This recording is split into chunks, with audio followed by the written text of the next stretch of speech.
Good morning and welcome into Live Now from Fox. I'm your host, Gabrielle Amato, live now from our Orlando studios. And we do want to get you out the door this morning with a look at all of the top stories that we are monitoring here on Live Now from Fox. As we do begin this morning, we do of course want to get you the latest weather updates, because as you can see on your screens, Hurricane Fiona has now hit a Category 3 hurricane. This is the first major Atlantic hurricane of the season, and we can report that it is headed towards the Turks and Caicos. That is the latest news pouring into our newsroom. Our Fox Weather team have been on the ground covering this story for us since the very beginning, and we actually do have video of some of the destruction that has been caused as a result of this system.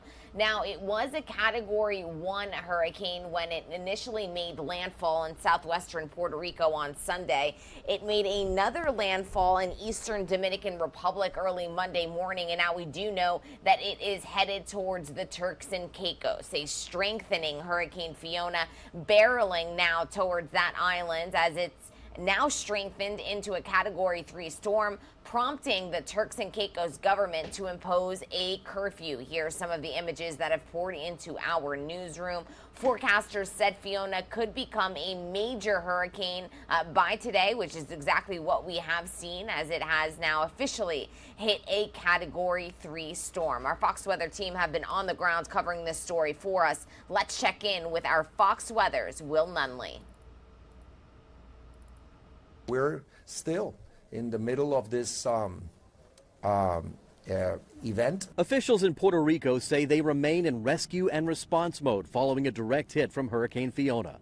The storm made landfall on Sunday, packing 90-mile-per-hour winds, knocking out power to the entire island, more than 3 million people. Record flooding is being reported, with the governor calling the damage, quote, catastrophic. Unfortunately so, I have to say that the hurricane and now the storm, the related storm, has covered the whole island. About 22 inches of rain falling here so far, and another 4 to 8 inches are in the forecast. Hundreds of homes and businesses damaged or destroyed, prompting water rescues and widespread evacuations. At least 1,300 people slept in shelters last night, bringing back memories of Hurricane Maria, which devastated the island 5 years ago this week. You will expect to not see this again after what happened, but here we are again in the same situation with the same issues. A state of emergency has been declared, with the White House promising not to leave Puerto Rico in the dark. There are also at least a dozen states sending aid or personnel, hoping to shift the rescue effort into recovery mode. New York State will do everything in our power to help them. And we've always been there for each other. But now is when they need us the most. Fiona is now moving north. It could hit Bermuda as a major hurricane by the end of the week. In Ponce, Puerto Rico, Will Nunley, Fox Weather. And thank you to Will for that report. Here are more images that have come into our newsroom of the devastation left in the trail of Hurricane Fiona across the Dominican Republic and also Puerto Rico. We do, of course, know that it is now headed towards the Turks and Caicos after strengthening into a Category 3 storm this morning, packing 115 miles per hour as it does near those Turks and Caicos islands. It is now the first major hurricane of the 2002 Atlantic hurricane season, and we will of course be monitoring this along with our Fox Weather team. We're actually going to be headed live to Puerto Rico a little bit later on in the show, so stay tuned for that update. We do want to take you out to a live look at the nation's capital this morning. There is a stunning shot. The sun not quite risen here on the East Coast. Today, we do know that Trump, it is the first day of the special master hearing. It's set to actually take place over in New York, so we'll be walking you through those details. But our Phoenix team have been covering this preliminary hearing on the show. Let's listen back in. And welcome back here to Live Now from Fox. Thanks so much for joining us. We have an update to the Trump docs investigation. The DOJ and Trump attorneys will appear in federal court this coming Wednesday on September 20th. Specifically, the special master, who we now know is Judge Raymond Dearie, he has directed the Department of Justice and Trump attorneys to appear for a preliminary conference in Brooklyn federal court next week on September 20th. Now, we know now that Judge Raymond Dearie will serve as the so-called special master. He's an independent lawyer, and he has the responsibility of deciding if any of the documents will be off limits in future legal proceedings, and he must do this by the deadline of November. Now, former President Donald Trump's legal team had requested a special master and proposed Dearie as that special master. So again, we will bring you the latest regarding this investigation, but for right now, we know that the special master, Raymond Dearie, has directed the DOJ and Trump attorneys to appear for a preliminary conference that will be in Brooklyn federal court next week on September 20th. And welcome back here to Live Now from Fox. Thanks so much for joining us. And thank you to our Live Now from Fox Phoenix team for that quick recap. We, of course, will bring you all of the latest details as they are made available to us. We do want to also get... and of course lower that volume for you because that was very loud, but get you out the door this morning with a recap of yesterday's events. We were, of course, live, raw, and unfiltered inside of Queen Elizabeth II's funeral, and these are images of the procession following the funeral. Millions tuning in worldwide to pay their respects and tribute to the longest reigning monarch in British history. Our reporters have been on the ground covering this story for us. Our Fox News correspondent Madeline Rivera has a look back at the ceremony. Queen Elizabeth II now at rest after a moving send-off in the UK.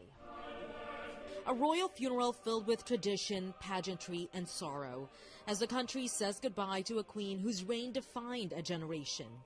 On top of the Queen's casket, a handwritten note from her son, King Charles III, reading, "In loving and devoted memory, Charles R."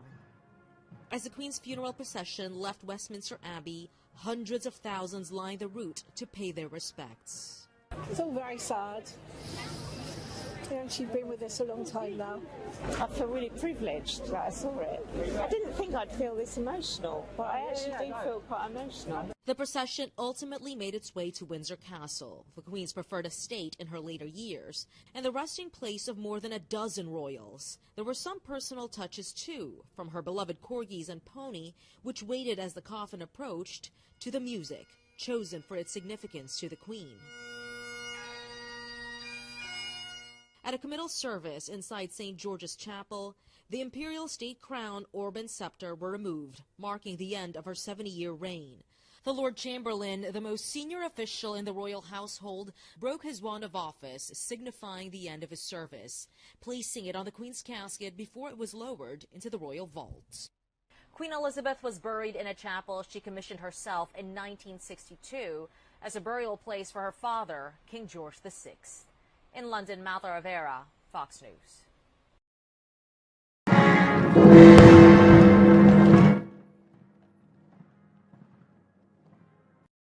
And thank you to Madeline for that report. Here are some of the images that we brought to you live, raw, and unfiltered yesterday here on the show. It really was quite a touching ceremony that we witnessed live, raw, and unfiltered with you all, and along with the millions tuning in around the globe.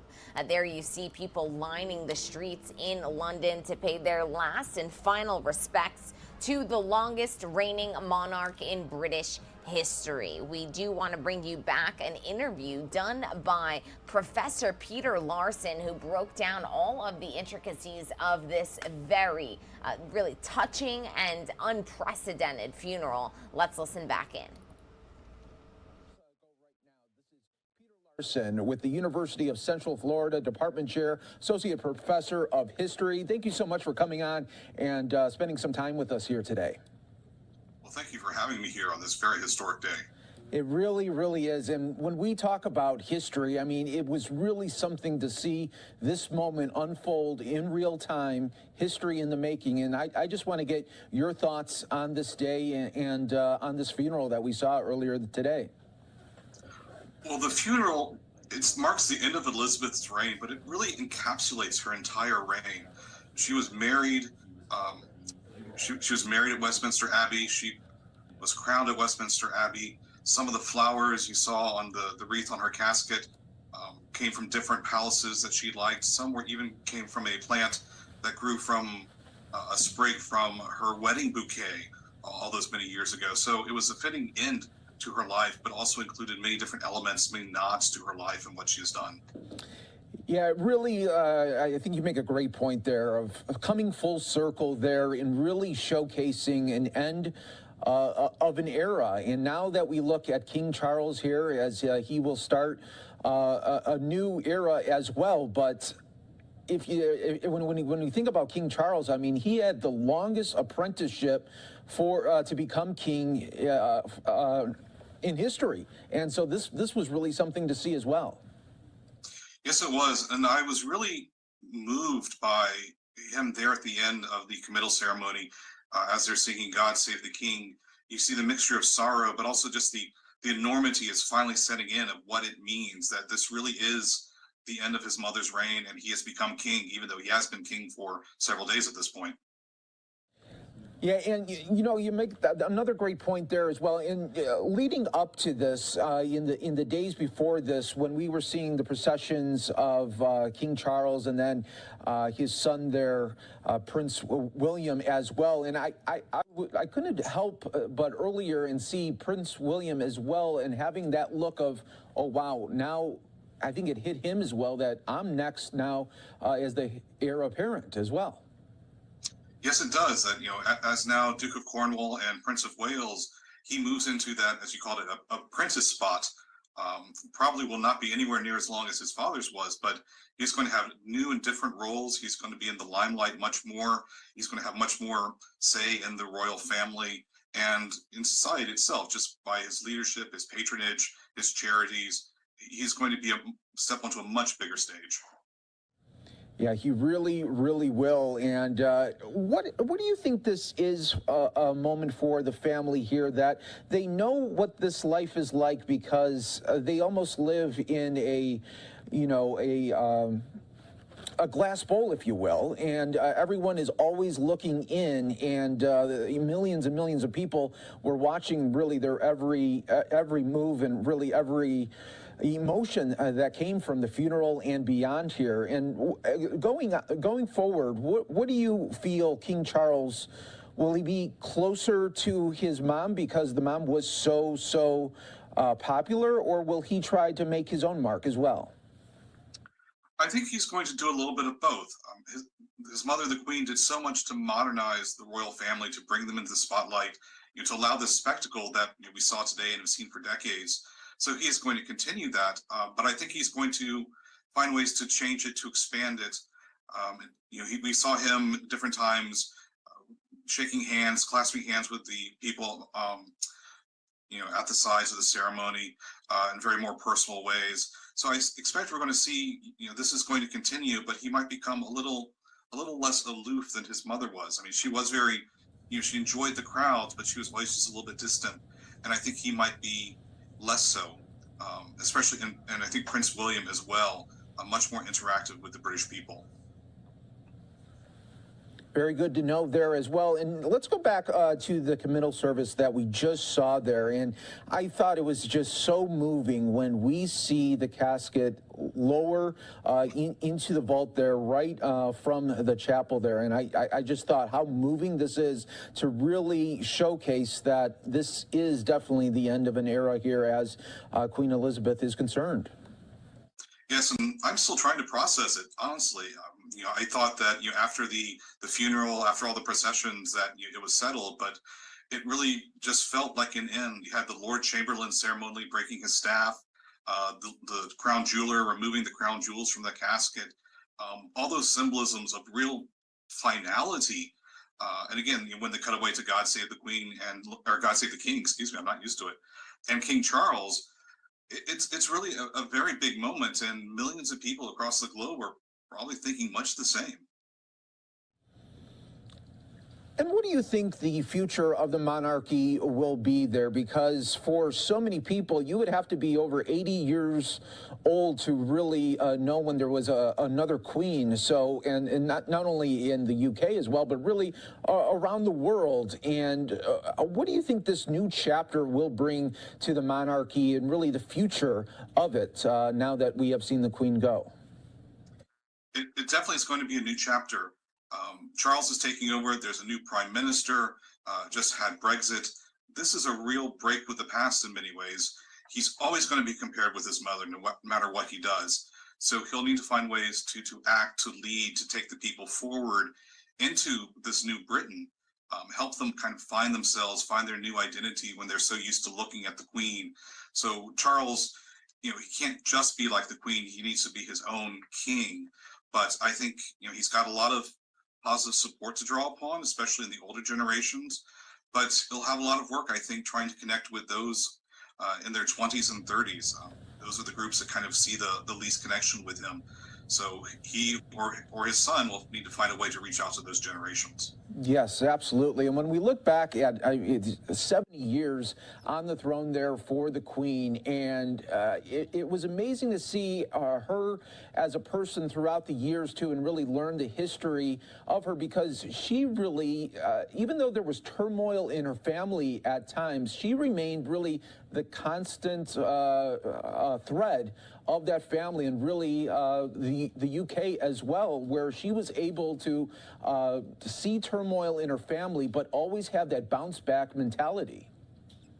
Yeah, she was very good at being both calm and dignified, but also human. I mean, at times you could see her emotions, and I think this helped her connect with the English or the British people, whether it's in the Christmas broadcast, the speech she gave during COVID, that she was there, she was always there, she's steady, but human. She's like them. She goes through triumphs and tragedies like them. I think a lot of people could identify with her throughout her reign, different stages of her life. And now that's gone, and it's going to be something for people to reckon with. Another touching part that I found in this communal service is when the one priest there was talking about when you do pass and the world hushes. I thought that was so poignant, because I couldn't imagine, living in that royal family where you feel not only the weight of the UK, but really around the world there, as so many eyes are looking at you, and you feel always probably this constant noise of chatter about your family, and then when that literally hushes, that means it's the end of your life there. And it really touched me on how just beautiful that message was there, and how now not only did she reign as queen there, but now becomes back with her husband there, Prince Philip, in heaven. Yeah, I have seen, there's so many tributes, but the ones I think have been the deepest, the most touching, I've seen her, not so much a moment of triumph, but almost as a moment of rest, that she has spent so long. I mean, she swore at a very young age, relatively, to give her life to Britain, to serve Britain, and she's done that. And now it is the time to rest. There was a nice little cartoon, just a simple cartoon of her and Prince Philip sitting in heaven, and him just welcoming Lilibet beside them. I think there's a corgi, because of course there's a corgi. But just the idea that she's done so much and now has earned that rest. And I think I think we've seen a lot of that in the tributes to her today, both the quiet at times, but also the crowds clapping and throwing flowers as her coffin went by, that, this was someone very deserving. No, absolutely. I'm sorry. And I was just playing some video from earlier there as well, and just really to showcase everything that definitely was part of this day. And let's also talk about, too, where there was 2 or 3 things that had to happen in order for Queen Elizabeth to actually become queen there. And I think that is another remarkable just storyline of her amazing life there. When she was born, she didn't know that all these things were going to happen that would get her in line. Maybe if we could just talk a little bit about that. I think that is something that is so unique about her as well. Yes, and even her father was not, destined to be king, at least not initially. When her uncle, King Edward VIII, decided to abdicate to marry the American Wallace Simpson, all of a sudden her father was now going to become King George VI. And she was the eldest, but it's not until very recently that the law was amended to allow women to become monarch based on the order of their birth, rather than after all other heirs or male heirs have gone by. So in a number of ways, she was not expected to become monarch. Could never thought she'd become monarch, and then she reigns for 70 years, a very strong head of state, and they've just changed the laws. So the next in line is Prince William, then it'll be his son George, and then it will be the princess whose name I just forgot, ahead of her younger brother Louis. So major changes that just in her life wasn't expecting, and now has changed a lot. Yeah, it really has. And Peter, do you know when they got rid of that male preference, where it now goes to the oldest child? Doesn't matter if you're male or female. Do you know that? Not precisely, but it's only just been a couple of years. I think it was since the birth of the princess to William. Oh, okay. Wow. So yeah, that is really new there as well. And yeah, just to think of all the steps that had to take, and she found that path, and that just shows you just probably that you're destined for that role. And some ways it has to happen like that, but amazing to see there. And like you said, 70 years then she goes and really is the face of the UK and in so many other places as well. And I would always like to say, too, she wasn't just a queen, but I feel like she was the world's queen. Yes, and I think you see that at the funeral. There's so many heads of states and other people coming, people tuning in all over the world to see this. That we talk about she was a constant, she was a steady influence for Britain, but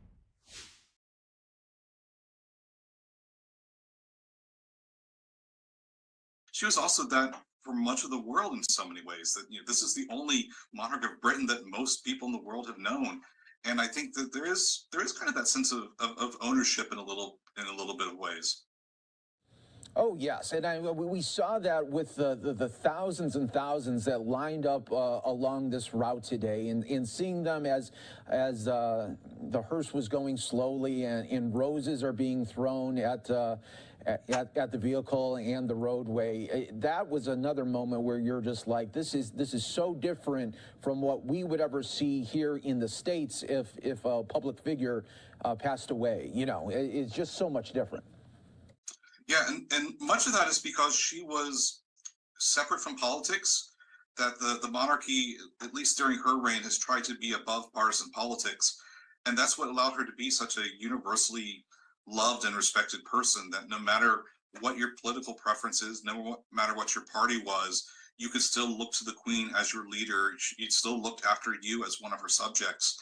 And yeah, I think that's really helped bridge her divide. If the interviews I've seen, young children all the way up to people close to her own age, all united by the fact of this great love and respect for the Queen, who was there for them no matter who they were. Yes, I think that is perfectly said there. As we're just looking at some video from earlier today as well, and really the morning that was, the afternoon that was as well.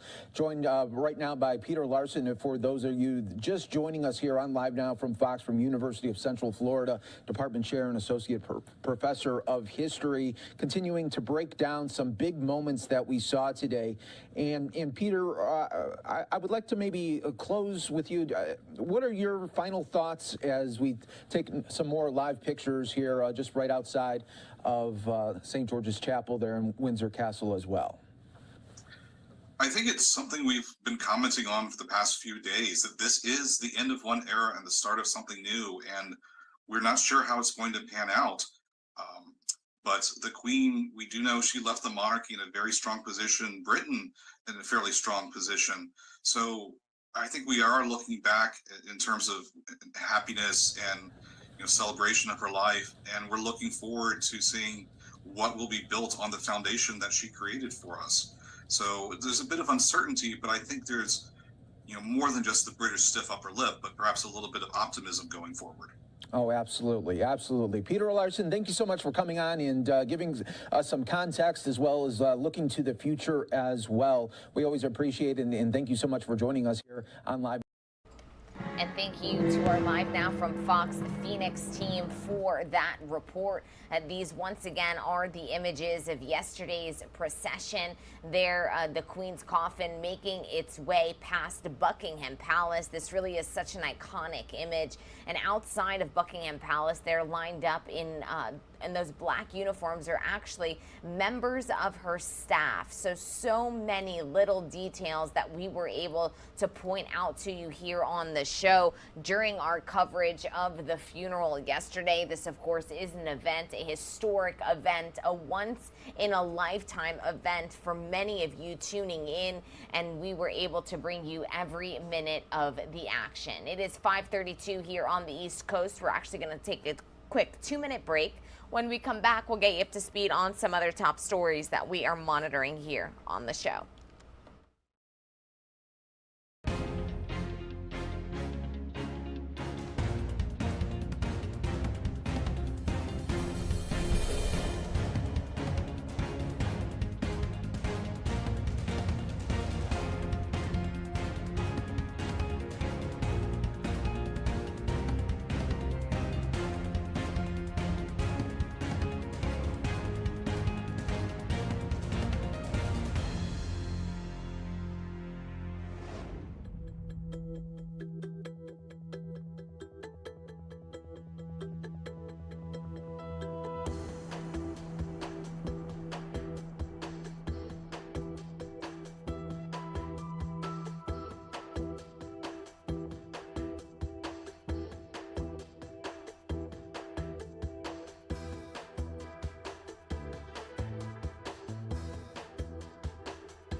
Welcome back. It's Live Now from Fox. The president made news over the weekend, not only by touching down in London, of course, for the funeral of Queen Elizabeth II, but also by declaring the coronavirus pandemic as over. He also said that the United States would defend Taiwan if China decides to invade, setting off another episode of confusion over American policy. Our Fox News White House correspondent Peter Ducey has more.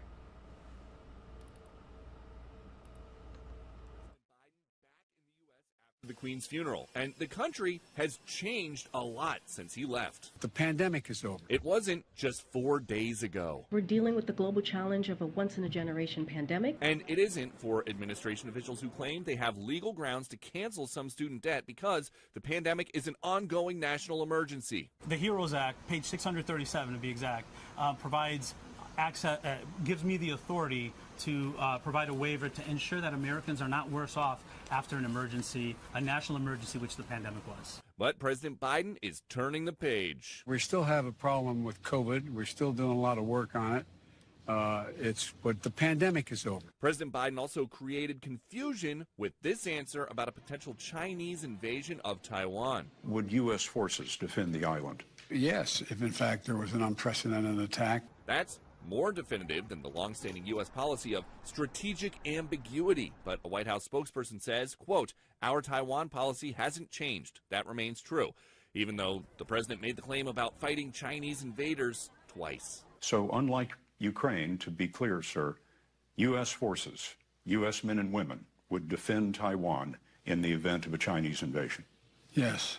The president's approval rating has risen to 45%, highest since last October in an NBC poll. But opponents sense vulnerability. I'm going to start a campaign to make sure he runs again because I know we'll win the presidency in 24. Biden himself unwilling to commit. I'm a great respecter of fate.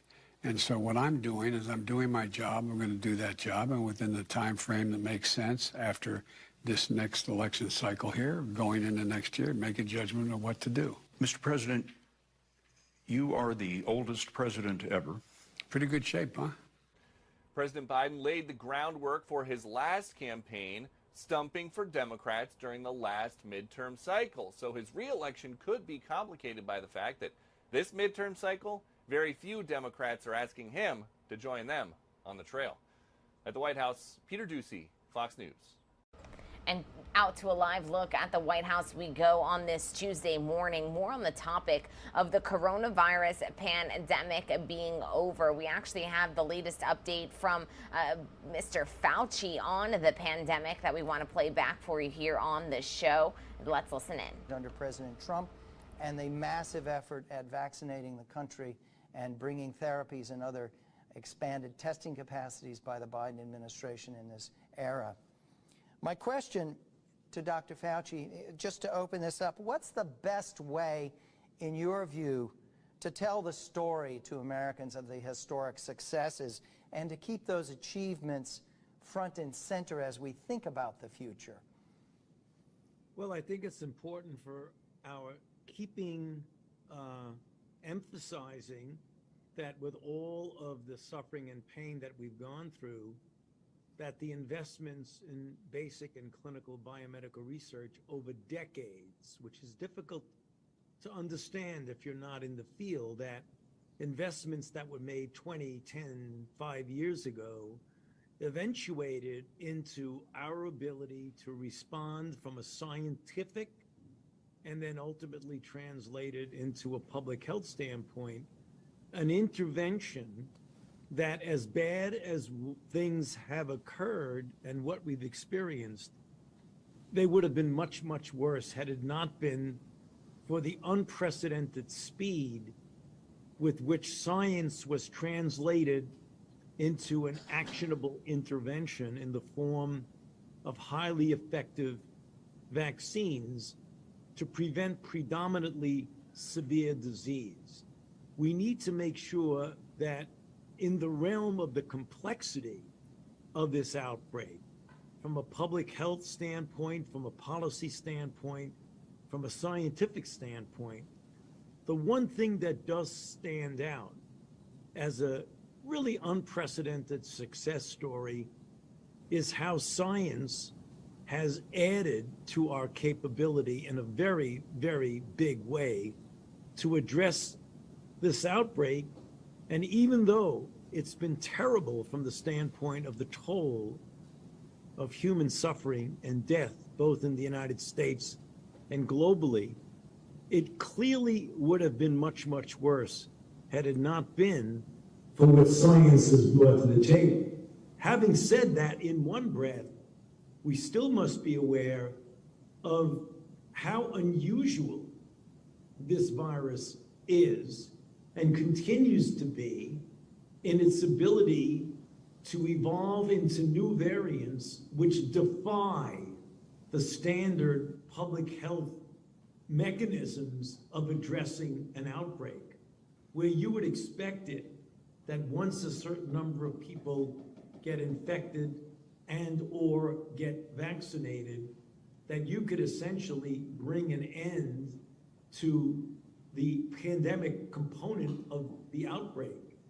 And we've experienced at least 5 And Steve, there will be more variants. How we respond and how we're prepared for the evolution of these variants is going to depend on us. And that gets to the other conflicting aspect of this, is the lack of a uniform acceptance of the interventions that are available to us in this country, where even now, more than 2 years, close to 3 years into the outbreak, we have only 67% of our population vaccinated, and only 1/2 of those have received a single boost.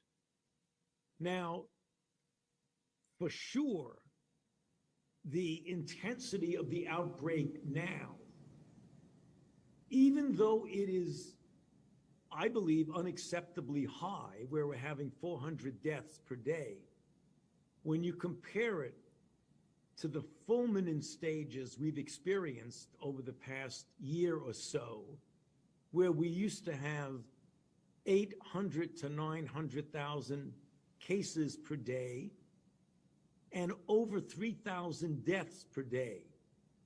We are much better off now for a number of reasons that you mentioned. But we are not where we need to be if we're going to be able to, quote, live with the virus, because we know we're not going to eradicate it. We only did that with one virus, which is smallpox. And that was very different, because smallpox doesn't change from year to year or decade to decade, or even from century to century. And we have vaccines and infection that imparts immunity that lasts for decades and possibly lifetime. So the next question we ask, are we going to be able to eliminate it from our country or from most of the world?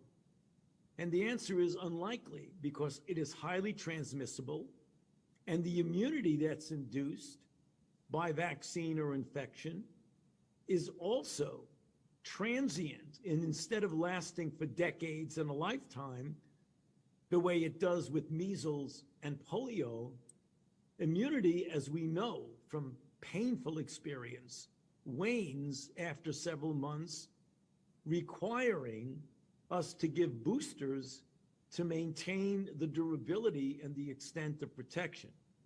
So we're dealing with a very, very complicated situation. The ultimate goal would be, as I mentioned, we're not going to eradicate it. It's unlikely we're going to eliminate it. That we get to a level of control that's low enough that it doesn't disrupt our social order and essentially dominate what happens in society. We're heading in that direction, but we must be aware that it is likely, Steve, that with the combination of the evolution of variants as well as the seasonal aspects, that as we get into this coming late fall and winter, it is likely that we will see another variant emerge, and there's already on the horizon one that looks suspicious that it might start to evolve as another variant, and that's the BA 2.75.2. Right. Let me say a bit more about the achievements and ask you, I mean, it seems to me that in overcoming some of the resistance and skepticism in America about our response, we need to remind ourselves about the courage and bravery of health providers and public health officials. We need to remind people of the mobilization that happened in this nation on an unprecedented scale. We seldom seem to even reference these things today when we're talking about the tough challenges that are on the table. I'll get to the tough challenges in a moment, but my question to you is, how do we get back to a point where we acknowledge the scale and the depth of the achievements that have come from the American people, health providers, that have come from Congress acting in a deliberate and strategic way at the right moment? Well, the answer is the only way to do it, Steve, is to do it. It's as simple as that. We've got to talk about it. We've got to write about it. We've got to make it part of the discourse. You're absolutely right. The courage, the bravery, the fortitude, the resilience of the healthcare providers is just astounding in a very, very positive way. And I think it showed the very best of our healthcare profession. No doubt about that. The resolve and the resiliency of the United States of America as a country. You know, as you mentioned, the very, very insightful and brave approach of an Operation Warp Speed to take those scientific advances that I mentioned that were the result of decades of investment in biomedical research, to make them relevant in a confined, limited, restricted period of time. That first year, which got us safe and effective vaccines that were available for distribution within less than a year during the Trump administration, and then during the Biden administration, to get an extraordinary process of getting vaccines and tests and drugs available to the American public. That is an extraordinary set of accomplishments. It's not one, it's a constellation of accomplishments that need to be stressed to show what we can do and what we need to continue to do. Thank you. Let me turn to some of these very difficult, monumental challenges. You've referenced some of this. If you look at the virus itself, it's becoming endemic. We're having to come to terms with the reality that we're likely to face 100,000 to 250,000 annually. At the same time, living with this uncertainty you indicated about the reality of new subvariants coming forward. And we have an urgent need for new technological innovations. For vaccines, we need to stop infections. We need greater, deeper durability. We need the ability to address multiple subvariants. We face a money impasse. We've had repeated failures over the course of this year that put at risk our national stockpiles, our ability to accelerate the development of new tools. We're leaving ourselves very vulnerable in this period, and we're giving the ground over for innovation to some of our competitors, India and China in particular.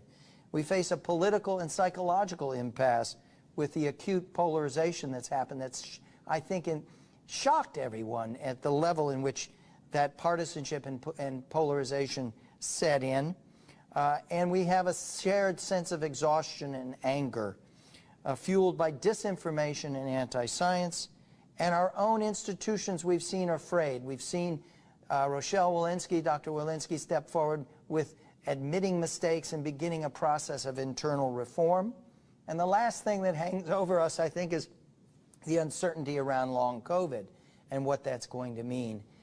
So the question to you, how do you bring these across in a coherent, clear way, this combination of threats that we face as a country right now? Despite the historic achievements, we also have these very daunting challenges that have to be better communicated, it seems to me, to the American people to understand the gravity of what we face.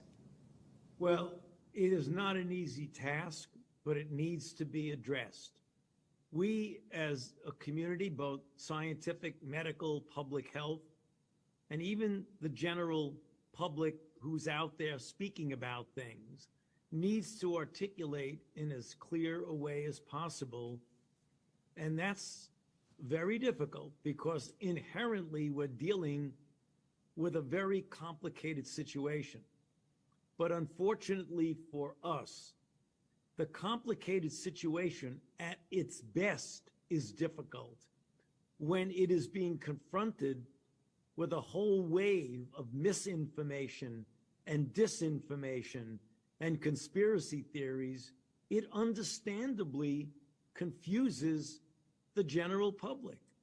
I mean, there's no secret that they can be understandably confused.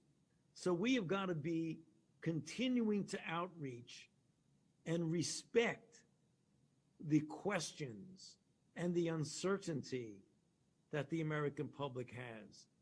Don't blow it off. Don't disregard it.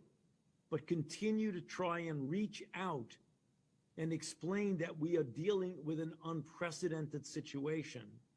And we've all got to pull together to understand it better and to address it better.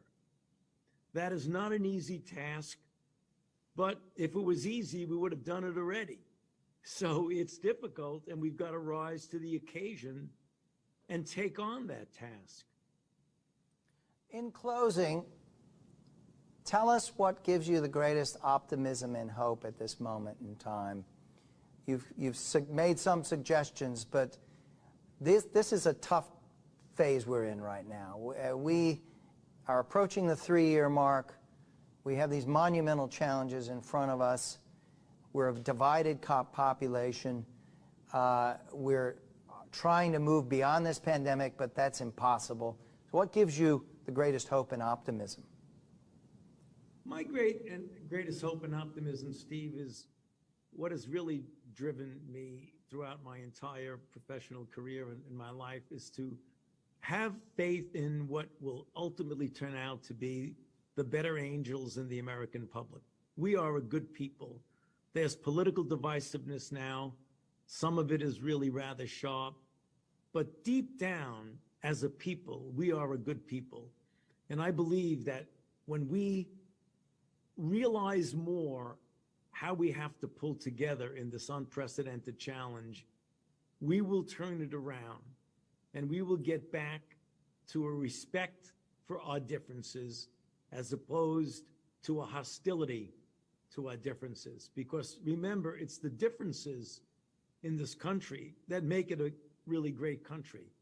And my way of thinking of it is that, as I have hope, that is what will prevail. Thank you so much, Dr. Fauci, and thank you for your decades of service to protecting our nation. And thank you for coming today to spend time with us. And that was the latest update from Dr. Fauci on the state of the coronavirus pandemic. I do want to bring back up for you the biggest story of the day, which takes us out to our XRAD radar. This is a pretty spectacular shot of Hurricane Fiona that is officially headed towards the Turks and Caicos as we speak. It has officially become a Category 3 hurricane, and so this is a story that we will continue to monitor very closely here on Live Now from Fox. It is 5:53 here on the East Coast. We're going to step away for a quick 2-minute commercial break. When we come back, we'll get you up to speed on the latest business headlines on this Tuesday morning.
Welcome back into Live Now from Fox. I'm your host, Gabrielle Amato, and today the Federal Reserve is meeting to begin the first day of their latest discussions on interest rates. We'll, of course, walk you through any of the details that do pour into our newsroom, but economists and investors are on edge as the Federal Reserve is set to announce that interest rate hike potentially on Wednesday. With last week's inflation report, many are fearful that the Fed may get too aggressive and send the economy into a downward spiral. Our Fox News chief Washington correspondent Mike Emanuel takes a closer look. Millions of Americans are feeling the impact of higher prices. Despite inflation running at a historic rate, President Biden argues the country is still on the right track and the worst may be over. We're in a position where for the last several months it hasn't spiked. It is just barely, it's been basically even. If the administration needs a helping hand to bring prices down, it'll have to come from the Federal Reserve. The board meets this week with a rate hike expected on Wednesday. Fed Chair Jerome Powell vowed last month to aggressively raise interest rates, even if it brings economic pain. I am of the opinion that they are just off the rails enough. They may actually try 100 basis points, a full percentage hike. With the midterm elections fast approaching, Republicans have a 19-point advantage against Democrats on dealing with the economy, according to an NBC News poll. Doesn't matter if you're a Republican or a Democrat, you're white or black, you're rich or poor. High inflation hurts everybody. However, Democrats believe they can still make their case to voters. We're seeing progress with 3 straight months of declining gas prices. We're seeing progress with the president's leadership in Ukraine to get the embargo for wheat exports, which will bring down food prices both here and abroad. Early voting for the midterm election begins in 4 states this week. In Washington, Mike Emanuel, Fox News. And thank you to Mike Emanuel for that update. We do want to continue on the topic of inflation. Is inflation going to push you into paying higher taxes? A tax nonprofit organization says this is potential. This could potentially happen ultimately. An analysis by the Tax Foundation says some states could hurt you on taxes because of inflation. The report says 15 states do not account for inflation when setting tax brackets on wages and income, and 18 others don't index personal tax exemption tax to inflation. Typically, the IRS releases inflation adjustments for next year's taxes in October or November. So, of course, we'll be keeping a very close eye on that. Credit debt, though, may be a bit more common than you think. Our Fox Business Network's David Asman has a look at this story in our latest Fox Means Business report.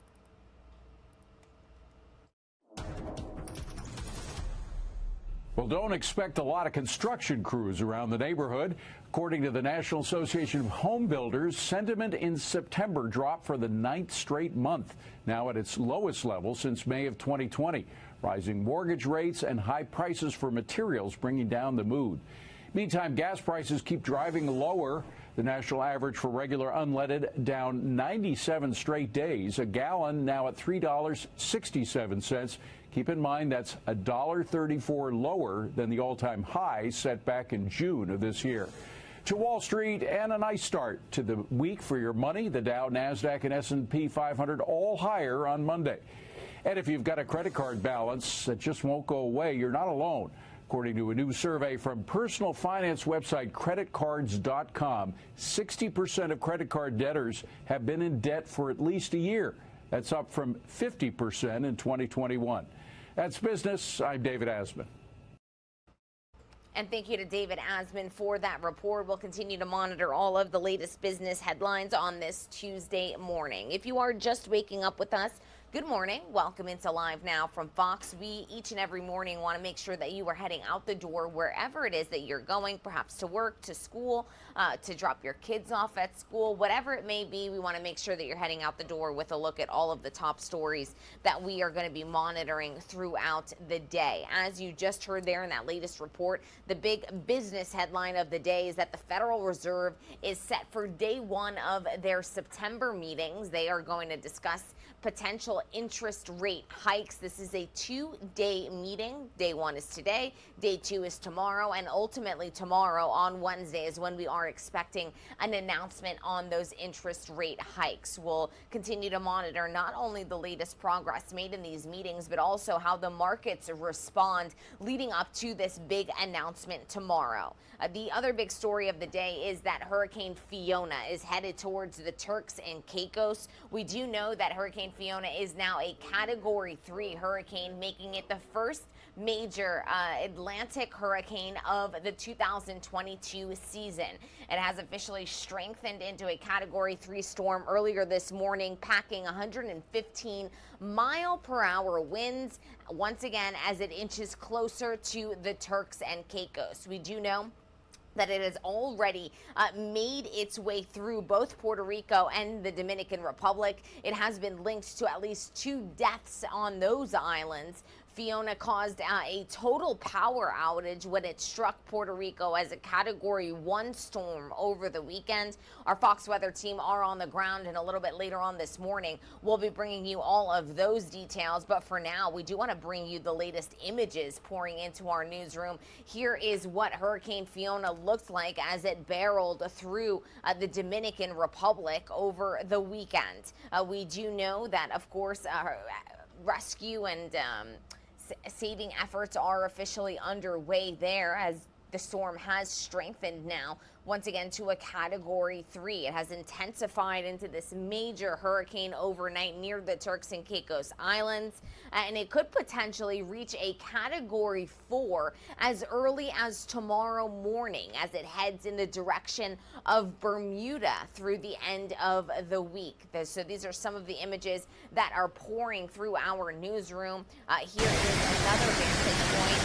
And I do want to lower that audio for you. Obviously, these videos come into our newsroom live, raw, and unfiltered. And we do want to make sure that you're able to hear me to contextualize everything that is on your screens. But once again, some really powerful imagery coming into our newsroom as Fiona makes landfall in the Dominican Republic.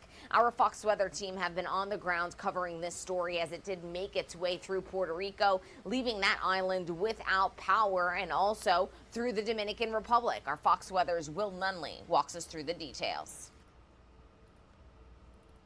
We're still in the middle of this event. Officials in Puerto Rico say they remain in rescue and response mode following a direct hit from Hurricane Fiona. The storm made landfall on Sunday, packing 90-mile-per-hour winds, knocking out power to the entire island, more than 3 million people. Record flooding is being reported, with the governor calling the damage, quote, catastrophic. Unfortunately so, I have to say that the hurricane and now the storm, the related storm, has covered the whole island. About 22 inches of rain falling here so far, and another 4 to 8 inches are in the forecast. Hundreds of homes and businesses damaged or destroyed, prompting water rescues and widespread evacuations. At least 1,300 people slept in shelters last night, bringing back memories of Hurricane Maria, which devastated the island 5 years ago this week. You will expect to not see this again after what happened, but here we are again in the same situation with the same issues. A state of emergency has been declared, with the White House promising not to leave Puerto Rico in the dark. There are also at least a dozen states sending aid or personnel, hoping to shift the rescue effort into recovery mode. New York State will do everything in our power to help them.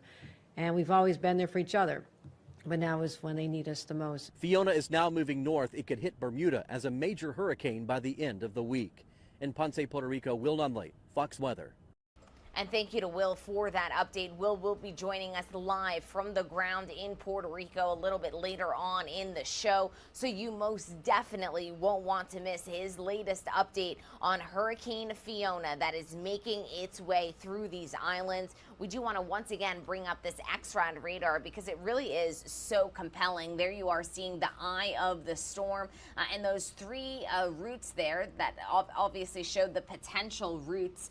It has officially actually hit a Category 3 as we speak, meaning that it has surpassed the 110 mile per hour mark. So this is once again the first major Atlantic hurricane of the 2022 season. It has made its way through Puerto Rico, through the Dominican Republic, and now search and recovery efforts are underway on those two islands as Fiona makes her way to the Turks and Caicos and ultimately potentially Bermuda, where it could hit a Category 4 hurricane as early as later in the week. So once again, in just a couple of hours, we're going to be joined live by Will Nunley, live on the ground in Puerto Rico. You most definitely won't want to miss that. We do also want to make sure that you are fully up to speed on some international news this morning, as we have been, of course, talking and walking you through all of the latest updates overseas when it comes to all of the touching tributes that were put on by the world and by the United Kingdom as millions tuned in worldwide to Queen Elizabeth II's funeral. This was something that we covered from a 360-degree angle yesterday, and this is the look back at the procession as it made its way past Buckingham Palace. It was both a sad and an emotional day in the United Kingdom as the country laid to rest its longest serving monarch, Queen Elizabeth II. And there she is, followed by her sons, Prince Charles, Princess Anne, Prince Andrew there that you see. Our Fox News correspondent, Madeline Rivera, takes a look back at this ceremony from London. Queen Elizabeth II now at rest after a moving send-off in the UK. A royal funeral filled with tradition, pageantry, and sorrow as the country says goodbye to a queen whose reign defined a generation. On top of the Queen's casket, a handwritten note from her son, King Charles III, reading, "In loving and devoted memory, Charles R." As the Queen's funeral procession left Westminster Abbey, hundreds of thousands lined the route to pay their respects. It's all very sad. You know, she's been with us a long time now. I feel really privileged that I saw it. I didn't think I'd feel this emotional, but I actually do feel quite emotional. The procession ultimately made its way to Windsor Castle, the Queen's preferred estate in her later years, and the resting place of more than a dozen royals. There were some personal touches too, from her beloved corgis and pony, which waited as the coffin approached, to the music, chosen for its significance to the Queen. At a committal service inside St. George's Chapel, the imperial state crown, orb, and scepter were removed, marking the end of her 70-year reign. The Lord Chamberlain, the most senior official in the royal household, broke his wand of office, signifying the end of his service, placing it on the Queen's casket before it was lowered into the royal vault. Queen Elizabeth was buried in a chapel she commissioned herself in 1962 as a burial place for her father, King George VI. In London, Martha Rivera, Fox News.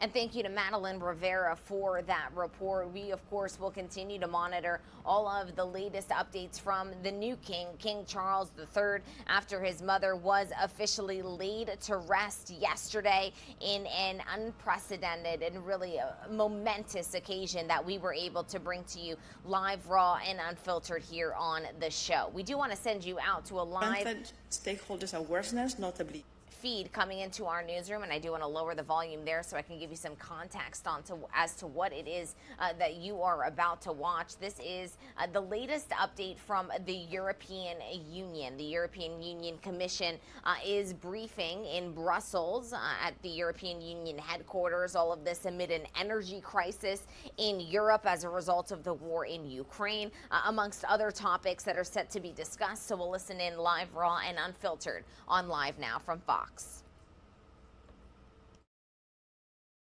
Et le commissaire Reinders est prévu après la réunion aux alentours de 17h30. Voilà qui clôt nos annonces pour aujourd'hui et nous allons prendre vos questions. David, you have the floor. Sorry to bother Tim again. Sorry, You're seeing the wrong thing. It's a question on the delegated act. So last, was it Thursday, Parliament voted, and Parliament voted for the RED 3 to claw back the definition of renewable hydrogen. I mean, it's, obviously with von der Leyen's statements about the importance of hydrogen, it's a really important issue. The Commission at the same time, Valian, I think, said that the Commission will continue to present with the process of presenting a delegated act defining renewable hydrogen. So my question to you, Tim, is what's happening? If Parliament wants to take this back and to deal with the issue itself, will the Commission go ahead and continue to present the delegated act? And then a second question is the letter by the French Energy Minister. Has the Commission replied yet? And, would you venture to actually tell us any of the details of what the Commission will reply? Thanks. Yeah, thanks, David. On your first question, so as you say, there was a vote last week in the Parliament, which is, one part of this legislative process which is ongoing on the revision of the Renewable Energy Directive. So I think that's worth bearing in mind in terms of where we are in the process. But as Commissioner Simpson said at the press conference, we respect the position of the Parliament. We will take it into account in the ongoing work that we're doing on the preparation of these delegated acts.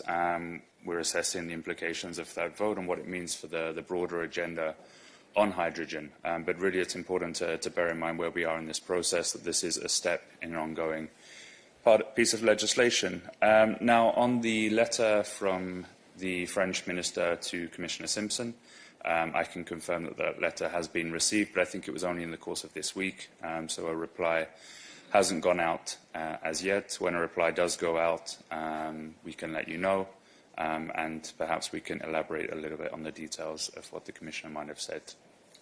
And that's all. David, you have a follow-up. Go ahead. By the by, so under Renewables Directive, Article, is it 29? The Delegated Act had to be issued by the 30th of June. I don't know what the date is today, but we're past the 30th of June. So I was wondering if you could sort of give us a time, because we've had several Delegated Acts under the Renewables Act that were late. And this is a further one, and there's an issue of great uncertainty for the industry about what the rules will be. So could you tell me when this would be presented? No, David, I can't give you a fixed date. I mean, as I said, we are continuing to work on this issue. It's something that is both technically complex and something which creates a lot of political interest and sensitivities as well. And as we've discussed, there is also an ongoing legislative process which touches on similar issues. So we have to take all of those things into account. What is clear is that we are working within these parameters to give the certainty to the industry as soon as possible. And of course, I mean, in terms of the signals that we're giving, the President last week spoke about the plans for an EU hydrogen bank. We have targets which are set out in the Repower EU plan, and we want to help the industry get from, as the President said, from a niche industry to a scale industry. We know that that needs both regulatory tools and financial tools, and that's something we're pursuing, through several different avenues. So absolutely, it's a priority, but I cannot give you a time at the moment for this specific delegated act and when the work on that would go forward. Okay, other questions on energy for Tim Mose.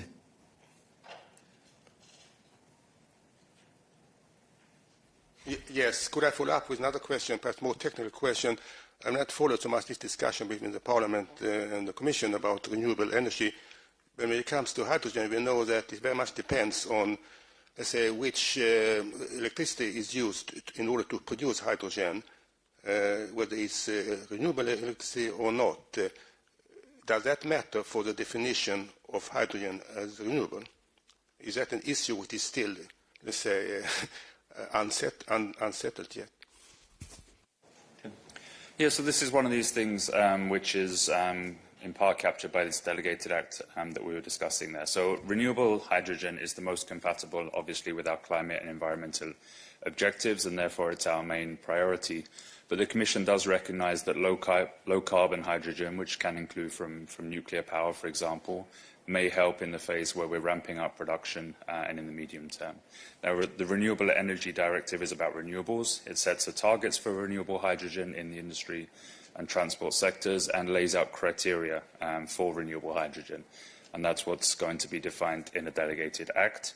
At the same time, we proposed last December a definition for low-carbon hydrogen in the internal market package for hydrogen and decarbonised gases. So the methodology for those will also be set out in a delegated act under the Internal Energy Market Directive for gases, once that is agreed by the co-legislators. So there's there's legislative process ongoing on both of those, and as part of the Commission's proposals, there's provision for a delegated act which would define more specifically the criteria.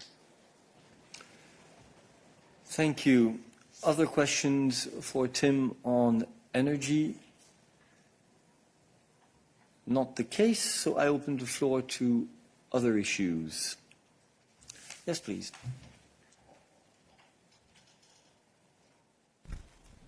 Merci, je suis Sylvain Plazy pour Associated Press. J'avais une question. Depuis hier, donc, il y a 4 pays qui ont interdit l'accès aux Russes détenteurs d'un visa touristique d'entrer à leur territoire et donc l'Union européenne. Et je voulais savoir quelle était la position de la Commission là-dessus et ce que vous pensez de ce genre de... If you are just joining us, welcome into Live Now from Fox. We are live, raw, and unfiltered at the latest European Commission briefing in Brussels, Belgium. Now, this is obviously a meeting of European nations and European representatives, and so some of the questions are not going to be in English, such as this one that is currently taking place in French. You will hear them return to English ultimately and eventually, and so we'll continue to listen in here live on the show. But all of this does come amid quite a few European issues that are being worked out. Of course, amongst one of them is an energy crisis that is currently happening. Just last week, we did see Paris, France, the Eiffel Tower announced that they're actually going to be shutting their lights off a little bit earlier each and every night from the Eiffel Tower to conserve energy. It also has forced some factories to shut down their power plants.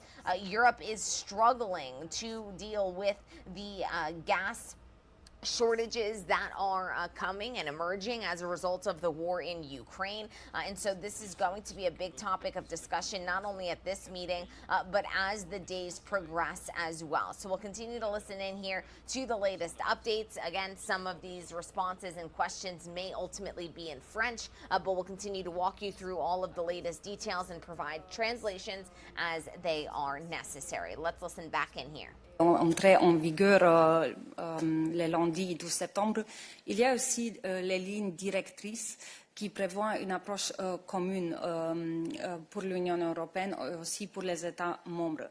Et les États membres devront accorder une priorité moindre aux demandeurs qui n'ont pas de raison essentielle de voyager. Mais de toute façon, aussi pour cet État et aussi pour l'Union, dans le cas de demande de visa introduit, l'Union reste ouverte aux dissidents, aux les indépendants ou les défenseurs des droits de l'homme. Et on soutient aussi les États membres dans l'implémentation de notre ligne directrice et nous sommes en contact avec eux. Merci. Y a-t-il d'autres questions pour Anita sur les dossiers affaires intérieures? Oui. Blaž Mohorčić from Slovenian Press Agency. I have a question regarding the accusations against the head of the European Agency for Asylum. Could you confirm that you have received this letter of complaint, and what are you going to do? Are you going to launch a probe in this? Thank you. Anita. Thank you. We have indeed received a copy of a letter of complaint, which has been also sent, of course, to the European Anti-Fraud Office, OLAF, referring to the EUAA, or EU Agency for Asylum. But it's now for OLAF to analyze all information of potential investigative interest, and this is done according to standard procedures, and OLAF, on this basis, will determine any appropriate follow-up. Thank you very much. Other questions for Anita on Home Affairs? No. So, Nawab, the floor is yours. Thank you, Anita. Thank you, Eric. I have a question also on the Iran nuclear deal. And my question is the High Representative going to meet any Iranian government officials at the sidelines of the UNGA in New York? And what is the situation regarding where it stands today? Thank you. Hi, Nawab. Thank you. I can refer you to remarks High Representative was doing also on JCPOA and the current activities of him as the coordinator of the JCPOA last night or early this morning in New York after the informal meeting of the EU foreign ministers. We published a transcript, so you can have a look at the transcript. In short, High Representative said that he doesn't expect any significant movement on the issue during this week. But there is no direct link between him having a meeting with the Iranian counterpart or anyone else who is participating in the discussions and the talks and the possibility to have a deal. Because as High Representative has explained, he offered a proposal, he put a proposal on the table. Mid-August, it started to look that the positions of the most important parties are not really contributing to reaching the final deal.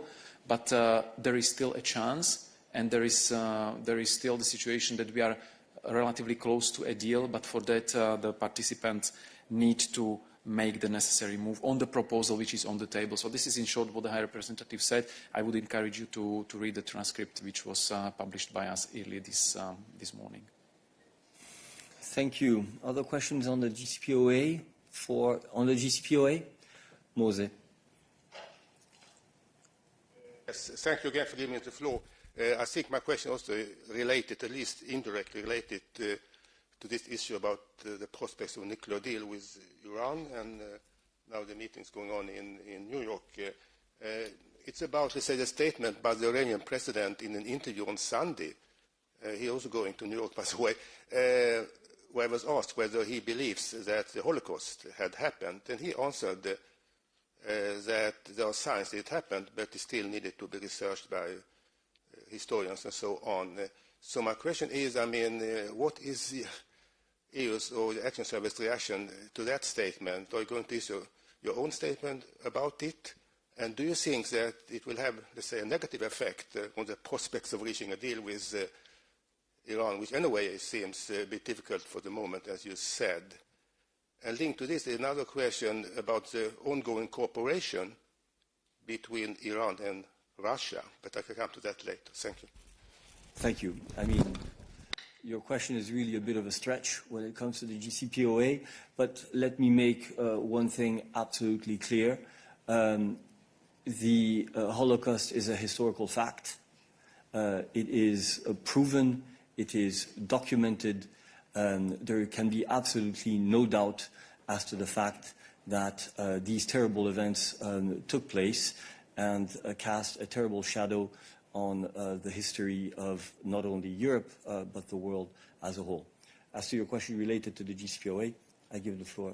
If I may also add on the specific remarks by the Iranian president, you said, of course, the European Union is appalled by these remarks the president made, because we are committed to combat anti-Semitism and any attempt to condone, to deny, justify or trivialize the Holocaust. As Eric said, this is a very strong position of the European Union. And unfortunately, there is too much tragic evidence about the Holocaust, what it meant and how it was happening. Such denial of Holocaust as a historical fact is insulting to the memory of millions of people who died a tragic, terrible, inhuman death in the Holocaust. And no one should ever forget these victims of these atrocities perpetrated by the Nazis and their proxies.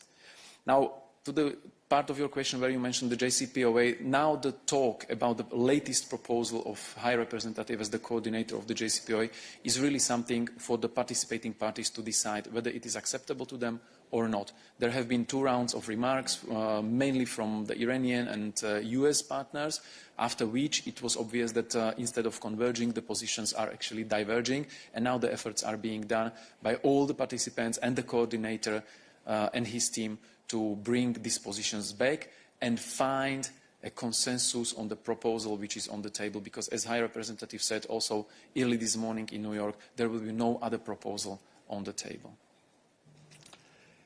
Thank you very much, Peter. Any other questions on foreign relations related issues for Peter today?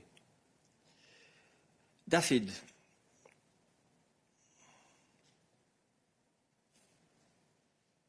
Hear me? Yes, go ahead. A question what Borrell said in New York yesterday or this morning on sanctions and pushing back against what Vladimir Putin has been saying, that the EU is causing a rising global food prices and restricting exports of fertilizers and so on. We just had a technical briefing on that same issue, and one of the questions wasn't really answered, but I was wondering if you could answer it, Peter. Does the EU sanction the insurance and reinsurance of Russian agricultural and fertilizer products, the shipment, of Russian agriculture and fertilizer products? It's a simple question. It would be great to get a simple answer. Thanks. Yeah. Thanks. This is actually rather a question for Dan, so Dan will take it if you don't mind, Peter. Unless you want to say something. Mose wanted to ask. Yeah, we'll come later. We'll come back later to that. I have a duo of journalists asking questions today, so I'm being fair in terms of allocating the speaking time.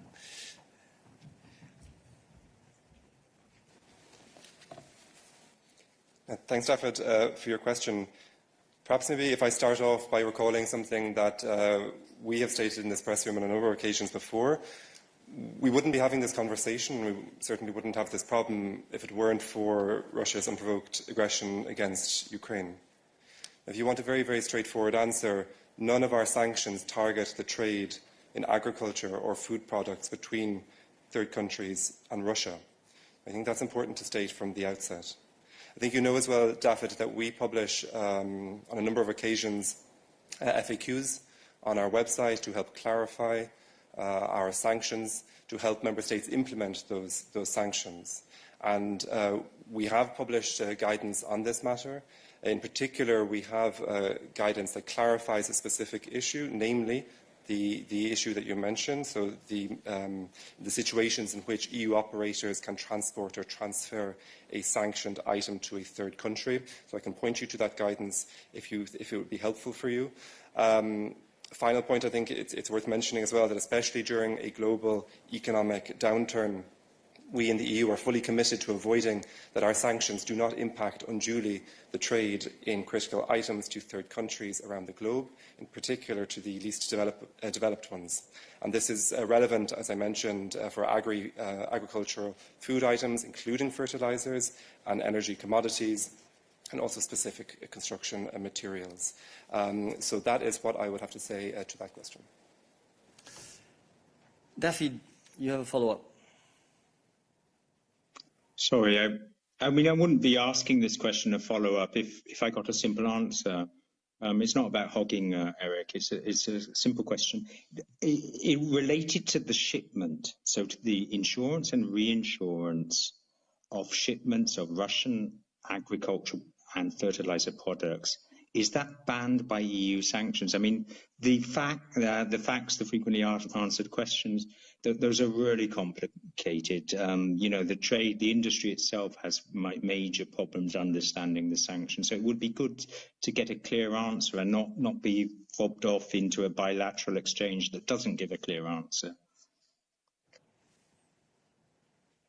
Thanks, David. I have absolutely no intention of fobbing you off on the podium or via email or by phone call, of course. I don't think that's how we work here. Second of all, I would just repeat that none of our sanctions affect the target. None of our sanctions target the the trade in agriculture or food products between Russia and third countries. I think that is straightforward. I will check again on insurance and reinsurance, and if I have anything else additional to add to you and to anybody else who is interested, of course, I can get back to you. Thank you. So we will come back now to your question, Mose, on relations between Russia and Iran, if I understand well, on cooperation. Yes. I don't know to what extent this question is related, let's say, to the nuclear talks, but perhaps not directly. But the question is, there are signs about the growing cooperation between Russia and Iran, and reports that Russia has really started to use combat drones in the war against Ukraine, which is worrying, I suppose. Another issue is also talking about sanctions. As we know, Iran has quite a lot of experience of circumventing sanctions which were imposed against them, still are. And there is some worries that Russia will get help or use of Iran in order to circumvent the EU sanctions against them. Is that a concern for EU?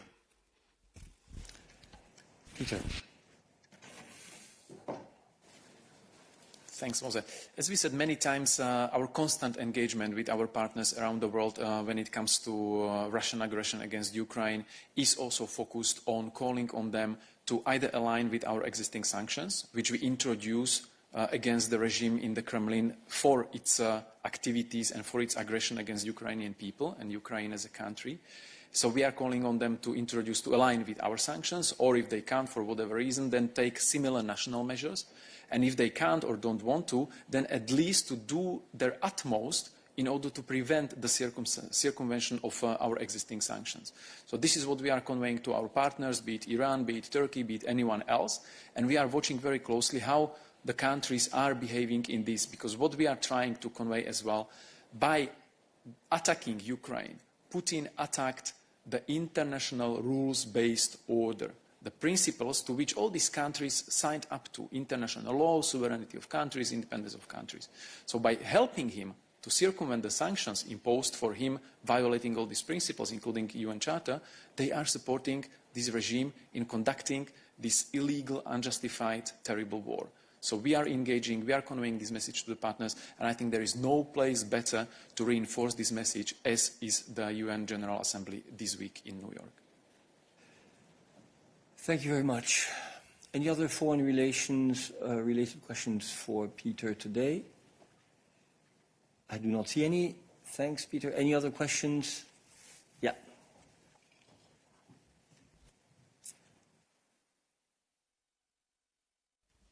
I have a question regarding the convention that President von der Leyen called for last week. I was wondering, what should the convention be about? She talked about reform, of course. And I'm asking this because at the moment the General Affairs Council is discussing the use of the passerelle clause to move from unanimity voting to qualified majority voting. And for some, the convention is just needed to get rid of the veto rights. And that's it, actually. Does the President think it should be a much broader exercise and also, for example, contain discussions about the right of initiative for the Parliament, etc.?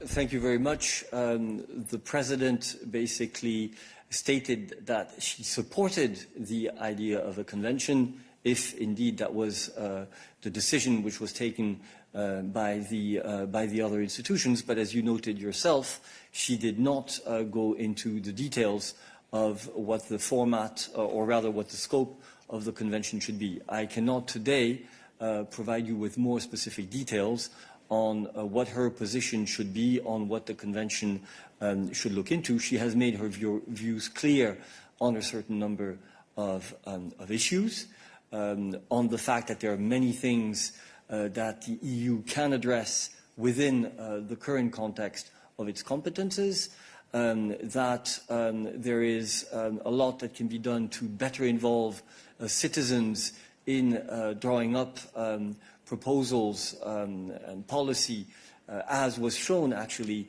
by the very good work done by the citizens who participated to the conference on the future of Europe, and that from an institutional point of view, she believed that there was a case to be made, for example, for moving to majority voting in the area of foreign relations. This is what she has said up until now publicly on the issue, and this is where we stand today. So I cannot give you any more details than that. Mathieu, tu as la parole. Oui, bonjour Eric.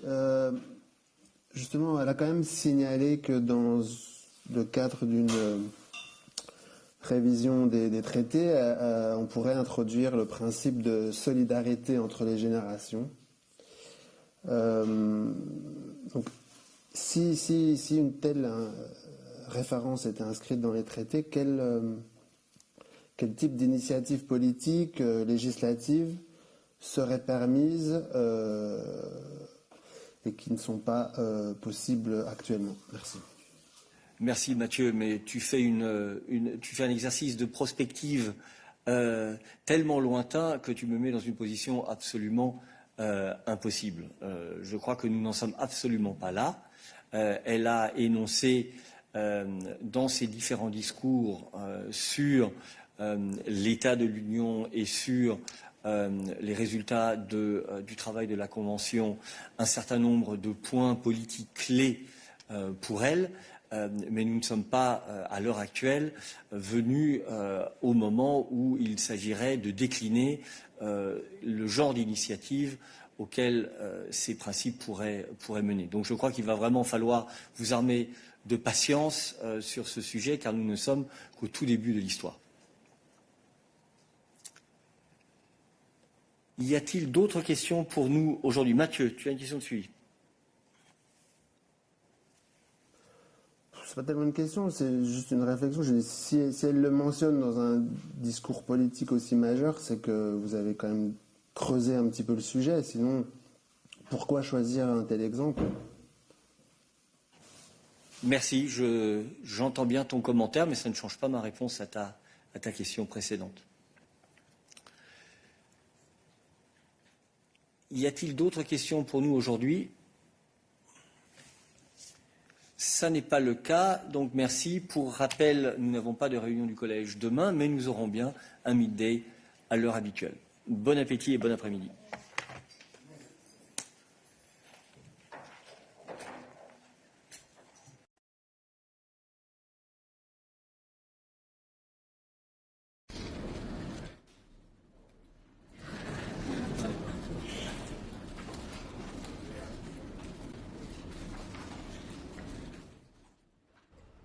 And that was the latest update from the European Union on a slew of topics, including the latest when it comes to the energy crisis. We have officially surpassed the 6:30 mark here on the East Coast, and I do want to take you out to this stunning shot of the nation's capital this morning. Cotton candy skies in Washington, D.C. above Capitol Hill as the sun is rising here on the East Coast. It is, of course, a big day in the nation's capital and across the United States. As we do know, the Federal Reserve is set to meet later on to discuss interest rates. We'll, of course, bring you all of the details from that meeting as the morning progresses. We are going to step away for a quick 2-minute commercial break, but when we come back, we'll get you up to speed on some stateside stories here on Live Now from Fox.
Welcome back into Live Now from Fox. We are live back in the nation's capital as the president is making news over the weekend by declaring the coronavirus pandemic as over. He also said the United States would defend Taiwan if China decides to invade, setting off another episode of confusion over American policy. We do want to touch base with our Fox News White House correspondent, Peter Doocy, who has the details.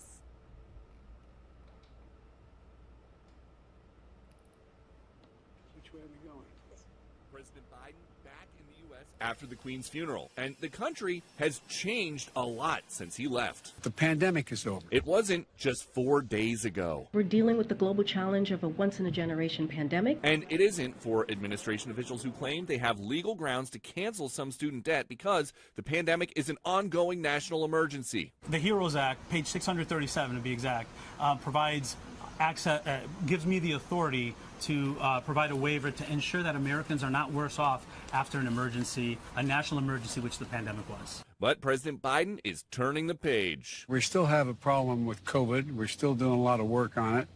But the pandemic is over. President Biden also created confusion with this answer about a potential Chinese invasion of Taiwan. Would U.S. forces defend the island? Yes, if in fact there was an unprecedented attack. That's more definitive than the longstanding U.S. policy of strategic ambiguity. But a White House spokesperson says, quote, "Our Taiwan policy hasn't changed. That remains true," even though the president made the claim about fighting Chinese invaders twice. So unlike Ukraine, to be clear, sir, U.S. forces, U.S. men and women would defend Taiwan in the event of a Chinese invasion? Yes. The president's approval rating has risen to 45%, highest since last October in an NBC poll. But opponents sense vulnerability. I'm going to start a campaign to make sure he runs again because I know we'll win the presidency in 24. Biden himself unwilling to commit. I'm a great respecter of fate. And so what I'm doing is I'm doing my job. I'm going to do that job. And within the time frame that makes sense after this next election cycle here, going into next year, make a judgment of what to do. Mr. President, you are the oldest president ever. Pretty good shape, huh? President Biden laid the groundwork for his last campaign, stumping for Democrats during the last midterm cycle. So his re-election could be complicated by the fact that this midterm cycle, very few Democrats are asking him to join them on the trail. At the White House, Peter Doocy, Fox News. Back out live to the White House we go as the sun is officially rising here on the East Coast. While a tentative Biden administration deal was announced last week to save off a railroad strike, the possibility of one happening still remains. Not all unions yet on board to this railroad deal. Some members of the International Association of Machinists and Aerospace Workers, District 19, have actually rejected the deal. The machinists delayed a strike until September 29th for more negotiations. And after being sentenced to prison at age 17 and spending more than 2 decades behind bars, Adnan Syed, the man who whose murder trial actually attracted national spotlight and attention thanks to the popular true crime podcast, is a free man. Our Fox News correspondent Jackie Ibanez has a story for us.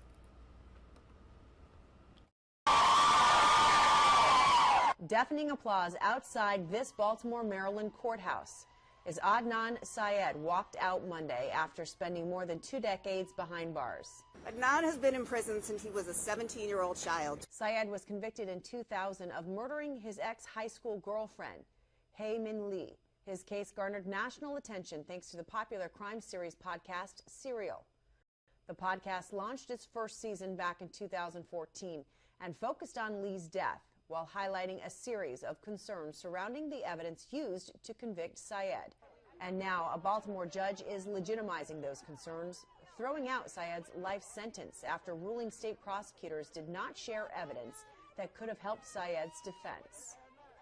This hidden evidence established that other people had threatened Hae's life, had hidden her car in places known to them. Under the law, prosecutors should have disclosed this evidence. Our reinvestigation revealed that the original prosecutors and the subsequent prosecutors in the Attorney General's office failed to disclose relevant information about alternative suspects, one of whom threatened to kill the victim and had motive to kill the victim. Instead of prison, Syed is now on house detention and is being monitored with a GPS. On Monday, the judge gave the state 30 days to decide whether to pursue a new trial date or abandon the case altogether. Syed has always maintained his innocence. A new episode documenting the update in his case debuts on the Serial podcast Tuesday. Jackie Ibanez, Fox News.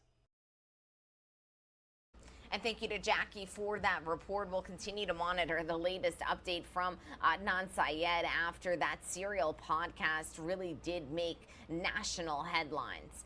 The timing of a call by a top Republican senator for nationwide abortion restrictions is getting a lot of attention. Our Fox News senior national correspondent Rich Edson takes a look.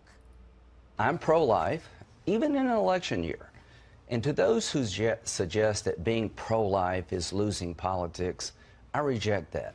Though many Republicans are rejecting a proposal from Senator Lindsey Graham to ban abortions nationwide after 15 weeks of pregnancy. I think a better approach probably will be to allow the states to work through this. For months, Republicans have built their midterm pitch on inflation, the border, and a nationwide increase in crime. Graham says abortion should be part of that argument. To my Republican colleagues, now's the time to stand up and be counted. The pro-life movement is counting on you. A newly released NBC poll shows that 61% of voters disapprove of the Supreme Court overturning Roe v. Wade. Democrats have a 22-point advantage over Republicans on abortion. A recent Fox News poll showed a 12-point spread. The same Fox News poll found about 45% of voters are extremely concerned about abortion. I encourage everyone to exercise your right to express your voice on this issue through your vote. In New Hampshire, within hours of Republican Don Bolduc's primary victory, his opponent, Democratic Senator Maggie Hassan, ran an ad claiming a Bolduc victory meant a nationwide ban on abortion. It's the only thing she's got. It's a distraction. She wants to take a very, very important issue and, like she always does, make it about herself. Senator Graham acknowledges his abortion bill won't pass anytime soon, but he says he will continue fighting for it because, as of June, there is no longer any constitutional prohibition preventing Congress from setting abortion policy. In Washington, Rich Edson, Fox News. And back out to the nation's capital we go. We, of course, will continue to monitor the latest when it comes to abortion rights in this country as well. 6:48 here on the East Coast. We're going to step away for a quick 2-minute commercial break. We'll be right back.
And we continue with our latest international headlines, including an update from the war in Ukraine. Ukraine continues their counteroffensive as crews there work to uncover hundreds of bodies in mass graves.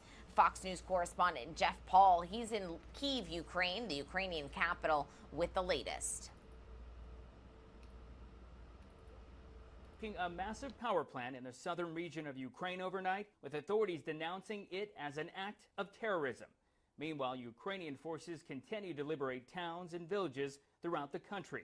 But as they do, they are beginning to uncover evidence of what they are calling war crimes. In the Kharkiv region, forces finding locations described as torture cells at a train station, supermarket, and a cellar of a home. They believe these locations were used to imprison, interrogate, and eventually kill many civilians, whose bodies were likely dumped afterwards. Following this, President Zelenskyy vowing that Ukraine is prepared to continue reclaiming territory. Maybe now it seems to some of you that after a series of victories we have a certain lull, but this is not a lull. This is preparation for the next series.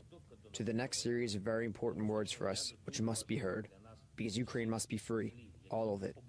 Meanwhile, crews continue their work in Izium to uncover hundreds of bodies in a mass grave, many of those bodies showing signs of torture.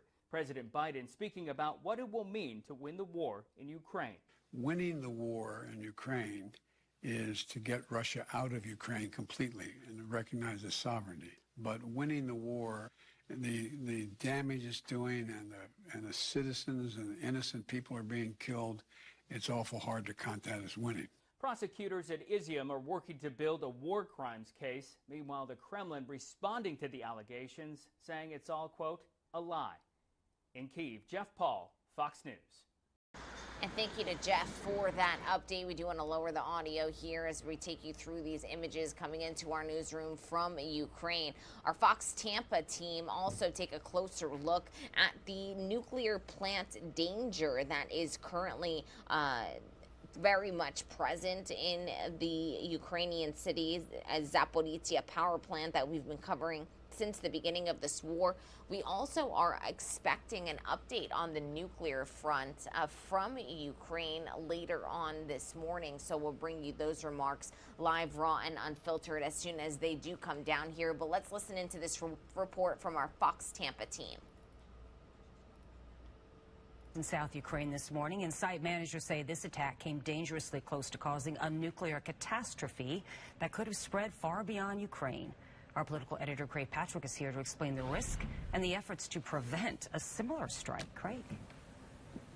Well, the efforts to prevent a similar strike in this case are extraordinarily challenging because this kind of attack we just saw this morning is quite different from the kind of attack we've seen on Zaporizhzhia, which appears to have been collateral damage in some of the firefights nearby. This time, in this case, Russia appears to have launched a long-range rocket into Ukraine's second largest nuclear power plant.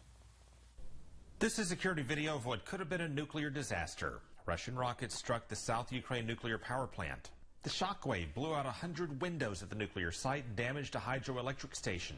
Keep in mind this plant is nowhere near the front lines of the counteroffensive. So unlike the strikes in the Zaporizhzhia nuclear station, this would not be in the crossfire battle. In fact, this is around 300 miles from the Zaporizhzhia plant and 100 miles north of Mykolaiv, making it far removed from the fighting to the south and to the northeast. But Russia has been firing long-range rockets targeting Ukraine's infrastructure, knocking out water and electricity through much of the country as they retreat. For background, the shelling around the other nuclear site, the Zaporizhzhia plant, increased the risk of a nuclear leak if they ruptured the pools of spent fuel, or the risk of a meltdown if it shut down the plant's ability to cool for too long. But the South Ukraine plant just took a strike from a powerful rocket that missed the reactor cores by 900 feet. And while those cores are heavily fortified and designed to withstand a plane crash, site managers say if this rocket had struck a core, that it was strong enough to have ruptured it. They could have blown the top off and caused a Chernobyl type of disaster. Then again, Ukraine said they and the world dodged by around 900 feet. Ukraine says Russia knows this is a nuclear plant, so they claim Russia just carried out an act of nuclear terrorism, or attempted nuclear terrorism. And that brings us to President Biden's interview with 60 Minutes, when he warned Vladimir Putin to not launch any kind of chemical, biological, or nuclear attack. Don't. It will change the face of war, unlike anything since World War II. And the consequences of that would be what? What would the U.S. response be? You think I would tell you if I knew exactly what it would be? Of course I'm not going to tell you. It'll be consequential. And yet we have another very serious scare. This one appears to be more serious than the others up to this point, and Russia's motive is not entirely clear. Was this an errant rocket? More likely it was in fact targeting that particular plant. If so, why? If the motive was perhaps to deprive the Ukrainian people and military of access to electricity as winter approaches, that could be one factor. Or if it was targeting it to try to cause a nuclear catastrophe without actually launching a tactical nuclear weapon, that is another very serious concern, something our intelligence community is working on to try to figure out exactly what Russia was thinking when it took such a reckless action. Yeah. Good luck with that, right? So did the rocket strike knock out power to the plant that I guess could have affected maybe its ability to cool? Yes, 3 different power lines were knocked out, including the damage to the hydroelectric station. So yes, it did. Thankfully, it was rather quickly restored, so it didn't interrupt the plant's ability to cool, to the fact that there was no, thankfully, meltdown. But that's the concern, too, the disruption of power to the plant, as we saw with Zaporizhia. If it is sustained for too long, thankfully it hasn't been, that can cause a catastrophe of a different type. Oh, boy. All right, Craig Patrick, thank you. Russia struck another nuclear. And thank you to our Fox Tampa team for that report. They always do an excellent job at putting the latest updates from Ukraine into context for all of you tuning into our show. 6:57 here on the East Coast. We're going to step away for another quick 2-minute commercial break. When we come back, we'll get you up to speed on all of the top stories that we are monitoring here on Live Now from Fox.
Good morning and welcome into Live Now from Fox. I'm your host, Gabrielle Amato, live now from our Orlando studios, and you are taking a look at all of the top stories that we are monitoring on this Tuesday, September 20th, 2022. The big one of the day, Hurricane Fiona, is officially the first major hurricane of the 2022 Atlantic hurricane season. It has strengthened to a Category 3 storm overnight, and it has left devastation in its path across Puerto Rico and the Dominican Republic. We can confirm that lives have been claimed in both Puerto Rico and another in the DR, as they call it. Fiona caused a total power outage when it struck Puerto Rico as a Category 1 storm over the weekend.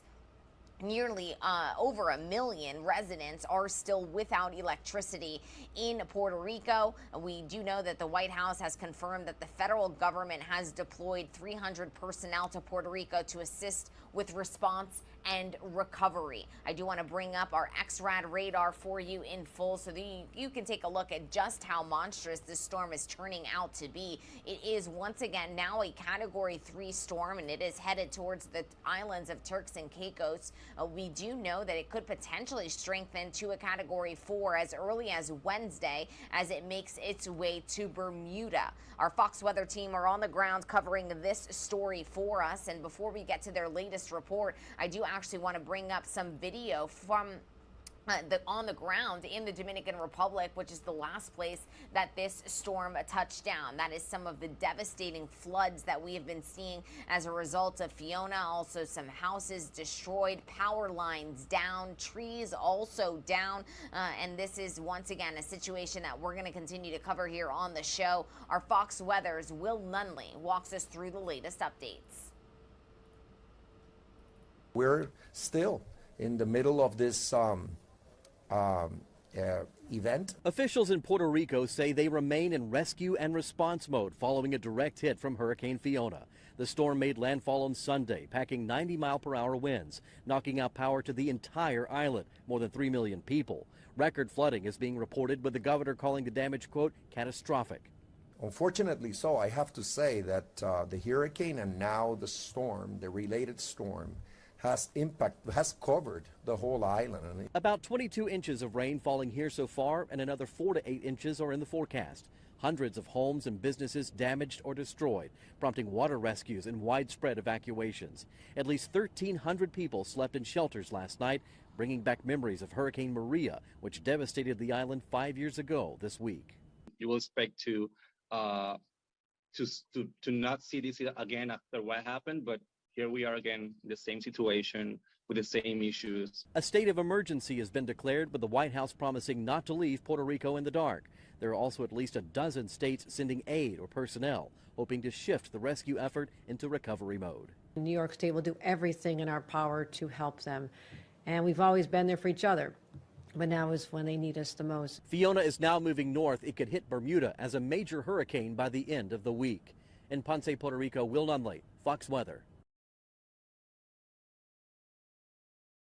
And here are some more videos coming into our newsroom of the devastation left in the wake of this this Hurricane Fiona that is now a Category 3 storm. We'll continue to touch base with our Fox Weather team throughout the morning. Will Nunley is going to join us live in the 8 o'clock hour, so you certainly won't want to miss that update live, raw, and unfiltered from the ground in Puerto Rico. We do also want to catch you up on some other top stories that we are monitoring here in the United States, including what is set to be a big day for the Federal Reserve and potentially for all of your wallets. Today is day one of a 2-day meeting that the Fed will have. They're going to discuss interest rates and a potential hike that we could see announced tomorrow. We do have our reporters, of course, covering this story for us as well. And our Fox News correspondent, Douglas Ader, has the details. Has been above 8% for months now, and it looks like the Federal Reserve will take another crack at bringing it down, but this could be painful. The markets yesterday on a bit of an upswing, but today all eyes turn to the Federal Reserve. The 2-day meeting there will determine where interest rates are headed, and all signs are pointing up, way up. I do not expect moves of this size to be common. Back in June, Fed Chairman Jerome Powell said the 3/4-point hike then was unusual. Well, the Fed is now expected to do it for the 3rd time when their meeting wraps up tomorrow. And it could be even higher because the earlier efforts to slow the economy haven't done enough, with inflation remaining above 8%. The Fed doesn't want to have, as they say, a stop-and-go monetary policy. They want to take care of inflation once, take care of it, put it away. That might risk a recession. Higher interest rates will make the cost of borrowing for homes and cars shoot up, but that could eventually help lower prices. On CBS's 60 Minutes, President Biden argued that inflation is at least steady. I can make it sound like all of a sudden, my God, it went to 8.2%. It's the highest inflation rate, Mr. President, in 40 years. I got that. Inflation is the single most important economic indicator to American families. They see it at the pump, they see it at the grocery store, and it eats into their wage gains. So it's hard to argue that, yes, it's not spiking dramatically month to month, but it's at historic highs, and inflation is a problem. A problem that the Federal Reserve is supposed to fix, but it may come at a steep price. In Washington, Doug Luzader, Fox News. And thank you to Doug for that update. Of course, as soon as we do have an update on the Federal Reserve's meeting, we'll bring that to you live, raw, and unfiltered here on the show. We do have a couple more business-related updates to bring to you here on the show as well. On the topic of inflation, some reports are suggesting that inflation could potentially push you into paying higher taxes. A tax nonprofit organization says this could happen. An analysis by the Tax Foundation says some states could hurt you on taxes because of inflation. 15 states don't account for inflation when setting tax brackets on wages and income, and 18 others don't index personal tax exemption to inflation. Typically, the IRS seals inflation adjustments for next year's taxes in October or November. So we'll have a better view and a better idea of what some of those tax bracket changes could mean over the course of the next couple of months. Our Fox Business Network's David Asman takes a look at quite a few of the top business stories in today's Fox Means Business Report.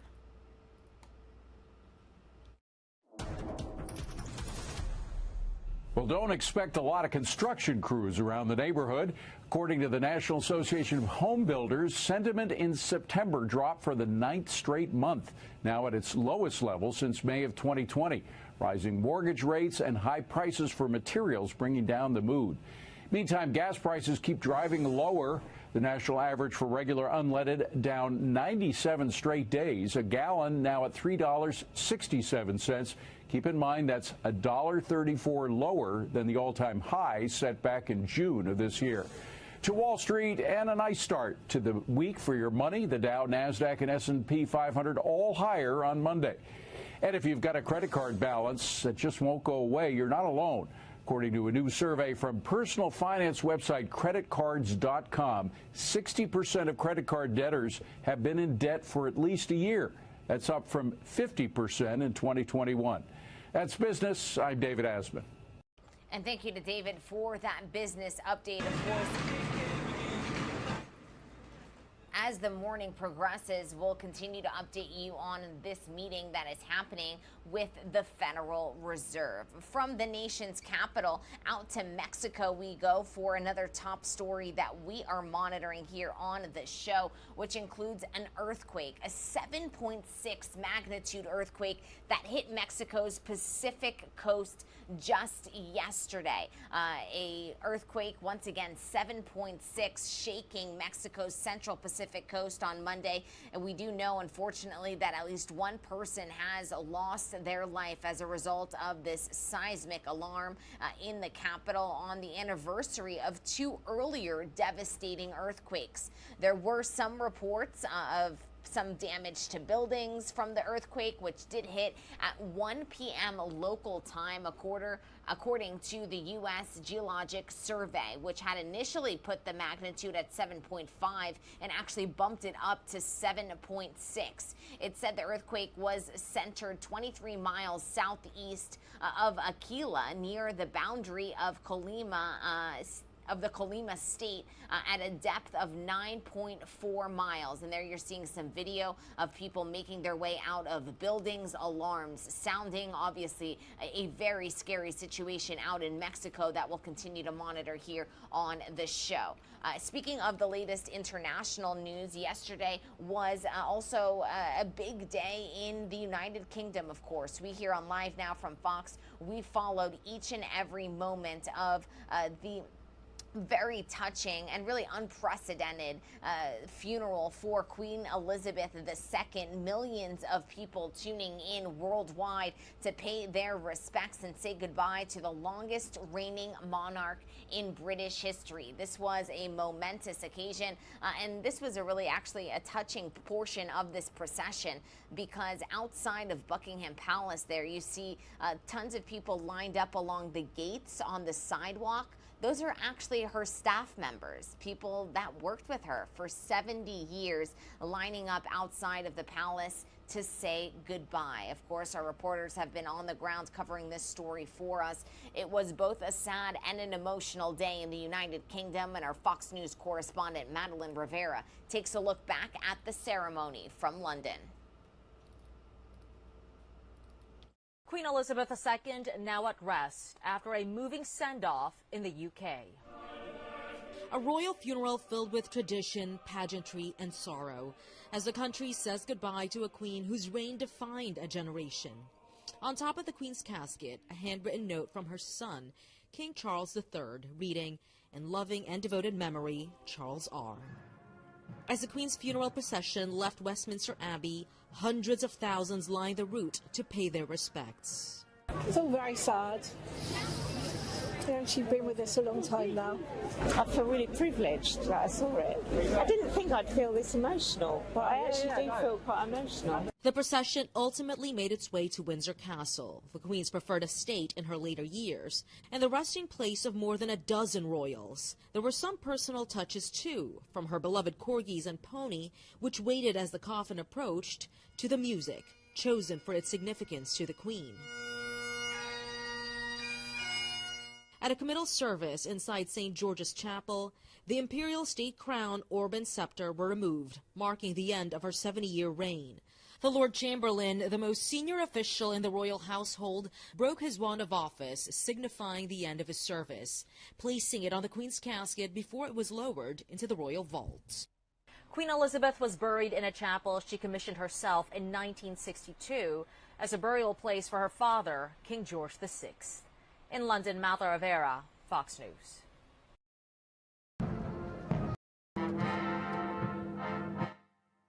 And thank you to Madeline for that update. We here on the show have been honoring the Queen for the past 11 days and will continue to honor her legacy. Our very own Live Now from Fox's Josh Breslow actually caught up with the former bodyguard to both Prince William and Prince Harry as he shares poignant and very touching memories that he has of the Queen and of the royal family. So let's listen back in here.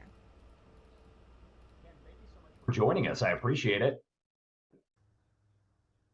Yeah, well, it's good to be with you, and very happy to speak with you on this extraordinary occasion here in London. I've obviously never witnessed anything like this in my life. Certainly, my career in the Metropolitan Police at Scotland Yard, and a coordinator of several major events. But this just sort of takes everything into a new line, in that we've never seen an operation order of this scale ever in the history of the Metropolitan Police that was founded, of course, in 1839. Tell me about some of your experience, because you've had experiences that people have, only dreamed of, being so close to the royal family. You were the bodyguard for Princes William and Harry, and you were essentially a bodyguard for Princess Diana as well. Tell me about some of that experience that you do have there.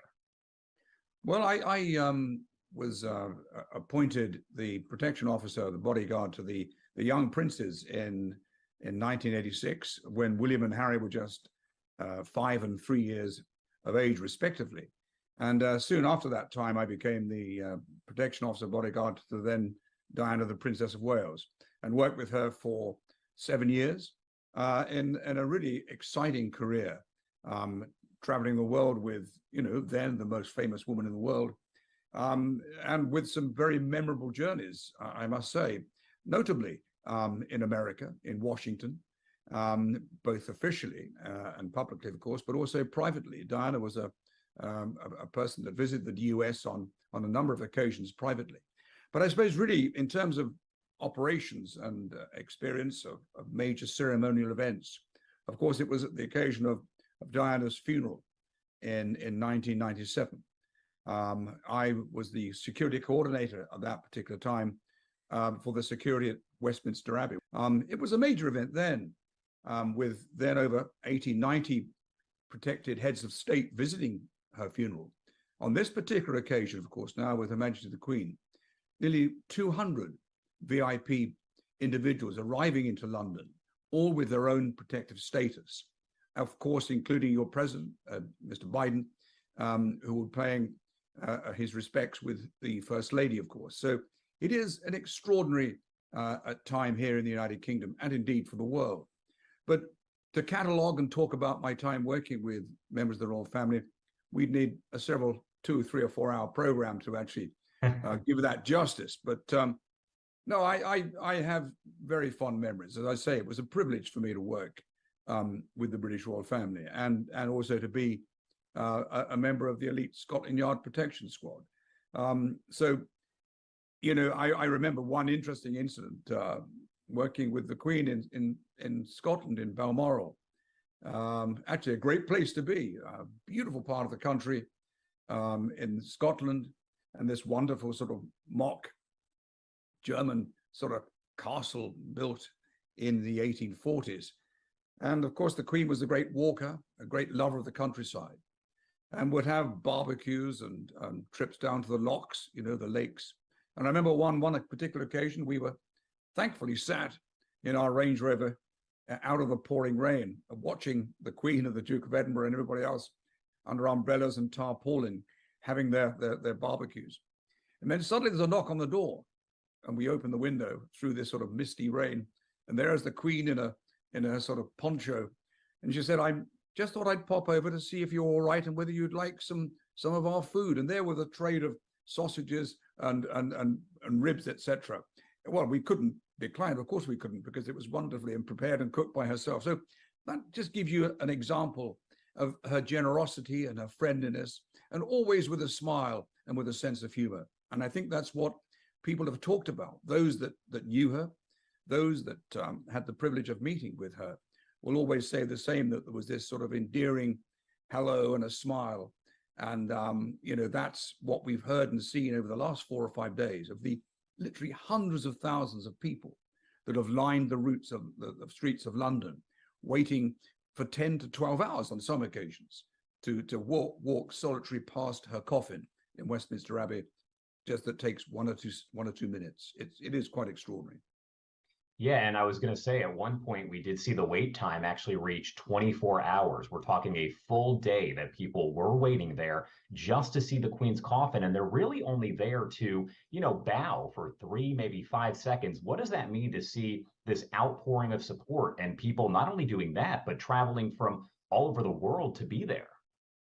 Well, you're absolutely right. I mean, I don't think anyone really anticipated the actual extent of the numbers that would wish to file past the coffin in the Westminster Hall in the Houses of Parliament. But such was the esteem and respect that the Queen was held amongst so many people in this country, and indeed so many people from across the world. You know, London is a very multiracial city. And, you know, I was there yesterday, and, you know, there were representatives, ordinary people from perhaps every single corner of the earth. I've never seen anything like it in my time here in this great city, I have to say that. Yeah, for sure. And you did see celebrities like David Beckham, for instance, a huge name there, who waited in line for 12, maybe 14 hours. What does it mean to see not just people from across the world, but celebrities, big names who probably could cut the line if they wanted to, but they are going out there and they are waiting the full time, just like everybody else? Well, I think, you know, the fact that David Beckham that took time out to join the queue, I think, you know, we have to give credit to him. It's something he wanted to do. I don't think that he was hoping for a backseat, you know, hook in. To be fair, though, that's not happened. I mean, Beckham's not alone in this. There have been many sort of celebrity VIPs that have had to take their part and getting up at, you know, crazy hours of the night to pay their respects. And I think, you know, there's another example. Given the the celebrity status of David Beckham, you know, he just becomes one of everybody else that wishes to pay their respects. To be fair to Beckham, I mean, you would have thought, well, this guy will be sort of hunted down for signature and autographs on his way around. But people just gave him the peace and the respect because they knew that he was just showing this respect like everybody else. And what's intrigued me about this journey that, you know, the man on the street has made is that it's been made without incident. You know, there's no talking, there's no shouting. People have talked about the solemnity, the quietness, the peace of what's happened over the last 10 days. It is extraordinary. And, you know, it's gone off without incident. Let's touch wood on that. And this has been policed by volunteers. We'll look back at this in times to come and say, well, you know, that was an exceptionally rare occasion, the likes of which we'll never, ever see that again, and certainly not in anyone's lifetime. We talk about this operation now with the late Queen, and all members of the monarchy are given a code word that's attached to them. In Elizabeth's case, this was Operation London Bridge, which was an operation order that was viewed by politicians, by parliamentarians, members of the household, the police, of course, that actually prepares for such an occasion. In Diana's case, of course, there wasn't one because no one anticipated that Diana would die so young. So I was there at the time. We used the operation order that at that time was for the Queen Mother, which was Operation Tay Bridge. So we were able to sort of substitute the information there for what would apply to Diana's case. Diana's case, there was a great deal of mourning. There was a great deal of weeping, a great deal of crying, because I think people just couldn't understand why this happened. But I don't think it's fair to say, well, you know, this is big or that is big or whatever. I think there are two separate occasions. The only similarity, of course, is they were two very, very important members of the British royal family. We are now moving into a new period of monarchy with a king that has real ideas of trimming down the monarchy, of sort of taking it in a new direction, together with his son and with his sons. I mean, before Harry and Meghan's departure to Canada initially, and then, of course, the US, Harry was very much part of his father's plan. I hope that in some way can be reintroduced. I think we have to accept that we're all time out on that at the moment.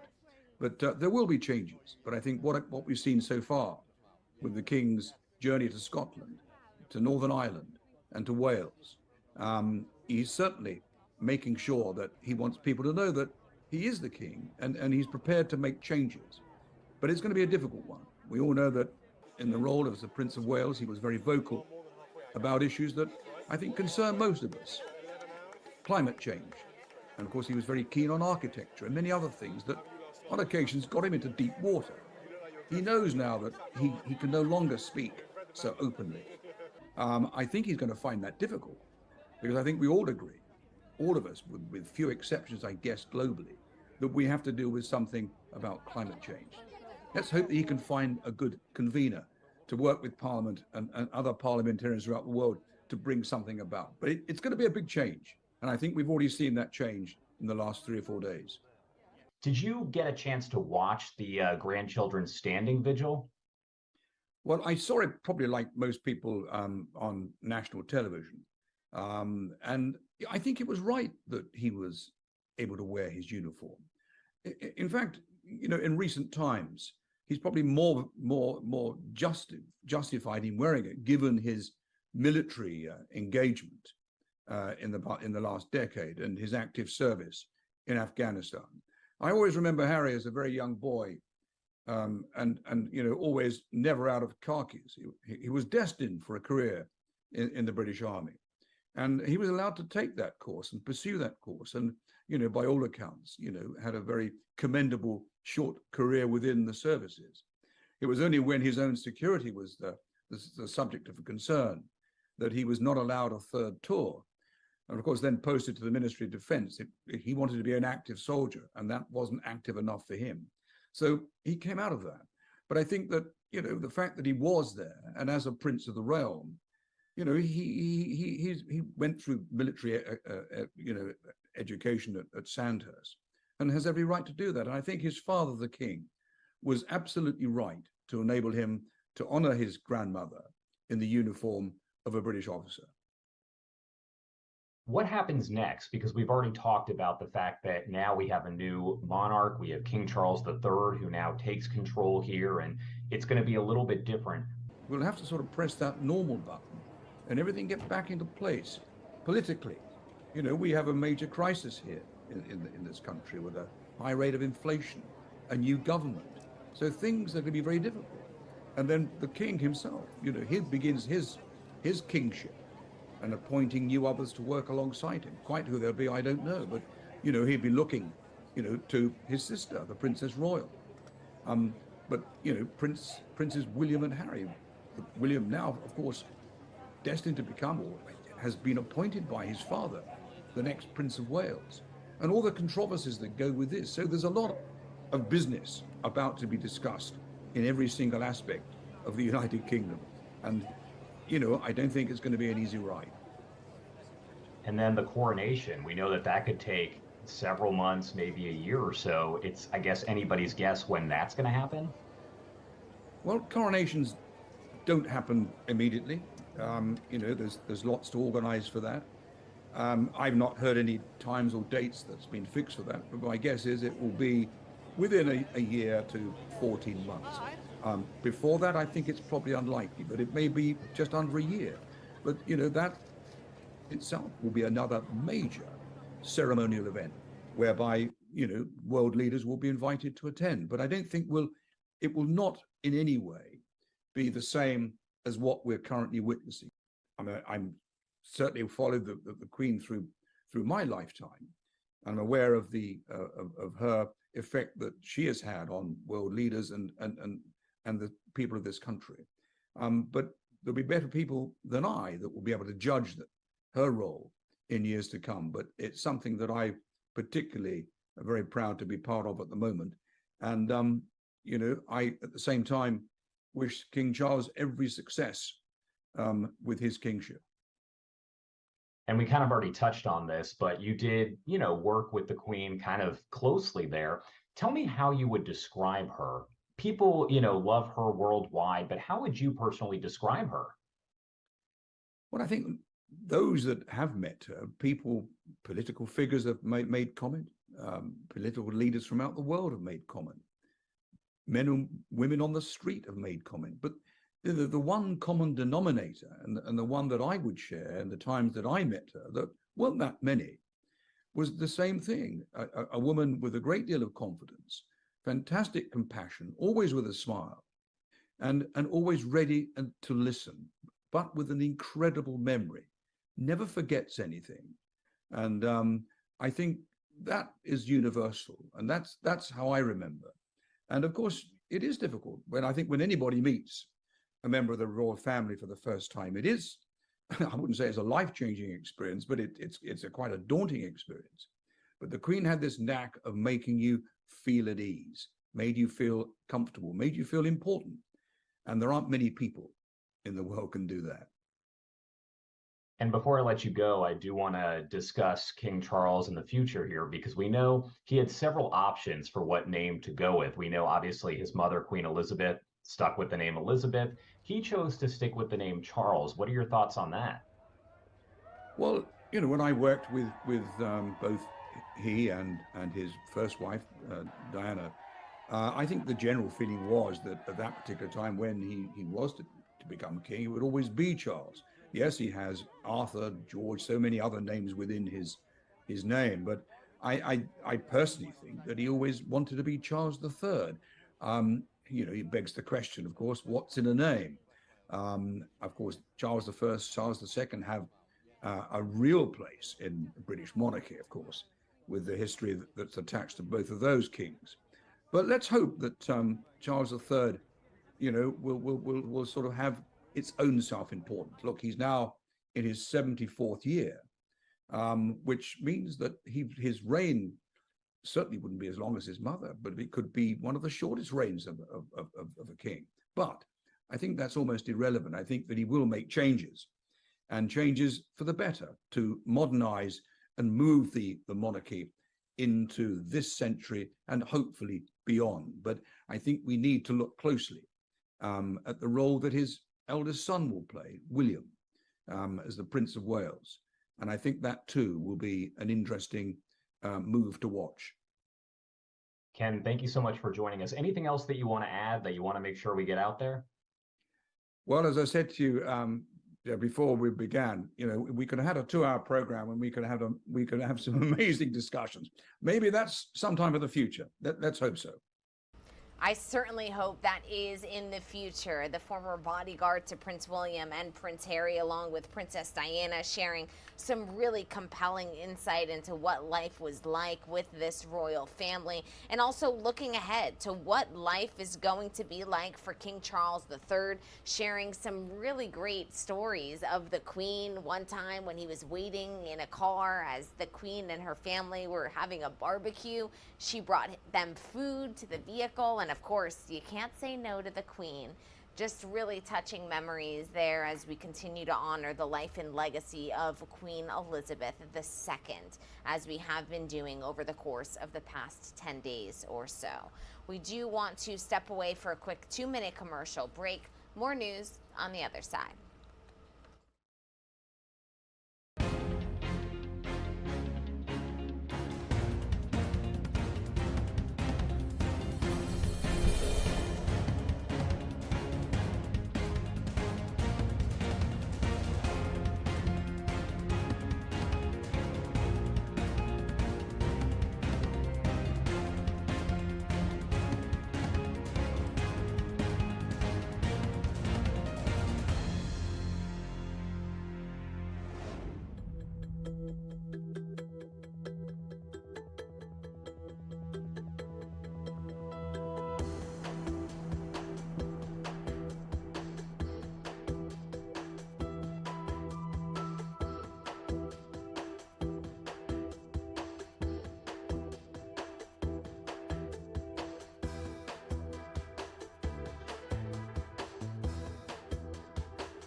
Welcome back into Live Now from Fox. I'm your host, Gabrielle Amato, and if you are just waking up with us here on the East Coast, it is now officially 7:30, very early over on the West Coast, just 4:30 a.m. on this Tuesday morning, and we do want to bring to you the latest update on Hurricane Fiona, which is now a Category 3 hurricane, meaning it is the first major hurricane of the 2022 Atlantic hurricane season. We do know that it touched down over the weekend in Puerto Rico as a Category 1 storm, leaving devastation in its path. Puerto Rico's electricity was wiped out entirely. We do know that the White House said Monday the federal government has deployed 300 personnel to Puerto Rico to assist with response and recovery. They do not want to leave Puerto Rico in the dark. This has caused well over 1 million residents to be without power in that U.S. territory. We do know also that the hurricane has been linked to at least 2 deaths in Puerto Rico and another one in the Dominican Republic, which had also touched down in the DR, as they call it in their country. We know now that as a Category 3 storm, as per this morning, it is packing at 115 miles per hour, and it is headed towards the Turks and Caicos Islands. We're going to be touching base with our Fox weather team on the ground in the 8 o'clock hour live from Puerto Rico, but we do want to bring you some of the latest video that is poured into our newsroom from the Dominican Republic, which of course is the most recent stop that Hurricane Fiona has made. This is just some of the images that we are seeing this morning after this storm, which is currently still strengthening, did touch down in the Dominican Republic, causing power outages, flooding across large portions of that island, and also, as we have been reporting, destroying the power in Puerto Rico. We do, of course, know that just years ago, it is the 5-year anniversary of Hurricane Maria, which killed nearly 3,000 people, destroying that power grid back in 2017. So the United States has sent additional help to try and help the people of Puerto Rico, and I'm sure much will be done internationally as well to help the people of the Dominican Republic as their rescue efforts are now underway as well. But as I have been saying, our Fox Weather team have been on the ground covering this story for us, and Will Nunley filed this latest report from Puerto Rico. We're still in the middle of this event. Officials in Puerto Rico say they remain in rescue and response mode following a direct hit from Hurricane Fiona. The storm made landfall on Sunday, packing 90-mile-per-hour winds, knocking out power to the entire island, more than 3 million people. Record flooding is being reported, with the governor calling the damage, quote, catastrophic. Unfortunately so, I have to say that the hurricane and now the storm, the related storm, has covered the whole island. About 22 inches of rain falling here so far, and another 4 to 8 inches are in the forecast. Hundreds of homes and businesses damaged or destroyed, prompting water rescues and widespread evacuations. At least 1,300 people slept in shelters last night, bringing back memories of Hurricane Maria, which devastated the island 5 years ago this week. You will expect to not see this again after what happened, but here we are again in the same situation with the same issues. A state of emergency has been declared, with the White House promising not to leave Puerto Rico in the dark. There are also at least a dozen states sending aid or personnel, hoping to shift the rescue effort into recovery mode. New York State will do everything in our power to help them. And we've always been there for each other.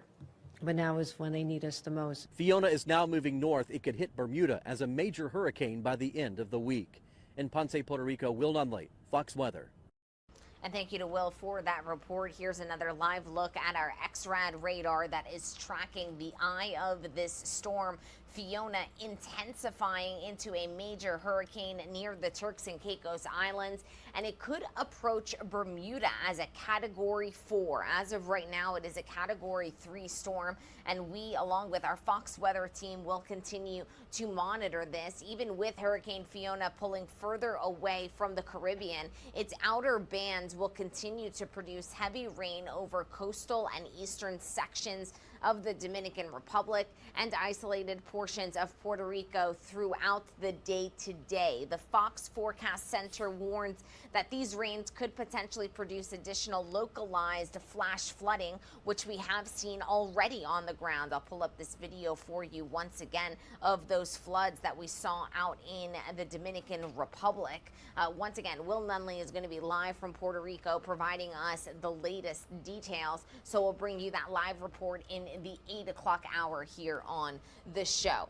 Taking this story from our XRAD radar here that you see on your screens, back out to New York City we go, where we're also monitoring another big story we'll be following throughout the day. The Federal Reserve today meeting to discuss interest rates. Our Fox News correspondent Doug Lazater walks us through the details of this meeting.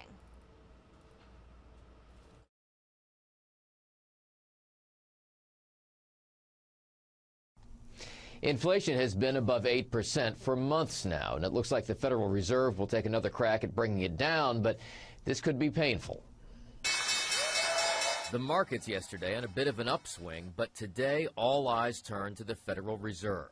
The two-day meeting there will determine where interest rates are headed, and all signs are pointing up, way up. I do not expect moves of this size to be common. Back in June, Fed Chairman Jerome Powell said the three-quarter-point hike then was unusual.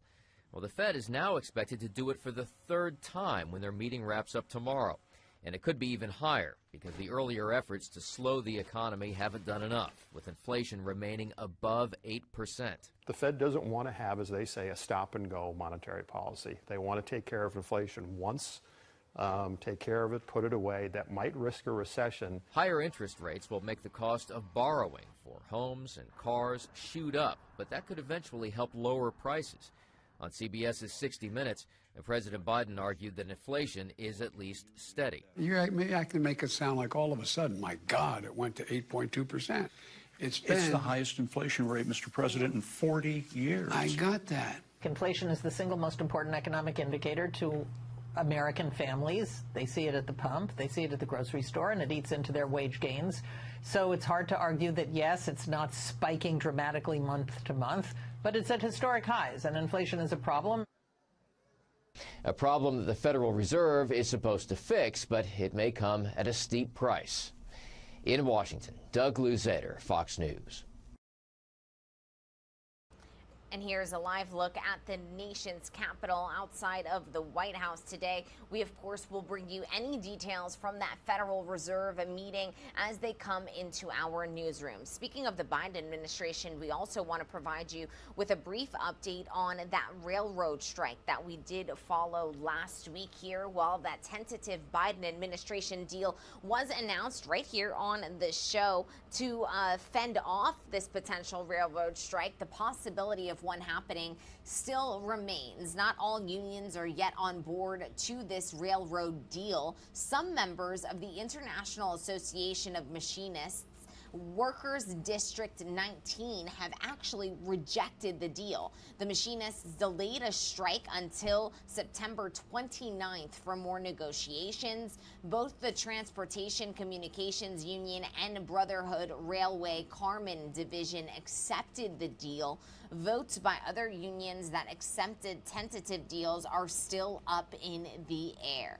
Congress could potentially intervene if agreements aren't reached. And speaking of intervening, we do want to bring you back out to the nation's capital for an update on a case that has really touched the lives of many people across the country via a podcast called Serial. After being sentenced to prison at age 17 and spending more than 2 decades behind bars, Adnan Syed, the man whose murder trial attracted the national spotlight thanks to that true crime podcast, is now a free man. Our Fox News correspondent Jackie Ibanez has the latest.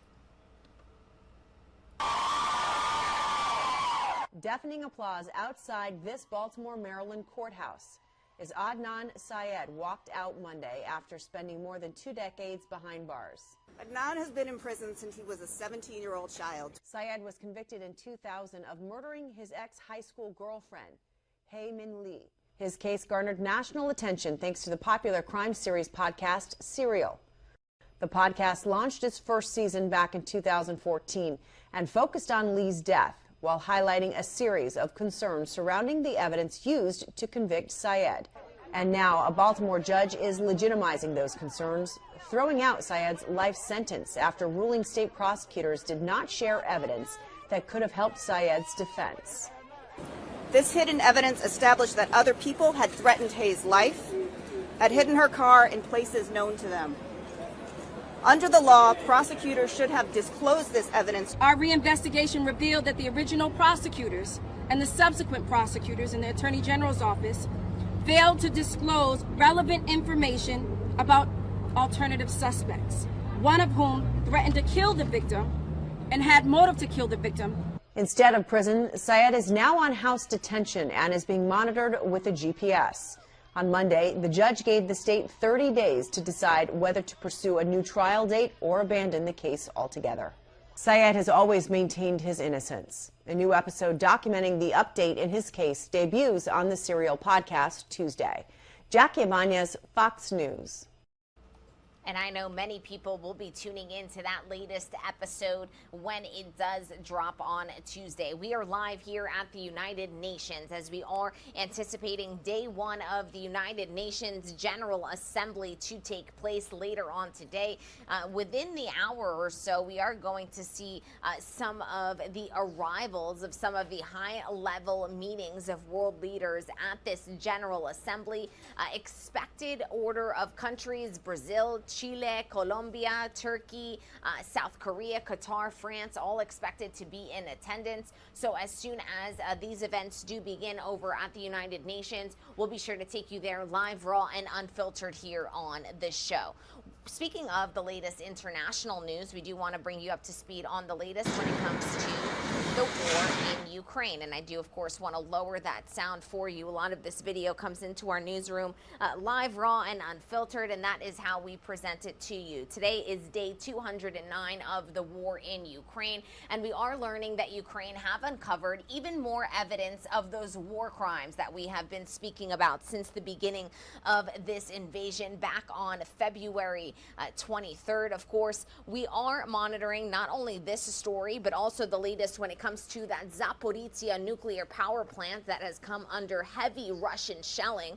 Our reporters have been on the ground covering this story for us since the beginning. Let's touch base with our Fox News correspondent, Jeff Paul, who is in the Ukrainian capital of Kyiv with the latest. Russian troops striking a massive power plant in the southern region of Ukraine overnight, with authorities denouncing it as an act of terrorism. Meanwhile, Ukrainian forces continue to liberate towns and villages throughout the country. But as they do, they are beginning to uncover evidence of what they are calling war crimes. In the Kharkiv region, forces finding locations described as torture cells at a train station, supermarket, and a cellar of a home.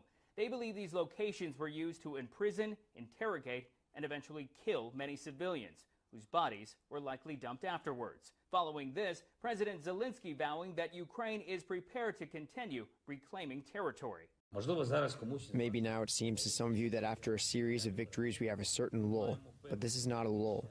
This is preparation for the next series. To the next series of very important words for us, which must be heard, because Ukraine must be free, all of it.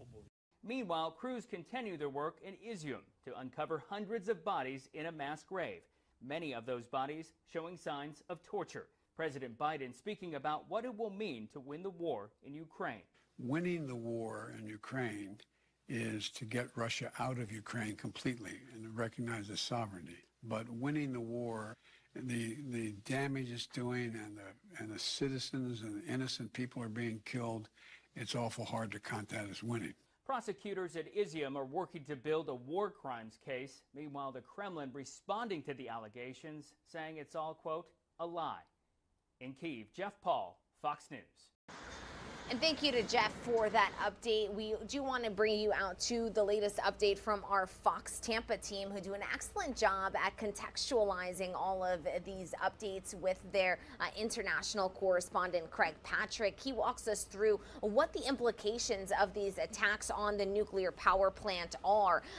This is obviously a story we have been following. We were actually expecting an update from Ukraine on the nuclear situation at some point this morning. Unfortunately, it does appear that that's been rescheduled, but we'll work to get you those details. But for now, we'll send you out to this latest breakdown from our Fox Tampa team.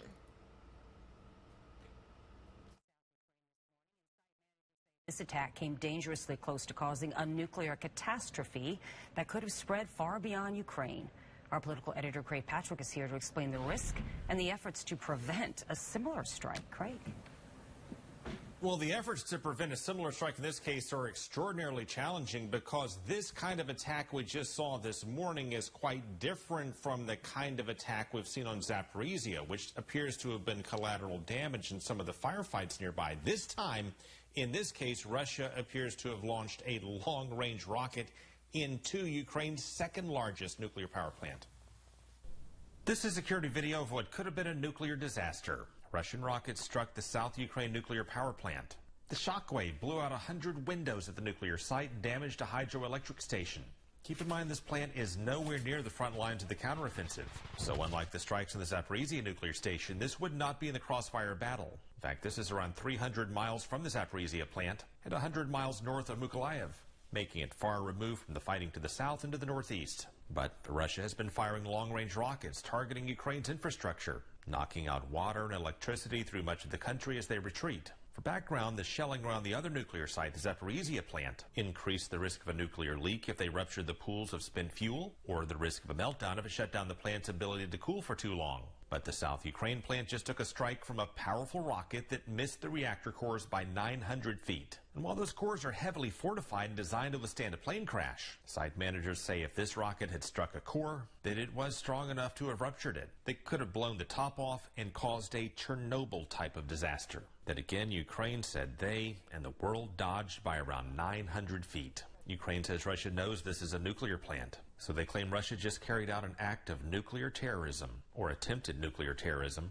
And that brings us to President Biden's interview with 60 Minutes, when he warned Vladimir Putin to not launch any kind of chemical, biological, or nuclear attack.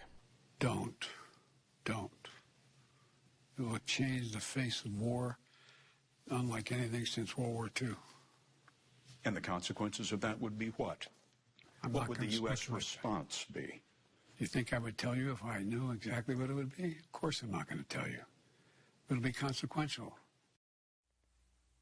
And yet we have another very serious scare. This one appears to be more serious than the others up to this point, and Russia's motive is not entirely clear. Was this an errant rocket? More likely it was in fact targeting that particular plant. If so, why? If the motive was perhaps to deprive the Ukrainian people and military of access to electricity as winter approaches, that could be one factor. Or if it was targeting it to try to cause a nuclear catastrophe without actually launching a tactical nuclear weapon, that is another very serious concern, something our intelligence community is working on to try to figure out exactly what Russia was thinking when it took such a reckless action. Yeah. Good luck with that, right? So did the rocket strike knock out power to the plant that I guess could have affected maybe its ability to cool? Yes, 3 different power lines were knocked out, including the damage to the hydroelectric station. So yes, it did. Thankfully, it was rather quickly restored, so it didn't interrupt the plant's ability to cool, to the fact that there was no, thankfully, meltdown. But that's the concern, too, the disruption of power to the plant, as we saw with Zaporizhia. If it is sustained for too long, thankfully it hasn't been, that can cause a catastrophe of a different type. Thank you to our Fox Tampa team for that report. We'll continue to bring you the latest updates from the ground in Ukraine. Here's another live look at the White House. President Joe Biden making headlines over the weekend, declaring that the coronavirus pandemic is over. We're going to step away for a quick 2-minute commercial break, but when we come back, we'll get you up to speed from our Fox News White House correspondent Peter Ducey with his latest report, and also bring you the latest update from Dr. Anthony Fauci on the progress that the United States has made when it comes to the coronavirus pandemic. We'll see you in 2 minutes.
Welcome back into Live Now from Fox. I'm your host, Gabrielle Amato. And before we left you on that break, we were letting you know the latest update from President Joe Biden as he declared the coronavirus pandemic to be over. Our Fox News White House correspondent Peter Doocy has more on this story for us from the nation's capital.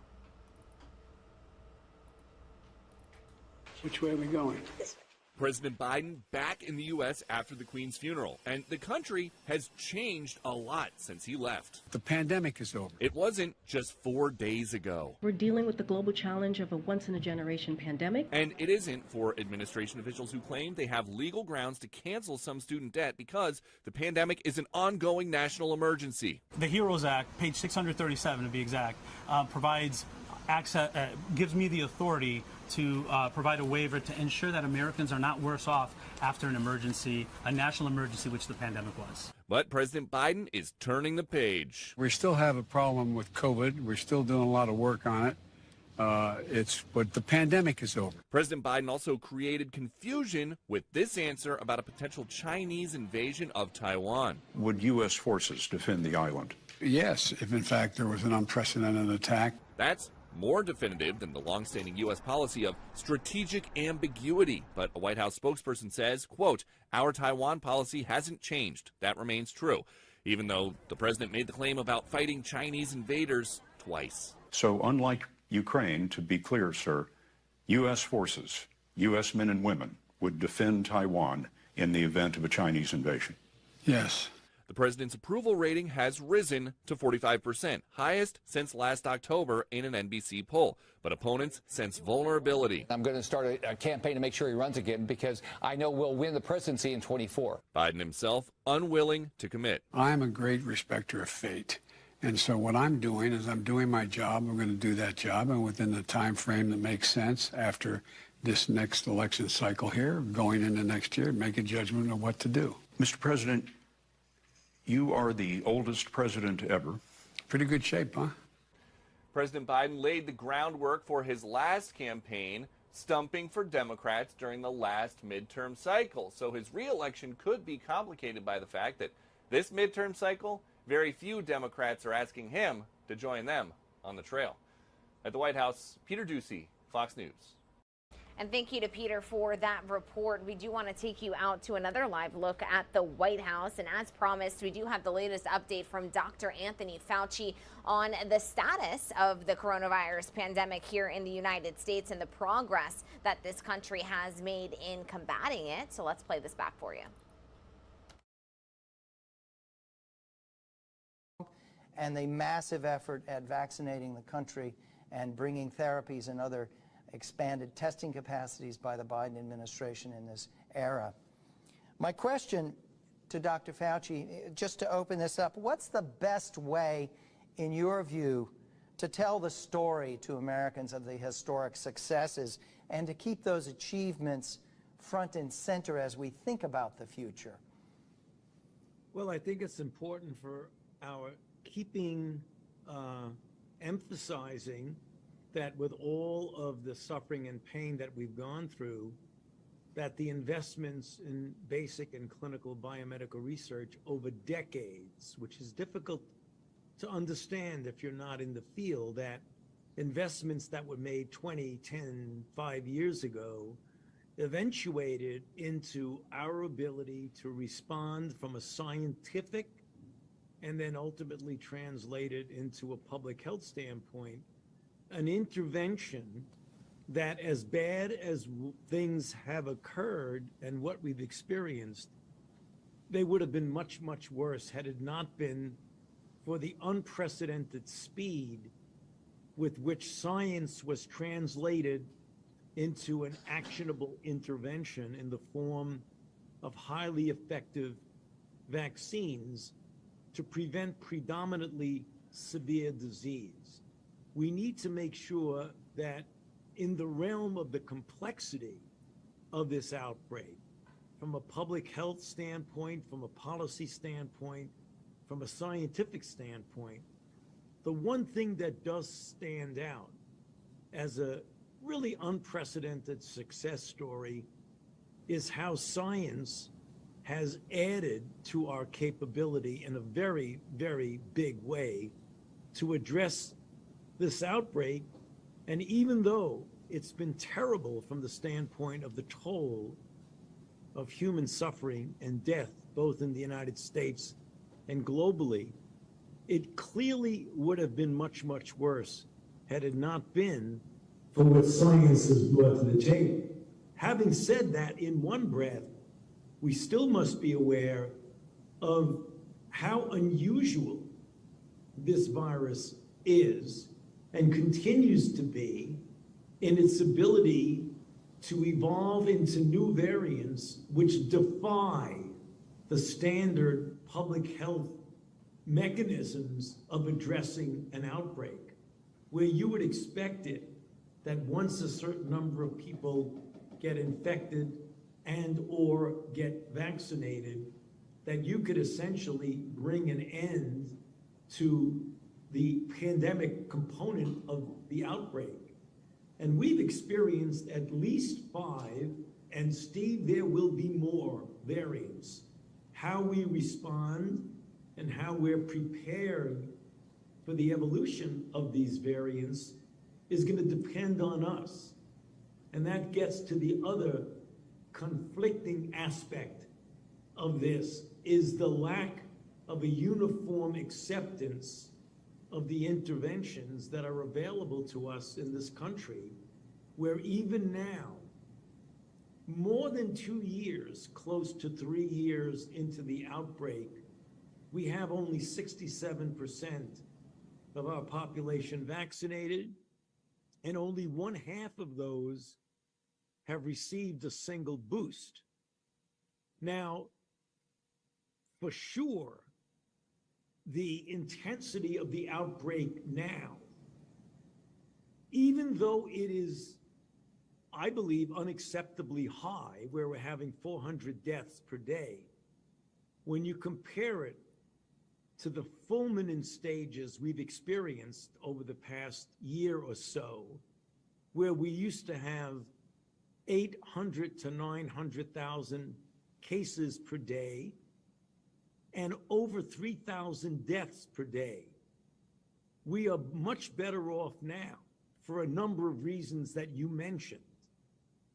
But we are not where we need to be if we're going to be able to, quote, live with the virus, because we know we're not going to eradicate it. We only did that with one virus, which is smallpox. And that was very different, because smallpox doesn't change from year to year or decade to decade or even from century to century. And we have vaccines and infection that imparts immunity that lasts for decades and possibly lifetime. So the next question we ask, are we going to be able to eliminate it from our country or from most of the world? And the answer is unlikely, because it is highly transmissible, and the immunity that's induced by vaccine or infection is also transient, and instead of lasting for decades and a lifetime, the way it does with measles and polio, immunity, as we know from painful experience, wanes after several months, requiring us to give boosters to maintain the durability and the extent of protection. So we're dealing with a very, very complicated situation. The ultimate goal would be, as I mentioned, we're not going to eradicate it. It's unlikely we're going to eliminate it. That we get to a level of control that's low enough that it doesn't disrupt our social order and essentially dominate what happens in society. We're heading in that direction, but we must be aware that it is likely, Steve, that with the combination of the evolution of variants as well as the seasonal aspects, that as we get into this coming late fall and winter, it is likely that we will see another variant emerge, and there's already on the horizon one that looks suspicious that it might start to evolve as another variant, and that's the BA.2.75.2. Right. Let me say a bit more about the achievements and ask you, I mean, it seems to me that in overcoming some of the resistance and skepticism in America about our response, we need to remind ourselves about the courage and bravery of health providers and public health officials. We need to remind people of the mobilization that happened in this nation on an unprecedented scale. We seldom seem to even reference these things today when we're talking about the tough challenges that are on the table. I'll get to the tough challenges in a moment, but my question to you is, how do we get back to a point where we acknowledge the scale and the depth of the achievements that have come from the American people, health providers, that have come from Congress acting in a deliberate and strategic way at the right moment? Well, the answer is the only way to do it, Steve, is to do it. It's as simple as that. We've got to talk about it. We've got to write about it. We've got to make it part of the discourse. You're absolutely right. The courage, the bravery, the fortitude, the resilience of the healthcare providers is just astounding in a very positive way. And I think it showed the very best.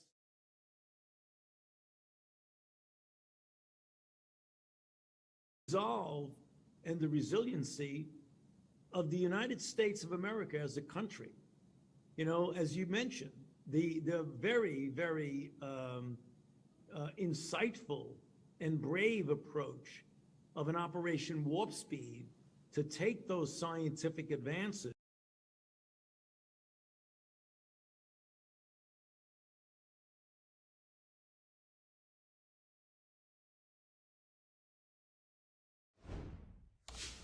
All right, good morning, everyone. Thank you so much for being with us here at Live Now from Fox. What you were watching right there was the COVID-19 update provided by Dr. Anthony Fauci just yesterday.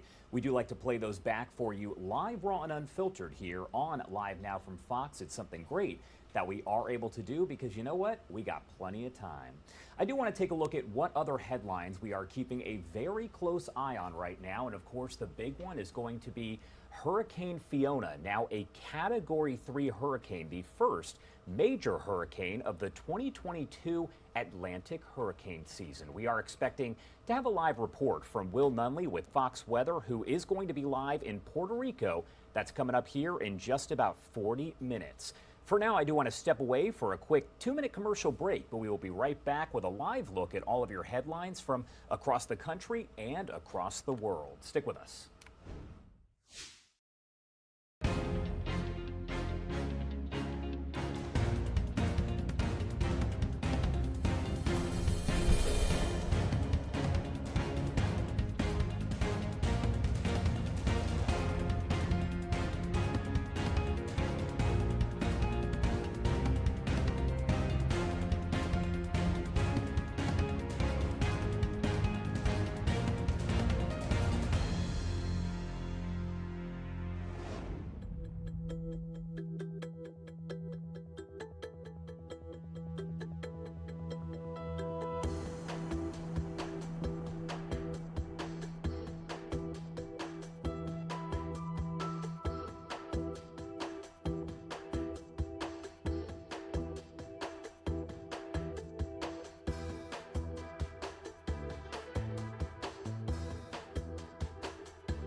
Hey, good morning, everyone, and thank you so much for joining us here on Live Now from Fox. It is 8:09 if you are joining us over on the East Coast, and 5:09 if you are on the West Coast. My name is Josh Breslow, and I'm here for the next few hours to bring you all of your top stories from across the country and across the world. As always, a lot going on, so let's get right to it. You can always look off to the left side of your screen to see exactly what we are working on. But let's get right to it here. We are going to talk a little bit more about Hurricane Fiona. We've been covering this for the past several days, and Hurricane Fiona, now a powerful Category 3 storm, making it the first major hurricane of the Atlantic hurricane season. The storm, with maximum sustained winds of 115 miles per hour, now headed right for the Turks and Caicos Islands, where the government has actually imposed a curfew here. The mayor of Anasco there in Puerto Rico posting this video to social media showing the extent of that flooding. Obviously, a lot of water there. Fiona, believed to be responsible for at least 4 deaths in Puerto Rico. A 58-year-old man was swept away by floodwaters, and a 70-year-old man was burned to death while filling a generator, as more than 1 million people in Puerto Rico do remain without power. A 4th person died in Guadalupe when his home was washed away. Now, the National Guard has rescued more than 900 people. Multiple landslides have been reported in Puerto Rico, where some areas will see, get this, up to 30 inches of rain. We are expecting a live update from Fox Weather's Will Nunley coming up here in just about 30 minutes, so we will have that live, raw, and unfiltered on Live Now from Fox. New video here shows that powerful earthquake that shook Mexico's central Pacific coast. Take a look. This was yesterday, and we have learned that at least 1 person has died. The 7.6 magnitude quake was registered around 1 p.m. local time, about 23 miles southeast of Aquila. It struck at a depth there almost 9.5 miles. No reports of damage in that immediate area of Mexico City, but in surrounding towns, a few buildings did suffer some cracks. You can see people gathering there in the streets after they were evacuated from several buildings when the shaking did start. People quickly left those buildings and waited there in the street until it was safe to go back inside. First responders comforted those who were frightened by that earthquake. Again, you're watching that in that video. Today does mark the start of the Federal Reserve's 2-day meeting ahead of yet another interest rate hike. Experts do predict this could be the 3rd consecutive 75 basis point increase. Now, to put that into perspective, that is triple the usual size. It would put the rate at a range of 3 to 3.25%, up from 2.25% to 2.5%. That meeting does conclude tomorrow afternoon with the Fed's rate decision and a speech from Fed Chairman Jerome Powell. This comes as strategists with Goldman Sachs are predicting the Fed is unlikely to cut the rate until 2024. Fox's Doug Luzader filing this report with the latest information. Inflation has been above 8% for months now, and it looks like the Federal Reserve will take another crack at bringing it down, but this could be painful. The markets yesterday on a bit of an upswing, but today all eyes turn to the Federal Reserve. The 2-day meeting there will determine where interest rates are headed, and all signs are pointing up, way up. I do not expect moves of this size to be common. Back in June, Fed Chairman Jerome Powell said the 3/4 point hike then was unusual. Well, the Fed is now expected to do it for the 3rd time when their meeting wraps up tomorrow. And it could be even higher because the earlier efforts to slow the economy haven't done enough, with inflation remaining above 8%. The Fed doesn't want to have, as they say, a stop-and-go monetary policy. They want to take care of inflation once, take care of it, put it away. That might risk a recession. Higher interest rates will make the cost of borrowing for homes and cars shoot up, but that could eventually help lower prices. On CBS's 60 Minutes, President Biden argued that inflation is at least steady. I can make it sound like all of a sudden, my God, it went to 8.2%. It's the highest inflation rate, Mr. President, in 40 years. I got that. Inflation is the single most important economic indicator to American families. They see it at the pump, they see it at the grocery store, and it eats into their wage gains. So it's hard to argue that, yes, it's not spiking dramatically month to month, but it's at historic highs, and inflation is a problem. a problem that the Federal Reserve is supposed to fix, but it may come at a steep price. In Washington, Doug Luzader, Fox News. All right, Doug, thank you so much for that, and we will bring you any sort of update as we do get it tomorrow when the Fed does make that decision. Also coming up this morning at 8:30 Eastern Time, so in about 15 minutes here, the Commerce Department will release its latest housing report. Experts do anticipate the number of new homes under construction in August dipped 0.1 of a percentage point to a seasonally adjusted annual rate of 1.445 million. This would mark the second straight monthly decline to the lowest level since back in February of last year. Once those numbers are released, as we do here, we will bring them to you as breaking news because that's what we do here at Live Now from Fox. Back to the headlines now. Queen Elizabeth II has been laid to rest, marking the end to the 10 days of mourning in the UK. A very emotional service was held just yesterday over at Westminster Abbey. We brought that to you live, raw, and unfiltered here on Live Now from Fox. It's been nearly 2 weeks since the death of the Queen, who sat on the throne for 70 years. Her eldest son, King Charles III, has become the UK's newest monarch, marking the first time in 7 decades that the national anthem has changed from God Save the Queen to God Save the King. Fox News correspondent Lauren Blanchard has been reporting for us from London. She provides these updates here and has a look back at that beautiful service. The time of national mourning has ended here in the UK after the Queen has been laid to rest. The state funeral was attended by roughly 2,000, but watched by millions. President Biden and the First Lady returned home Monday following the funeral of Queen Elizabeth II. It was an emotional service at Westminster Abbey, where after the Queen's coffin was taken to Windsor Castle, thousands lined the street along the way to catch one last glimpse of Britain's longest reigning monarch. A committal service was held inside St. George's Chapel, the Queen's final resting place. Her coffin buried alongside her late husband, Prince Philip, her parents, and her late sister, Margaret. The Queen, I believe, was somebody everyone respected and looked up to. Even after 10 days of mourning, the Queen's death is still having a profound effect across the UK. It's been really emotional, while also bringing together people from the US and all around the world. to see the respect that the people have for her and the love they have for her. It was impressive. Officials say the heavy foot traffic from tourists and locals comes with some economic benefits. When you've got hundreds of thousands of people coming to London, our hotels, are incredibly busy. The next big royal event is expected to be the coronation of King Charles III. No official date has been set, but it will likely take place sometime next year. In London, Lauren Blanchard, Fox News. All right, Lauren, thank you so much for that report. And as we do get that information here, we will let you know. But we have been told by several royal experts that we are not expecting to know the coronation date anytime soon. And it could be up to a year from now before it does happen. After being sentenced to prison at the age of 17 and spending more than 2 decades behind bars, Adnan Syed is now a free man. He's the man whose murder trial attracted the national spotlight thanks to a popular true crime podcast known as Serial. Fox News correspondent Jackie Ibanez has the latest for us.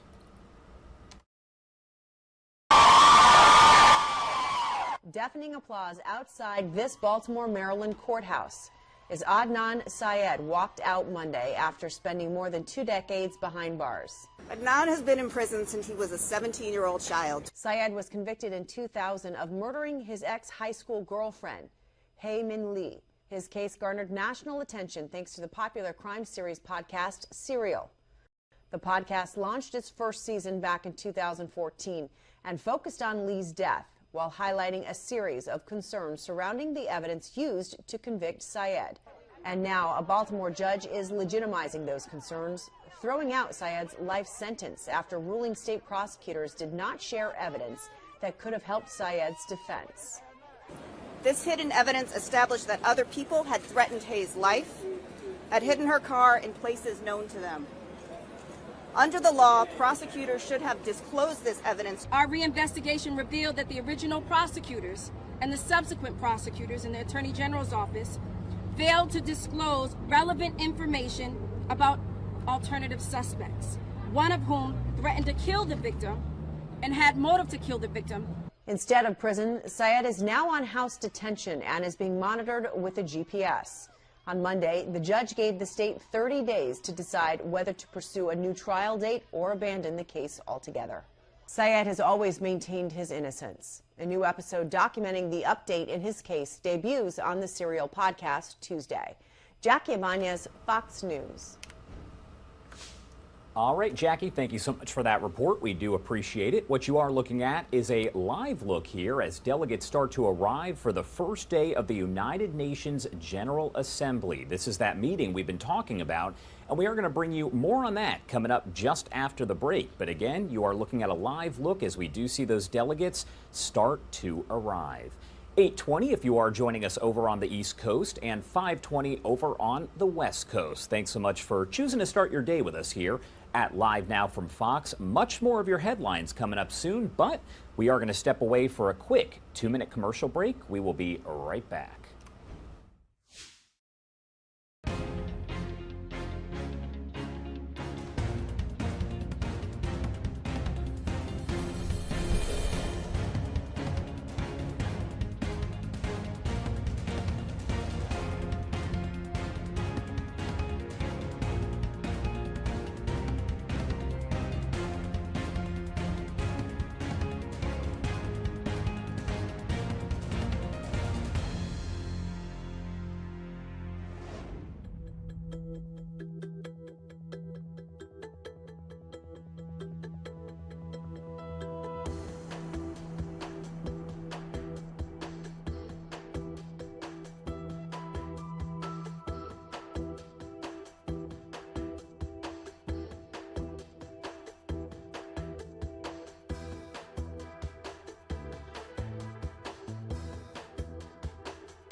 All right, everyone, welcome back here on Live Now from Fox. It is 8:23 over on the East Coast and 5:23 on the West Coast. Thanks so much for starting your day with us.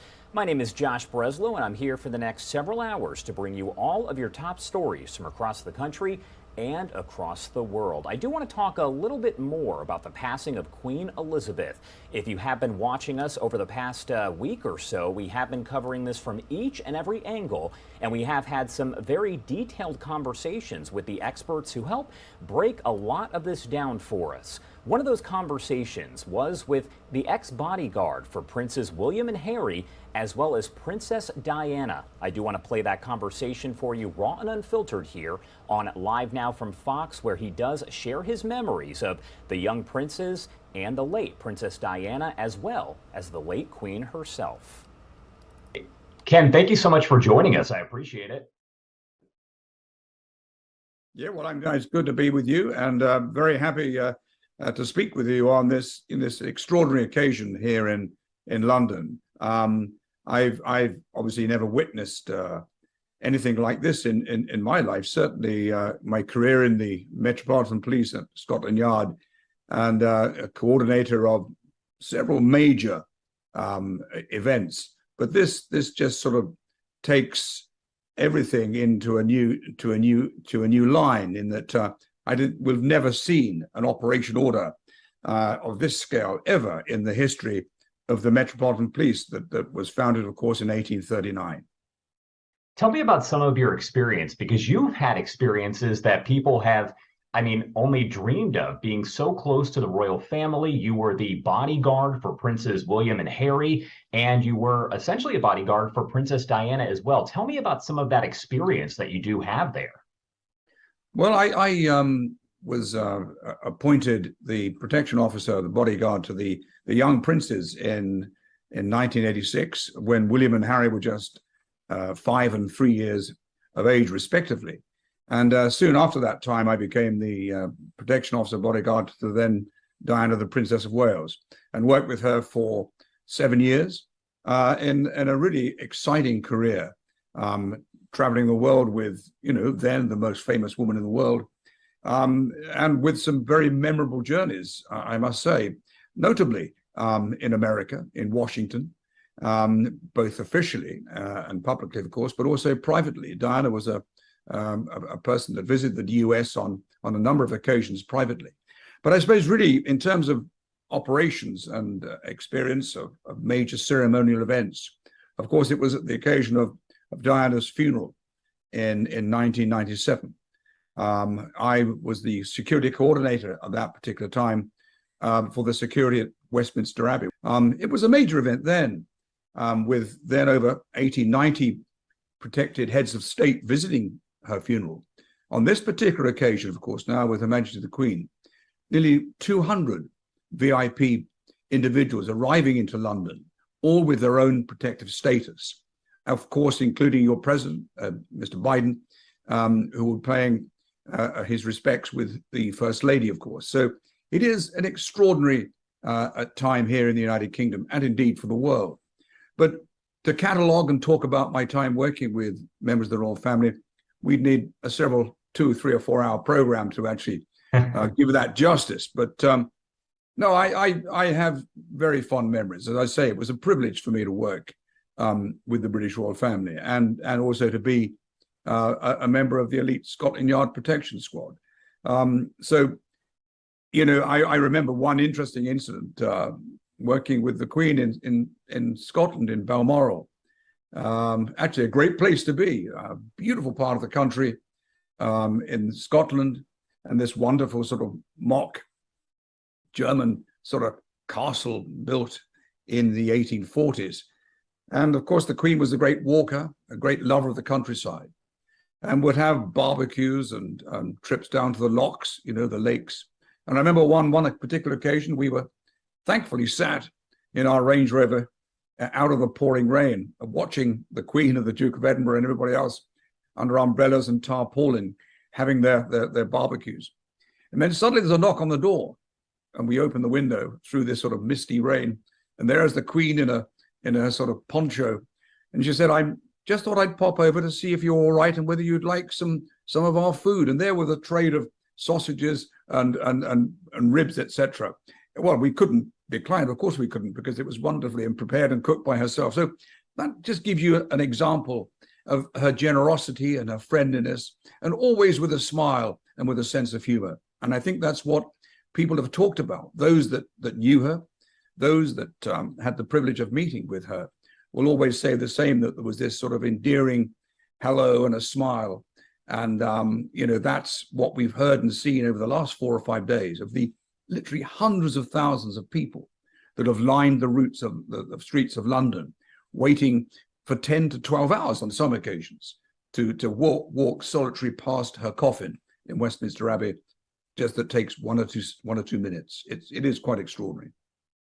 Yeah, and I was going to say, at one point we did see the wait time actually reach 24 hours. We're talking a full day that people were waiting there just to see the Queen's coffin, and they're really only there to, bow for 3, maybe 5 seconds. What does that mean to see this outpouring of support, and people not only doing that, but traveling from all over the world to be there? Well, you're absolutely right. I mean, I don't think anyone really anticipated the actual extent of the numbers that would wish to file past the coffin in the Westminster Hall in the Houses of Parliament. But such was the esteem and respect that the Queen was held amongst so many people in this country, and indeed so many people from across the world. London is a very multiracial city. And, I was there yesterday, and, there were representatives, ordinary people from perhaps every single corner of the earth. I've never seen anything like it in my time here in this great city, I have to say that. Yeah, for sure. And you did see celebrities like David Beckham, for instance, a huge name there, who waited in line for 12, maybe 14 hours. What does it mean to see not just people from across the world, but celebrities, big names who probably could cut the line if they wanted to, but they are going out there and they are waiting the full time, just like everybody else? Well, I think, the fact that David Beckham that took time out to join the queue, I think, we have to give credit to him. It's something he wanted to do. I don't think that he was hoping for a backseat, hook in. To be fair, though, that's not happened. I mean, Beckham's not alone in this. There have been many sort of celebrity VIPs that have had to take their part and getting up at crazy hours of the night to pay their respects. And I think there's another example. Given the celebrity status of David Beckham, he just becomes one of everybody else that wishes to pay their respects. To be fair to Beckham, I mean, you would have thought, well, this guy will be sort of hunted down for signature and autographs on his way around. But people just gave him the peace and the respect because they knew that he was just showing this respect like everybody else. And what's intrigued me about this journey that, the man on the street has made is that it's been made without incident. There's no talking, there's no shouting. People have talked about the solemnity, the quietness, the peace of what's happened over the last 10 days. It is extraordinary. And, it's gone off without incident. Let's touch wood on that. And this has been policed by volunteers. We'll look back at this in times to come and say, well, that was an exceptionally rare occasion, the likes of which we'll never, ever see that again, and certainly not in anyone's lifetime. We talk about this operation now with the late Queen, and all members of the monarchy are given a code word that's attached to them. In Elizabeth's case, this was Operation London Bridge, which was an operation order that was viewed by politicians, by parliamentarians, members of the household, the police, of course, that actually prepares for such an occasion. In Diana's case, of course, there wasn't one because no one anticipated that Diana would die so young. So I was there at the time. We used the operation order, and that time was for the Queen Mother, which was Operation Tay Bridge. So we were able to sort of substitute the information there for what would apply to Diana's case. Diana's case, there was a great deal of mourning. There was a great deal of weeping, a great deal of crying, because I think people just couldn't understand why this happened. But I don't think it's fair to say, well, this is big or that is big or whatever. I think there are two separate occasions. The only similarity, of course, is they were two very, very important members of the British royal family. We are now moving into a new period of monarchy with a king that has real ideas of trimming down the monarchy, of sort of taking it in a new direction, together with his son and with his sons. I mean, before Harry and Meghan's departure to Canada initially, and then, of course, the US, Harry was very much part of his father's plan. I hope that in some way can be reintroduced. I think we have to accept that we're all time out on that at the moment. But there will be changes. But I think what we've seen so far with the King's journey to Scotland, to Northern Ireland, and to Wales, he's certainly making sure that he wants people to know that he is the King and he's prepared to make changes. But it's going to be a difficult one. We all know that in the role as the Prince of Wales, he was very vocal about issues that I think concern most of us. Climate change. And of course, he was very keen on architecture and many other things that on occasions got him into deep water. He knows now that he can no longer speak so openly. I think he's going to find that difficult because I think we all agree, all of us, with few exceptions, I guess, globally, that we have to deal with something about climate change. Let's hope that he can find a good convener to work with Parliament and other parliamentarians throughout the world to bring something about. But it's going to be a big change. And I think we've already seen that change in the last 3 or 4 days. Did you get a chance to watch the grandchildren's standing vigil? Well, I saw it probably like most people on national television. And I think it was right that he was able to wear his uniform.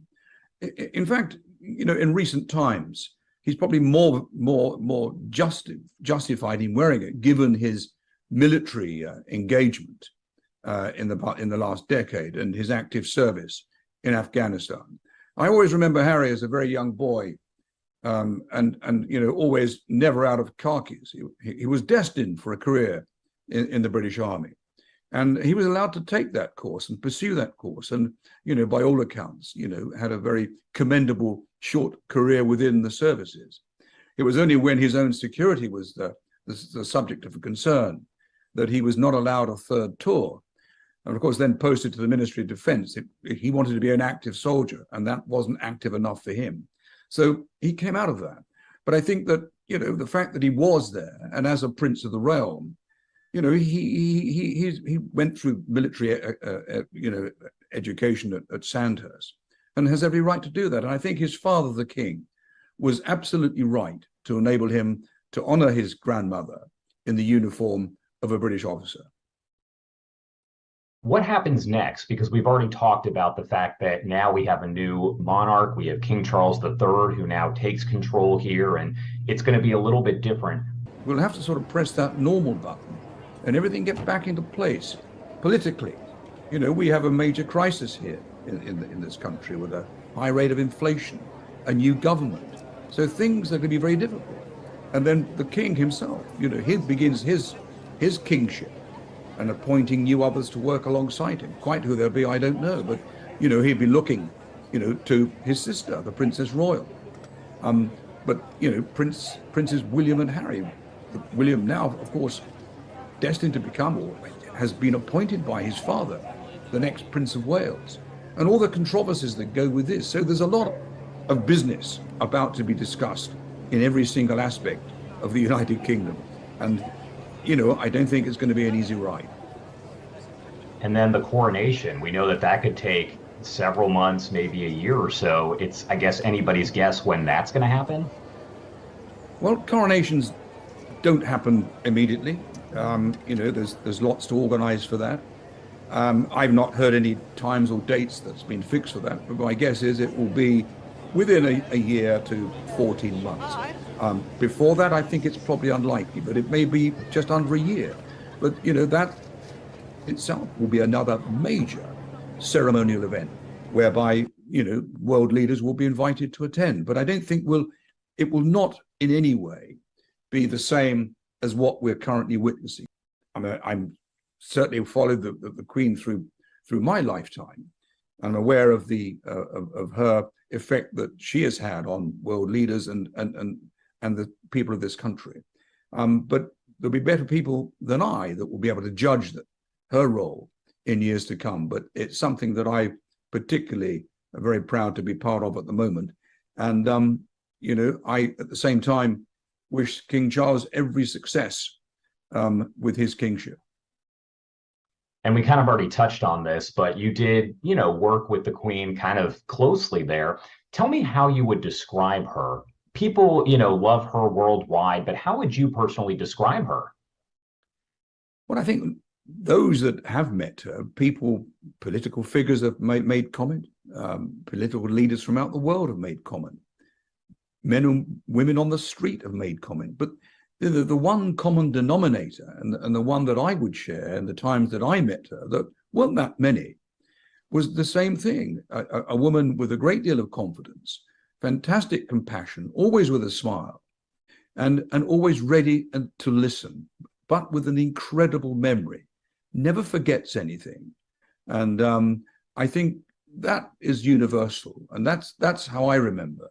And of course, it is difficult when anybody meets a member of the royal family for the first time. It is, I wouldn't say it's a life-changing experience, but it's quite a daunting experience.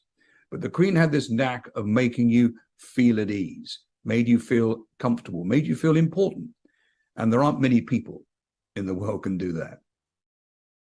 And before I let you go, I do want to discuss King Charles in the future here, because we know he had several options for what name to go with. We know, obviously, his mother, Queen Elizabeth, stuck with the name Elizabeth. He chose to stick with the name Charles. What are your thoughts on that? Well, when I worked with both he and his first wife, Diana, I think the general feeling was that at that particular time when he was to become king, it would always be Charles. Yes, he has Arthur, George, so many other names within his name, but I personally think that he always wanted to be Charles III. He begs the question, of course, what's in a name? Of course, Charles I, Charles II have a real place in the British monarchy, of course, with the history that's attached to both of those kings. But let's hope that Charles III, will sort of have its own self-importance. Look, he's now in his 74th year, which means that his reign certainly wouldn't be as long as his mother, but it could be one of the shortest reigns of a king. But I think that's almost irrelevant. I think that he will make changes, and changes for the better, to modernize and move the monarchy into this century and hopefully beyond. But I think we need to look closely at the role that his eldest son will play, William, as the Prince of Wales. And I think that too will be an interesting move to watch. Ken, thank you so much for joining us. Anything else that you want to add, that you want to make sure we get out there? Well, as I said to you before we began, we could have had a 2-hour program and we could have some amazing discussions. Maybe that's sometime in the future. Let's hope so. Hey, I hope so. All right. Thank you again. We appreciate it. Many thanks. And I do hope that we have that conversation very, very soon. He does have a lot of fantastic stories to share. So, warning that the world is in, quote, great peril, the head of the United Nations says leaders meeting in person for the first time in 3 years must tackle conflicts and climate catastrophes, increasing poverty and inequality, and address divisions among major powers that have gotten worse since Russia invaded Ukraine. In speeches and remarks leading up to the start of the leaders' meeting today, which you can see delegates arriving for, Secretary General Antonio Guterres cited the immense task not only of saving the planet, which he says is literally on fire, but of dealing with the persisting COVID-19 pandemic.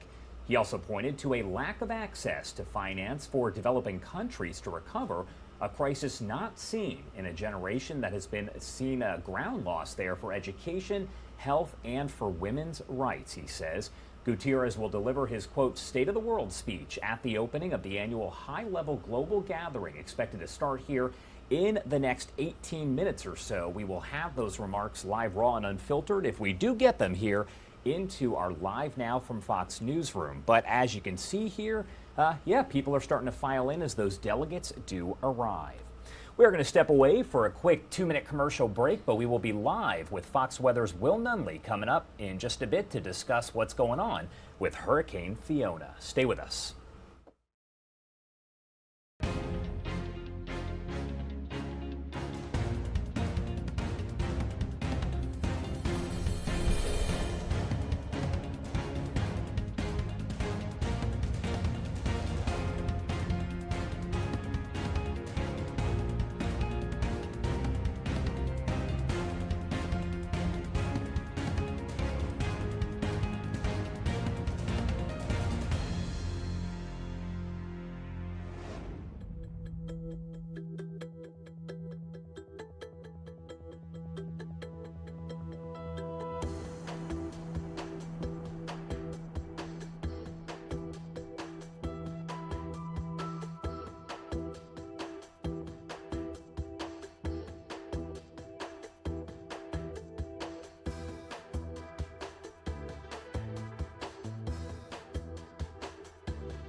All right, everyone, welcome back here on Live Now from Fox. What you are looking at is our XRAD system, which shows you the current display of what's going on across the country and, as you can see, across the world as well.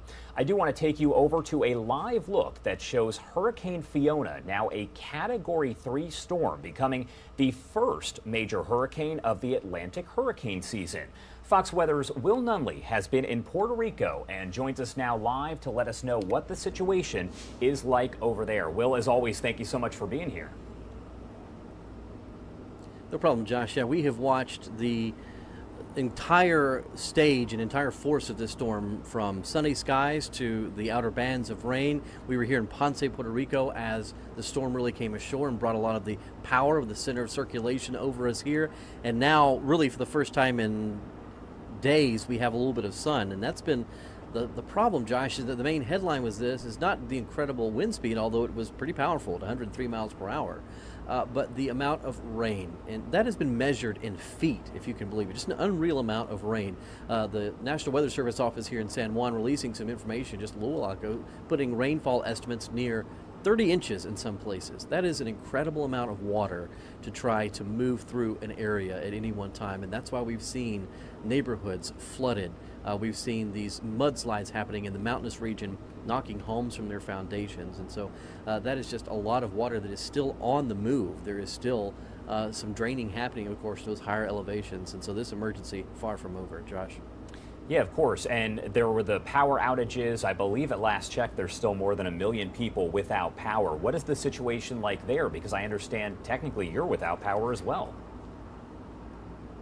That's right. Some progress to report on the power front. Of course, at the height of the storm, the entire electric grid offline, 1.1 million customers, affecting about 3 million people, if you put that in terms of individuals. But Luma Energy, which manages the electric grid here, says that they were able to restore power to about 286,000 people overnight, and that number continues to tick up a little bit as we check on it hour by hour. And that's welcome news, because as we go through the neighborhoods here in Ponce, you can hear those personal generators humming behind each house.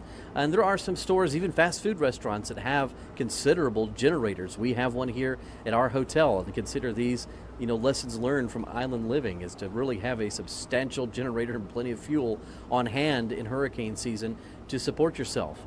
That self-sufficiency is a big lesson learned, I think, from Maria. You'll find a lot of families that made those investments in those generators because of how long the power grid can be knocked offline in some of these cases. And so even though the restoration is happening, it's going to be a while before some of these more remote areas of the island are reached and restored.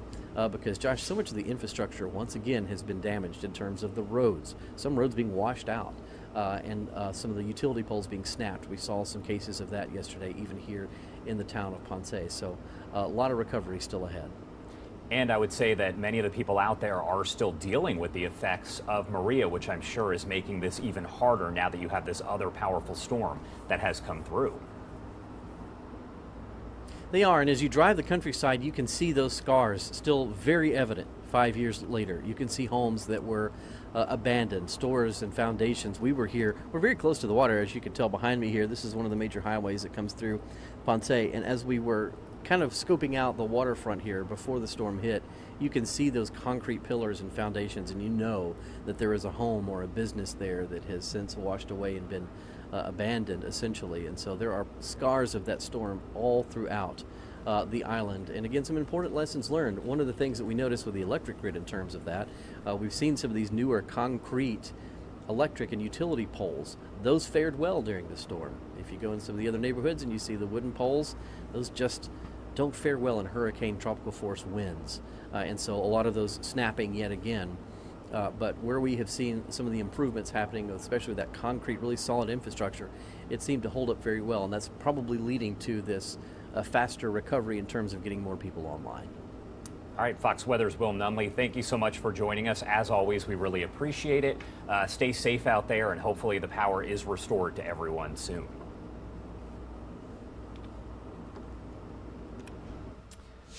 All right, so time now 8:49 if you are joining us over on the East Coast, and 5:49 on the West Coast. We are going to take a look at other top stories here. Of course, Hurricane Fiona is one that we will be tracking very, very closely. Again, a Category 3 storm, winds about 115 miles per hour here. It has hit the Turks and Caicos Islands now, so they are seeing all of this rainfall start over in that area as well. We will keep you updated on the track and everything that happens with that. But again, thank you so much to Fox Weather's Will Nunley, and don't forget you can download the Fox Weather app to get weather there right at your fingertips. We are going to step away for a quick 2-minute commercial break, but more of your headlines coming up here in just a few. Stick with us.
Good morning, everyone. Thank you so much for joining us here at Live Now from Fox. It is 8:52 on the East Coast and 5:52 on the West Coast. My name is Josh Breslow, and I'm here for the next several hours to bring you all of your top stories from across the country and across the world. You know that image right there. You're looking live at a view of the White House in Washington, D.C. The midterm election just 7 weeks away, and candidates are trying to energize voters to head to the polls in November. Republicans hoping to take back control of Congress, but new polling on abortion and the economy show it will likely be a very close outcome. In the meantime, President Biden is sharing his thoughts on running for re-election in 2024. Fox News correspondent Alexandria Hoff has a closer look for us from Washington.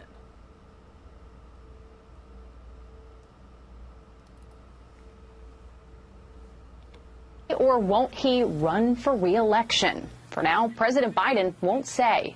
My intention, as I said to begin with, is that I would run again. But it's just an intention. But is it a firm decision that I run again? That remains to be seen. Control of Congress also remains to be seen. And with 7 weeks to go, the midterm campaigns are heating up. Thank you. Thank you. This is our fight, and it is a fight that we absolutely must win. This weekend, former President Trump rallied for Ohio Senate candidate J.D. Vance. We love Ohio. Thank you. But the Senate is a toss-up. A new NBC News poll found Democrats are running even with Republicans on which party should control Congress. And the abortion issue may have something to do with it. 6 in 10 voters disapprove of the Supreme Court's decision this summer to overturn Roe v. Wade, a sign Republicans may not get the red wave they hoped for.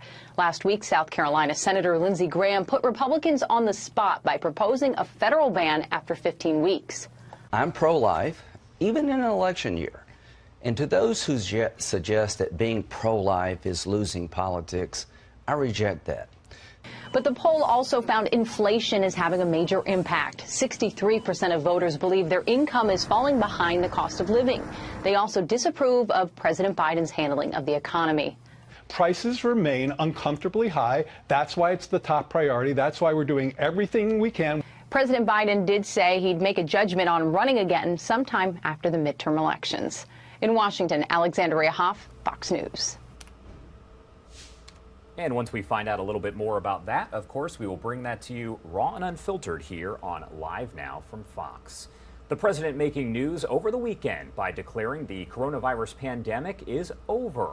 He also said the U.S. would defend Taiwan if China decides to invade, setting off another episode of confusion over American policy and prompting a condemnation from Beijing.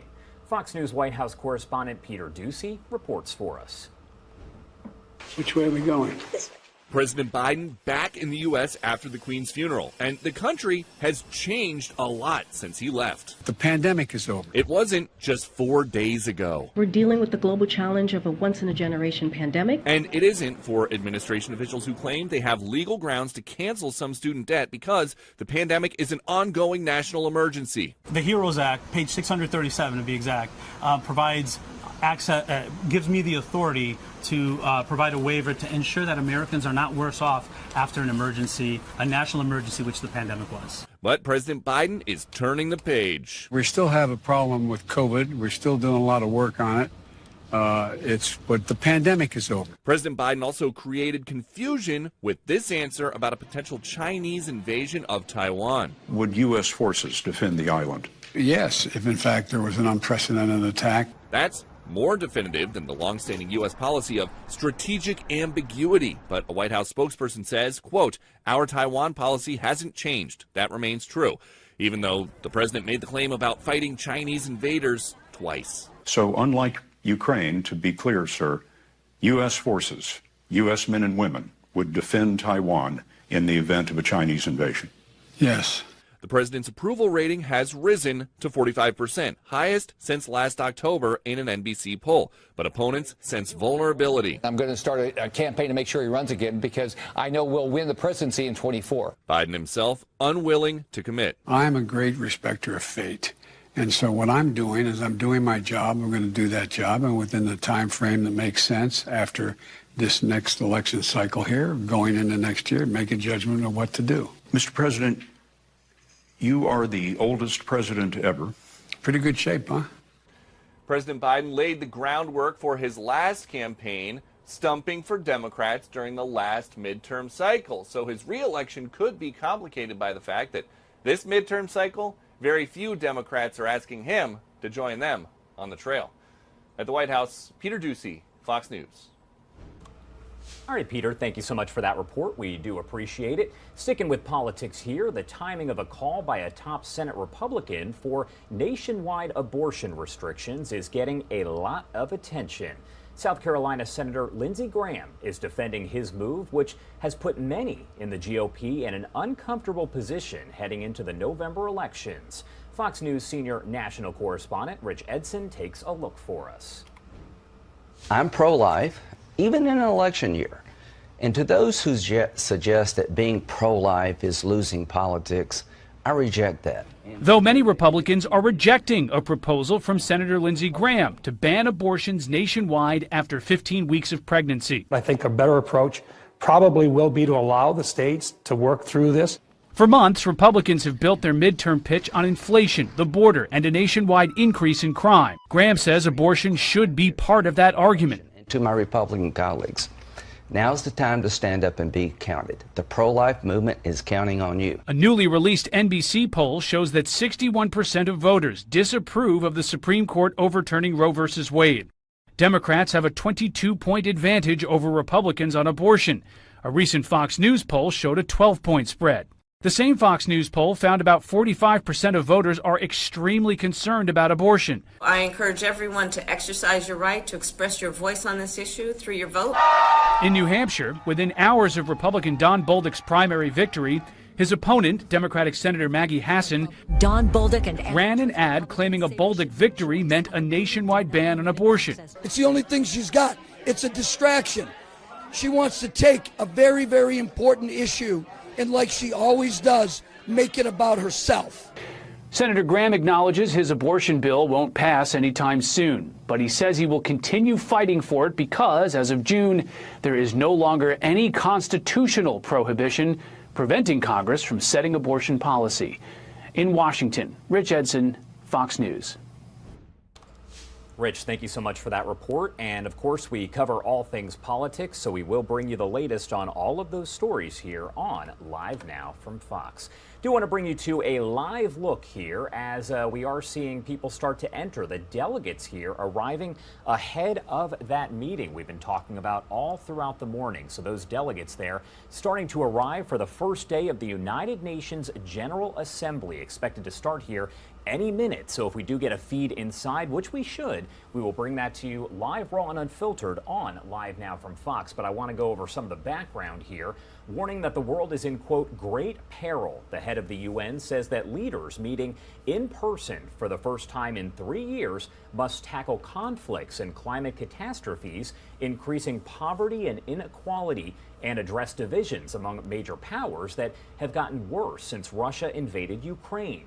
In speeches and remarks leading up to the start of the leaders' meeting Tuesday, which is going to happen once again in just a few minutes, Secretary General Antonio Guterres cited the, quote, immense task not only of saving the planet, which is literally on fire, he says, but of dealing with the persisting pandemic. He also pointed to a, quote, lack of access to finance for developing countries to recover, a crisis not seen in a generation that has seen ground lost, he says, for education, health, and women's rights. Guterres will deliver his State of the World speech at the opening of the annual high-level global gathering. I've said it time and time again, expected to begin here just any moment, so we will bring you those comments. We do know the UN spokesperson said it would be, quote, a sober, substantive, and solutions-focused report card for a world where geopolitical divides are putting all of us at risk. We're going to step away for a quick 2-minute commercial break. Hopefully when we get back, we will have a live look inside as the delegates do continue to arrive and we do get that speech. So we'll bring that to you live, raw, and unfiltered on Live Now from Fox.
Good morning, everyone, and welcome in on Live Now from Fox. We are live from New York at the United Nations headquarters here, 9:04 on the East Coast and 6:04 on the West Coast, as this big meeting here is about to begin. We told you a bit earlier that in speeches and remarks leading up to the start of this meeting today, Secretary General Antonio Guterres cited the immense task not only of saving the planet, but of dealing with the COVID-19 pandemic and a lot of other issues. He was speaking here just a second ago, so I do want to listen in to see if you can still hear him.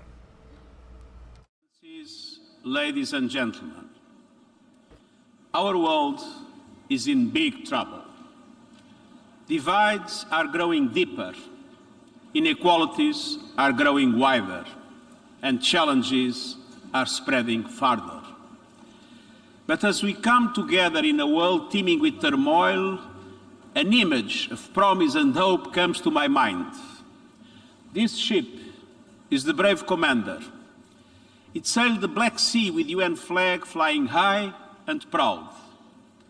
On one hand, what you see is a vessel like any other plying the seas.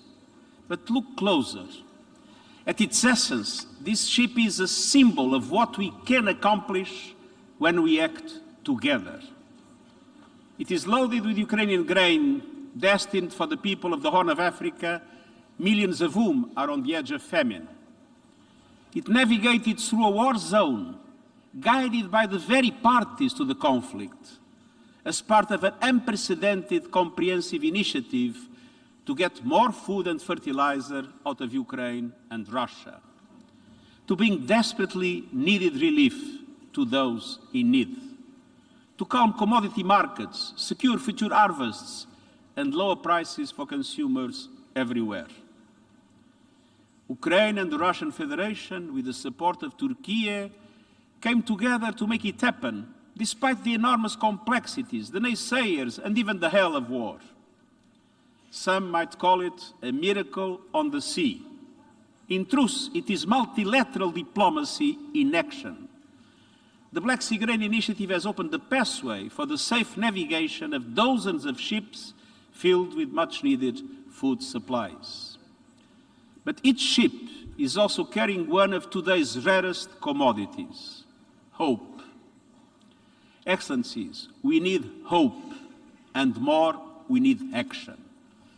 To ease the global food crisis, we now must urgently address the global fertilizer market crunch. This year, the world has enough food. The problem is distribution. But if the fertilizer market is not stabilized, next year's problem might be food supply itself. We already have reports of farmers in West Africa and beyond cultivating fewer crops because of the price or lack of availability of fertilizers. It is essential to continue removing all remaining obstacles to the export of Russian fertilizers and their ingredients, including ammonia. These products are not subject to sanctions, and we will keep up our efforts to eliminate indirect effects. Another major concern is the impact of high gas prices on the production of nitrogen fertilizers, and these must also be addressed seriously. Without action now, the global fertilizer shortage will quickly morph into a global food shortage. Excellencies, we need action across the board. Let's have no illusions. We are in rough seas. A winter of global discontent is on the horizon. A cost of living crisis is raging, trust is crumbling, inequalities are exploding, and our planet is burning. People are hurting, with the most vulnerable suffering the most. The United Nations Charter and the ideals it represents are in jeopardy. We have a duty to act, and yet we are gridlocked in colossal global dysfunction. The international community is not ready or willing to tackle the big, dramatic challenges of our age. This crisis threatens the very future of humanity and the fate of our planet. Crises like the war in Ukraine and the multiplication of conflicts around the globe, climates like the climate emergency and biodiversity loss, crises like the dire financial situation of developing countries and the fate of the Sustainable Development Goals, and crises like the lack of guardrails around promising new technologies to disease, connect people, and expand opportunity. In just the time since I became Secretary General, a tool has been developed to edit genes. Neurotechnology, connecting technology with the human nervous system, has progressed from idea to proof of concept. Cryptocurrencies and other blockchain technologies are widespread, but across a host of new technologies there is a forest of red flags. Social media platforms based on a business model that monetizes outrage, anger, and negativity are causing untold damage to communities and societies.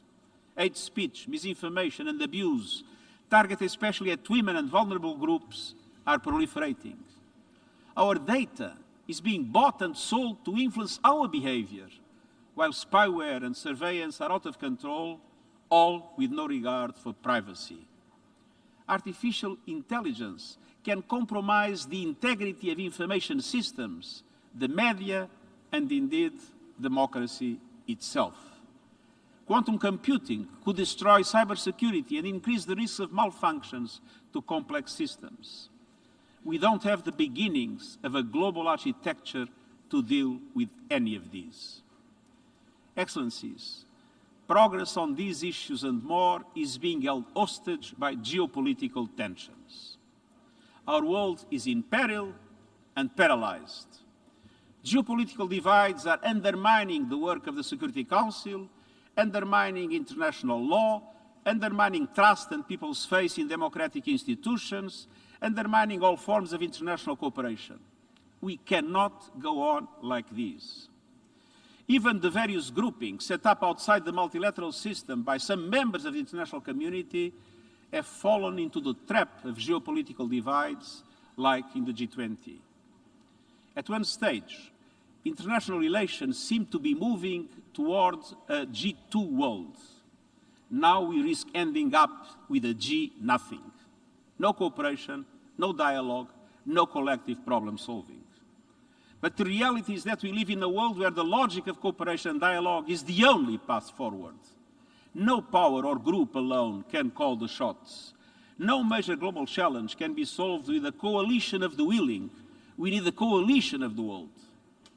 Excellences, aujourd'hui, je voudrais présenter 3 domaines dans lesquels cette coalition mondiale doit de toute urgence surmonter les divisions et agir de concert.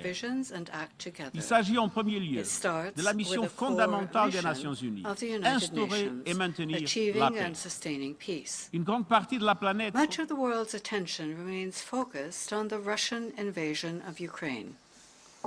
The war has unleashed widespread destruction, with massive violations of human rights and international humanitarian law. The latest reports on burial sites in Izium are extremely disturbing.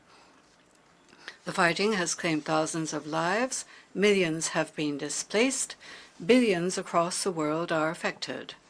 We are seeing the threat of dangerous divisions between West and South. The risks to global peace and security are immense. We must keep working for peace in line with the United Nations Charter and international law.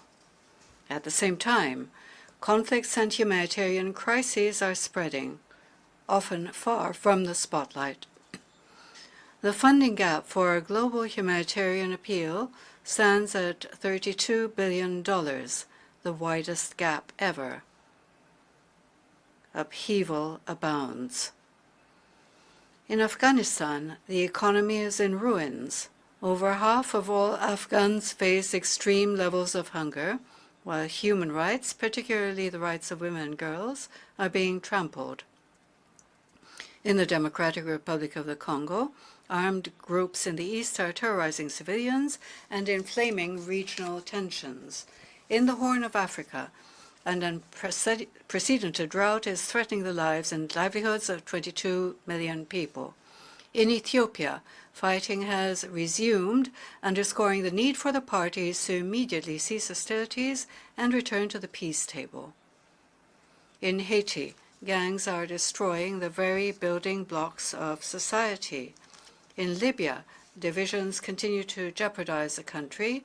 In Iraq, ongoing tensions threaten stability.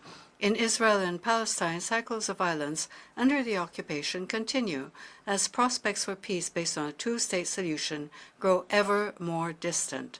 In Myanmar, the appalling humanitarian, human rights, and security situation is deteriorating by the day. In the Sahel, alarming levels of insecurity and terrorist activity amidst rising humanitarian needs continue to grow. In Syria, violence and hardship still prevail. The list goes on. Meanwhile, nuclear saber-rattling and threats to the safety of nuclear plants are adding to global instability. The Review Conference of the Nuclear Non-Proliferation Treaty failed to reach consensus, and a nuclear deal with Iran remains elusive. But there are some glimmers of hope. In Yemen, the nationwide truce is fragile but holding. In Colombia, the peace process is taking root. We need much more concerted action everywhere anchored in respect for international law and the protection of human rights. In a splintering world, we need to create mechanisms of dialogue and mediation to heal divides. This is why I outlined elements of a new agenda for peace in my report on our common agenda. We are committed to make the most of every diplomatic tool for the pacific settlement of disputes as set out in the United Nations Charter. Negotiation, inquiry, mediation, conciliation, arbitration, and judicial settlement. Excellencies, women's leadership and participation must be front and center, and we all must also... Good morning, everyone. 9:16 if you are joining us on the East Coast, and 6:16 on the West Coast. What you are listening to right there is UN Secretary General Antonio Guterres telling world leaders that nations are, quote, gridlocked in colossal global dysfunction and are not ready or willing to tackle the major challenges that threaten the future of humanity and the fate of the planet. Speaking here at the opening of the General Assembly's annual top-level meeting, the UN chief pointed to the war in Ukraine, multiplying conflicts around the world, the climate emergency, the dire financial situation of developing countries, and recent reversals of progress on such U.S. goals as ending extreme poverty and providing quality education for all children. He said, quote, "Our world is in peril and paralyzed." Do want to take you back as he is speaking. He is repeating his comments in different languages here, so you will hear the translation in the background. But I want to bring this to you live, raw, and unfiltered on Live Now from Fox. Our suicidal war against nature. The climate crisis is the defining issue of our time, and it must be the first priority of every government and multilateral organization. And yet, climate action is being put on the back burner, despite overwhelming public support around the world. Global greenhouse gas emissions need to be slashed by 45% by 2030 to have any hope of reaching net zero emissions by 2050. And yet, emissions are going up at record levels, on course to a 14% increase this decade. We have a rendezvous with climate disaster. I recently saw it with my own eyes in Pakistan, where 1/3 of the country is submerged by a monsoon on steroids. We see it everywhere. Planet Earth is a victim of scorched earth policies. The past year has brought us Europe's worst heat wave since the Middle Ages. Mega drought in China, the United States and beyond. Famine stalking the Horn of Africa. 1 million species at risk of extinction. No region is untouched. And we ain't seen nothing yet. The hottest summers of today may be the coolest summers of tomorrow. Once-in-a-lifetime climate shocks may soon become once-a-year events. And with every climate disaster, we know that women and girls are the most affected.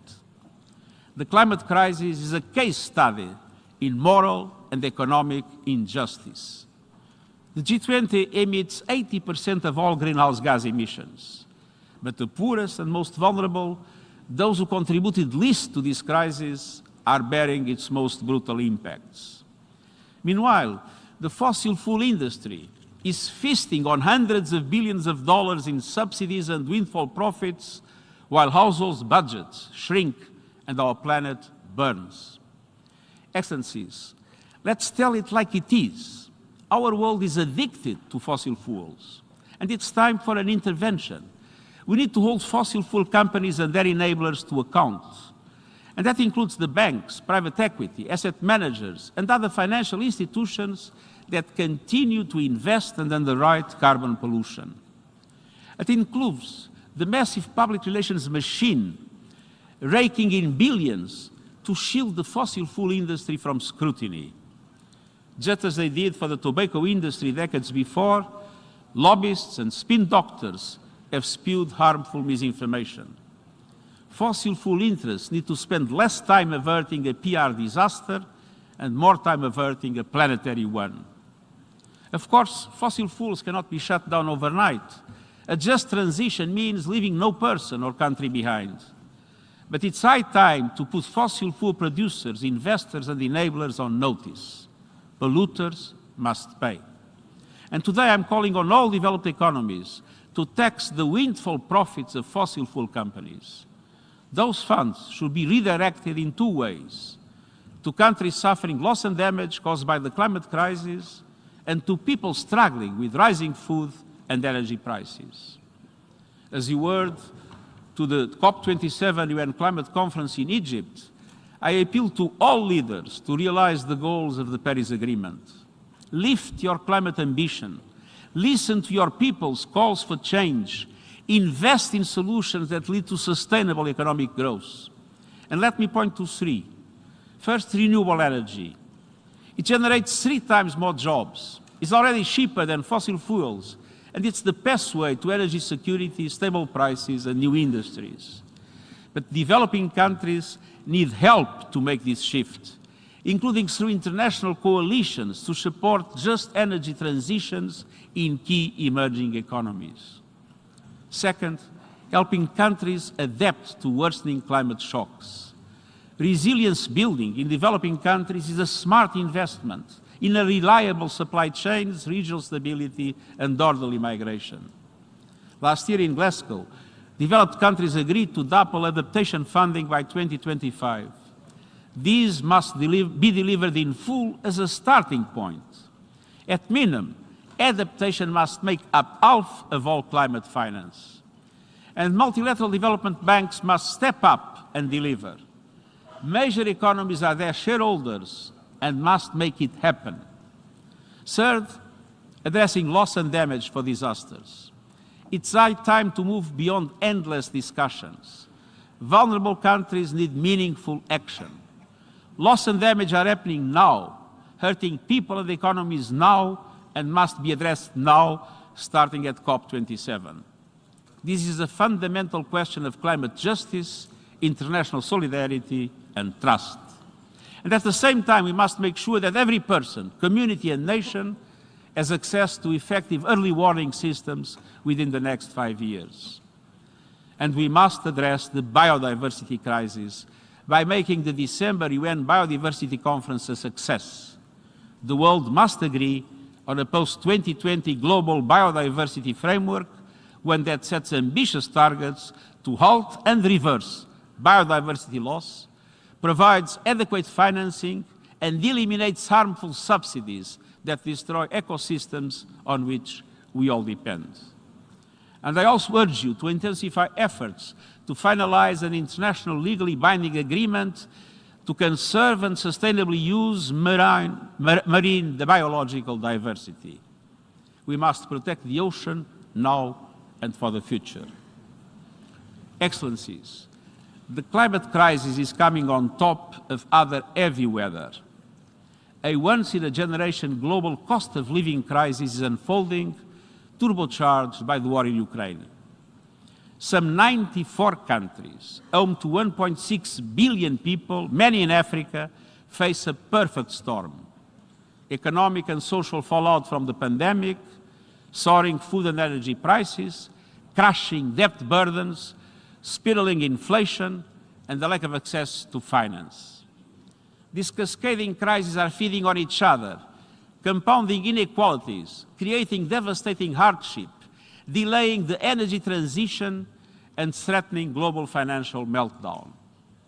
Social unrest is inevitable, with conflict not far behind. And it doesn't have to be this way. A world without extreme poverty, want, or hunger is not an impossible dream. It is within reach. This is the world envisaged by the 2030 Agenda and the Sustainable Development Goals. But it is not the world we seem to have chosen. Because of our collective decisions, sustainable development everywhere is at risk. The SDGs are issuing an SOS. Even the most fundamental goals on poverty, hunger, and education are going into reverse. More people are poor, more people are hungry, more people are being denied health care and education. Gender equality is going backwards, and women's lives are getting worse, from poverty to choices around sexual and reproductive health to their personal security. Excellencies, developing countries are getting hit from all sides, and we need concerted action. Today, I'm calling for the launch of an SDG stimulus led by the G20 to massively boost sustainable development for developing countries. The upcoming G20 summit in Bali is the place to start. This SDG stimulus has 4 components.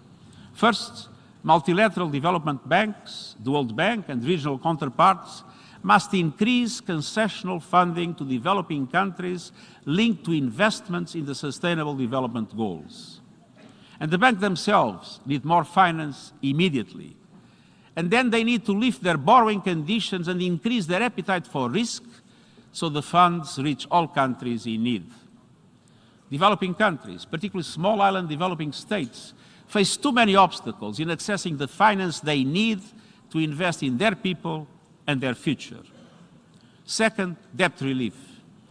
The debt service suspension initiative should be extended and enhanced.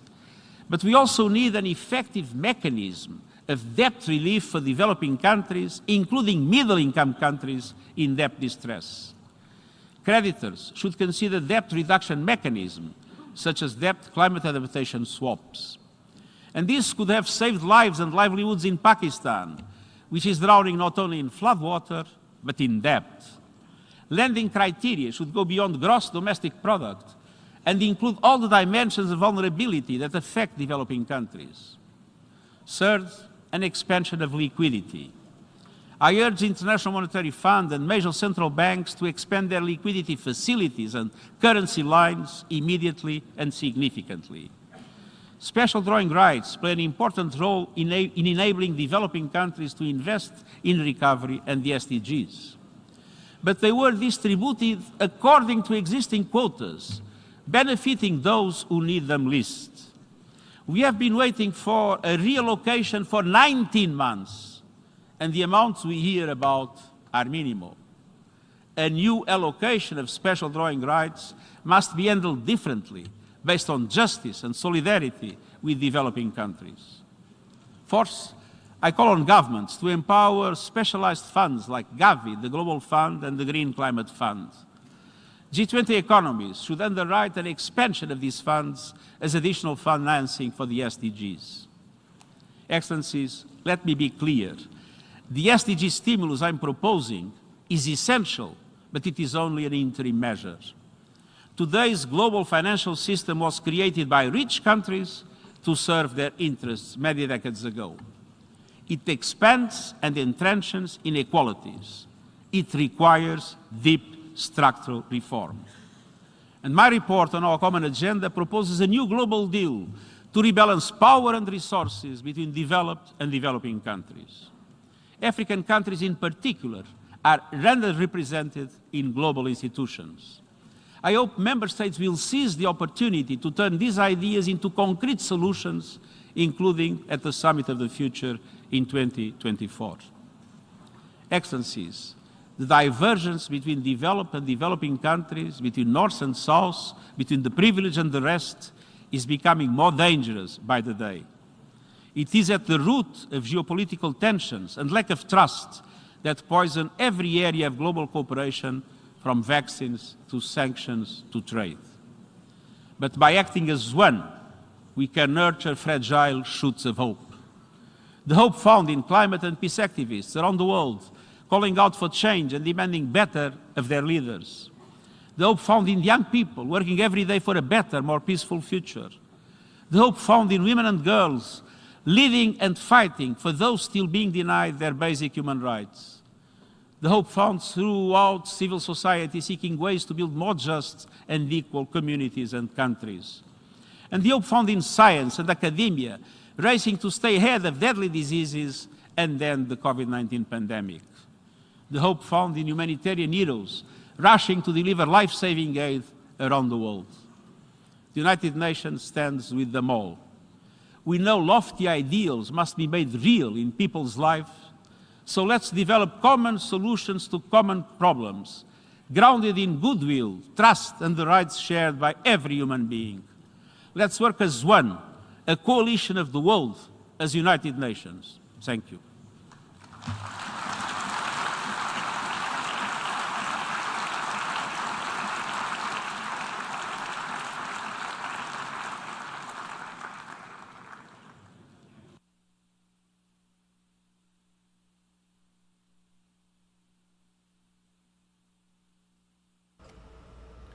Good morning, everyone. If you are just joining us here on Live Now from Fox, we were hearing there from the UN Secretary General. I want to go over a little bit, what he had to say. So Antonio Guterres telling world leaders there that nations are, quote, gridlocked in colossal global dysfunction and are not ready or willing to tackle the major challenges that threaten the future of humanity and the fate of this planet.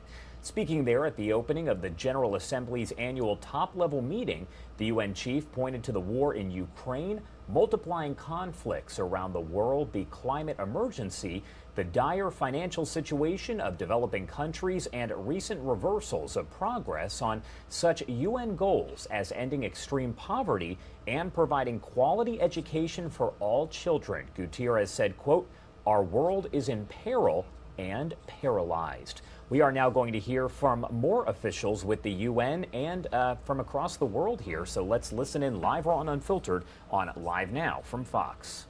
Sustainability and science. Solutions, because we have drafted many treaties, set excellent goals, yet have taken too little action.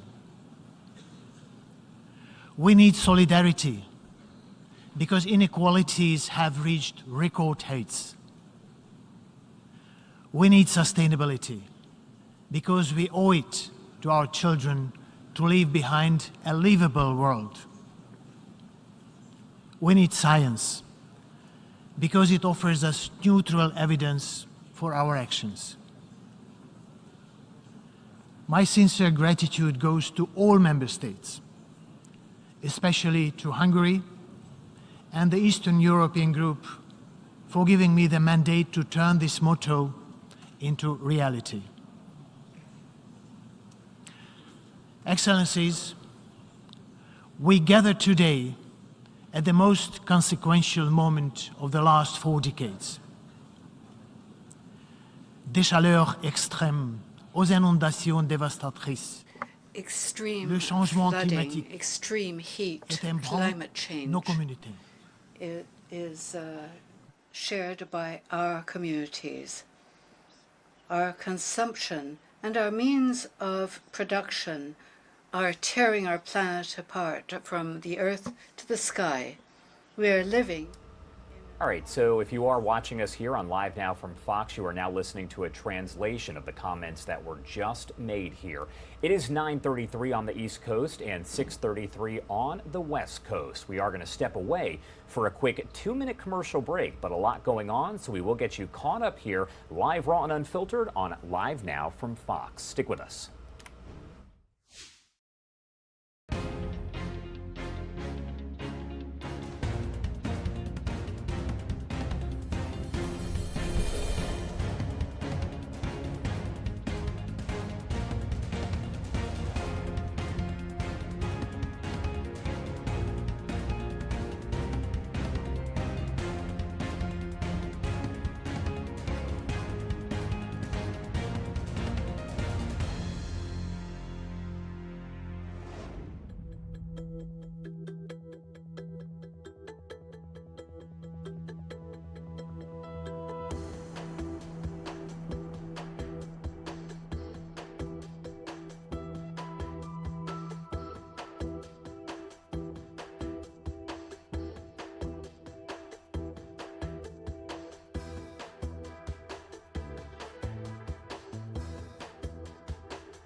Welcome back here on Live Now from Fox, 9:36 on the East Coast, 6:36 on the West Coast. My name is Josh Breslow, and I'm here for the next few hours to bring you all of your top stories from across the country and across the world. And don't forget, you can always look off to the left side of your screen. You'll see that bar there that tells you some of the stories we are working on. Two of them here. Hurricane Fiona, now a Category 3 storm heading toward Turks and Caicos Islands, bringing them right now a lot of rain and powerful winds. 115-mile-per-hour sustained winds right now for Hurricane Fiona. The Federal Reserve meeting today to set the new interest rates. We do expect an announcement on that tomorrow afternoon. But I do want to listen back in as the UN here. We heard the Secretary General addressing a lot of world problems that he feels need to be fixed. He is speaking to world leaders, and several other world leaders are speaking as well. So I do want to listen in, live, raw, and unfiltered on Live Now from Fox. In tackling climate change, we have the solutions. These are rooted in the advancement we have made in science cooperation and climate diplomacy. But we have to want to put them in practice. The International Panel on Climate Change has proven an invaluable tool for supporting political decisions to combat climate change and to adapt to its consequences. We should consider replicating its success in the areas of water, energy, food, and biodiversity. This would give us a universally accepted scientific foundation for action. Once this high-level week is over, I plan to launch a series of consultations with the scientific community, asking them to help us, bringing the knowledge from microphones, from microscopes to microphones. The 77th session of the General Assembly will be key to preparing the SDG Summit in 2023 and the Summit of the Future in 2024. Next year, we will assess SDG 6 at the UN Voter Conference, the first since 1977. This call could not be more urgent. Water is set to be the next major driver of conflict worldwide. The problem of water is threefold: too much, not enough, not safe. We have the chance to make a difference in the lives of 2.1 billion people who lack access to clean water. Let us cooperate to make the Voter Action Agenda as transformational, practical, and actionable as possible. During this session, we will also assess the Sendai framework and come to conclusions to improve resilience against disasters. It is vital that these opportunities lead to substantive outcomes. The building blocks for transformation are at our disposal. The 2030 Agenda, the Sendai Framework, the Paris Agreement, the Addis Ababa Programme of Action, and our common agenda all point in the same direction. They describe the world we want and offer the avenues to get there. I'm encouraged that the Secretary General's proposals and the important initiatives by member states mutually support each other. The challenges are great and they are interconnected, but they are not insurmountable. Ladies and gentlemen, without universal respect to the rule of law, it is all too easy to rapidly slide into treacherous territory. As we all know, in time of crisis, human rights are the first to be compromised. When human rights are under threat, it is our smoke signal, our call to action. It would be remiss to speak of human rights without addressing a fundamental issue found to be lacking in most societies around the world. It is women's right. It is simply unacceptable that every third woman experiences violence in her lifetime. As we speak, half of humanity is all too often excluded from decision-making and leadership. But we need every man and woman to live their lives to their fullest potential. It is only by ensuring the inclusion of all, valuing the knowledge of all, that we will find solutions to the challenges we face. This afternoon's UNGA platform of women leaders, organized in collaboration with UN Women, may be an answer to this goal. Women heads of state and government will offer their solutions to society's complex problems. Data shows that crisis response is more effective when women take the lead. I encourage you to engage substantively with this issue. It has to do with equity and equality, but above all, human dignity. Excellencies, in all these issues, in all our endeavors, I look forward to working closely with the Secretary General, the Security Council, the ECOSOC, and other key relevant institutions of the United Nations. I stand ready to support member states to identify transformative, impact-oriented, systemic, and sustainable solutions. I promise to cooperate with all stakeholders, civil society, young people, women and scientific community, to name but a few. UN agencies, funds and programs are critical to bringing our efforts out of this hole and into our communities. To deliver on the agenda requested by the member states, I count on your constructive engagement, cooperation, and mutual respect to each other. I emphasize that the revitalization of both the United Nations and the General Assembly must continue. Our ability to competently improve our organization will determine its relevance in the eyes of people around the world.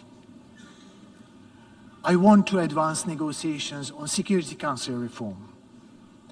It is high time that the Council represents the world's population more equally and that it reflects 21st century realities. This is a matter of credibility to our entire organization and our multilateral order. Ladies and gentlemen, crisis management and transformation will require our consistent efforts, way beyond one session of the General Assembly. In that spirit, let me finish with some timeless words of wisdom about chances and the risk of letting them pass us by. Things get better when we make them better. Things go wrong when we fail to seize the opportunities before us. Our opportunity is here and now. Let us act. I thank you.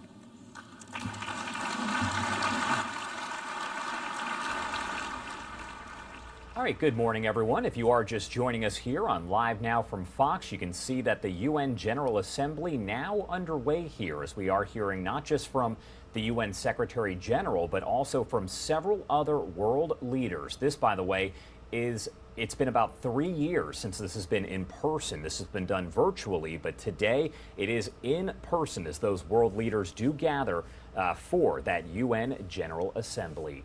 Time now 9:46 on the East Coast, 6:46 on the West Coast. We're going to step away for a quick 2-minute commercial break, but we will be right back with more of your top stories from across the country and across the world. Stick with us.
Good morning, everyone, and welcome in here on Live Now from Fox 948 on the East Coast and 648 on the West Coast. My name is Josh Breslow, and I'm here for the next several hours to bring you all of your top stories from across the country and across the world. What you're looking at right now is a live look as the Senate meets to discuss tightening the screws on Russia, they say, focusing on smart sanctions, economic effects, and what's next amid the war with Ukraine. I do want to listen in live, raw, and unfiltered now on Live Now from Fox.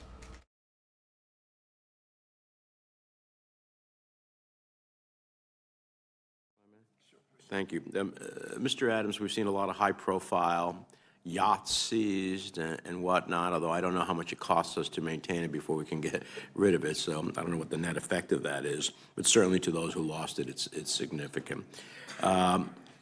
The long-term success of a successful seizure effort will come down to coordination and information sharing at multiple levels across jurisdictions. What are some of the biggest obstacles to ensuring a robust effort to identify and seize privately held assets, and how's the U.S. aiding jurisdictions, other jurisdictions, to ensure that that takes place?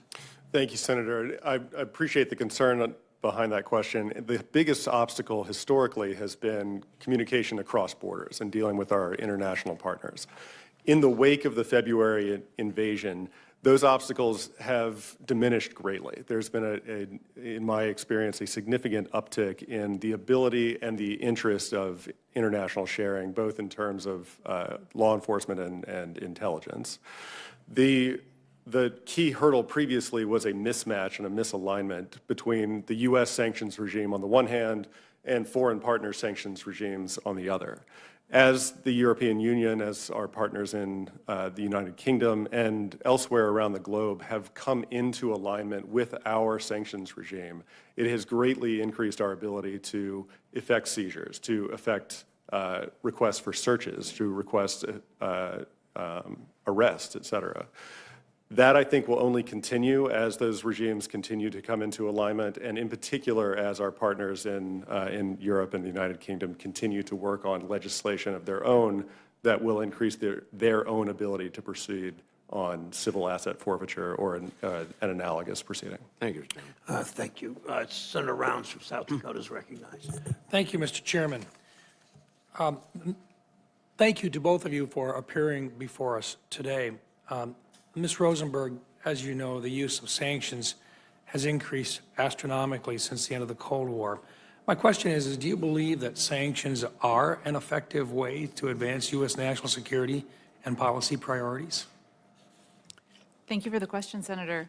I do believe that sanctions are an effective way to advance U.S. policy objectives, not by themselves, in coordination with other authorities and tools of statecraft, including diplomacy, when appropriate, the use of military or intelligence tools, and furthermore, they are most effective when used alongside international partners, both as an economic matter and as a signaling matter to the target of the sanctions.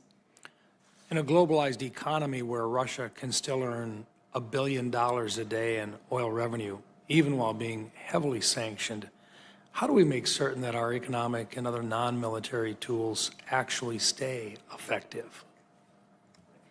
Senator, to this excellent point, I would refer back to my comment previously on the multilateralism here. So the United States is, of course, a significantly sized economy, but there are other significantly sized economies that have even greater connectivity with Russia. And when we act together, given their connectivity to Russia, it will have the greatest effect in causing economic and financial isolation for Russia. That's how sanctions, multilateral sanctions, can be most effective. It seems interesting that and even though they've actually reduced the amount that they've produced and been able to deliver, and the fact that they've got supply chain problems as well, with the price going up, there were two messages that I'd heard earlier in your opening statement. The first is that we're successfully actually limiting and seeing their economy actually reduce in terms of its overall value. And yet at the same time, their largest industry, which is the production of petroleum, has substantially increased. Am I missing something between the two?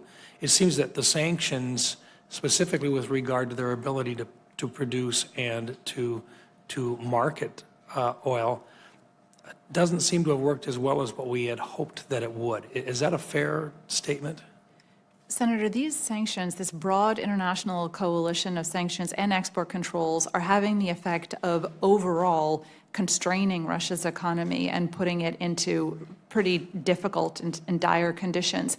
Nevertheless, the particular area that you've noted in energy is actually the last significant remaining Russian opportunity to earn hard currency. To many people, including members of this committee, that's intolerable, that Russia should still continue to earn windfall profits from the sale of this energy, which is why we seek to address it with further policy measures.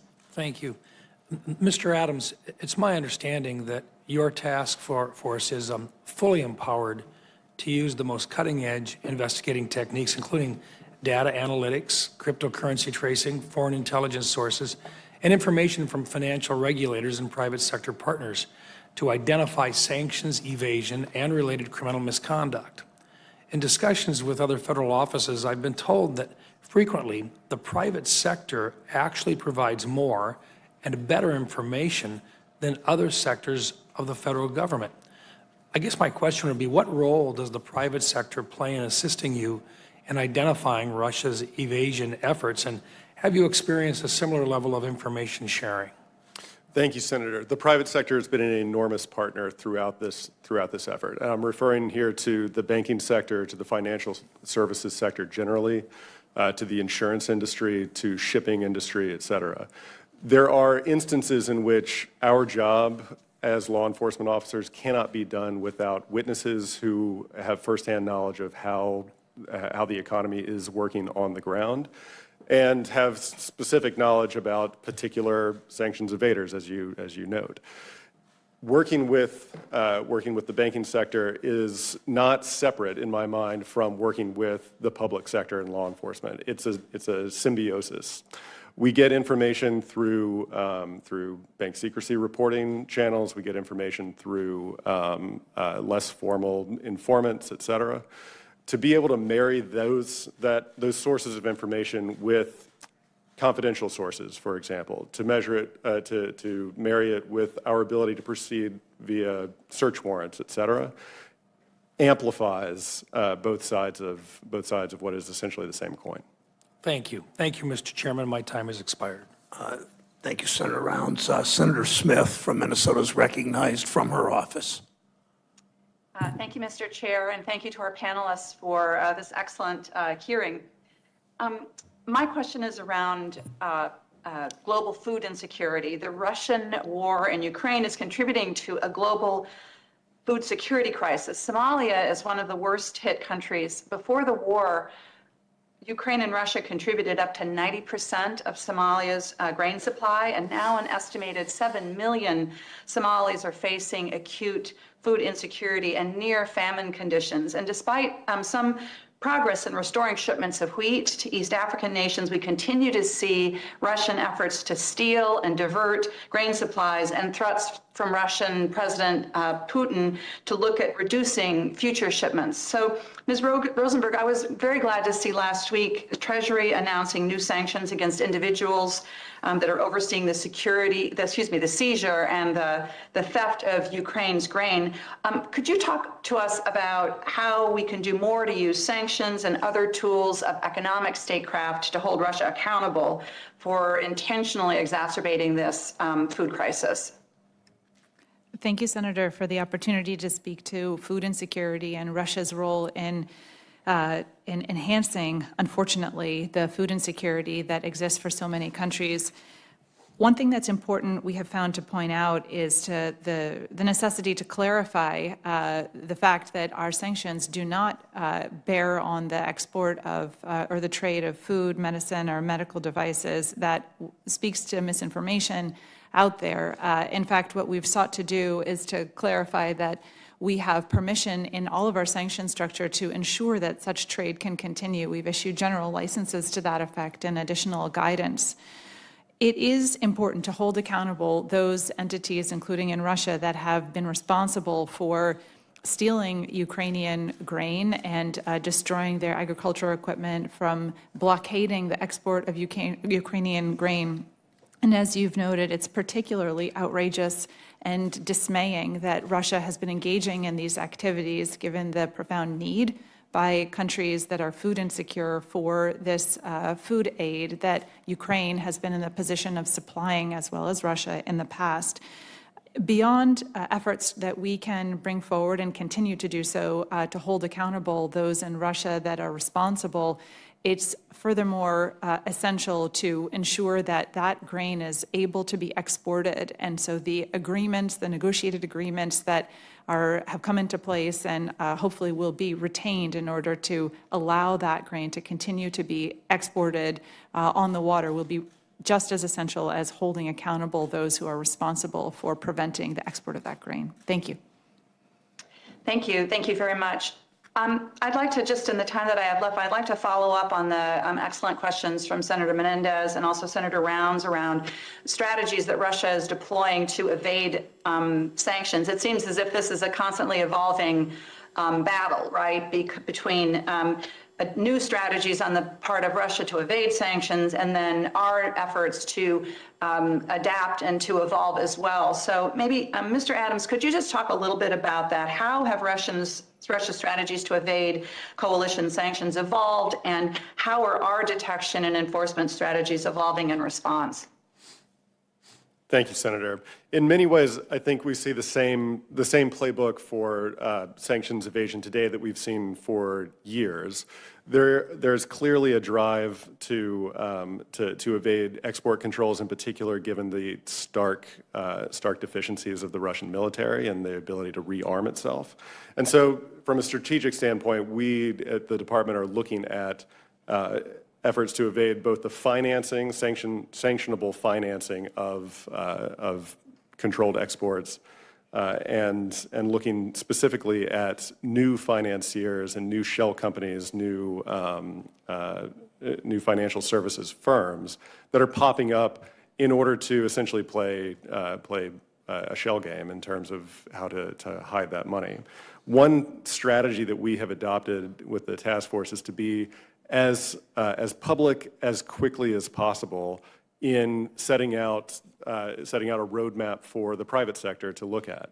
When we unseal affidavits, when we take actions, we try to speak with as much detail as possible about the specific companies involved, the specific route of money that's going through the financial system, so that we have an outsized effect beyond a particular case or a particular seizure, so that banks, insurance companies, financial services firms can look at our work product and take their own action as they instill their own cultures of compliance. Thank you very much. Thank you, Mr. Chair. Thank you, Senator Smith. Senator Daines from Montana is recognized. Chairman, thank you. I was one of the first U.S. officials to visit Ukraine following Putin's invasion on February 24th. That was mid-April. I went over. And following that visit, I saw Putin's atrocities firsthand. In fact, I brought a New York Times reporter with me as we went and saw the atrocities there in the Bucha area, of course, kind of north and a bit to the west of Kyiv. I pushed the Biden administration on my return to take immediate actions to reopen the U.S. Embassy, as well as to send more lethal aid to the Ukrainian people. On Sunday, The Guardian reported that Ukraine is lobbying the UN General Assembly to adopt a resolution to establish a mechanism that could lead to the seizure of as much as $300 billion of Russian state assets overseas.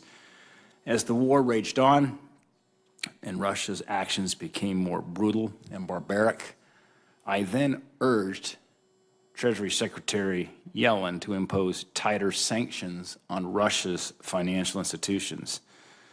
In June, the U.S. Department of Justice stated the U.S. and its allies have frozen $30 billion. I believe the number now is closer to $39 billion of Russian elite assets and $300 billion of Russian central bank assets held overseas.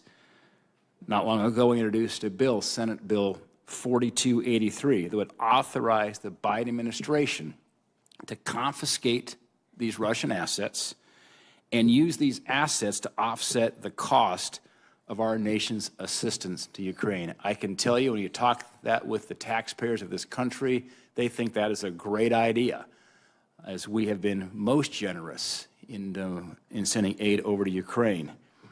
I think it seems prudent that we take advantage of our sanctions to the fullest and repurpose these Russian funds to help pay for the response to their invasion of Ukraine. For Mr. Adams and for Ms. Rosenberg, can either of you offer guidance on what the Biden administration plans to do with the roughly $39 billion of seized Russian assets? And by the way, it's kind of a nice balance. We authorized about $40 billion in change to support the Ukrainians. We've got about $39 billion in seized Russian assets. What's the administration do with that, and why can't we just take those dollars here and use that as an offset for the aid we have sent to Ukraine? We'll start with Mr. Adams. Thank you, Senator. The concern behind the question is entirely felt within the department and the administration, heartfelt by the people at the task force. And the task force, the department, stands ready to work with you, your office, with the committee, and with the Senate to talk about legislation that has been proposed, that may be proposed, that may further expand our ability to go after. Just, and thank you for that. And heartfelt, that's great.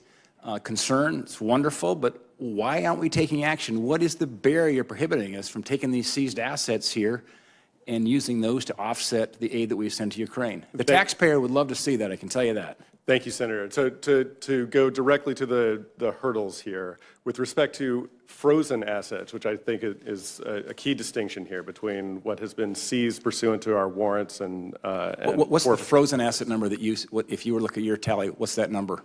I think that's the number that you're referring to. Yeah, correct. Okay, just make sure we're on the same page, because that does match virtually what we sent to Ukraine. It's around about $40 billion. And there are, with respect to frozen assets that sit in bank accounts, that sit in securities holdings, those are not entirely coextensive with what is today forfeitable. What we can bring a seizure warrant to go and ultimately divest all ownership. How much do you think we could provide a seizure warrant and actually take? It's difficult to predict today, and it's under investigation right now. The question is, as a general matter, are the assets either traceable to the proceeds of an existing crime, involved in money laundering, or the assets of a racketeering enterprise? Thank you. Ms. Rosenberg, your thoughts? Thank you, Senator. Let me just affirm that it's certainly our common cause and interest to pursue the restitution for the Ukrainian people. I would associate myself with the sentiment that it's challenging to move from frozen assets to forfeited assets, and there's a distinction between assets that are state assets versus assets that apply to oligarchs or to individuals, creating different legal standards for the both of them. Additionally, some of those assets that you've noted are held in the United States in U.S. jurisdiction, and others are held abroad. It's most important that we move in parallel to certain of our international counterparts in order to have consistency and credibility across our regimes. Would legislation help? Senator, from the department's perspective, there are proposals that the department is engaged with the Senate on that would help, I think, expand our ability both to investigate and ultimately to pursue the forfeiture of assets that are under consideration. All right. Thank you. Thanks, Senator Daines. Senator Sinema from Arizona is recognized from her office. Thank you, Mr. Chairman, and thank you to the witnesses for being here today. Arizonans and Americans continue to stand with the Ukrainian people against Russia's illegal war. We're inspired by the courage and the determination of the Ukrainian people. We must continue to take smart, aggressive action to disrupt and dismantle Vladimir Putin's war machine and bring this bloody, illegal conflict to a close. Earlier this month, the Russian government announced that Putin has personally sanctioned me, Senator Kelly, and other distinguished members of this committee. You know, when Senator McCain served in the Senate, he was sanctioned by Putin in the exact same way. And I couldn't be prouder to share such a distinction with him. I consider it a badge of honor. What he said in response to Russia was this, quote, "While I suppose this means I'll spend this Easter in Sedona rather than Siberia, I couldn't be more proud of being sanctioned by Vladimir Putin for standing up for freedom and human rights for the Russian people and against Putin's deadly aggression in Ukraine. I'll never stop my efforts to support democracy, free speech, and the rule of law in Russia," end quote. I couldn't agree more. Assistant Secretary Rosenberg, it's good to see you. I'm encouraged by reports that the Russian military is being forced to repurpose domestic industry to obtain key inputs for its battlefield hardware because no respected world power will sell to them. This success shows what's possible when nations put aside differences and work together towards a common goal.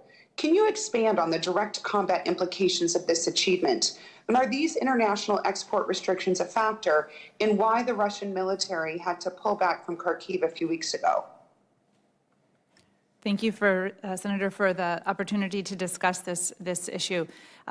Indeed, we do believe that export restrictions and financial sanctions are directly meaningful for Russia's difficulty in sourcing modern, state-of-the-art battlefield equipment. The soldiers on its front line don't have access to key warfighting equipment, which degrades its readiness, its posture, and its ability to wage this war. Specifically, we've noticed and pointed out Russia's difficulty in getting access to chips, certain high-tech equipment that is significant as components to certain battlefield equipment. As you've rightly noted, Russia's not in the position, has struggled to be able to procure this on the open market because responsible countries of the world have denied it the opportunity to procure those goods. That's something that we'll seek to continue. Those export controls continue to tighten. They are a vice that continues to tighten, and successively over time it will be more and more difficult for Russia to source that equipment, meaning that its second-rate material is an impediment for battlefield readiness for the period of the war yet ahead of us, unfortunately. Thank you. Do you have a sense of which industrial goods and technology are the most devastating for global suppliers to withhold from the Russian military? Senator, I didn't catch the beginning of your question, but to the extent that this is about particular goods and technology controlled by Yes. Yes.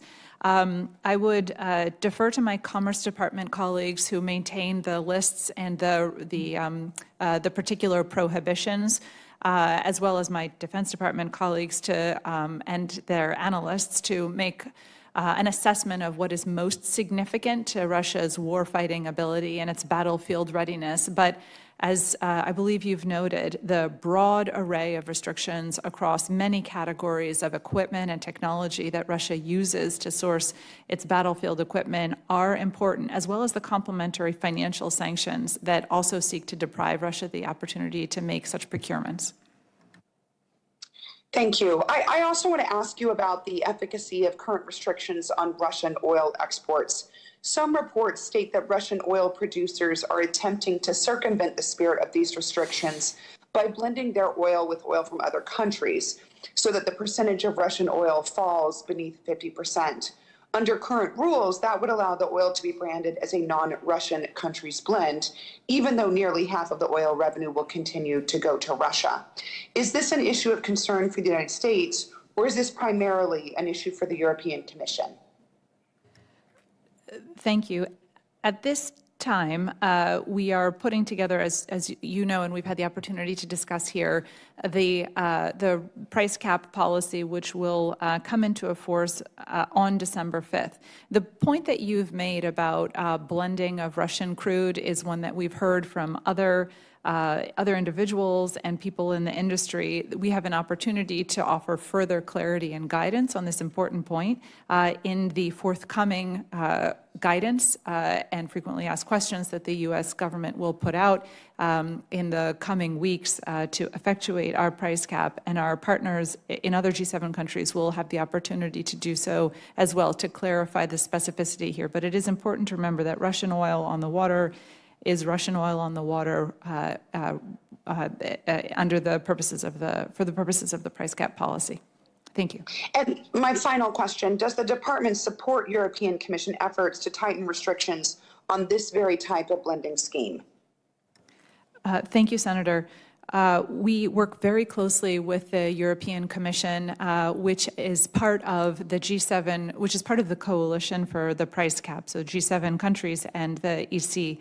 We all collectively see the price cap policy as strengthening and enforcing the existing set of restrictions that we have to respond to Russia. And what it does is build upon the EU's sixth package. It passed in the spring that has the provisional basis, the provisional legal basis for its ban on Russian services for third countries. So we will certainly work closely with the EU and other G7 partners as we continue to implement this policy. Thank you.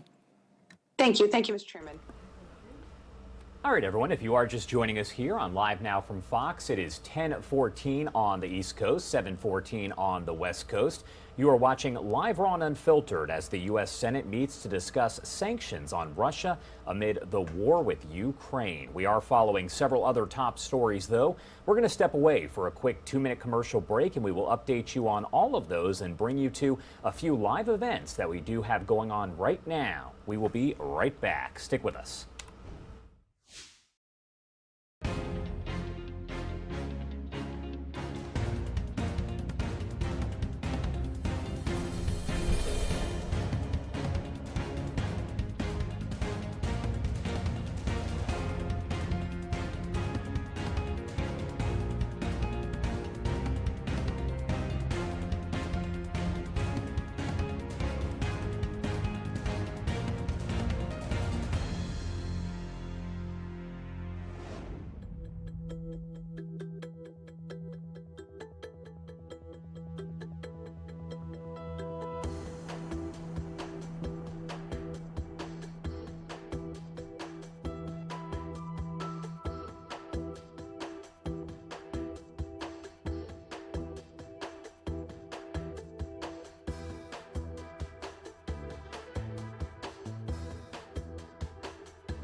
Good morning, everyone, and welcome back on Live Now from Fox 1016 on the East Coast and 716 on the West Coast. You are looking at a live look inside of the UN headquarters over in New York. You can see people coming and going, delegates arriving, and walking out here because UN Secretary General Antonio Guterres telling the world leaders just about an hour ago that nations are, quote, gridlocked in colossal global dysfunction and are not ready or willing to tackle the major challenges that threaten the future of humanity and the fate of the planet.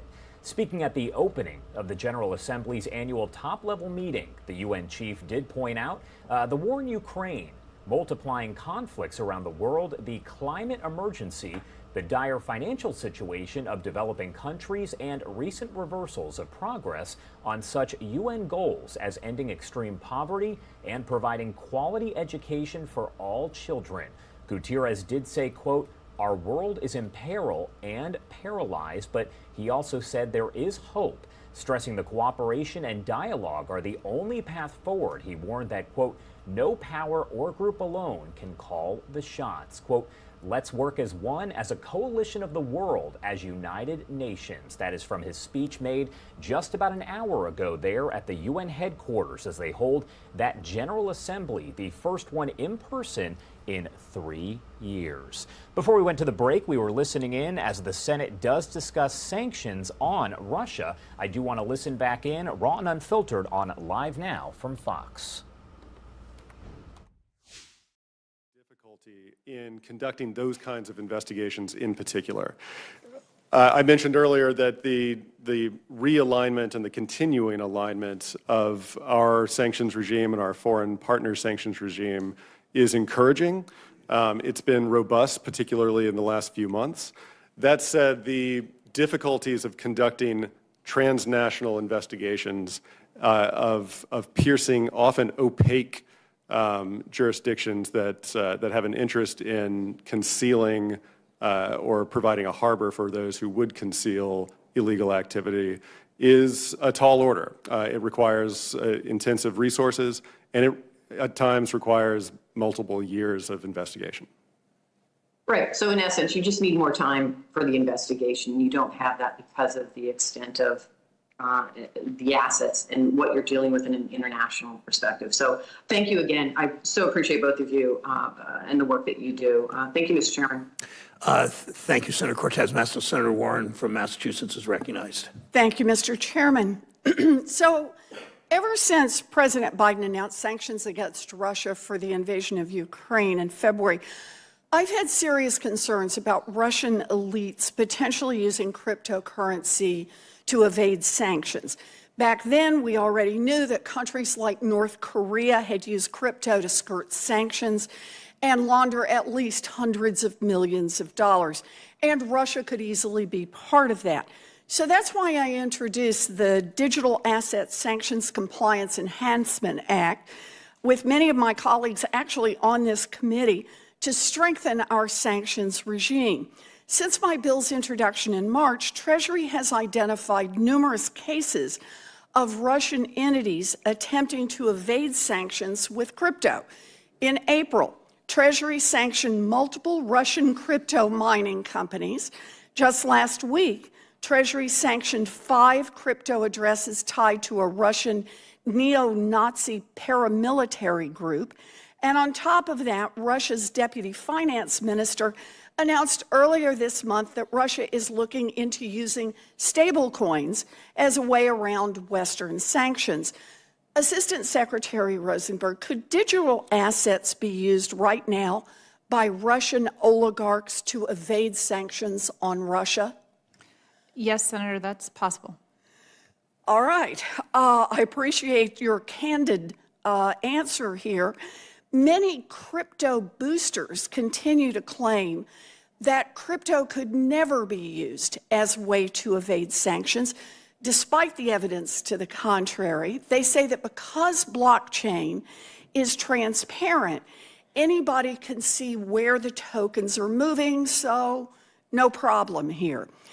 Now, obviously, we know there are problems. A whole industry has popped up to create tools for illicit actors to tangle or hide the trail of crypto transactions. One of these tools is called a mixer, which pools funds with the explicit purpose of hiding the origins of the funds. In fact, one report estimates that so far this year, nearly a quarter of all funds sent to mixers came from illicit actors. Assistant Secretary Rosenberg, let's start with the basics.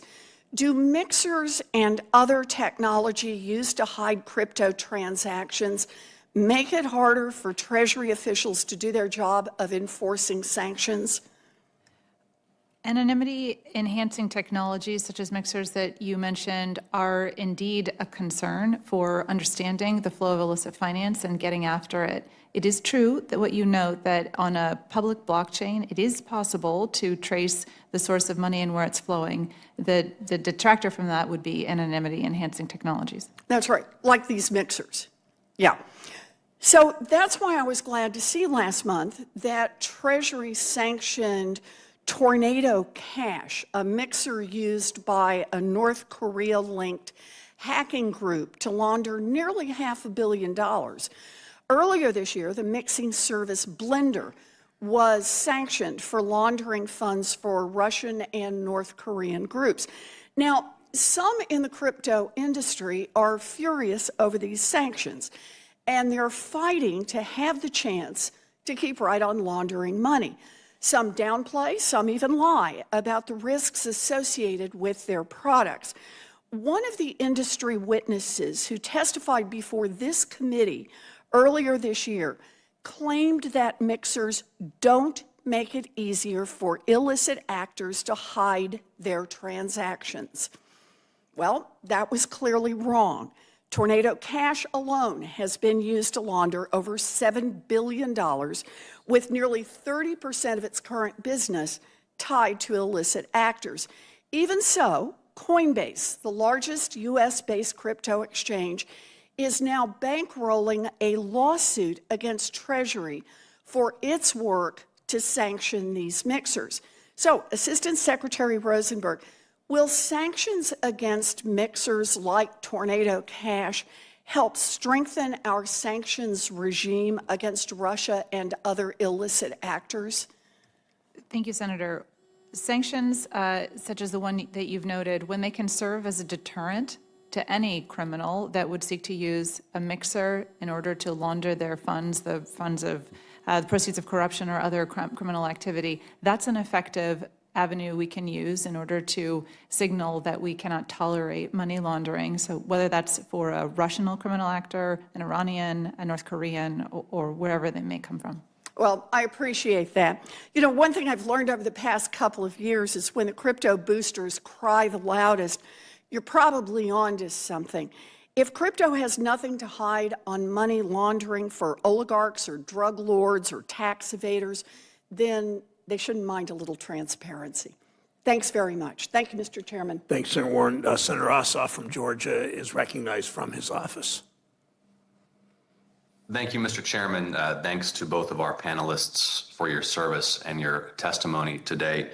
Assistant Secretary Rosenberg, I'd like to begin with you. What will be the most significant implementation challenges associated with the G7 price cap? Thank you for the question. We've already worked significantly to begin essentially implementing this with discussing it publicly, explaining it publicly. It's a different kind of sanction or a different kind of financial set of rules than we've imposed before, along with our G7 partners. So there's a good deal of work to be done, a good challenge to be had in explaining this and clarifying it to the parties that would be in the position to take to use it. And that includes the service providers that must know and understand it in order to be able to work within its parameters. We have sought to engage those service providers extensively as we've constructed the framework for compliance, and have learned a great deal from them, as well as from other countries that purchase Russian oil and that would seek to purchase Russian oil. So a challenge we have is being able to continue to discuss and explain this broadly with all those in a position to implement it. Thank you, Ms. Rosenberg. And my understanding is that the guidance that's been issued, according to that guidance, financial institutions that inadvertently capitalize the shipment of oil that is not compliant with the cap will not be penalized for that.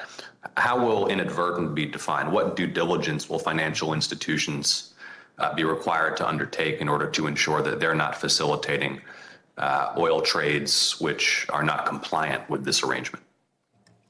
Thank you, Senator. Our purpose is indeed strong compliance with the price cap policy, such that purchasers of Russian oil will be in a position to leverage it, as I've noted before. Your reference to the guidance, the preliminary guidance that we put out, does speak to service providers that may be duped or having received false information. If they are acting in good faith, if they are under... Good morning, everyone, and thank you so much for joining us here on Live Now from Fox. It is 10:27 over on the East Coast and 7:27 if you are joining us on the West Coast. Thanks so much for starting your day with us. What you are listening to right there is the U.S. Senate talking about Russian sanctions. We will get you back to that in just a second, but I do want to get to some of the other headlines that we are following very, very closely right now. Today does mark the start of the Federal Reserve's two-day meeting ahead of yet another interest rate hike. The meeting concludes tomorrow afternoon with the Fed's rate decision and Fed Chairman Jerome Powell likely going to speak there.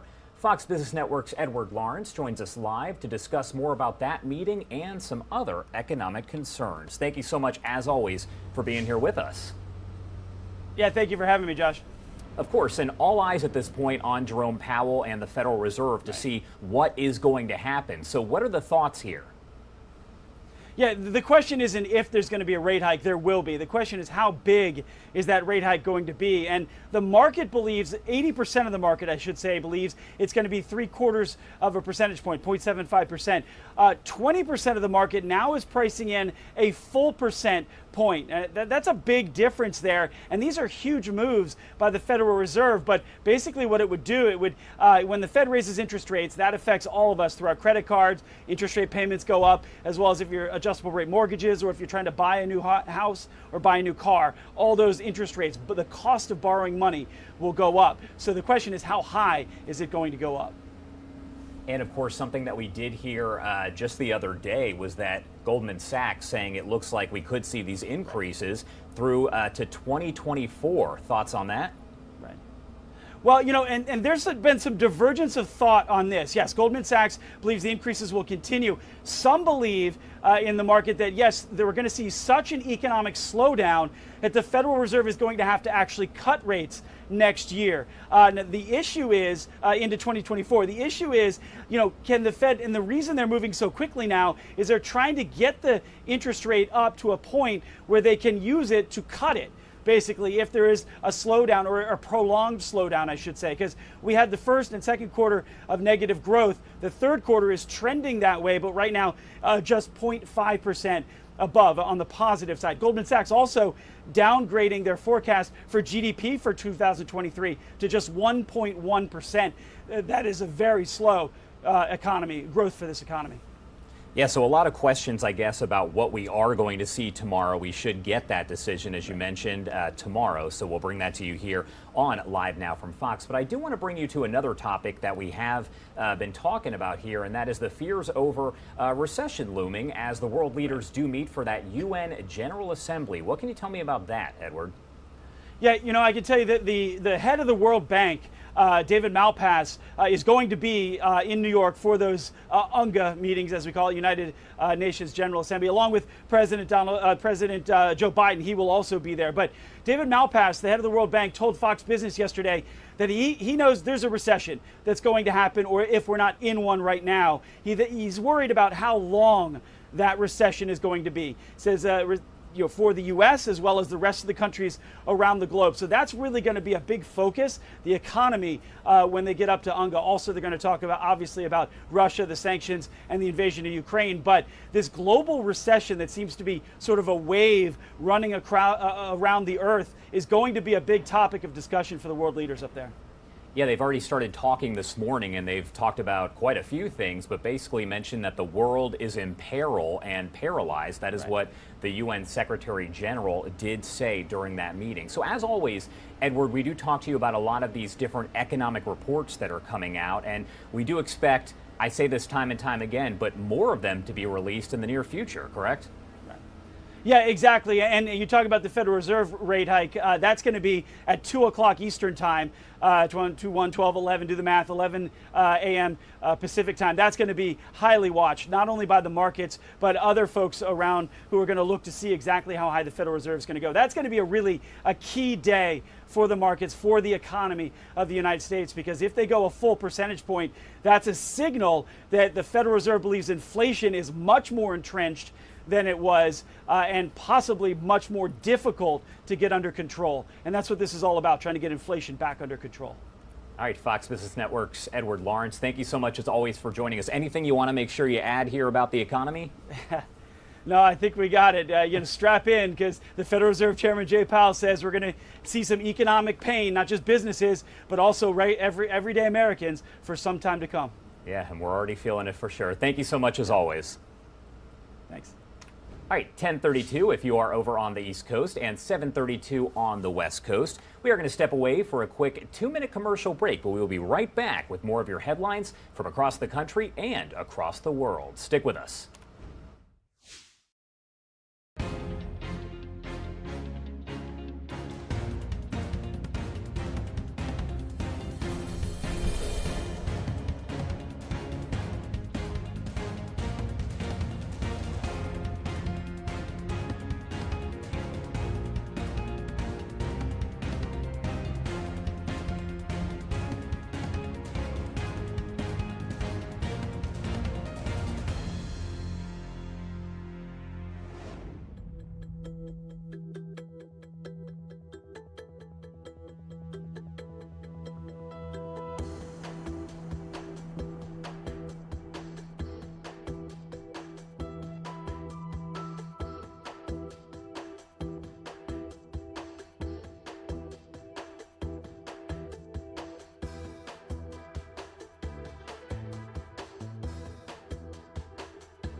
Good morning, everyone, and welcome back here on Live Now from Fox. You are taking a live look at what we call our XRAD system, where you can see Hurricane Fiona, now a Category 3 storm with winds of 115 miles per hour. We are talking about a very powerful storm. We will continue to track this, of course, as the storm does continue to move. We do know that it was expected to cause some extreme flooding over in Turks and Caicos, and that appears to be the case. We are told that it has affected them already with some pretty powerful winds and quite a bit of rain. We also know so far that Hurricane Fiona is responsible for at least 4 deaths, 2 of those in Puerto Rico. As I mentioned, we will continue to track this for you and bring you the latest as we speak one-on-one with our different Fox weather teams that are all across that area. We've had Will Nunley, who was there earlier and said that they are still dealing with extensive power outages.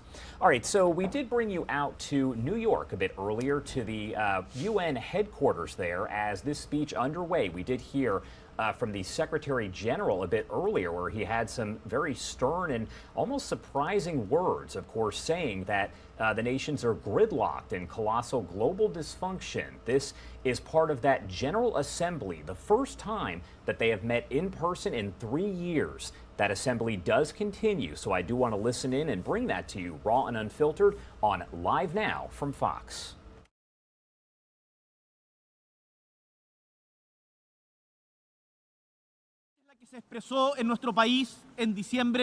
It must be made up for. This long history of injustice found its voice in October of 2019.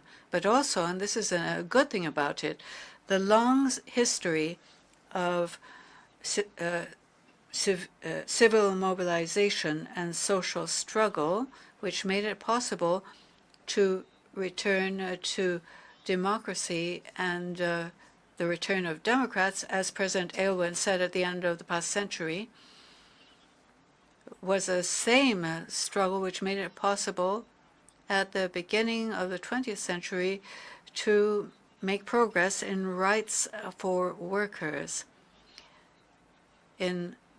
Present at the peaceful demonstrations of 2019 were the women of the previous century who made progress in gaining the right to vote, the workers who earned the right to leave, and the settlers who fought for decent housing. All of these memories and social struggles manifested themselves there.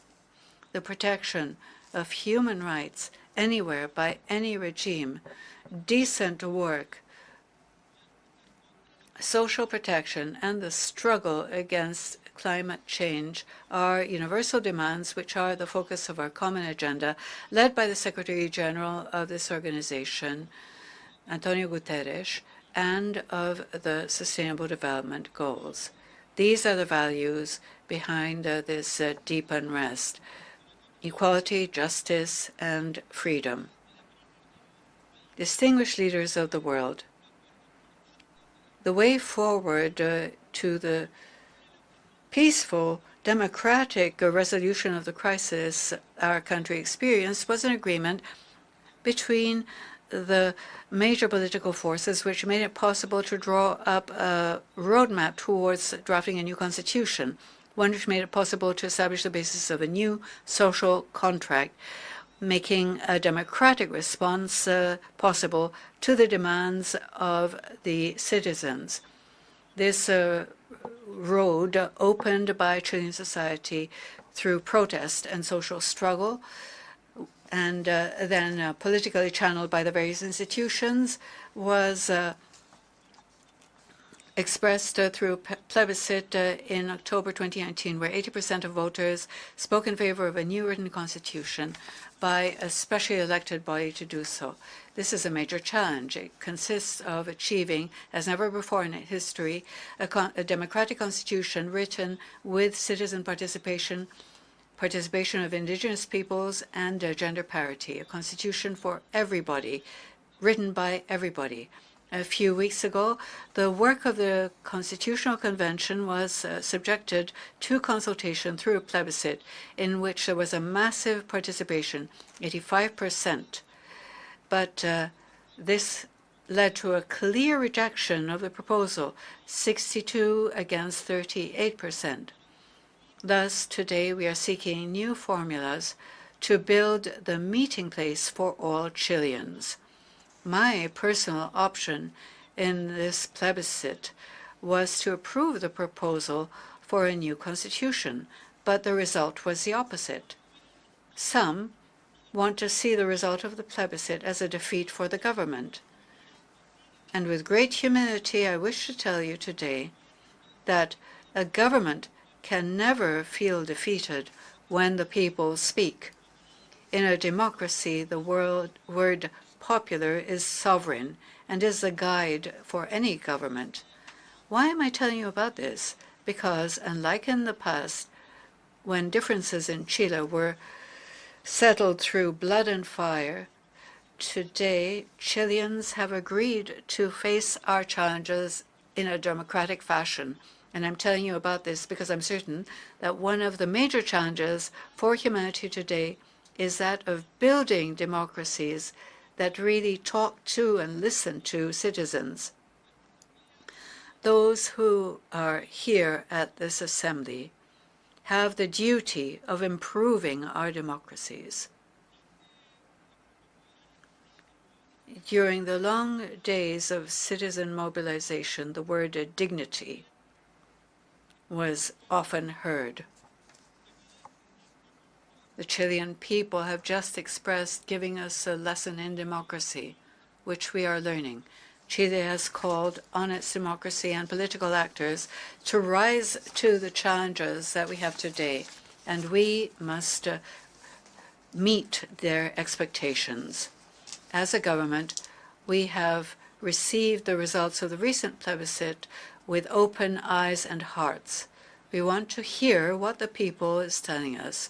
We trust their opinions, we trust their will, and there are things I want to share very quickly with you. The results are the expression of a citizenry that calls for change without putting its current achievements at risk. Citizens who want a better future built without creating new insecurities, a future of change with stability. As a young person who was on the street protesting not very long ago, I can tell you that representing unrest is a lot easier than producing solutions. Those of us devoted to the demanding work of politics easily confuse our success as spokespeople for citizen unease with our real ability to build a better future. The plebiscite results in Chile have taught us to be humble. Democracy must be humble. They made us realize that building the Chile we dream of, in building the Chile we dream of, no given sector has a recipe. Rather, it is a dish made up of the best each one of us has to contribute. This is how we govern in the 21st century, mobilizing capacity and skill in our societies, not trying to substitute them.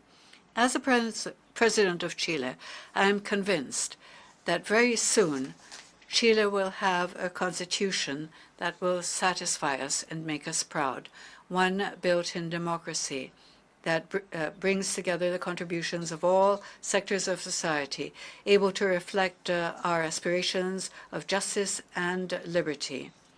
Distinguished delegates, based on the humble history of my country, I can tell you with deep conviction that the path to face the problems affecting our societies is paved with more democracy, not less, with incentives for participation, not restrictions, with dialogue and not censorship, and above all, with respect for those who think differently, with inclusion of their points of view, and understanding that having diverse opinions does not make us enemies.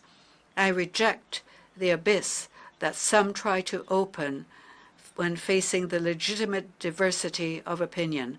And from Chile, we declare our will of building bridges across those gaps that make it difficult for us to meet as diverse societies. This is what we wish to share as a small country with the nations of the world.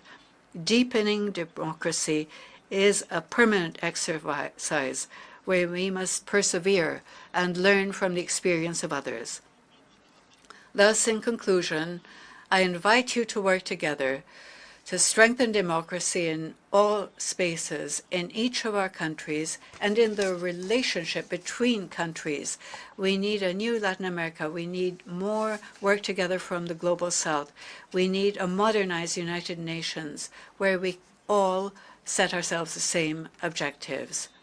We commit ourselves from multilateralism to justice and peace anywhere and everywhere, to take the actions needed, not only statements, to stop the unfair war of Russia on Ukraine and put an end to all the abuse of the powerful anywhere in the world, to mobilize our efforts to stop violence against women, whether it be in Iran, in memory of Mahsa Amini, who died at the hands of the police this week, or anywhere in the world, to not normalize ongoing violations of the human rights of the Palestinian people, to uphold international law and the resolutions which this very assembly takes year after year, leading to its right, to its inalienable right to establish its own free sovereign state, as well as guaranteeing Israel's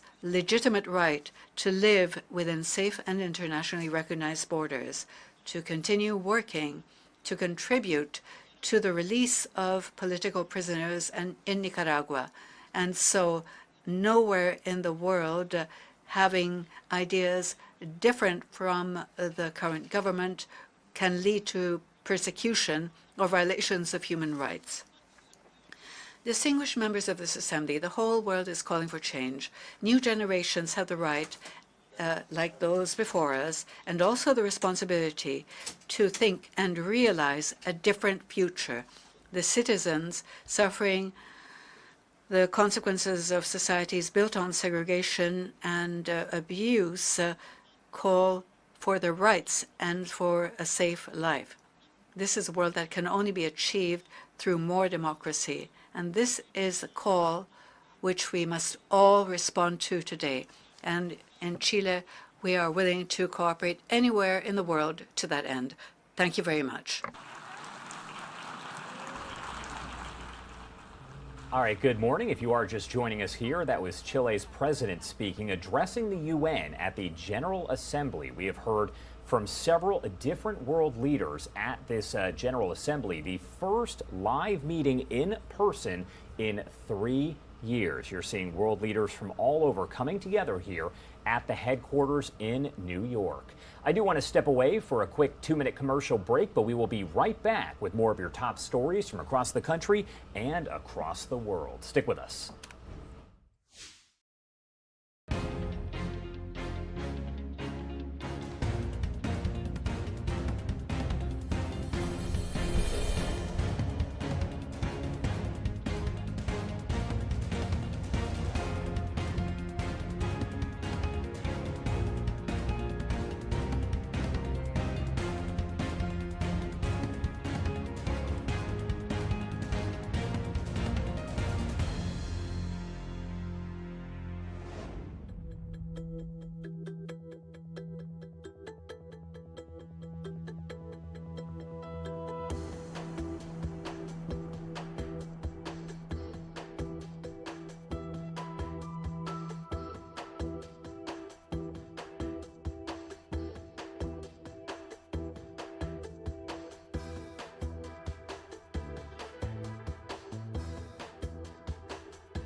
Good morning, everyone, and welcome in on Live Now from Fox. It is 10:50 if you are joining us over on the East Coast, and 7:50 if you are over on the West Coast. My name is Josh Breslow, and I'm here to bring you those top stories from all across the country and across the world.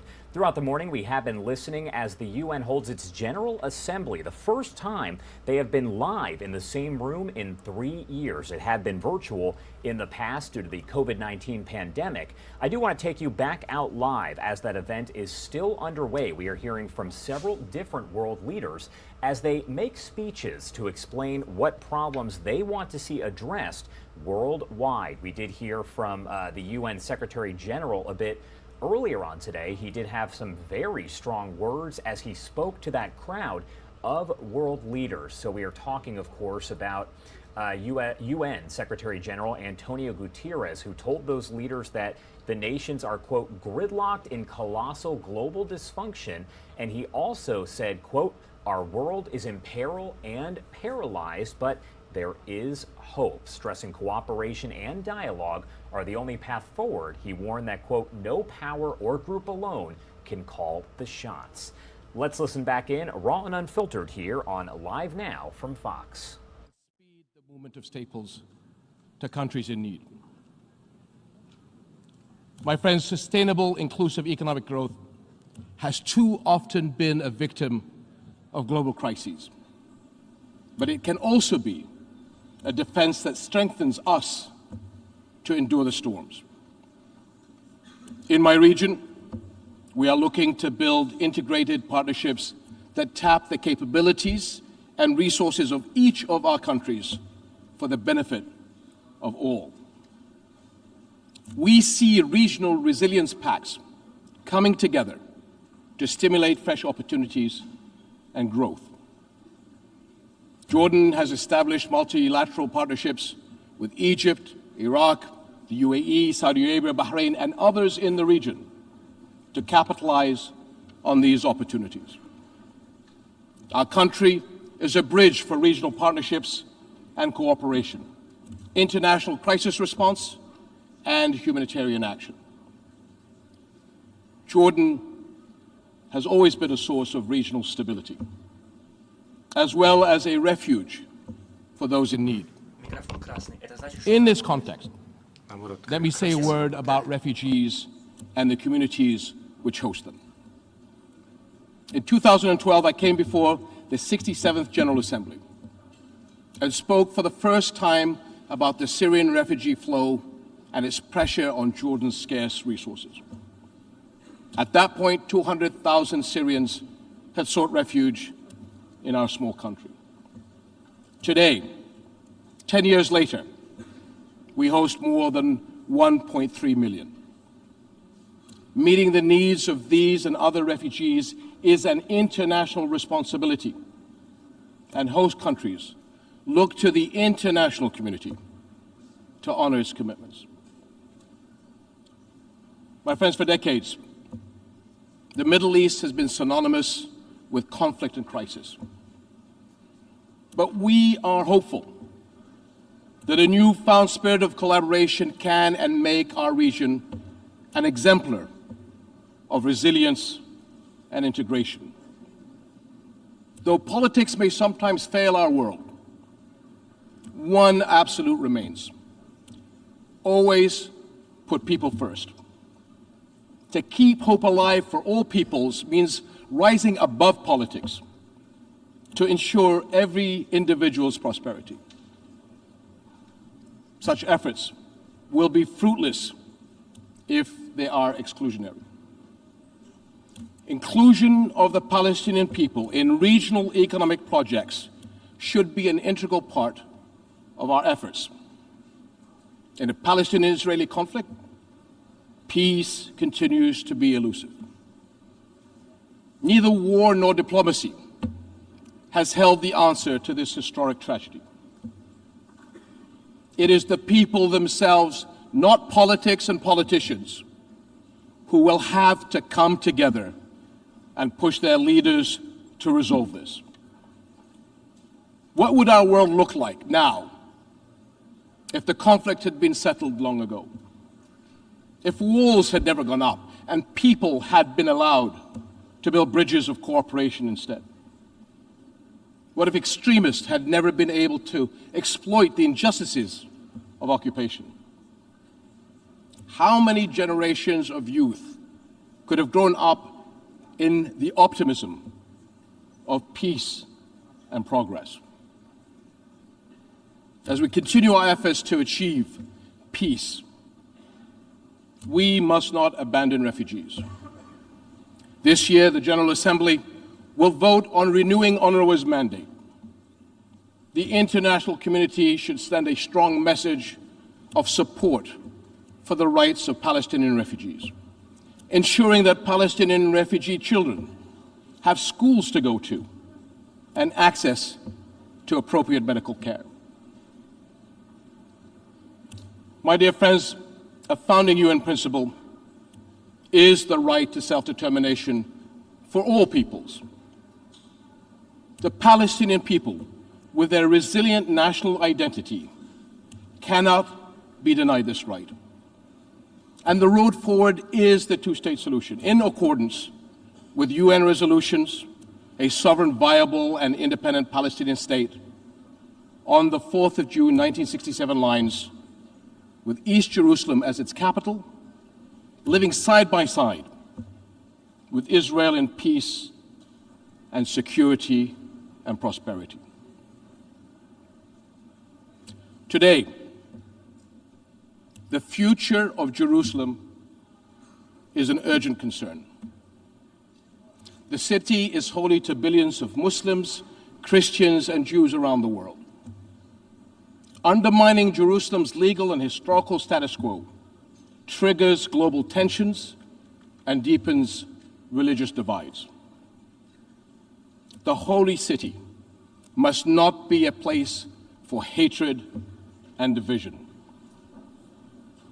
As custodians of Jerusalem's Muslim and Christian holy sites, we are committed to protecting their historical and legal status quo and to their safety and future.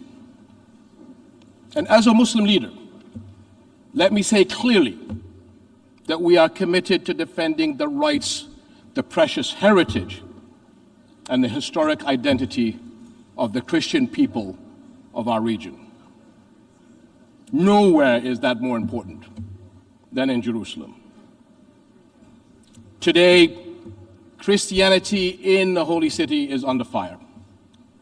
The rights of churches in Jerusalem are threatened. This cannot continue. Christianity is vital to the past and present of our region and the Holy Land.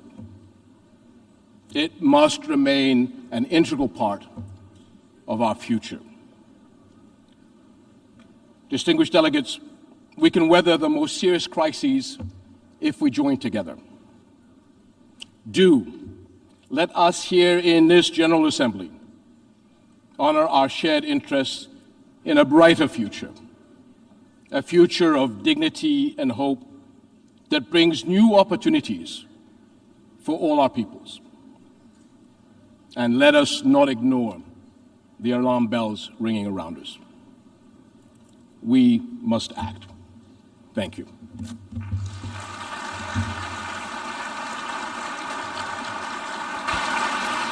On behalf of the Assembly, I wish to thank the King of the Hashemite Kingdom of Jordan for the statement just made, and I request protocol to escort His Majesty. The Assembly will now hear an address by His Excellency Gustavo Petro Urrego, President of the Republic of Colombia. I request protocol to escort His Excellency.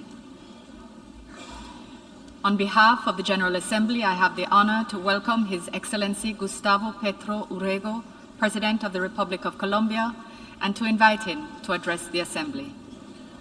Presidente de la Asamblea General de la Organización de Naciones Unidas, Chava Urochi, Secretario General de la Organización, Secretario General de la Organización de las Naciones Unidas, Antonio Guterres, excelentísimos señores, jefes de Estado y jefes de misiones acreditados ante la versión número 77 de la Asamblea General de las Naciones Unidas, Vicesecretaria General de la Organización de...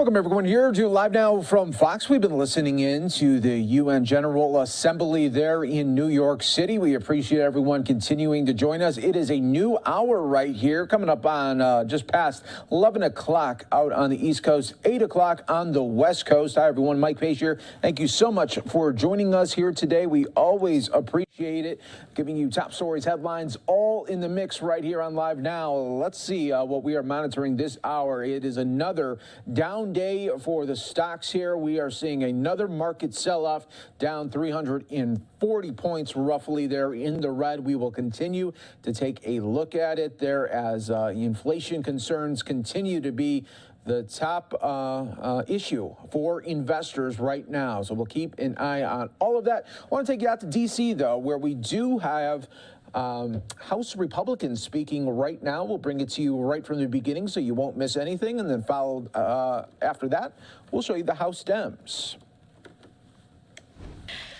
Good morning. Democrat one-party rule in Washington has created crisis after crisis for the American people. And Republicans have a commitment to America to help save our country on behalf of the hardworking families. The proof is in the latest polling. I want to show you all the latest NBC poll that shows that voters trust Republicans more than Democrats to address America's crime crisis, economic crisis, and our historic border crisis by double digits. Border security, Republicans lead with 36 points. Crime, GOP plus 23. Immigration, GOP plus 19. Economy, GOP plus 19. Cost of living, GOP plus 14. Protecting rights, GOP plus 9. Uniting the country, GOP plus 6. The proof is in the polling, folks. You have heard us for over a year continue to talk about the issues that matter to the American people. House Republicans have been disciplined and unified in exposing Joe Biden and House Democrats' failed leadership. And it is clear right here that the American people are listening. Instead of providing meaningful solutions to these countless crises, Joe Biden instead went on 60 Minutes this weekend and downplayed America's inflation crisis. And we all know America's inflation is near a 40-year high. This type of rhetoric is not only reckless, it is woefully out of touch to the families in my district and across America who are experiencing the realities of Joe Biden's failed agenda and are struggling to buy groceries and heat their homes as we head toward this winter. Americans cannot afford another year of failed far-left Democrat rule in Washington. This week, House Republicans will be unveiling our commitment to America in Pittsburgh, Pennsylvania, where we will outline our Republican solutions to Joe Biden and House Democrats' crises that they created. We are focused on an economy that is strong, a nation that is safe, a future that is built on freedom, and a government that is accountable. In 49 days, Republicans will earn back the People's House, fire lame duck Speaker Nancy Pelosi once and for all, and fight for policies that put hardworking Americans first. And with that, I want to yield to my colleague, Marionette Miller-Meeks, who has been a tremendous member on behalf of her constituents in Iowa. Marionette. Thank you so much, Representative Stefanik. Inflation is crushing Iowans and the American people. And it's not just gas prices. The price of groceries and school supplies continue to rise, hurting our families just as children are going back to school. But instead of addressing the rising cost of everyday goods, Democrats in the Biden administration continue to push for more legislation that will make these problems worse. The Inflation Reduction Act, which I like to call the Income Reduction Act, did nothing to help Iowans who are struggling to make ends meet. Instead, several $100 billion will be spent to fund partisan pet projects like doubling the size of the IRS. And less than 2 weeks after the Income Reduction Act was signed into law, President Biden announced his student loan forgiveness plan, which will cost hard-working Iowans and Americans even more. We need to increase domestic energy production to lower energy prices and curb our dependence on other nations, and we need to enact policies that allow Americans to keep more of their hard-earned paychecks. Inflation, unlike what you saw this weekend on 60 Minutes, where it was poo-pooed and downplayed, inflation is an issue every single American is facing right now. And the Biden administration has made it abundantly clear that fixing the problem is not a priority. Thank you, and I will now yield to Representative Tony Gonzalez from Texas. Thank you, Marionette. You know, I've never been to Martha's Vineyard, but I have been to Del Rio, I have been to Eagle Pass, and I have been to El Paso, just like many of my Republican colleagues. Elise Stefanik and Kevin McCarthy, we were just in Eagle Pass not too long ago. Our whip, Steve Scalise, was down in the RGV not too long ago. Many of our Republican colleagues have been to the border over and over again. Who hasn't been to the border is our Democratic colleagues. And I think we've all seen that this House Democrat leadership has failed America. People are no longer safe. People in my district no longer feel safe. Last night in El Paso, there were children, small children, that had to sleep out in the streets. Does that seem like a safe America to you? Last week in Eagle Pass, there were children, small children, regardless of their legal status, small children that drowned in the river in Eagle Pass. Last year in Del Rio, there were tens of thousands, over 10,000 Haitians under a bridge. Nothing has changed with this failed House Democrat leadership. House Republicans, we have a plan. This commitment to America that we're going to roll out here on Friday is our plan to end catch and release, to make sure that there's technology at the border. Those 53 migrants that were found cooked to death in a truck in my district, that could have been prevented if there was leadership that invested in technology along the border. House Republicans are committed to that. We will continue to highlight the horrific actions that are happening on the border. What you'll find is House Republicans continue to talk about it while House Democrats fail America and fail to keep us safe. With that, I'd like to turn over to our whip, Steve Scalise. Thank you, Tony, and thank you so much for the leadership that you've been providing to expose this crisis at our border, to talk about how bad this immigration crisis is that was created by Joe Biden when he opened up America's southern border. And when you see millions of people that have already come across illegally, what we are seeing all across the country, what's making every single community in America a border town, is the illegal drugs, the fentanyl that's coming across the border with the drug cartels taking operational control over our border when Joe Biden gave that away. 100,000 plus deaths of young people last year from fentanyl overdoses and other drugs that are coming across our border illegally. None of this needed to happen.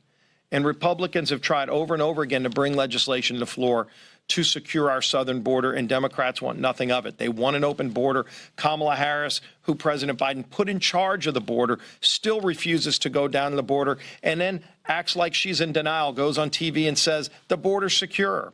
And then, of course, we saw a busload of illegal migrants coming to the Naval Observatory right outside of her house as she's saying the border's secure, and they're all being interviewed saying they came to America illegally because they know the border's wide open under the Biden administration. They created this problem. They don't want to fix it. We will. We're going to continue to push on this House floor to address these problems. Another problem America's facing, maybe the biggest problem that families are facing, is inflation out of control. The cost of everything that families try to buy is higher because of Joe Biden's policies, because of the trillions in spending, because of the radical regulations, and he continues to deny this is a problem. We saw him on 60 Minutes just the other night, acting as if 8.5% is really just 0.2%.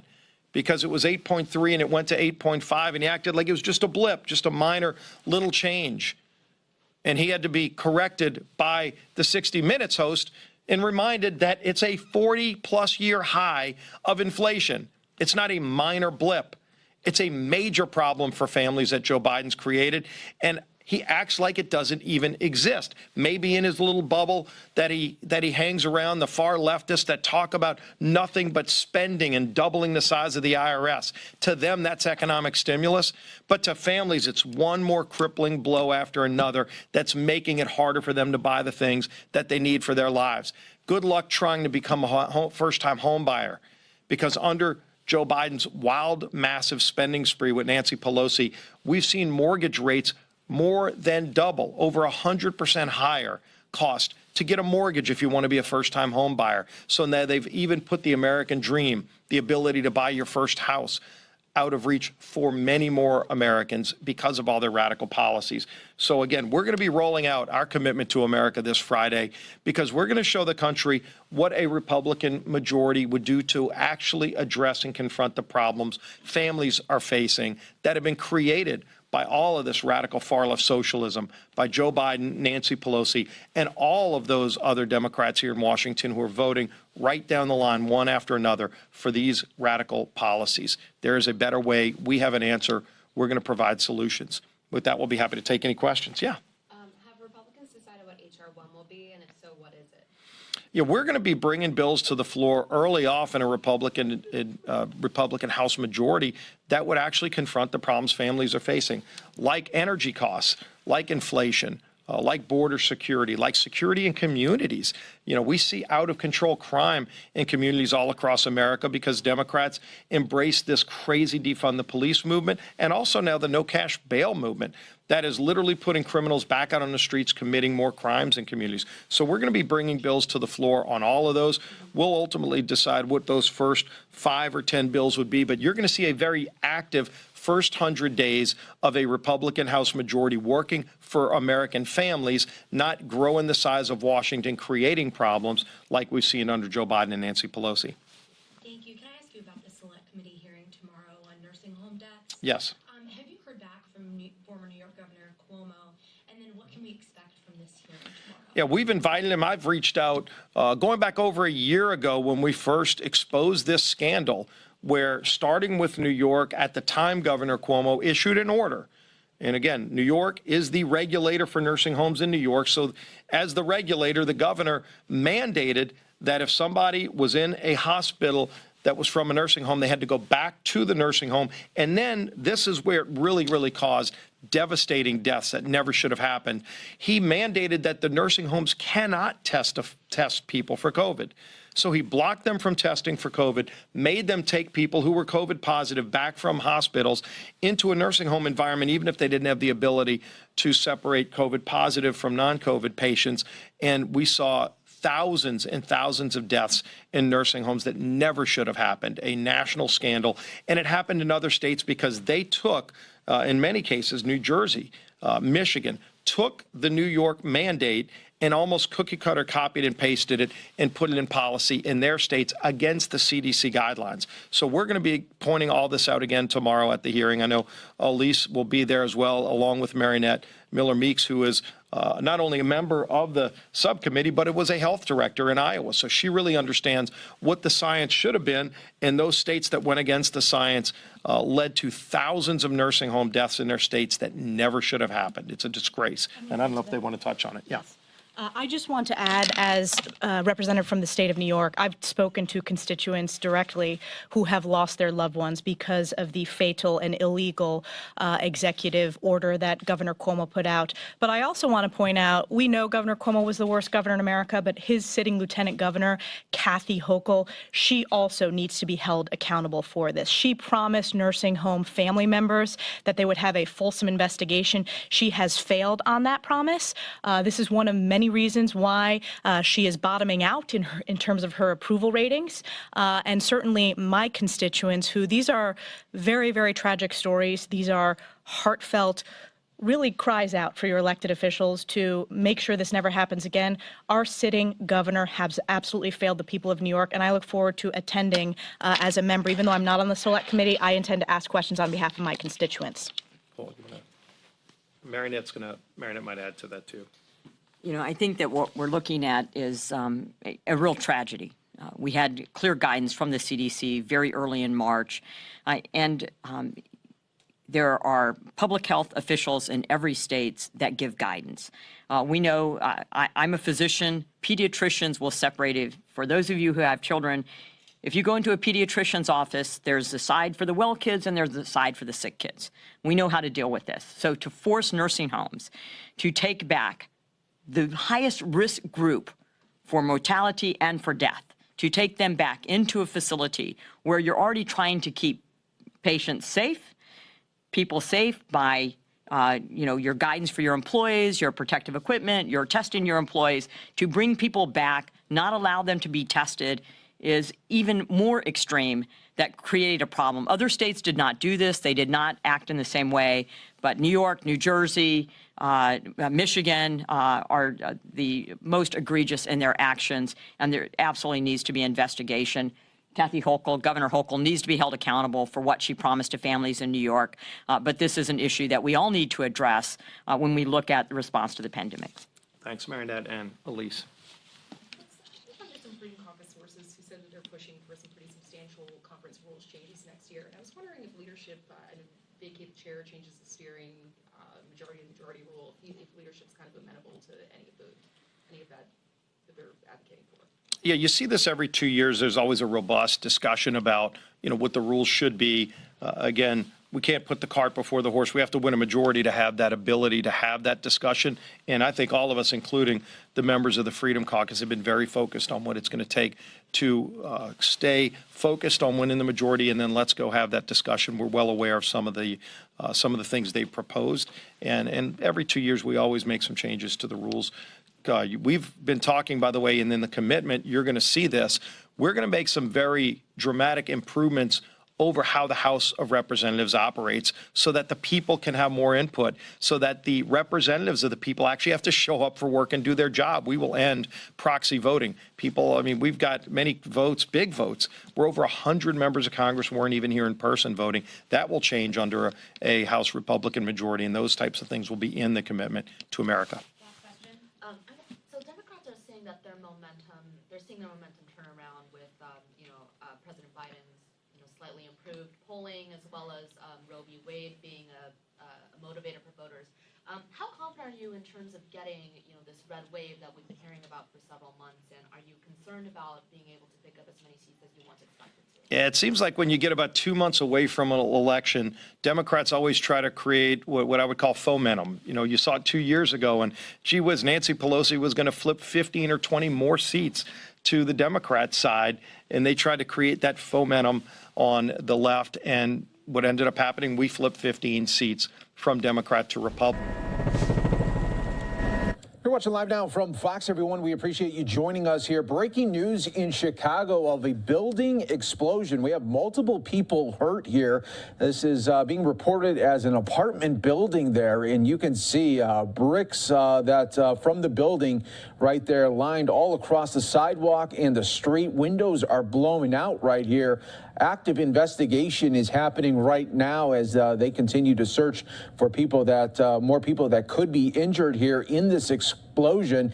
But this is Sky Fox video from just moments ago. We wanted to bring that to your attention right here on Live Now from Fox. But you could see all the debris there on the sidewalk and the street. You also have cars that are heavily damaged as well that parked on the street there. Still no word yet on how this happened here. Many always wonder on these types of situations, could it have been a gas leak or something like that? Looks like we have witnesses speaking on this right now. Let's listen right here on Live Now from Fox.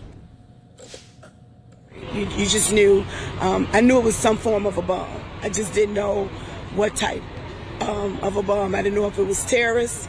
It's September, so my mind went back to 9/11 immediately. When you look at that building, what goes through your mind? My God. God, let there be survivors. Let them be at work. Let the children be at school. No one be home. When I walked up, it was nothing but clouds of what was going on with the foundation collapsing. So my mind just went to, please, no one be home right now. And you said when you felt the explosion, can you kind of describe what that was like? Oh, yeah, it blew my door open, my heart. It shook my foundation of my building, my property. It shook. And at that moment, my mind went to bomb. I've heard trains collide. I've heard trucks hit the viaducts. So I know sounds. And I've been here 20 plus years. So I knew it was something horrific happening. Did you know people that live in that building? I don't know anyone that live in that building, but I do know God, and I do know humans, and so my heart is just reaching out for anyone. Hang on a second there. All right, that was just a little bit of the sound there from a witness. You're watching Live Now from Fox. Everyone, we always appreciate you joining us here. Sky Fox video continues to come in now live for us as we are taking a active look at this investigation. You see a lot of firefighter personnel there on the ground as well. And look at all that debris right there on the sidewalk and the street. And you got a couple of cars that I can see, at least from my vantage point, that are heavily damaged as well in that rubble there. And we were just listening to some sound there from a witness who heard of the explosion that happened. And obviously, still will be a very active scene right here. But just wanted to bring that to your attention right here on Live Now from Fox. As soon as we get more updates, we are expecting the fire department to hold a news conference soon. Once that happens, we'll bring it to you right here on Live Now from Fox. We always appreciate you joining us here, bringing you live, raw, and unfiltered images from all over the country and around the world. And remember, when it's happening live, it's a good chance it's happening on Live Now from Fox.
Welcome back, everyone, here to Live Now from Fox, always here worldwide for you. Taking you out to Chicago for some more Sky Fox video right now of a explosion that happened in an apartment building in Chicago. Multiple people hurt here. We're seeing some reports there of up to 6 people, at least 6 people have been injured and taken to local hospitals right there as fire officials requesting help to search for people who still may be inside.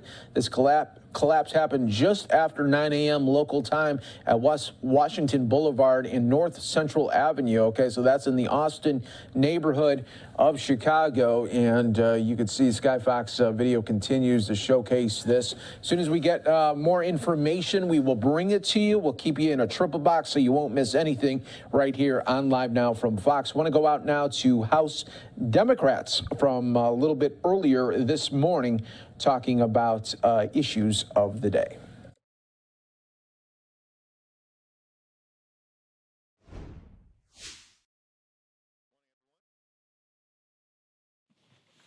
We had a good discussion this morning about the work that we have undertaken on behalf of the American people, with a focus on continuing to put people over politics, lower cost, better paying jobs, and safer communities. Under President Joe Biden's leadership, almost 10 million good paying jobs have been created during less than 2 years in office. These are jobs that will allow the American people to be able to provide for their families, educate their children, hopefully purchase a home, and ultimately retire with grace and with dignity. Gas prices have continued to go down now for 14 consecutive weeks, and further help is on the way as a result of the Inflation Reduction Act, where we're going to lower energy costs, lower health care costs, which we will achieve through strengthening the Affordable Care Act, and of course, drive down the high price of life-saving prescription drugs for millions of Americans. On the other side, extreme MAGA Republicans continue to put politics over people, power over people, and refuse to put the American people above their own base political needs. And that's unfortunate. They are extreme in every possible way, and we're going to continue to make sure. And it's not coffee. It looks like barbecue sauce or ketchup. Yeah. Anyway, you guys good? Yeah. So first I'll have you say spell your name. James Robinson. Can you spell it? Oh, R-O-B-I-N. That's Is it what J-O-N or J-O-H-N? James, J-A-M-E-S. Oh, okay. James. I'm sorry, James. Shoot, all I know, me and my wife, we standing in the kitchen, and that's when we heard a huge boom. It shook everything. So when it came, we ducked down because it came through my windows. I live right up there on the 3rd floor, and it came. Some of it came through the windows, and I thought it was a car that exploded out here, but it wasn't a car. Because when I did look through the curtain thing, it was just all white smoke everywhere. And when I looked down, I didn't see no cars, but I seen debris. And when I finally got a chance to look up and see, that's when I seen the roof down. And that was a scary sight because I know it's people live in that building right there. Because I see them all the time when they adjusting their curtains, when I adjust my curtains, stuff like that there. So I know it's people live up in there. Now, did you get evacuated too? Because we heard that they were evacuating other people. They was telling everybody to evacuate, but I was already going in and out of the building anyway. So it just came on out the building just in case. Did you see anybody that was hurt? No, I didn't see anywhere. I was just making sure my wife was okay. Called my mom and them, let them know that I was okay just in case if she seen it on the news because she down in Georgia. So. I can't imagine how scary that must have been. How do you begin to process it? I still ain't processed it. It's just because I'm more worried about them than my building. That I know it's messed up, but I'm more worried about them over there than our building. So I contacted our landlord, let them know what was going on and everything. So they already know. So yeah. All right, cool. Anything else? That's it. Hey, thanks, James. I appreciate it.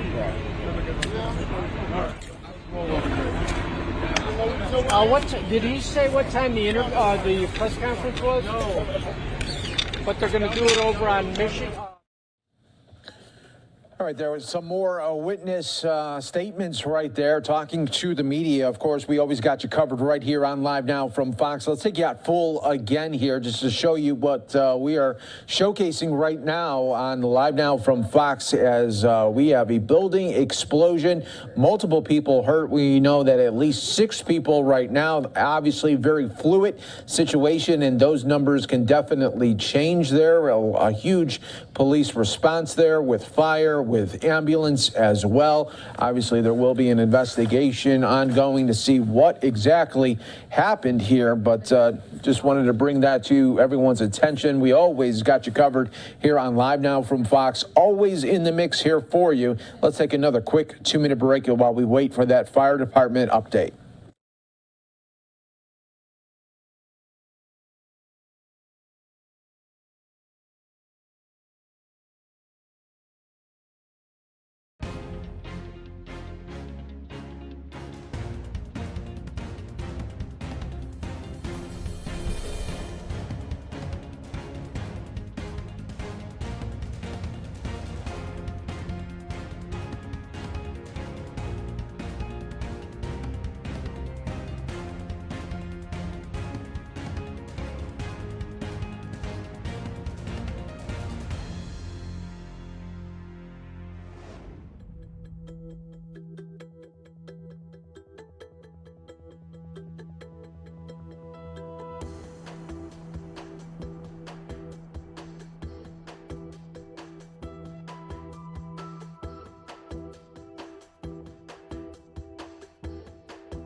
Good morning, everyone.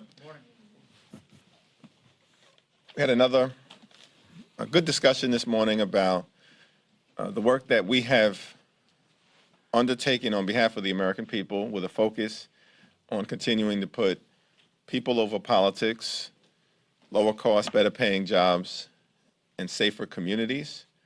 Under President Joe Biden's leadership, almost 10 million good paying jobs have been created during less than 2 years in office. These are jobs that will allow the American people to be able to provide for their families, educate their children, hopefully purchase a home, and ultimately retire with grace and with dignity.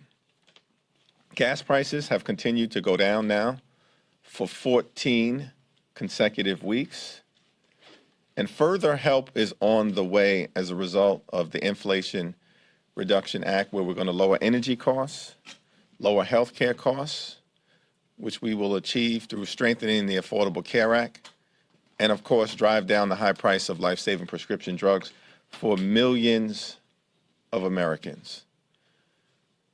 On the other side, extreme MAGA Republicans continue to put politics over people, power over people,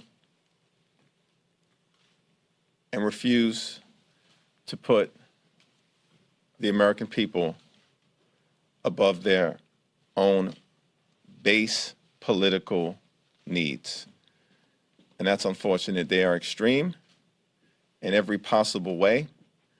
And we're going to continue to make sure that that contrast is presented to the American people over the few weeks that we have remaining here in Washington, D.C., and when we return back home to our districts throughout the nation. Vice Chair Pete Aguilar. Thank you, Mr. Chairman. It's that contrast again that is coming up as Republicans ratchet up their attacks on American democracy by refusing to say that they'll accept the results of free and fair upcoming elections. House Democrats are stepping up for the rule of law and our country. This week, the House will pass the Bipartisan Presidential Elections Reform Act. House Administration Chair Zoe Lofgren, along with Representative Liz Cheney, two colleagues who are knowledgeable not just about protecting democracy, but also about the Constitution and protecting this country, have been working together to craft these strong reforms to the Electoral Count Act that will help protect a peaceful transfer of power. This is more than a quick fix. This is about strengthening our democracy.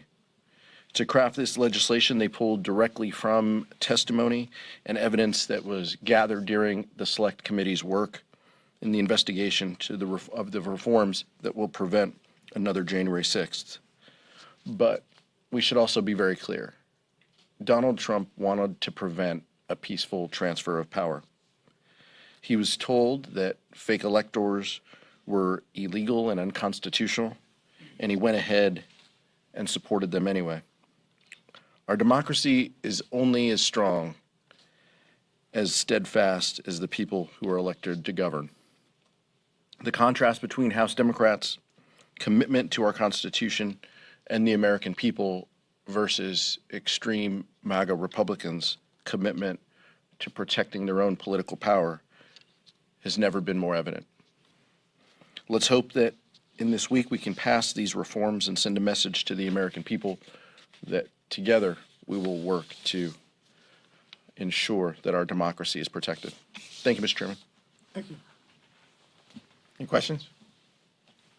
President Joe Biden said on Sunday in an interview that he is not sure whether he's going to run for re-election in 2024, and I'm curious if you both could comment on what you think of that, or whether he should run for re-election, or maybe pave the way for someone maybe younger, more diverse to run to help the party. If President Biden chooses to run for re-election, I look forward to supporting him, but our focus right now is on continuing to communicate with the American people what the stakes are in November. Everything the American people care about is on the ballot in November. Democracy is on the ballot. Reproductive freedom is on the ballot. Gun safety is on the ballot. Decency is on the ballot in November, and that's our focus. Same answer. We're gonna go, actually, Thank you. It's the inevitable immigration question. We've seen Martha's Vineyard, we've seen jetliners and buses. Why is it so difficult to find common ground with Republicans and really achieve some sort of immigration reform? well, let me yield to Vice Chair Aguilar, who's been a leader on this issue. I think, it's unfortunate that Governor DeSantis and others want to put politics and making a point ahead of these people's lives, threatening their safety, lying to them, ensuring that it's more difficult for them to make their immigration court hearing. Those are the types of things that are awful. They're inhumane. They're unproductive.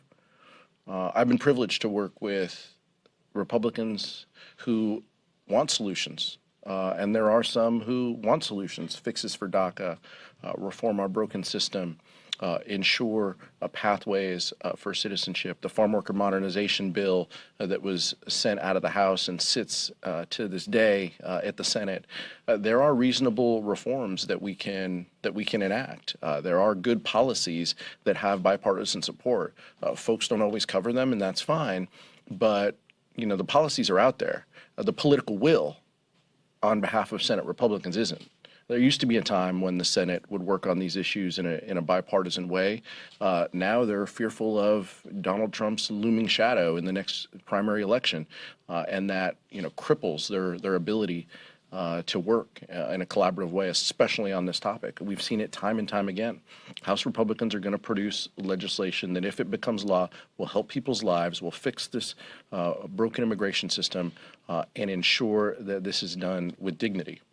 That's what we want to do. That's and unfortunately, there are too many people who want to get in that way. Brief follow-up, because a lot of this predates Trump. Do you think things have gotten worse then as far as reaching an accord with Republicans? Look, there were bipartisan, agreements in the Senate. Marco Rubio supported a bipartisan path to citizenship before he ran for president and backed away from it. Historically, there has been will until the politics have been injected, mostly by the Senate. The House can work to craft solutions. The will in the Senate with the 60-vote threshold does not exist. Back. Speaking of the Senate, they're working right now on a government funding bill that Senator Manchin wants to include permitting reform on.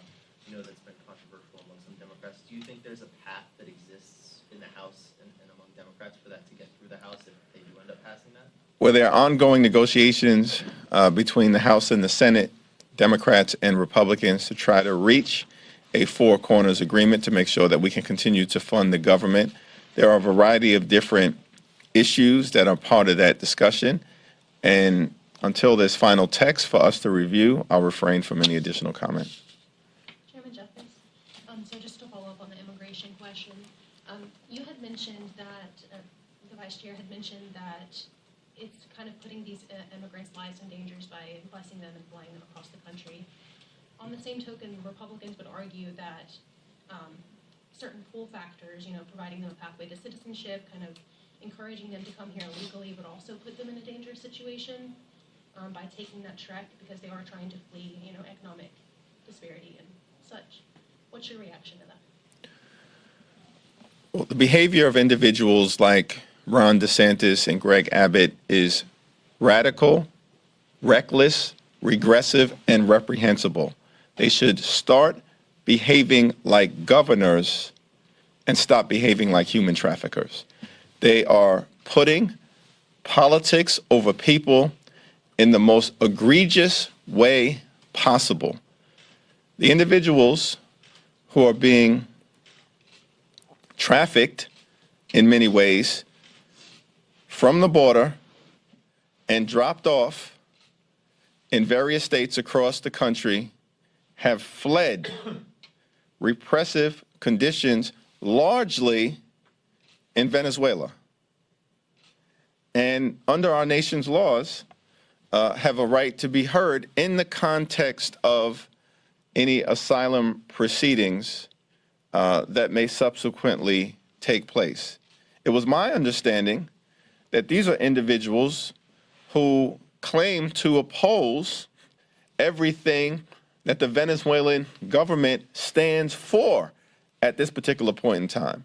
But that doesn't matter to individuals like Ron DeSantis and Greg Abbott, because they peddle in hatred and xenophobia and trying to exploit the fears of the American people, and that's incredibly irresponsible. But do you think there's a better way to kind of go about it? Because, for instance, you know, a lot of the times they become victims of cartels when they're, you know, is there a better way to handle those asylum claims that are very real, you know, while not allowing, like, while cracking down on cartels to make sure they don't fall prey to that? We have a broken immigration system that does need to be fixed in a comprehensive and bipartisan fashion. But in order for that to occur, we need responsible partners on the other side of the aisle. And that doesn't exist right now. There's bipartisan legislation that is sitting in the United States Senate with respect to the Dream and Promise Act, or farm workers, or temporary protected status recipients, that would go a long way toward improving our legal immigration system. But Republicans are blocking those efforts right now because they don't care about people. All they care about is politics. Okay. You're the caucus chairman. You're the vice caucus chairman here. What sort of changes do you expect, whether Democrats win or lose at the end of the year here? Do you expect to move up? Do you expect the Speaker Pelosi, to stick around if they're in the minority? Do you expect her to not be Speaker if you have the majority? What's that going to look like here at the end of the year? Our focus right now is continuing to deliver results for the American people, including by passing the Presidential Election Reform Act this week, making sure that we fund the government by the end of the month, and then taking our case to the American people with everything that we hold dear being on the ballot. Will you run for leader if the Democrats are in the minority and she moves on? Same answer. That's not clear. That's a different question. Same answer.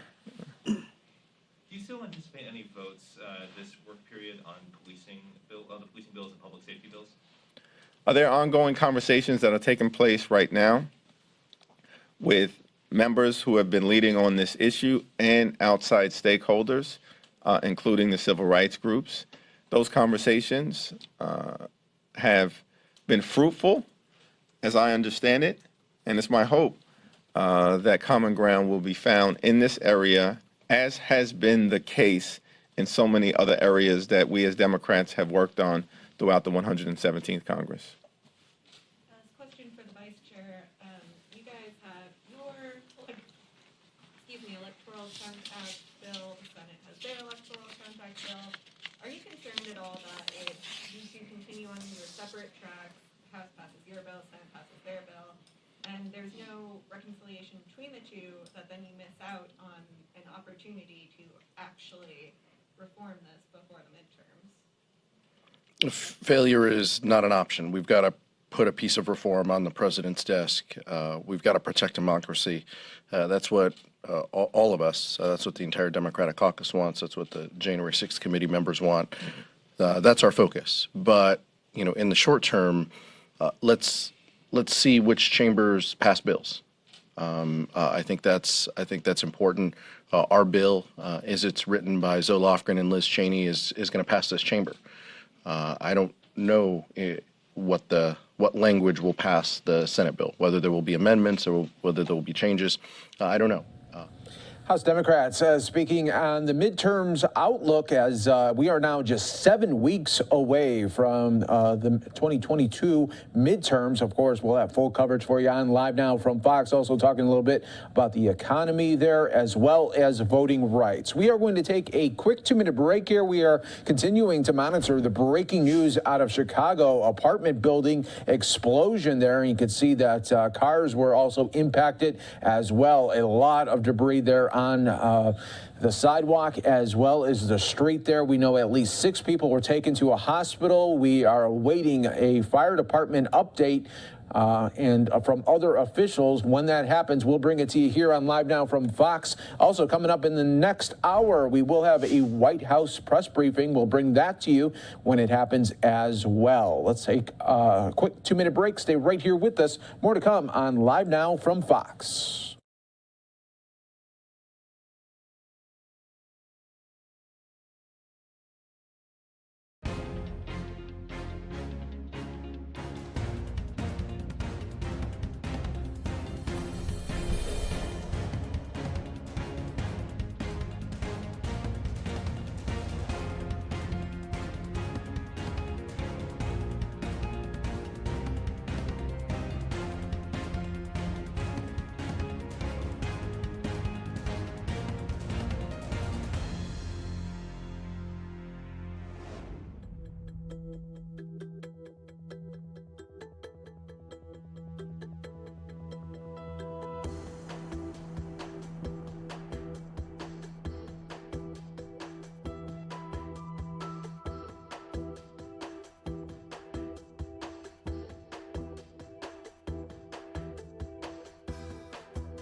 Welcome back, everyone, here to Live Now from Fox. We're taking you out right now. You see former President Bill Clinton speaking at his Clinton Global Initiative, and he will be speaking to Ukraine's president there, Zelenskyy, talking all about, of course, the Ukraine-Russia war. We will bring it to you right here on Live Now from Fox there, and we will listen in here to what he has to say.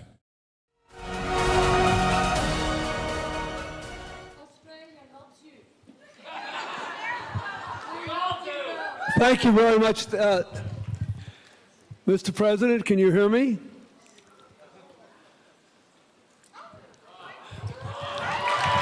There he is.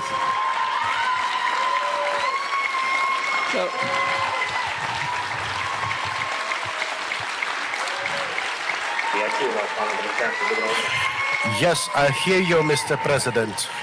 Good afternoon. Good afternoon. Well, I hope you heard the voices of all of the people here standing and cheering.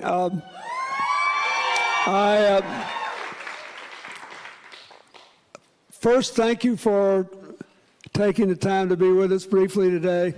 We have people here from all over the world, and a lot of them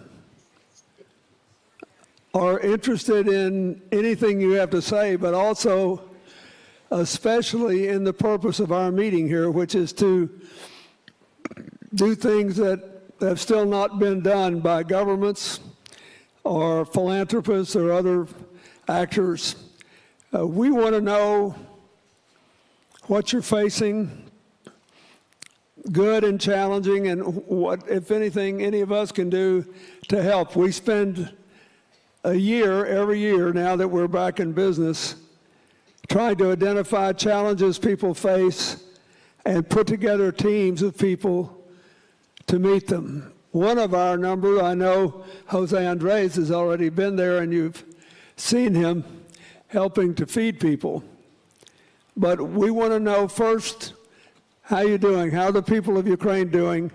And second, you should know there's a small army of people here with friends, contacts, and resources all over the world who would like to help your people prevail. Thank you.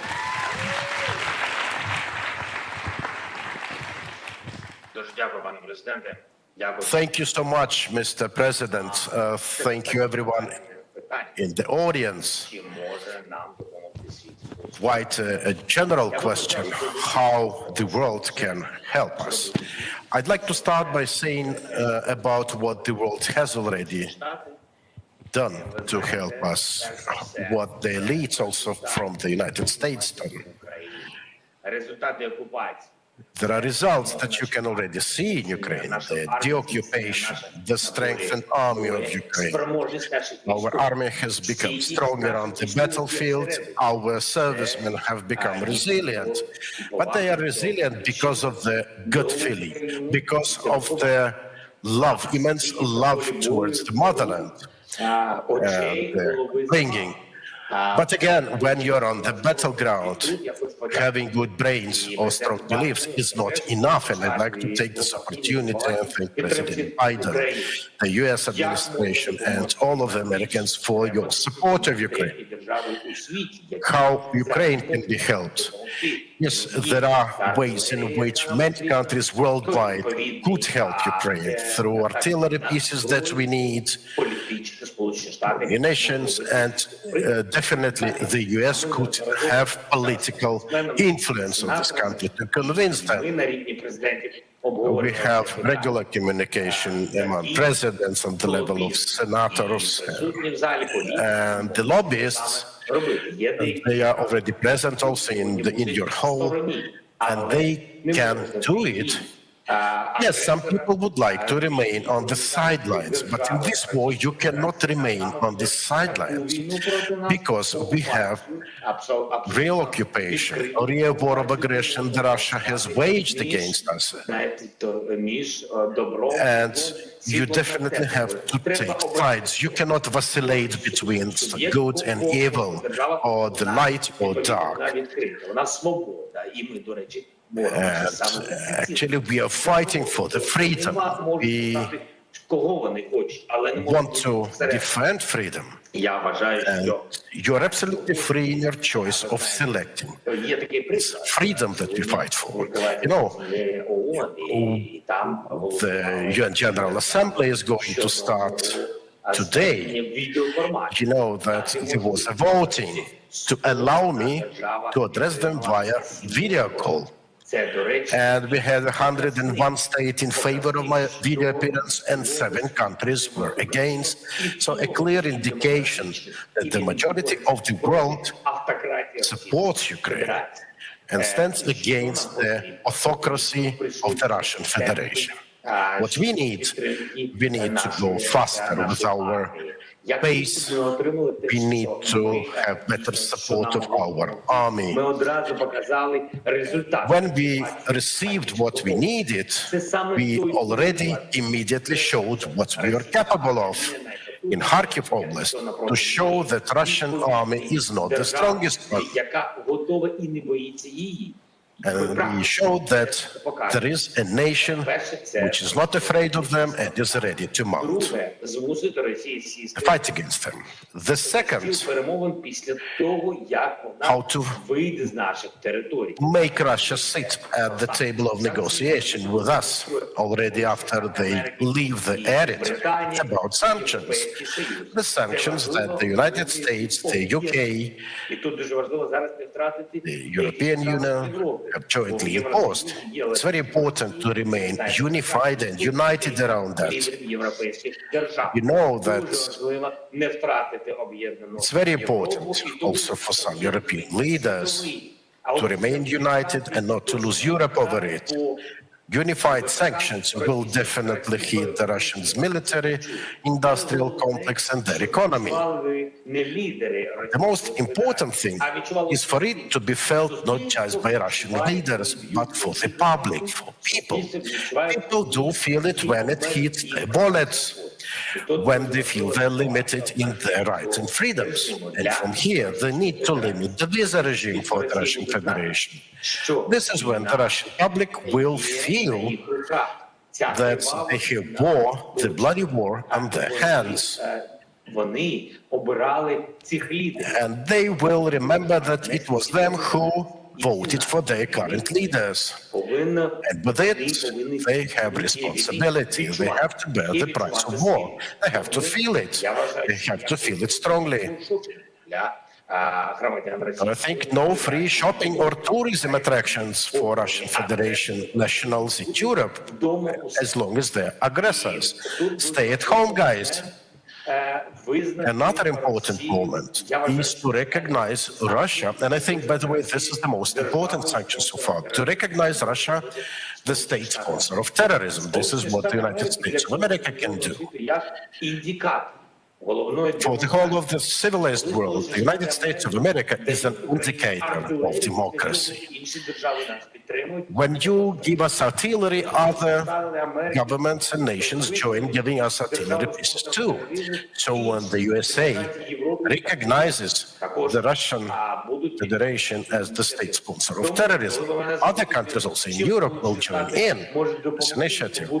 So this is the answer to a question how the US could help or can help, can be leaders pioneering this pressure on the Russian Federation. We can talk about economic support as well. We see the importance of the support from the IMF for that purpose. But again, on a separate note, this micro-financial assistance for us to pay salaries and benefits to our retirees, this is what is already happening. This is what we were promised. Thank you for this.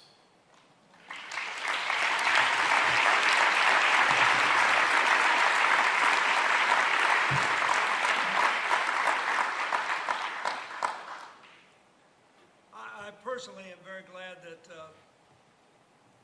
the United States and many of our allies through NATO have continued to give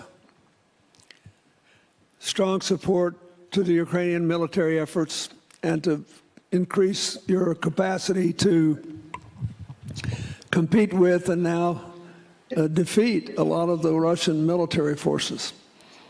But I'm also aware that you're president of a country that has to get up and live every day. The children have to be fed. I saw the children going back to school in pictures a few days ago.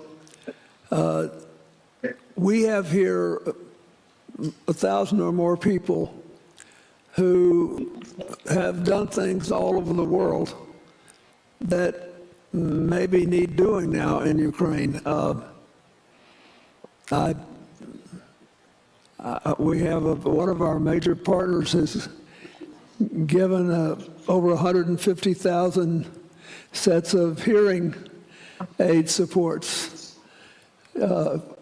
Do people need them in Ukraine? Do they need to be replaced? I could give you lots and lots of other examples. I know you have done a brilliant job in keeping the public support high and the determination to resist and defeat aggression high. And we want to support that. And so I think that even either now or later, if it occurs to you that there are things that we could do which would make it easier on the day-to-day lives of the Ukrainian people to take on this enormous responsibility and continue to fight, I hope you will feel free to ask. If there's anything we can do to help move more of your agricultural products out to places around the world who need them, ask. Most of us are pretty well connected with our various governments, but also have maybe non-governmental means to move a lot of these products and services and bring help. So please feel free to ask and know that we're pulling for you. Yeah, thank you so much, Mr. President. The humanitarian assistance is among the priorities for Ukraine today. The restoration of educational and public health protection infrastructure, the one that was so heavily damaged after Russian missile strikes on Ukraine. This is also very much relevant today. And you were right when you mentioned the beginning of this academic year, children going to school. And we do understand that after the whole world will be assisting Ukraine, which will need hundreds of billions of investments. And this will be needed. This infrastructural renovation will be needed, like kindergartens for kids, hospitals for the whole of the population. We need to see that people come back to life, that everyone is able to lead a life. And yes, we will have to build bomb shelters, also in educational facilities to ensure their safety. And yes, we'll have to prepare our education institutions to this winter season in terms of heating. And we'd like to address you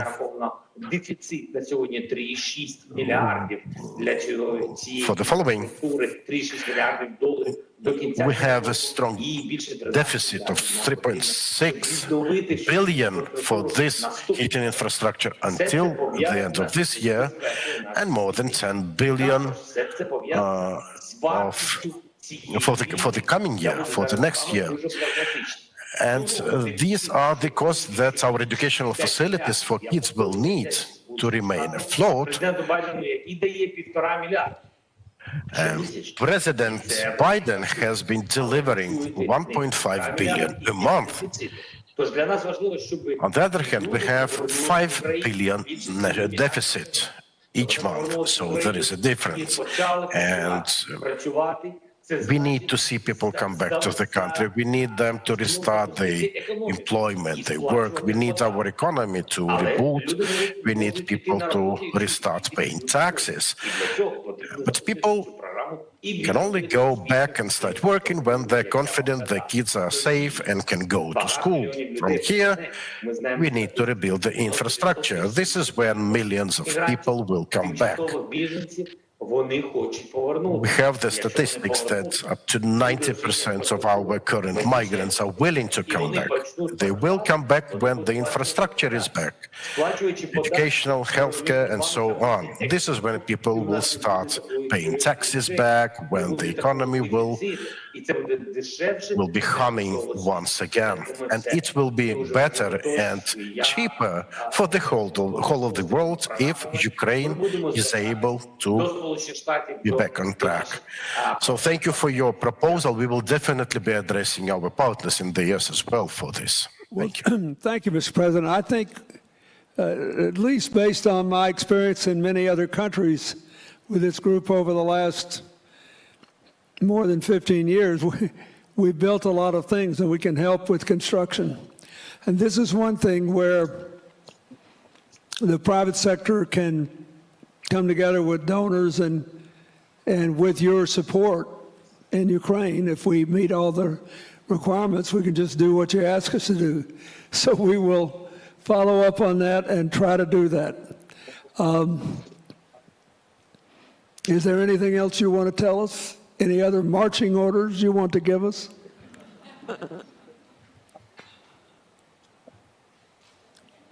You know, I'd like it that today the US pays more attention to global things, like, well, taking Ukraine as an example, to avoid these things repeat themselves in the world. Recently, we have designed a document on security guarantees for Ukraine.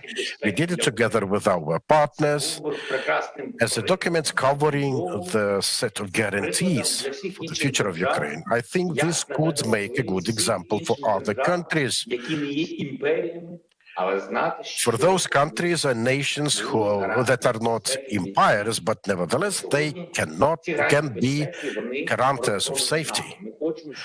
And these security guarantees have been designed by us. And we would like to see the circle of guarantors represented by NATO members, by the EU members, to be as wide as possible.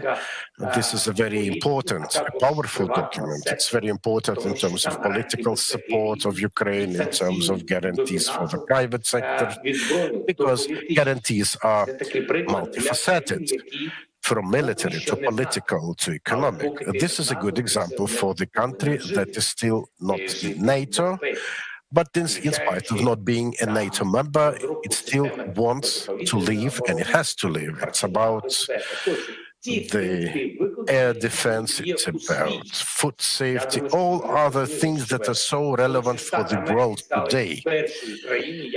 I would love to see the United States to be the first country worldwide to sign this document on security guarantee with the Ukrainian counterpart. Thank you. Well,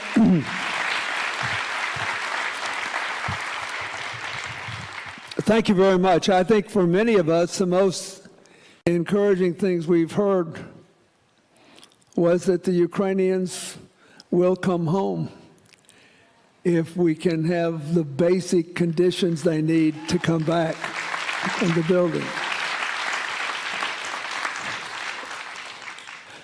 So, we're grateful that you took time to talk with us.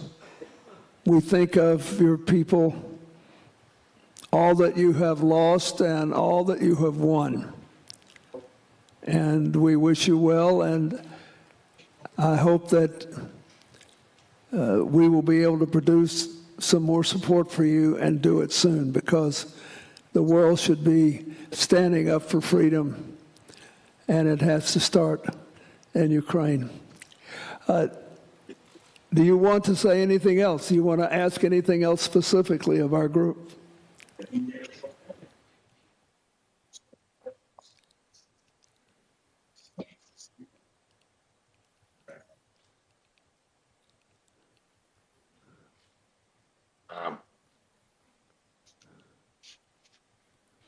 Ви знаєте, у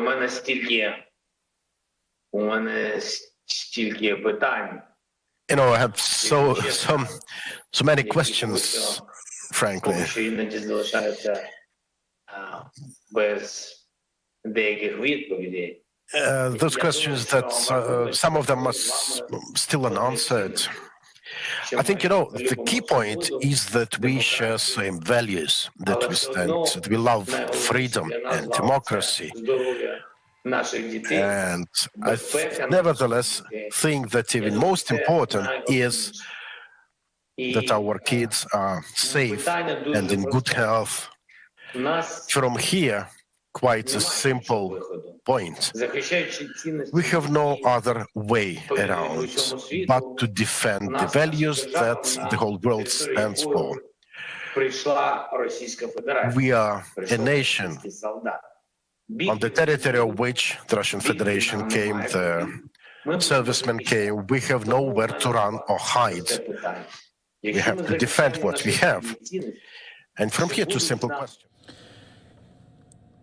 You're watching Live Now from Fox, everyone. That was President Zelenskyy of Ukraine talking to the U.S. former President Bill Clinton all about the needs there of all Ukrainians during this very difficult time. We are going to stay with our breaking news here. You can see it just popped up, and we're going to it right now, where police and fire are talking about an explosion that happened at a building. Let's listen right here on Live Now.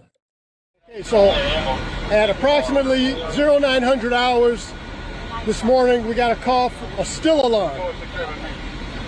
Companies were dispatched. Upon arrival, our first arriving unit was our battalion chief. He called for a collapse response. Observed that there was some sort of explosion and a partial collapse of the upper floor of a residential building. Companies responded. He escalated the alarm to a still in box, and also called for a hazardous material response, level 1. Due to the size of the building, number of patients, victims, EMS Plan 2 was requested, which is 10 ambulances. We had approximately 135 personnel on the scene, and that's suppression, special ops, and EMS. We had 8 transports, and that included 1 victim from across the street, a building across the street. Various hospitals, different conditions. I don't have that update for you right now. Right now, we don't know what caused this incident. It's still under investigation. We did call for the gas company to come and shut the gas off, the electricity, water department, OEMC, building department is all on the scene. We have displaced residents. We don't know how many at the time. What else? Due to the condition of the building, it called for a technical sort of to search the entire building. The upper floors, it was compromised. So we had to get our technical experts in here to shore up with struts to make sure we didn't leave any victims underneath any of the debris. A lot of debris to remove. We're still in the process of doing that, but they had to shore up the upper floors to search for possible victims in this collapse of pretty much the 3rd floor on one side of the building. That's pretty much all I have. We're still ongoing with our operations. Right now, we don't have any more victims, and so that's all I have for you right now. Are you confident you got everybody out? Right now, we feel like we're confident we got everybody out. But right now, the air quality's good. The gas is shut off, like I say. We've got set area arrays set up. Our metering has been negative so far. The nature of the...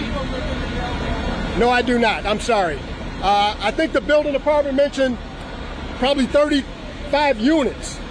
So searches are still ongoing. Our primary, our secondary is complete. We're in the process of a final search. But like I say, the 4th floor is compromised. We also searched the exposure building to the south here. That was negative. And we also searched the building across the street where we had a victim transported. What are the nature of the injuries? I'm sorry? The nature of the injuries. Various injuries. I've heard burns to traumatic injuries. So I don't know that, but we have the building department on site. I'm sure they're going to conduct their investigation and do a structural analysis of the building. People that were in... No, we're keeping everybody out of the collapse zone right now. People that live in the building said that they did smell gas this morning before the explosion. Is that what you're hearing as well? I have no knowledge of what happened prior. Were the people conscious who was rolled out? I can't answer that. They were transported early on. Another witness told me that they were doing work in the building. Any idea on that? I have no knowledge. That'll probably all be part of the investigation. You said the 3rd? Just out of range of debris falling. So all of the folks that live in the buildings that are adjacent are... We're going to shut down the entire area, access to this area, so nobody will be allowed in close proximity of the structure. You said the 3rd floor collapsed as well? Is that, was that the 4th floor? 4th floor. 4th floor. I'm sorry. 4th floor. I can't answer that, but we're just maintaining a safety distance so that we don't get injured anymore. So thanks, guys. Okay, thank you. Thank you, guys. All right, that was the update there from fire officials there as they continue to investigate what happened there. We do know that 8 people were transported to the hospital there. Their injuries range from burns to traumatic injuries as well. So we will definitely keep an eye on this story here for you. If we get any more updates, we'll bring it to you right here on Live Now from Fox, always in the mix here for you. We are going to take a quick 2-minute break. When we come back, we will take you out to the beginning of the White House news briefing. We do have Jake Sullivan speaking right now, National Security Advisor speaking, and we'll bring it to you from the top right here. You won't miss anything. I'm live now from Fox.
Tuesday, oh my gosh. Giving myself an extra day. All right. Well, good to see you guys on Tuesday. So we are closely monitoring the impact Hurricane Fiona is having on Puerto Rico. And as the president has said, we are keeping the people of Puerto Rico in our prayers. I want to provide a brief overview of our response to date. On Sunday, before the hurricane made landfall, President Biden issued an emergency disaster declaration to ensure the federal government was ready to surge resources and emergency assistance to Puerto Rico. Yesterday, as you all know, the president called Governor Pierluisi from Air Force One to discuss Puerto Rico's immediate needs as the storm made landfall.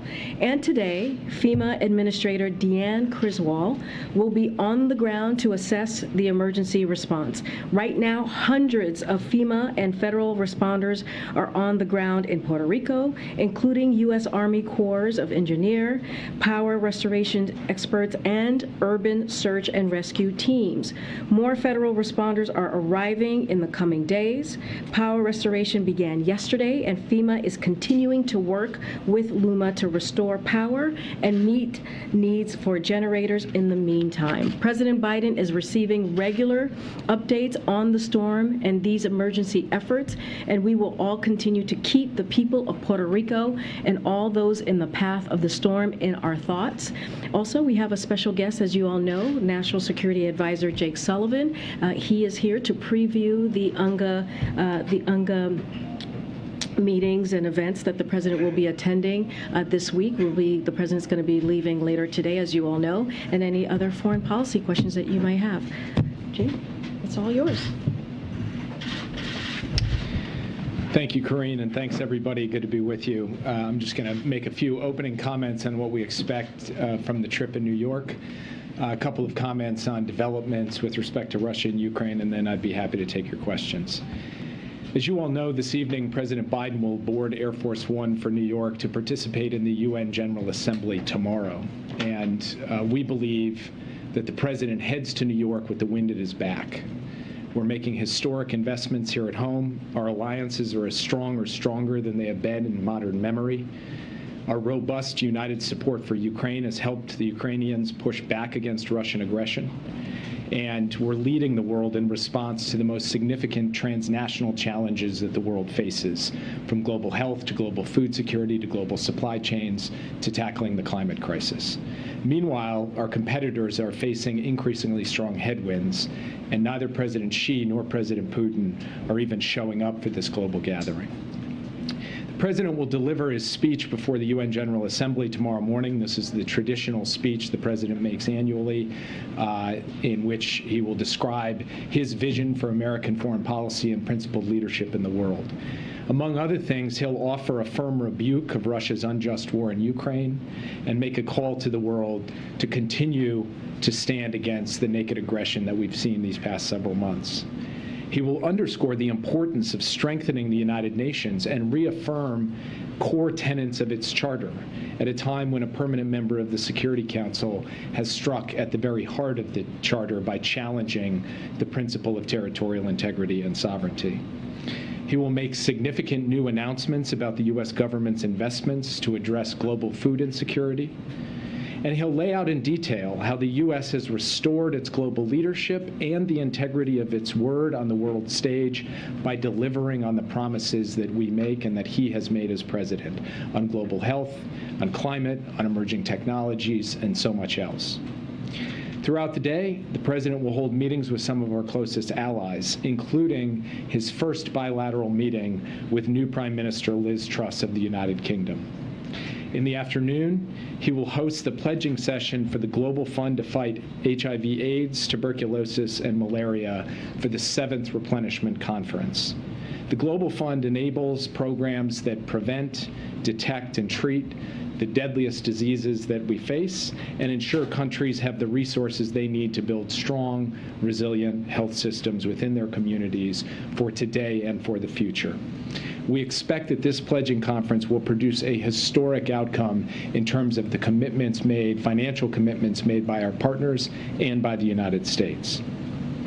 In the evening, President Biden and the First Lady will host the Leaders' Reception, where they have invited almost every head of delegation from around the world, including some of those few remaining leaders that he has not yet had the opportunity to meet. In the context of the UN General Assembly, I'm also pleased to announce that the President is endorsing Doreen Bogdan Martin for the next Secretary General of the International Telecommunications Union. Ms. Bogdan Martin possesses the integrity, experience, and vision necessary to transform the global digital landscape. The next Secretary General of the ITU will play an important role in making sure that our digital future is inclusive and accessible for everyone, especially in the developing world.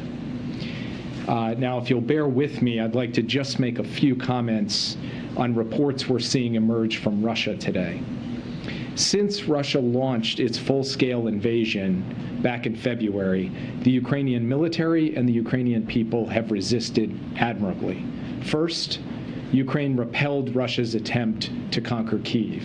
Then, Ukraine held the line in the Donbass. And most recently, Ukraine undertook a successful counteroffensive in the northeast. It is in this context that President Putin appears to be on the brink of pursuing two actions. First, as we've been warning for months, Russia appears to be proceeding with plans to hold sham referenda in areas of Ukraine under its control, and even in areas of Ukraine not currently under its control, in direct violation of Ukraine's sovereignty. Russia is rushing to hold these referenda in response to Ukraine's gains on the battlefield, as well as to prepare for potential mobilization measures.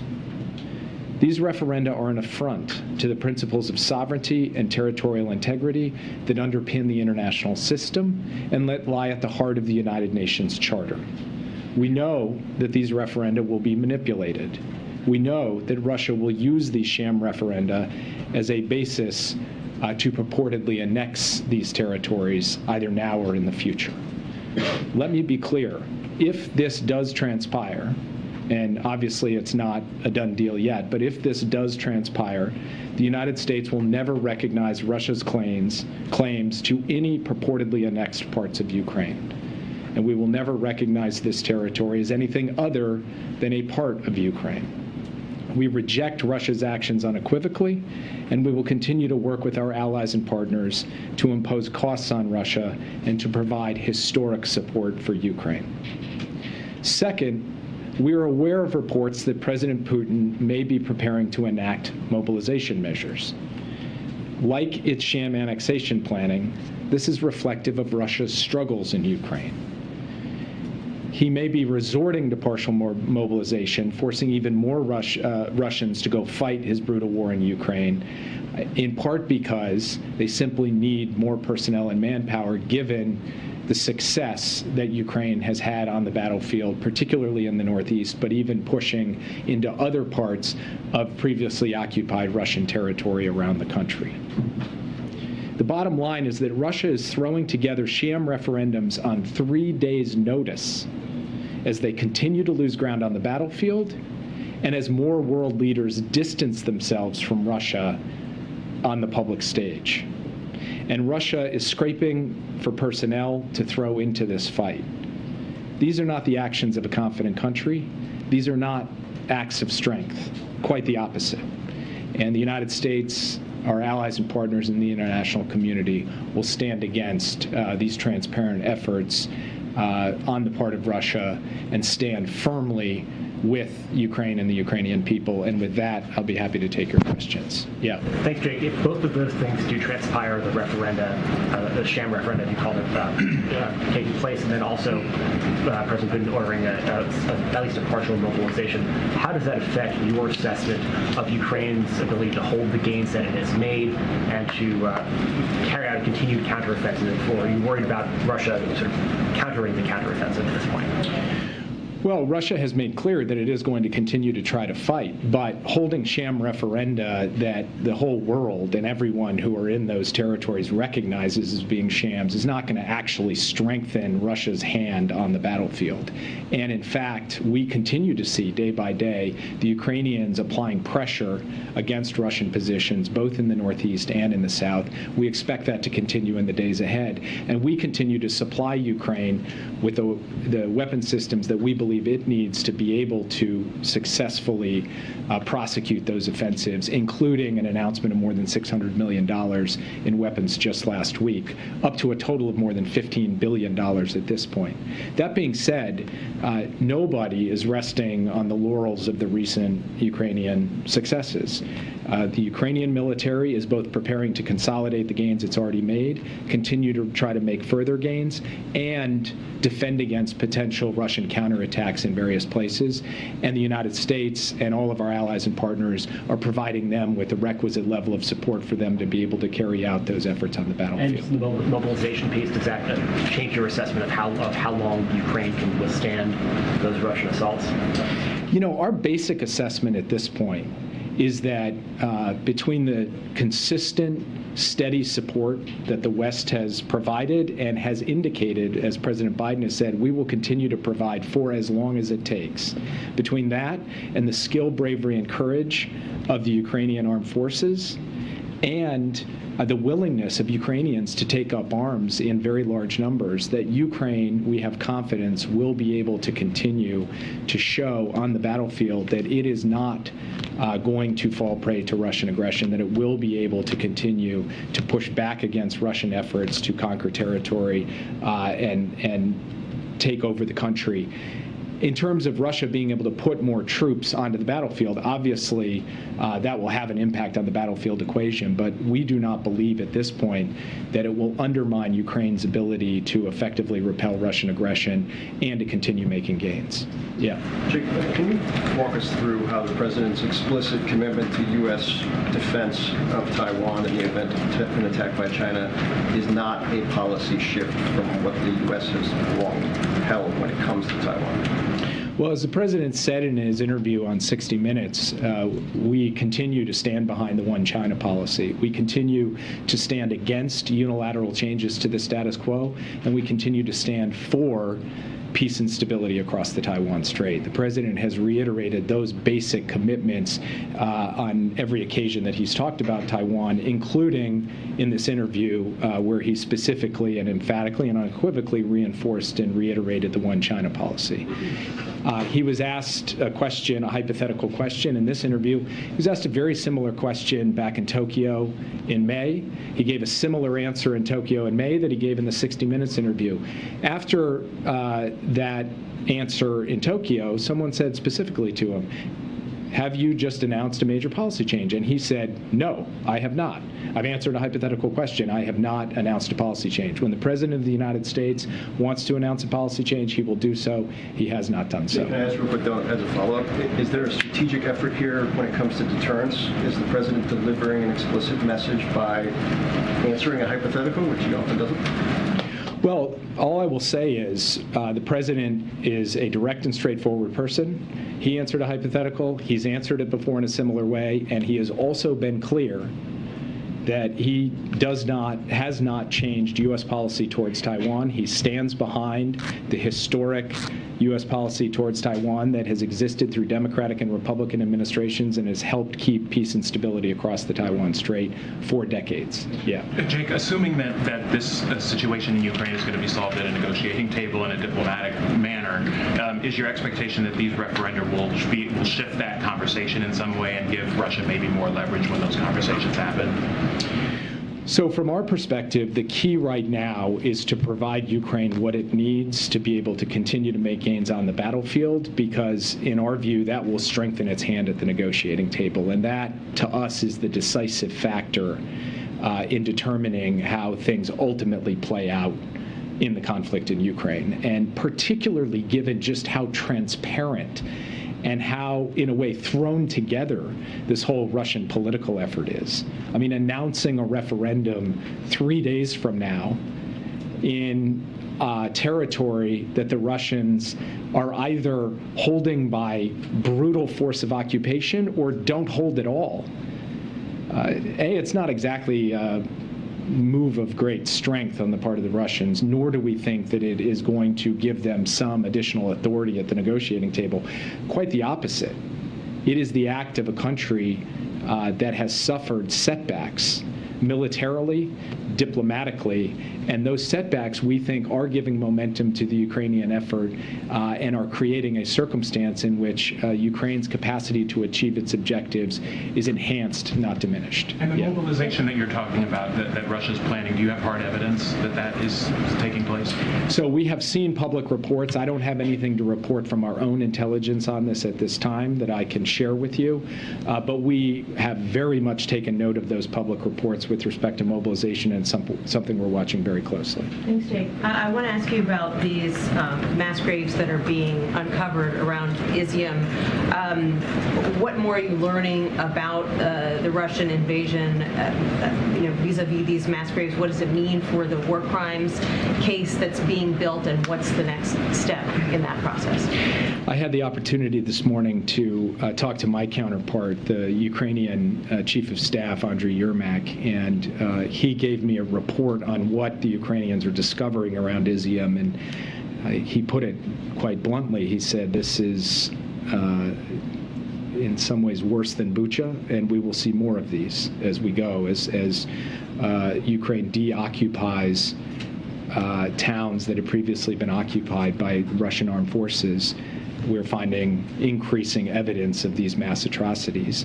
And the United States has said from the beginning of this conflict that we are going to work with the international community through every mechanism that is available to hold Russia accountable for this. That is not a short process. It is not an easy process. It requires the painstaking gathering of evidence, the identification of individuals responsible, and then taking steps to actually hold them accountable. But we are committed to that process, and we're committed to seeing it through as a critical part of our overall strategy towards Ukraine. And then you mentioned the 60 Minutes interview. The president was also asked in that interview whether he had been briefed on the top secret documents at Mar-a-Lago, and he said he had not been, but that his administration is aware of all that, and so is the National Security Council. So as the National Security Advisor, have you been briefed on the potential ramifications evidence of these top secret documents being stored the way they were at Mar-a-Lago?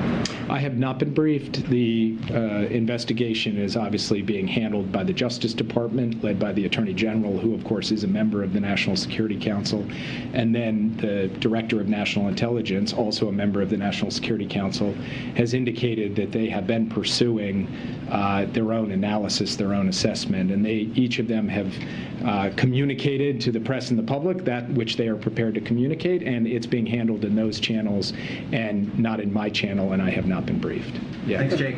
Can you talk a little bit about how the Ukraine counteroffensive will be kind of employed by the president in New York or in his speech? How will he talk about it? What will he use it as an example of? Will he take credit? I mean, how will it be employed for his purposes or for the U.S.? It will feature prominently in his speech, Russia's brutal war in Ukraine and the bravery of the Ukrainians in pushing back against it, not only to defend their territory, but to reclaim territory that had previously been occupied by the Russians. The main thrust of his presentation when it comes to Ukraine will really be about the United Nations Charter, about the foundational principle at the heart of that charter that countries cannot conquer their neighbors by force, cannot seize and acquire territory by force. And he will speak to every country in the world, those that have joined our broad-based coalition to support Ukraine and those who so far have stood on the sidelines, that now is a moment to stand behind the foundational principles of the Charter. And he will also indicate that a free people fighting for their land and their freedom, they are going to fight with a passion and an intensity and a capacity and an endurance that can outlast any would-be conqueror. And that is part of what he is going to want to communicate in a larger presentation he's going to make about an international system rooted in a core set of principles that work for all countries and that pushes back against aggressors who seek to threaten, coerce, and intimidate their neighbors or to violently attack them. Thank you, Jake. Just to follow up on Franco's question, specifically on strengthening the UN Charter, but specifically on the United Security Council, will the President be speaking on that? I know that Ambassador Linda Thomas-Greenfield has laid out a series of principles in terms of finding consensus to expanding the Security Council, but where is the President on this issue in terms of expansion and in terms of veto power? I expect that the President will speak substantively to the question of UN Security Council reform while he's in New York, whether he does so publicly or whether he communicates privately with the Secretary General and others. We're still working through today, but I think this will be on the agenda, and you may very well see him make a public statement that is more specific than the principles that Ambassador Thomas Greenfield has laid down, though of course completely consistent with them, and we will reinforce those principles in all of our diplomatic engagements. Iran, please, can we have the administration's reaction to Elon Musk seeking exemption to Iran sanctions on Starlink? So I saw a public statement about that. I have not obviously communicated directly with him, and I would refer you to the Office of Foreign Assets Control over at Treasury with respect to how those exemptions work out. We have, of course, in the past provided for various forms of exemptions for the Iranian people's ability to communicate with each other and with the world, but I can't speak specifically on that case because that has to be handled through appropriate procedures at the Treasury Department. Can you go back to Ukraine? Yeah. In Samarkand, on the sidelines of SCO summit, India's Prime Minister Narendra Modi bluntly told the Russian President Putin that this is not the time for war in Ukraine. In that context, what role do you see for India in bringing peace in the region and ending the war in Ukraine? I think what Prime Minister Modi said, a statement of principle on behalf of what he believes is right and just, was very much welcomed by the United States and for the Indian leadership, which has longstanding relationships in Moscow from the very top all the way through the Russian government, to continue to reinforce that message that now is the time for war to end. And the way this war should end is for Russia to abide by the basic terms of the UN Charter and to return the territories that it has seized by force. This is a message that every country however they feel about Russia, Ukraine, the United States, everyone should be able to center around this basic proposition. You cannot conquer your neighbor's territory by force, and peace will come fastest and most decisively to Ukraine if Russia abandons that effort. And we would like to see every country in the world making that case. They can do it publicly if they like, they can do it privately if they like, but sending that clear and unmistakable message to Moscow at this time is the most vital thing I think we can collectively do to produce peace in that region. Yes. One on food security. Can you talk about what President Biden is going to announce tomorrow in terms of aid? We've heard reports about $100 million to Africa, and what can be accomplished at UNGA to bring down food prices, which continue to be really elevated despite various action plans? So the U.S. is actually a co-host of a significant food security event today. The president had hoped to be able to go to it, but because of the Queen's funeral, he was unable to make the scheduling work. We're going to make very robust financial commitments on humanitarian assistance, significantly greater than $100 million.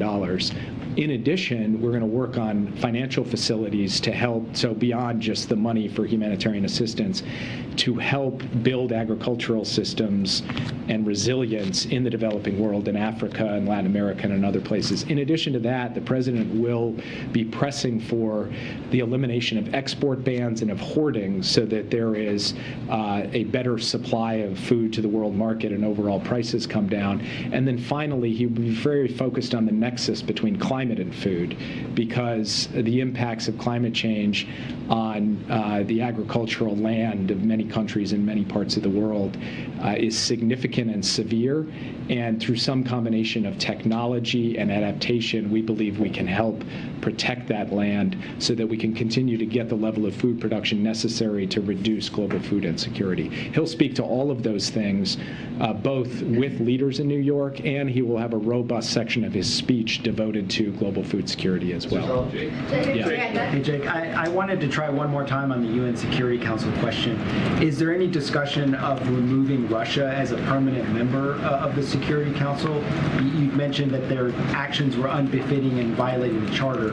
So I don't know if the United States is taking the next step, or if that's among the things that President Biden might raise tomorrow. It is not something that he is going to raise tomorrow, although I think the world can see that when a permanent member acts in this way, it strikes at the heart of the UN Security Council, and so that should lead everyone collectively to put pressure on Moscow to change course. Yeah. Can you tell us any more about the president's meeting with Brittany Griner and Paul Whelan's families here at the White House?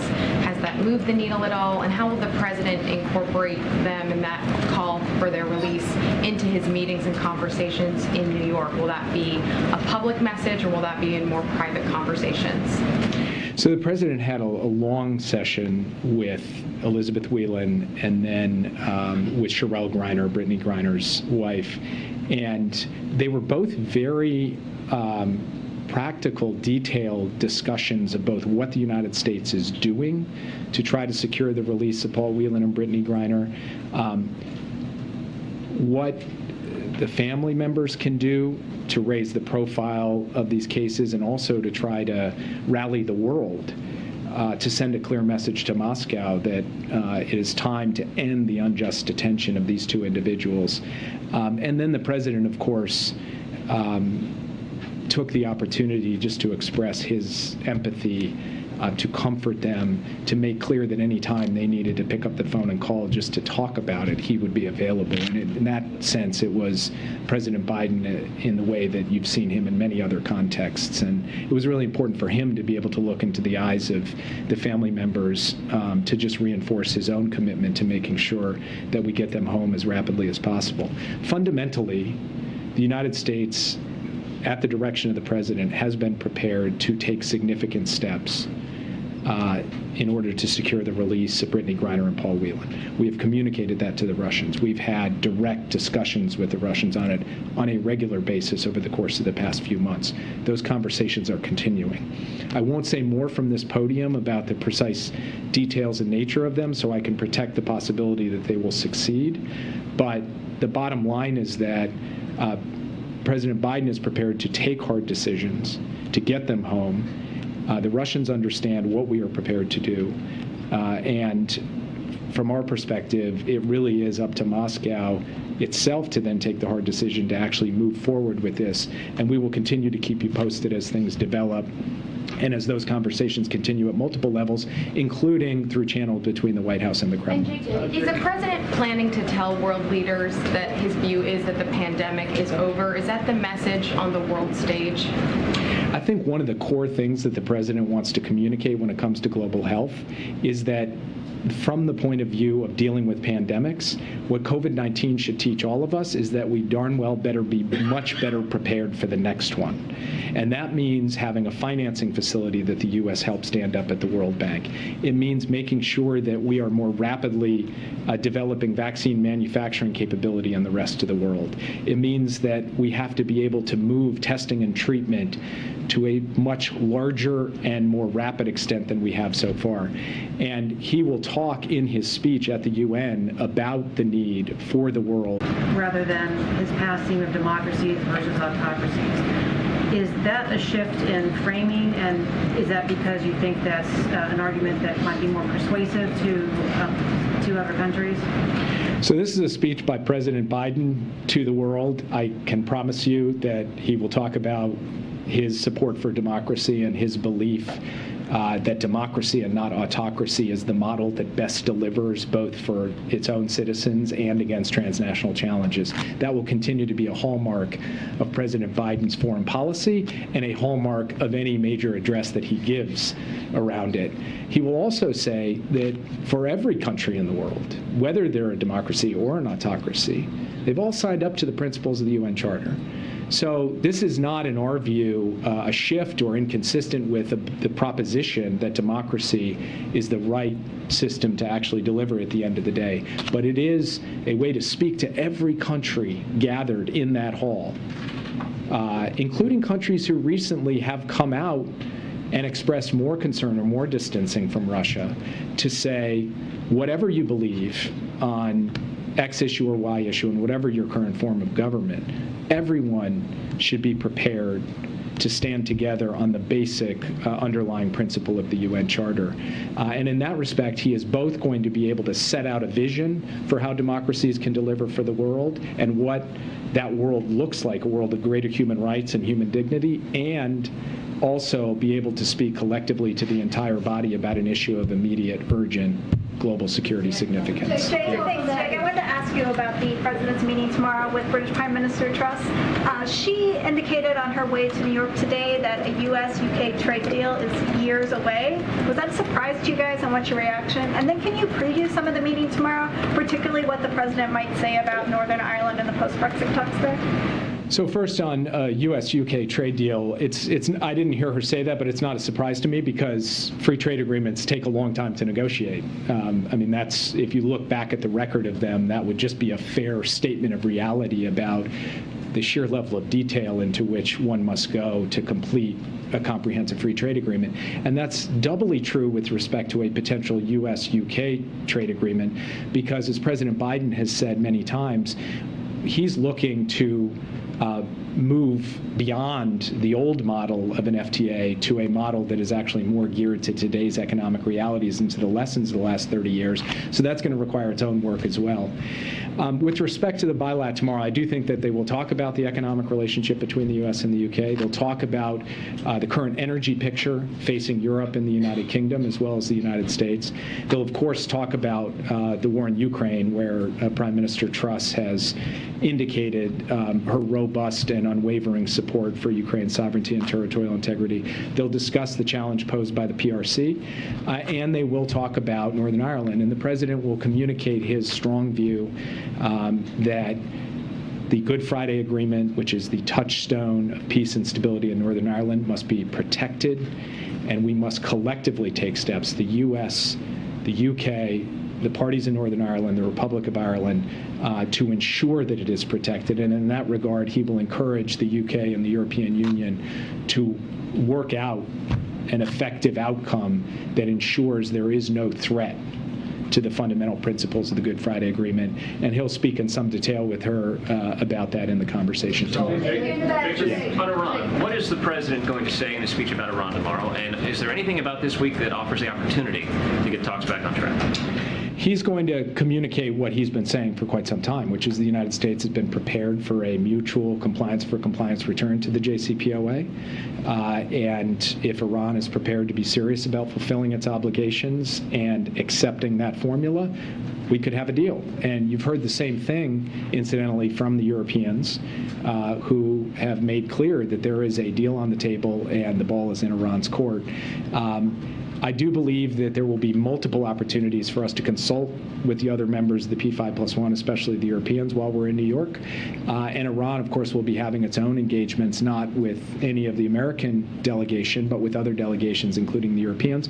We'll see if anything comes of that. I don't expect a breakthrough in New York because it's not the main venue for moving the JCPOA forward, but we'll see what happens. I'll take one more question. Is Iran invited to the leaders' reception or not? I'm sorry? Is Iran invited to the leaders' reception or no? Okay. Given the latest border arrest numbers and the large number of Cubans among those, is the administration planning on resuming migration talks at all with Cuba? We have actually had a series of discussions with the Cuban government about getting visas restarted, which has been previously announced that the United States is providing a significant number of visas for Cubans to be able to come directly from Cuba to the United States and not make the harrowing journey. And we will continue to engage with them on the question of migration. I would make a larger point here, which is that I think the American people need to understand that a significant part of the reason why we're seeing an increase in the number of people who are coming to America's southwestern border is because people are fleeing three repressive dictatorships: Cuba, Venezuela, and Nicaragua. And citizens in those three countries are struggling under the weight and yoke of the repressive governments of those three countries, and they are trying to get out.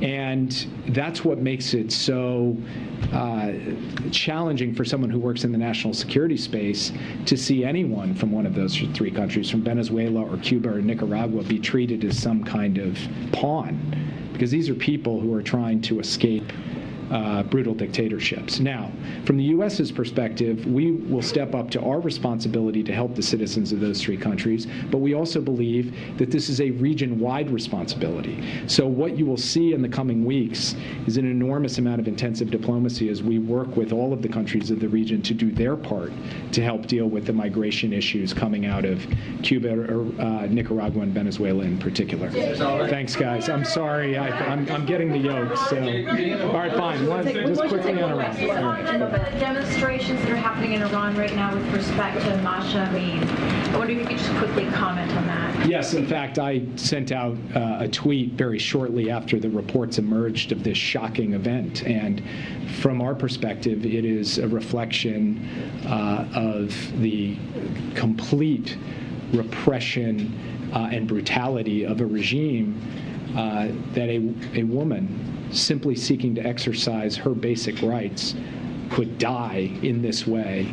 And it is not surprising to us that we are seeing people of all walks of life come out in Iran to object vigorously to that and say that is not the kind of society that they want to live in. It is not consistent with any country's obligations under the UN, the Universal Declaration of Human Rights, and it's something the United States will speak out fiercely and unequivocally against, as I previously have and am doing so again right now. Thank you. Thank you so much, Jake. He will be back another time. I promise. I promise. As you all know, the president's going to speak at about 1 o'clock, so we don't have a lot of time. We wanted to give you all as much time with Jake since he hasn't, I think the last time he was here was in July. So I have a couple of things at the top, and then I'll take as many questions as we can. As you all know, at 1:45, President Biden will deliver remarks on the Disclosure Act, which Congress will be voting on this week. The Disclosure Act would create new disclosure requirements for campaign-related spending by super PACs, corporations, unions, political organizations, and others. President Biden will speak about the importance of protecting our democracy by getting dark money out of our politics and closing off loopholes that allow foreign entities and powerful special interests to influence our elections and courts. President Biden believes that our democracy must serve all people equally and that Republicans should join Democrats this week in passing this bill.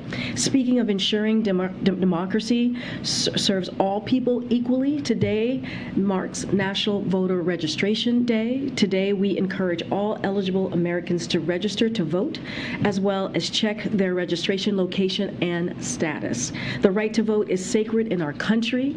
Nevertheless, Republican-controlled state legislatures across the country have passed laws that make it harder to vote.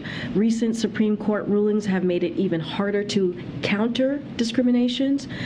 The Biden-Harris administration remains committed to using every tool as its disposal to protect the sacred right to vote. Last year, on the anniversary of Bloody Sunday, President Biden signed an executive order directing an all-of-government effort to promote access to voting.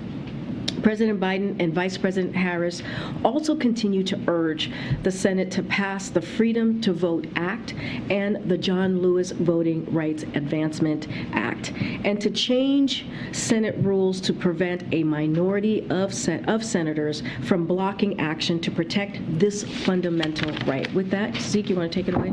Thanks, Corinne. Just briefly, you mentioned the situation from Puerto Rico. Does the president plan to visit and tour the damage there? I don't have anything to preview to you at this time on a visit or travel to Puerto Rico. And then secondly, there were reports of a plane, the same plane that brought migrants to Martha's Vineyard last week, potentially bringing migrants to the president's home state of Delaware. Is the White House tracking that situation? Is it working with state and local partners to help provide shelter and resources to those migrants? So yes, we have received word of the flights, and yes, we are coordinating closely with state officials and local service providers who are prepared to welcome these families in an orderly manner as they pursue their asylum claims. Thanks, Corinne. Staying on the border and the record number of arrests that we are seeing, the president campaigned on addressing the root causes of migration. He's been in office now for almost 2 years. We are seeing these apprehensions reach record levels. What exactly went wrong here? So let me just give you, just to put it into context and talk a little bit about the facts of what you just mentioned, the numbers that we have seen that was announced by DHS yesterday. So first, these people are fleeing communism, as we have said, as you heard DHS say as well.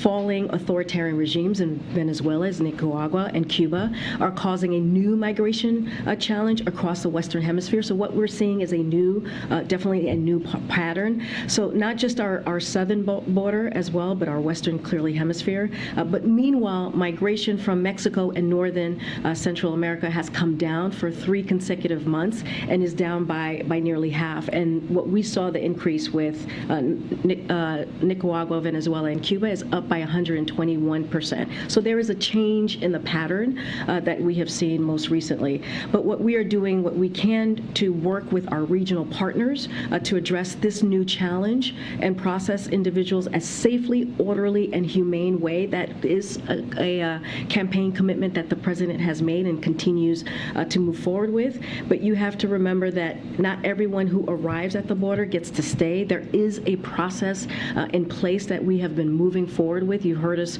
talk about the individual encounters at the border has increased in this year historically than any other year. DHS continues to expel migrants as required by court order under CDC's Title 42. And those who cannot be expelled under Title 42 are screened and processed to have their claims for relief heard by an immigration judge in removal proceedings. So again, there's a process that we have been moving forward with. More individuals are encountered at the border and moved through, and without a legal basis, those without a legal basis to remain will be removed or expelled. Just a quick follow-up. You mentioned the change in pattern. Is that a sign that there needs to be a change in strategy from the administration to tackle it? I think that what we have been able to do, again, more individuals encountered, yes, at the border, and with those without a legal process process who remain are removed and expelled this year more than any other year. So you have seen how historic the numbers have been, and make sure that we are expelling folks. But here's the thing, and we have said this many times, we have solutions. We have brought solutions on day one of this administration. The president has been very clear. He put forth a comprehensive immigration bill, piece of legislation, and what we would like to see is Republicans decide to come to the table and help us deal with a really systemic problem that we have seen for decades when it comes to our immigration system, which, by the way, was actually mismanaged and decimated by the last administration. So again, we have put forth a solution on how to move forward, but what Republicans want to do, and we've been very clear, you've heard me talk about this all last week, is they are moving forward with political stunt. As Zeke was just asking me, what we're seeing in Delaware today is a political stunt that is being done by Governor DeSantis. Let's remember, these folks are fleeing communism. When you think about Venezuela, what's going on in Venezuela, when you think about what's going on in Nicaragua, when you think about what's going on in Cuba, they are fleeing political persecution only to be used as a political pawn by the Florida governor. And that is something that the people in Florida should be asking the governor, why is he doing this? The top Senate Republican on the Health Committee sent a letter to the White House related to the President's comments about the pandemic being over on 60 Minutes, saying there are contradictory policies in place. If that's the case, on-offset emergency funding, enforcement of vaccine mandates, continued federal emergency declarations, the White House have a response to that in terms of where policies currently stand? So the President said, and he was very clear in his 60 Minutes interview, that COVID remains a problem, and we're fighting it, and we have to continue to make sure that we are fighting this once in a generation pandemic. And so here's the thing. What he believes is we can acknowledge that the massive amount of progress that we have made. Just think about where we were when this president walked into this administration, where, again, a response to this once-in-a-generation pandemic was mismanaged by the last administration. Now, if you look at today, 220 million people are fully vaccinated, and now we are in a place where it is a lot more manageable, where we know what works. There are tests, there are treatments, there are vaccines, as I just laid out. So we know what works. We know the tools that are out there to fight COVID. And for over 6 months, Congress has been made abundantly aware, as have all of you. You've heard us speak of this. You've heard from the experts. You've heard from our doctors of our need for the funding to ensure we have access to these tools and continue to have access to these tools. And for over 6 months, there have been new excuses for why they do not want to ensure that the U.S. remains on the front foot. Let's think about it. And Jake mentioned this, about how we have to be prepared for the next generation of vaccines and treatments. We have to be prepared for the next potential pandemic, ensuring that we're leading the way when it comes to research, when it comes to development, when it comes to innovating, and keeping testing readily accessible. So ultimately, if we lose these things, we have to ask them, we have to ask Republicans, why didn't they act? And so that is how we're going to continue to move forward on this. We believe this COVID funding is incredibly important for how we move into the future in fighting pandemics. Okay. Green.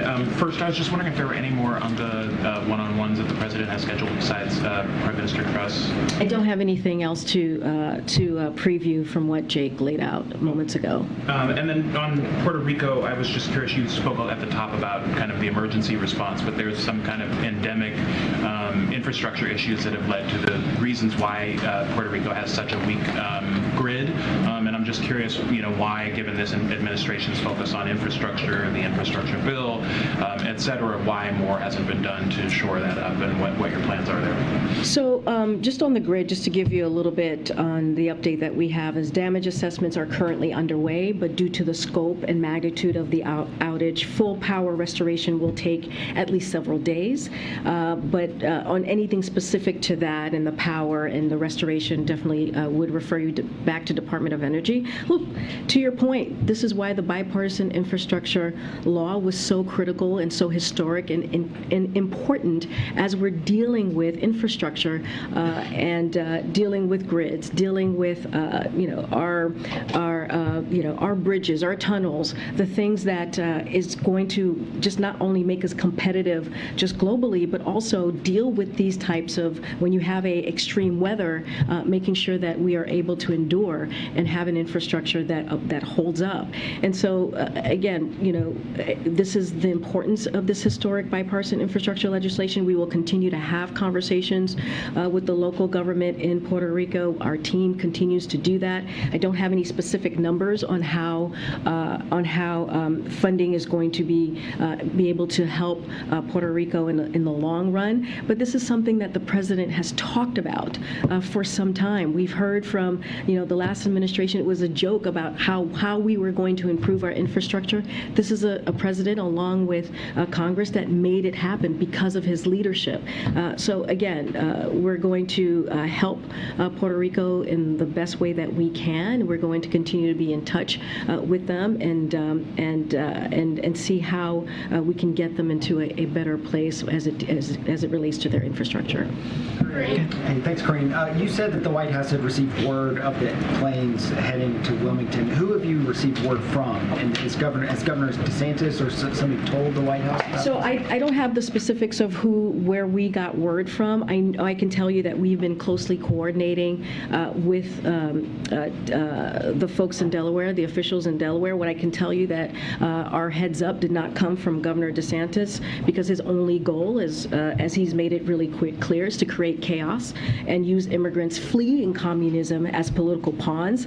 So it's about creating political theater for him. It's not about getting to a solution. We have a solution in front of us that we are happy to have bipartisanship on an issue that has been a broken system when we look at the immigration system. But certainly we did not get word from Governor DeSantis. Again, this is a political stunt, but we have been in close contact with the Delaware government. But we don't know who the White House got alerted to. I don't have specifics on on who alerted us. I can tell you we've been in close contact with the Delaware officials on the ground. Thanks, Corinne. Did the White House ever try to get in touch with Governor DeSantis or Governor Abbott about this to try to reach some type of understanding or a solution? I mean, there's no understanding to be reached. They are using people who are leaving a communist countries as a political stunt. Instead of maybe what they should do is call on their senators in their state, call on Senator Marco Rubio, ask Senator Rick Scott, why is it that they did not vote for historic funding when it comes to Department of Homeland Security's making sure that we are dealing with this issue? That's not what they did. This is again a political stunt that they are taking for their own political narrative. It is not about really dealing with what is happening and coming up with a solution. In terms of that, and understanding that the White House does not support the use of people as a political stunt, but does the White House support the idea or the concepts of states further from the border accepting some more migrants, kind of sharing some of the burden of state resources being used by increasing number of migrants, whether they be from Venezuela, Cuba, or Nicaragua? So the way that we see it is alerting Fox News and not city or state officials about a plan to abandon children fleeing communism on the side of the street is not burden sharing. That is not the definition that we see of burden sharing. It is a cruel, premeditated political stunt. That is not what that is what they are doing.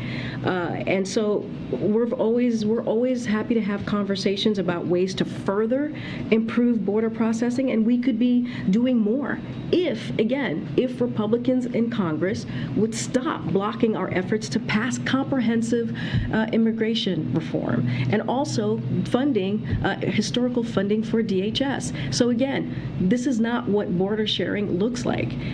They have used the lives of people who are fleeing persecution from communist countries, using them as a political stunt. If the governors were more open about and transparent, would that be more acceptable? What we are saying is the president has put forward, on day one, he put forward a comprehensive immigration reform, ways to deal with what is at stake here, ways to deal with a broken immigration system. He put that forward on day one. And what we're asking is for Republicans in Congress to help us come up with a solution, to look at what this president put forward on day one. And they are not doing that. Instead, they're doing political stunts. I think I'm being pulled here. The president is about to speak, guys. Okay, thank you, everybody.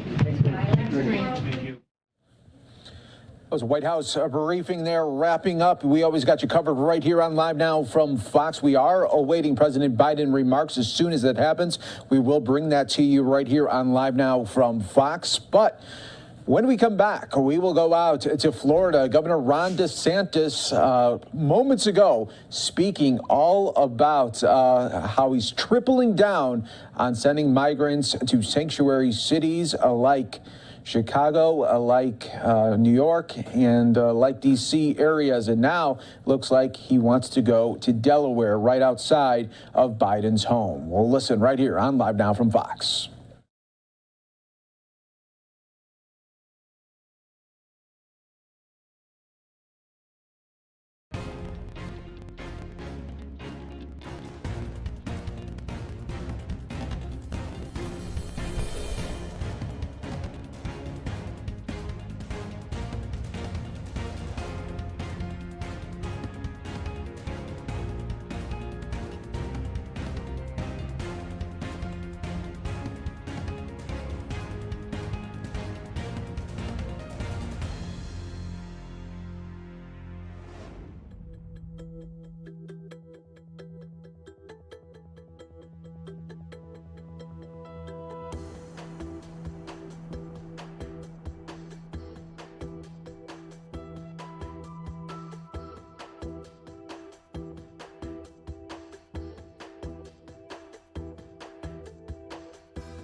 Yeah, they're clapping. All right, I remember. I saw Bill. I didn't do.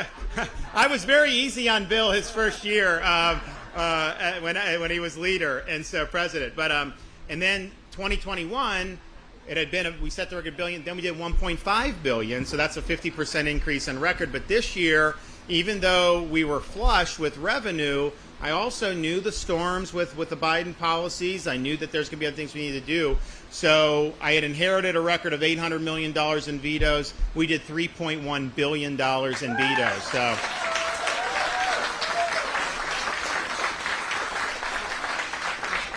And now we're really well positioned, but we've done a lot for you guys. So there's some things in there. There's some things are must-have. Some things you shouldn't have, and then some things may be nice to have, and you just got to make those decisions on those nice to have ones. Sometimes you pull the trigger, but sometimes you say maybe not. So anything else we can do for you? Can we bring any more support? We're looking forward to doing it. All right, anybody? Yes.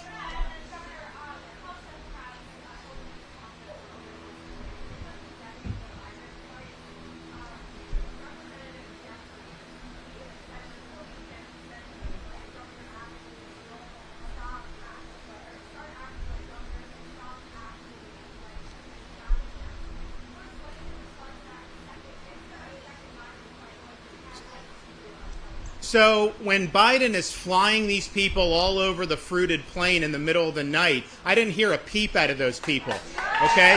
I didn't hear a peep.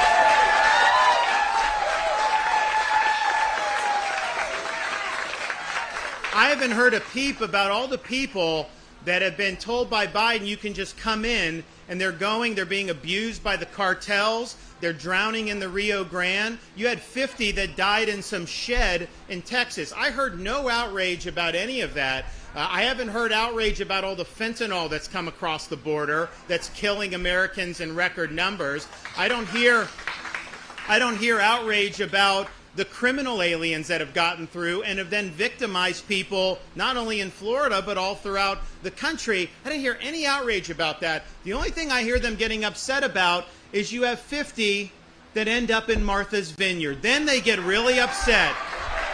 And I'm sorry.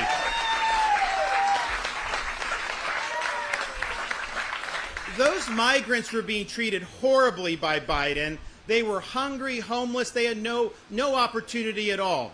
The state of Florida, it was volunteer, offered transport to sanctuary jurisdictions because it's our view that, one, the border should be secured. And we want to have Biden reinstitute policies like remain in Mexico and making sure that people aren't overwhelming. But short of that, if you believe in open borders, then it's the sanctuary jurisdictions that should have to bear the brunt of the open borders. So that's what we're doing. But what happened was they were provided an ability to be in the most posh sanctuary jurisdiction maybe in the world. And obviously it's sad that Martha's Vineyard people deported them the next day. They could have absorbed this. They chose not to. But what it shows is if 50 was a burden on one of the richest places in our country, what about all these other communities that have been overrun with hundreds or thousands? It shows you when now these policies are on the front burner. People need to be talking about. Biden can't defend his policies of open borders. It's doing huge damage to our country. It's costing a lot of money. It's costing lives with the drugs that are pouring across. And so the question is why are you supporting Biden's policies? Why don't you step up and tell him you're failing and let's do it differently? Because you know what? He inherited a border that wasn't like this. He has created the crisis. But now at least we know nobody can deny that there's a crisis. Everybody now knows. And it was only because you had to have the elite who want to have the cost on everybody else and they don't want to have to shoulder that. That's the only reason now people are talking about this.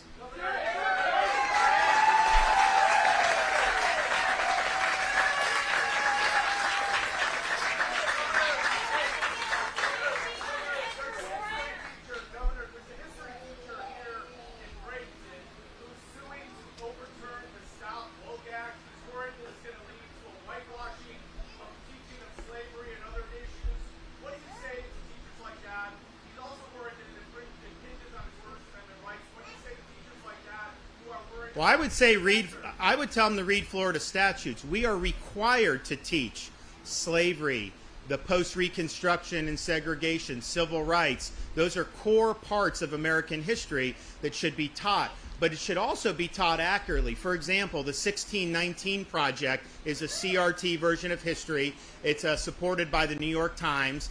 They want to teach our kids that the American Revolution was fought to protect slavery. And that's false. We know why the American Revolution was fought. They wrote pamphlets. We saw them dump tea into the Boston Harbor. We saw them meet in Philadelphia. And we have the records of why they revolted against King George III. And so it was the American Revolution that caused people to question slavery. No one had questioned it before we decided as Americans that we are endowed by our Creator with unalienable rights and that we are all created equal. Then that birthed abolition movements. So you can't teach history that's being used to pursue an ideological agenda. You can't teach that the foundations of our country were somehow evil. Our founders pledged their lives, fortune, sacred honor, and they put a marker in the sand.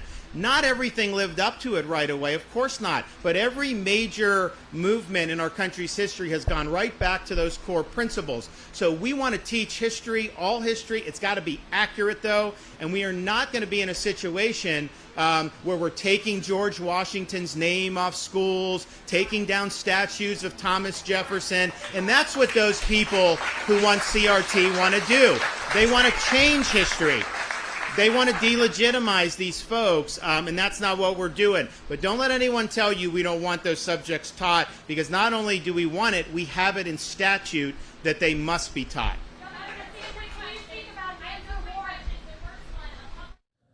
Some of you are going to see a quick 2-minute break. Stay right here with us. More to come on Live Now.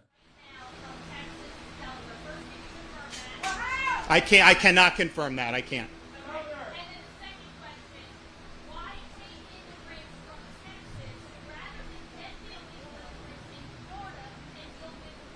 Well, we do both. So we've had interdiction in the Panhandle.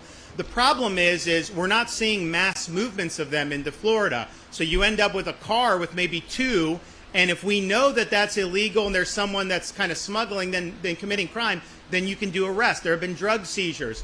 But that's not effective enough to stop the mass migration, but it's just coming in onesie-twosies. So we've had people on the border for last summer. We've done a lot of intelligence, and everyone down there will say between 1/3 and 40% of the people coming across are seeking to end up in Florida.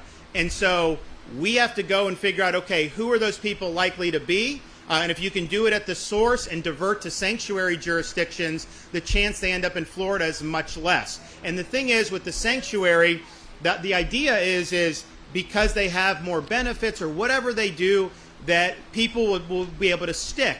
And so that's why you're doing it. If I could do it all in Florida, I would. But if we just ignore the source, then you're going to have people trickling in 5, 10 a day, 20 a day, I don't know, but there's no way you can possibly track all of that because it's on such a small scale. Whereas if you know there's maybe 1,000 people down there and a lot of them saying Florida, well, you could say, well, hey, wait a minute, here's a sanctuary jurisdiction, be able to provide the transport, so if that's what you want to do, you do.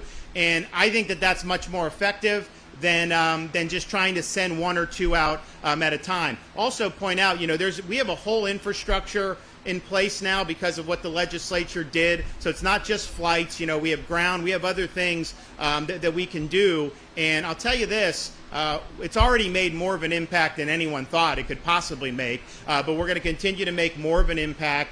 And I think that at the end of the day, what we're doing is not the ultimate solution. I think it's opening people's eyes to the solution, which is let's have a secure border. Let's have remain in Mexico. Let's take the cartels seriously, and let's get with the program here. What they have been doing for 1.5 years or more than that is basically ignoring that the problem exists. And I know a lot of the national corporate press doesn't like to talk about it, but the reality is when you have the vice president saying there's no border crisis, when we've had millions of people come across illegally, you've got to be kidding me. So let's get going. Let's get this thing secured. Unfortunately, I don't think they're going to do anything in the immediate. It will be a big issue in the elections, I can tell you that. But hopefully when we get through with that we can have some rationality. If we have a new Congress, that may be a big step in the right direction. But this is not an example of, hey, he tried his best, it just didn't work. This was an intentional policy to reverse policies that were effective. And you want to talk about, they'll say like, oh, sending a bus from Texas is a stunt, all this. The biggest stunt was Biden coming in as president and reversing Trump's policies just so he could virtue signal that he was against Trump. It didn't matter that the policy had worked. He had to be anti, and so that's why he did it. So he did it knowing, I think, what the impact would be, and the impact has been devastating. I really hope more people will start to cover the destruction we're seeing with the fentanyl crisis. I mean, we put a lot of emphasis on it when I became governor. COVID obviously made it more difficult, but what's making it almost impossible is the sheer volume of this stuff that's been pouring into the United States. And I'll run into mothers, and it's so tragic because these kids are not making like really horrible decisions. Maybe they do 1 or 2 things wrong, but the fentanyl is so deadly that they'll overdose and some of them will die. So this is a huge, huge issue, and it's affecting American communities all across the United States. And I also think when you have things like criminal aliens that have been let in, you know, Maduro, the reports are Maduro is releasing people from his prisons and sending them up to the southern border. And you know, these leftist dictators have done that in the past. So you're bringing in people, they're coming right across the border, and then they're going in the interior of the country. That's not going to be good for safety in our communities. I mean, that's going to be a big problem. You're watching Live Now from Fox, everyone. We are going to take another quick 2-minute break. When we come back, we are going to have President Biden remarks live right here on Live Now from Fox.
Welcome back, everyone, here to Live Now from Fox, taking you out to the White House here. We do have President Biden speaking right now on voter integrity here on the Disclose Act regarding disclosing election donors. Let's listen right here on Live Now from Fox. To win it at any cost. Even foreign entities that aren't allowed to contribute to political campaigns use dark money loopholes to try to influence our elections. And here's just one recent example. A conservative activist who spent, as was his right, decades working to put enough conservative justice on the Supreme Court to overturn Roe v. Wade, now has access to $1.6 billion in dark money to do more damage and, from our perspective, and restrict more freedoms. As far as we know, that's one of the biggest dark money transfers in our history. And here's the deal. The public only found out about this $1.6 billion transfer because someone tipped off some of your reporters. Otherwise, we still wouldn't know about it. But now we know, and there's something we can do about it. This week, the Senate's going to vote on the Disclosure Act.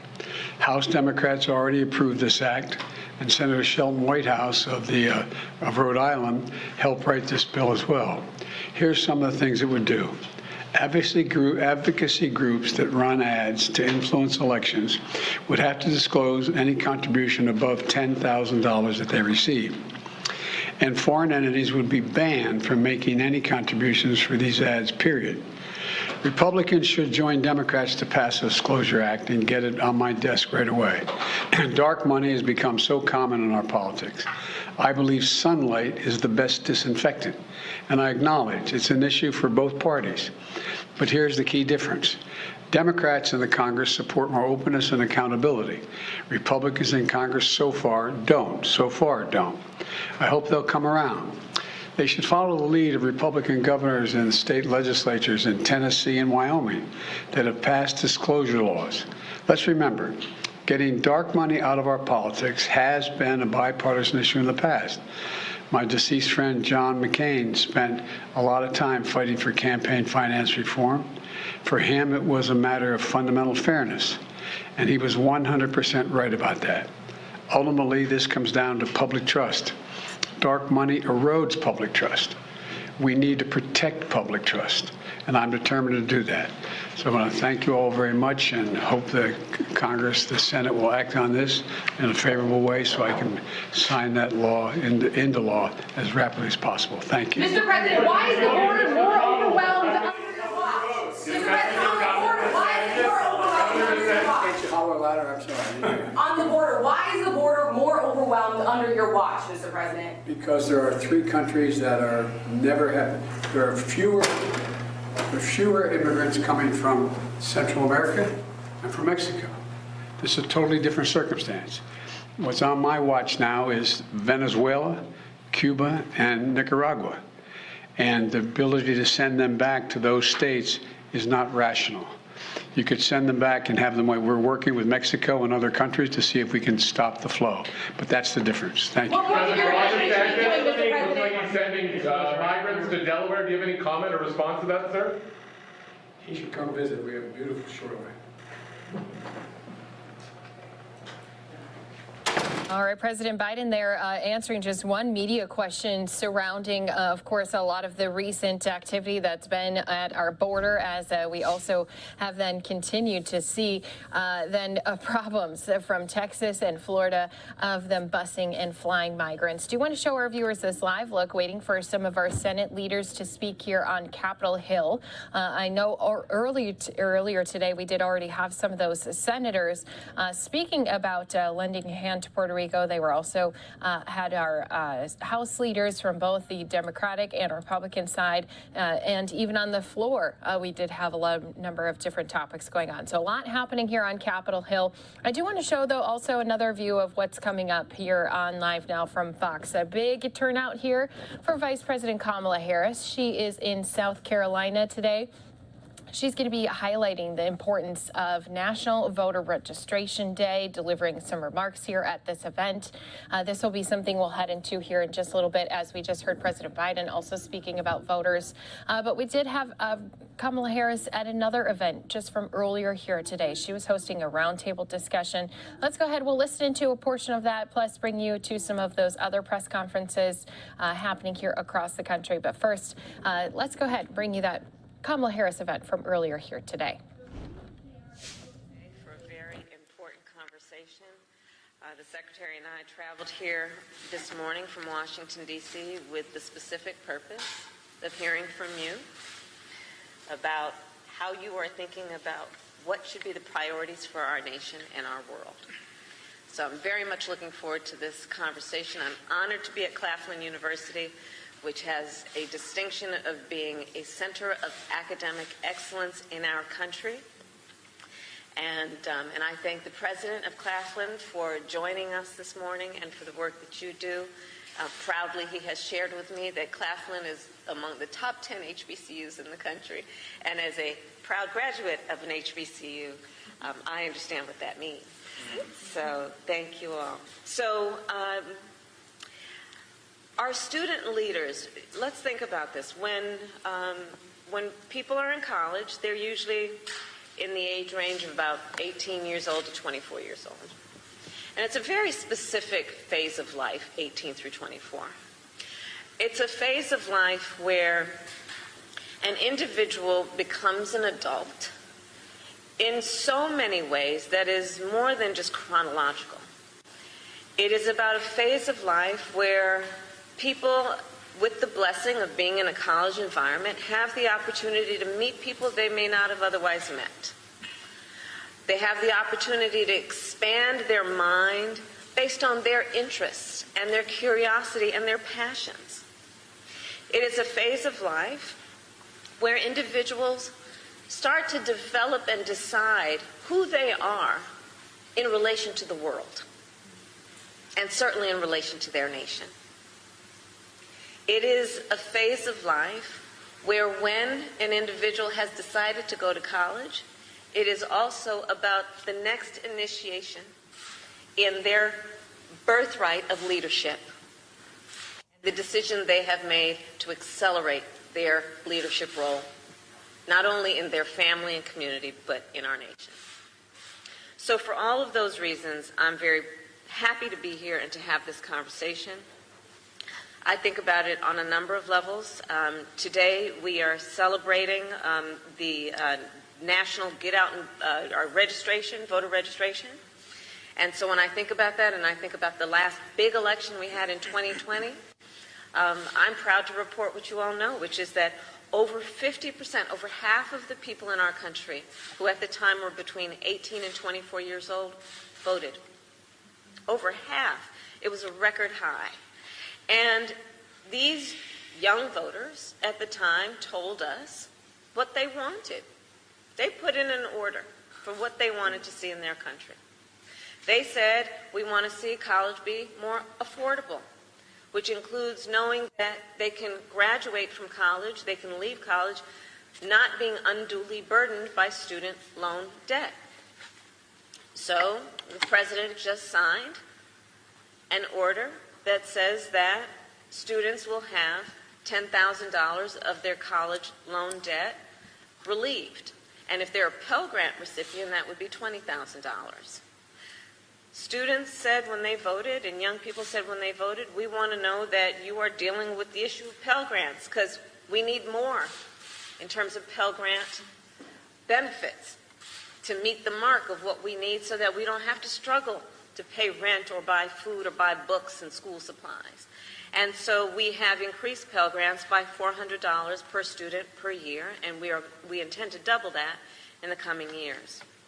Students said, and young voters said, we want to know that you're going to invest in our centers of academic excellence, and in particular our HBCUs and minority serving institutions. And so we have invested over $5 billion to put the resources into these institutions that are putting the resources into the future leaders of our country.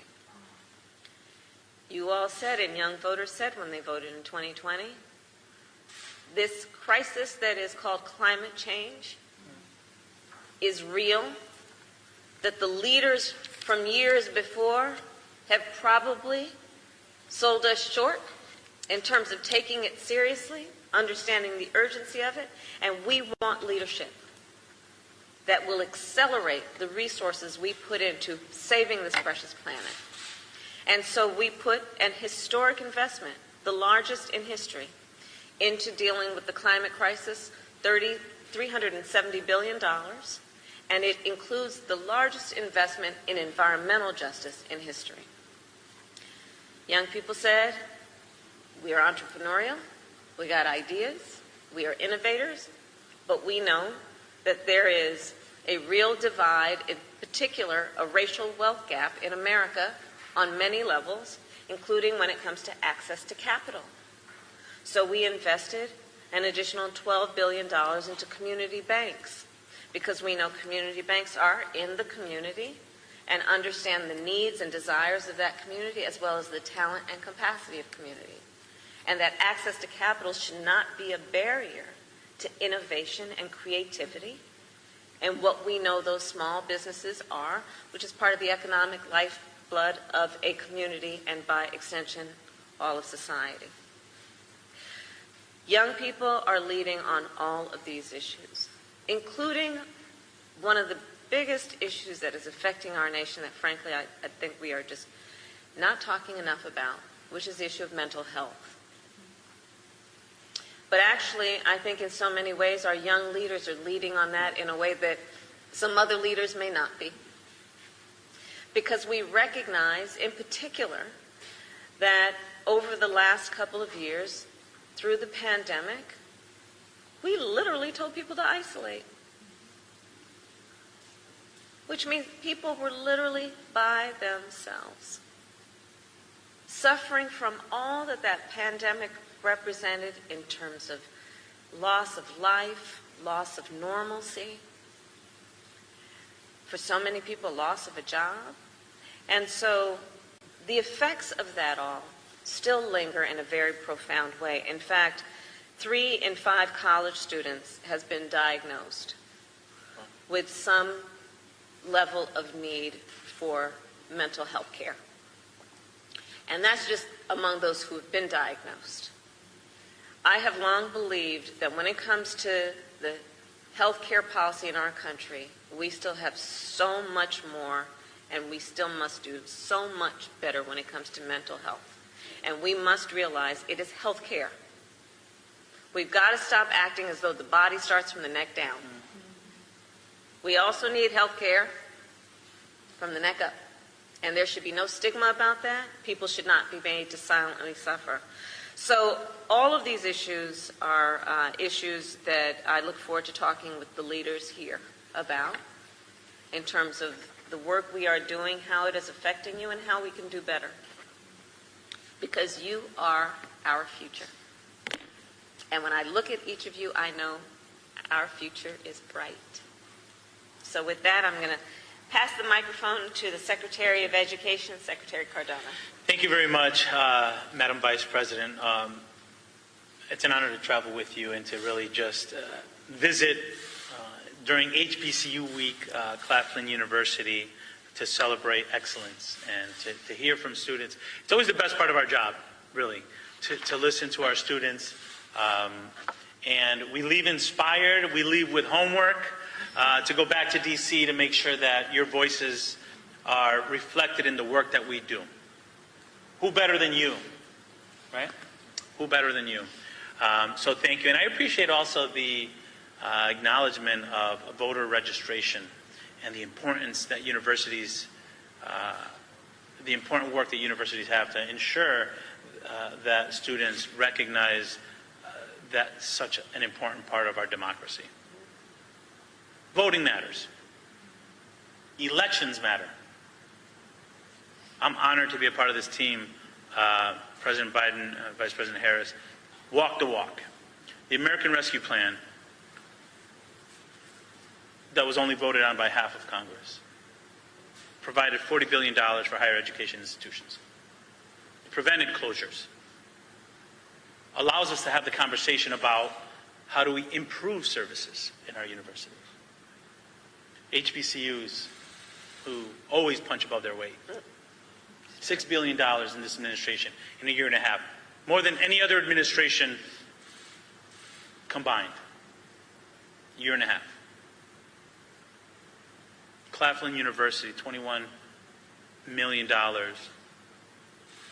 from the start of this administration.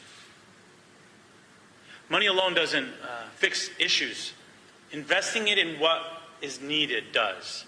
And who better than you to give us feedback on how to continue to improve this, especially around areas of mental health support.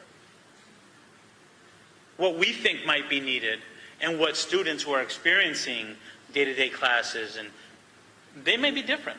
So this is really an opportunity for us to listen and to hear from you how we should be thinking about not only providing the resources, but giving advice and giving guidance and giving direction at all levels on how best to use the funds to support students who are still going through the pandemic. As the Vice President mentioned, many students are coming back having lost loved ones, having experienced such a quick transition back and haven't really processed everything that's happened. The adults too. So this is an opportunity for us to listen. You are making a difference. In my conversation earlier with you all, I heard what your plans are, and I'm so excited. I'm so excited. And you were very well prepared here. You represent not only this university, HBCUs, our higher education system well, and I look forward to the conversation. I do. And to kick it off, I'd love to turn to Daya to give us brief remarks on your small business. Good morning, everyone. My name is Daya Fogel, and I'm a senior Alice Carson Tisdale Honors College Scholar studying mass communications with dual concentrations in public relations and digital media here at Claflin University. I am a Greenville, South Carolina native, a member of the Gamma Chi chapter of Delta Sigma Theta Sorority Incorporated, a leader, a creative, an entrepreneur, and most of all, a proud HBCU student. If we're being completely honest, I started my business because I needed a little bit of extra pocket change. But throughout that journey, I realized that I had a hobby for graphic design. And through that, it transitioned into an outlet where I get to help fellow small businesses like my own. I am the founder of Days Design, a boutique creative marketing agency that helps small business owners improve their messaging and branding through custom strategy, graphic design, branding, social media management, and content creation. Earlier this year, I had the distinct opportunity to be selected as a 2022. All right, so once again, we're listening in here to this roundtable as National Voter Registration Day gets kicked off. We do have the Vice President there, along with also our Secretary of Education. And just stepping up to the podium at that event we were waiting on is the Secretary himself. He is speaking live at this time, so we want to change things up. Of course, I always put you in our live content as it is happening. We'll be listening into his remarks right here for you on Live Now from Fox. The band, you sound great. Awesome, sound great. In all seriousness, it's an honor to be here with our Vice President of the United States, Kamala Harris, who is an HBCU graduate herself. Today marks America's 10th annual National Voter Registration Day. And it's fitting that it takes place at the start of National HBCU Conference Week. For so many HBCUs, including this one, standing up for civil rights and voting rights is part of your DNA. Events like the Orangeburg Massacre remind us that we cannot take democracy for granted. As the President says, democracy doesn't just happen. We, the people, make it happen. It starts with registering to vote and making it easier to register to vote on campuses like this one. We need more colleges to raise the bar on voter registration like you're doing here at SCSU. You are also raising the bar on the number of students who are pursuing STEM. South Carolina State ranks 4th nationally in degrees granted to African Americans in math. Give yourselves a round of applause. You're home to the only undergraduate nuclear engineering program in the state. That's why for us, investing in HBCUs, including infrastructure and research capacity, is a priority for the Biden-Harris team. Already, we've delivered more funding to HBCUs across America in 1 year than any other administration combined. Investing in HBCUs is investing in America. I don't have to tell you this. We know HBCUs punch above their weight. We know that despite being only 3% of all the colleges and universities in this country, HBCUs graduate nearly 20% of all African American students earning a bachelor's degree. We know that 80% of black federal judges today started at an HBCU. 75% of black officers in the armed forces, black PhDs, black doctors graduated from HBCUs. 70% of black dentists. 50% of black teachers, engineers, and lawyers. Should I continue?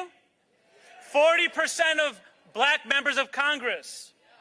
25% of black graduates in the STEM fields. Wait a minute. 100% of black and female vice presidents of the United States.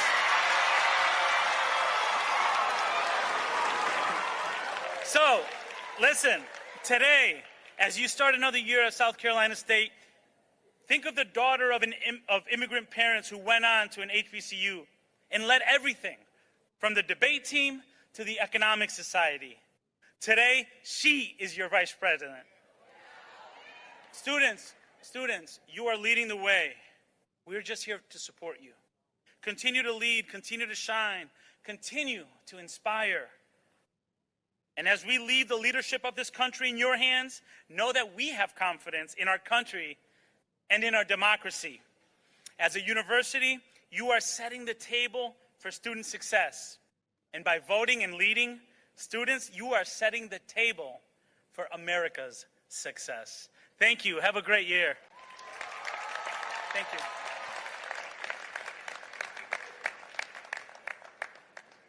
Our Secretary of Education making his remarks. We're going to be continue listening in here live. Vice President Kamala Harris also expected to make some remarks here shortly. Some viewers going to be headed out to a 2-minute break right here on Live Now from Fox. We certainly thank you for taking time out of your schedule to visit with us today. Now, before the Vice President of the United States of America comes out, I need the marching 101 band to give me something special.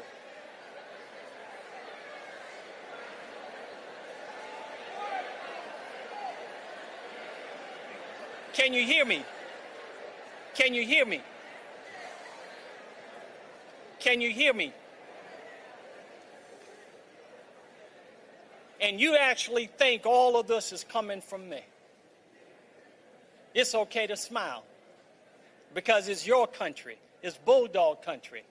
So we will hear one more song from the Marching 101. After that, please focus your attention back to the stage for our invited guests. Thank you so much. For our viewers not in that break, do want to say thanks again for being here with us. We're going to be listening into Vice President Kamala Harris's remarks here shortly.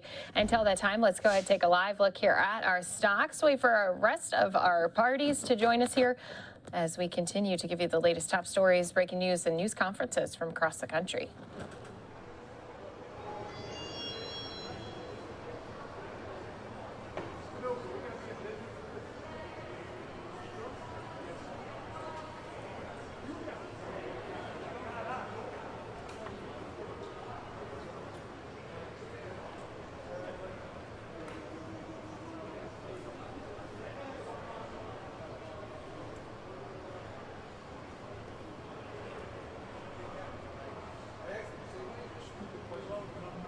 Welcome back here to Live Now from Fox, where we're continuing to keep a close eye on our stocks, down more than 500 points here in the red.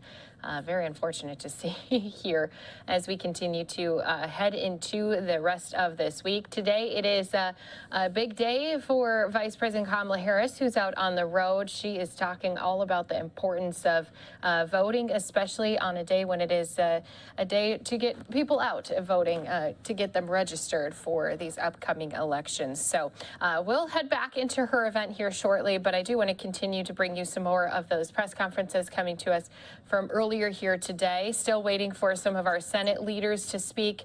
These are going to be both party lines who will step up to the podium, talk about some of the top issues that we are facing here across our country.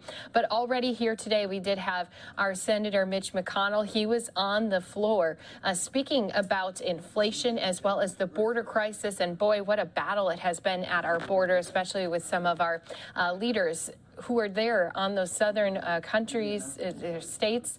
They have been really out of battle with some of those key Democratic cities as they've been busing and also shipping migrants to their locations. So let's go ahead and bring you the very latest. We are expecting possibly a plane that's also full of migrants to be dropped off yet again here today from Florida Governor Ron DeSantis to the doorsteps of President Biden's home in Delaware. So that could possibly be happening. The border crisis is something that Senator Mitch McConnell had spoke about earlier here today. Let's go ahead and play out those remarks right here on Live Now from Fox.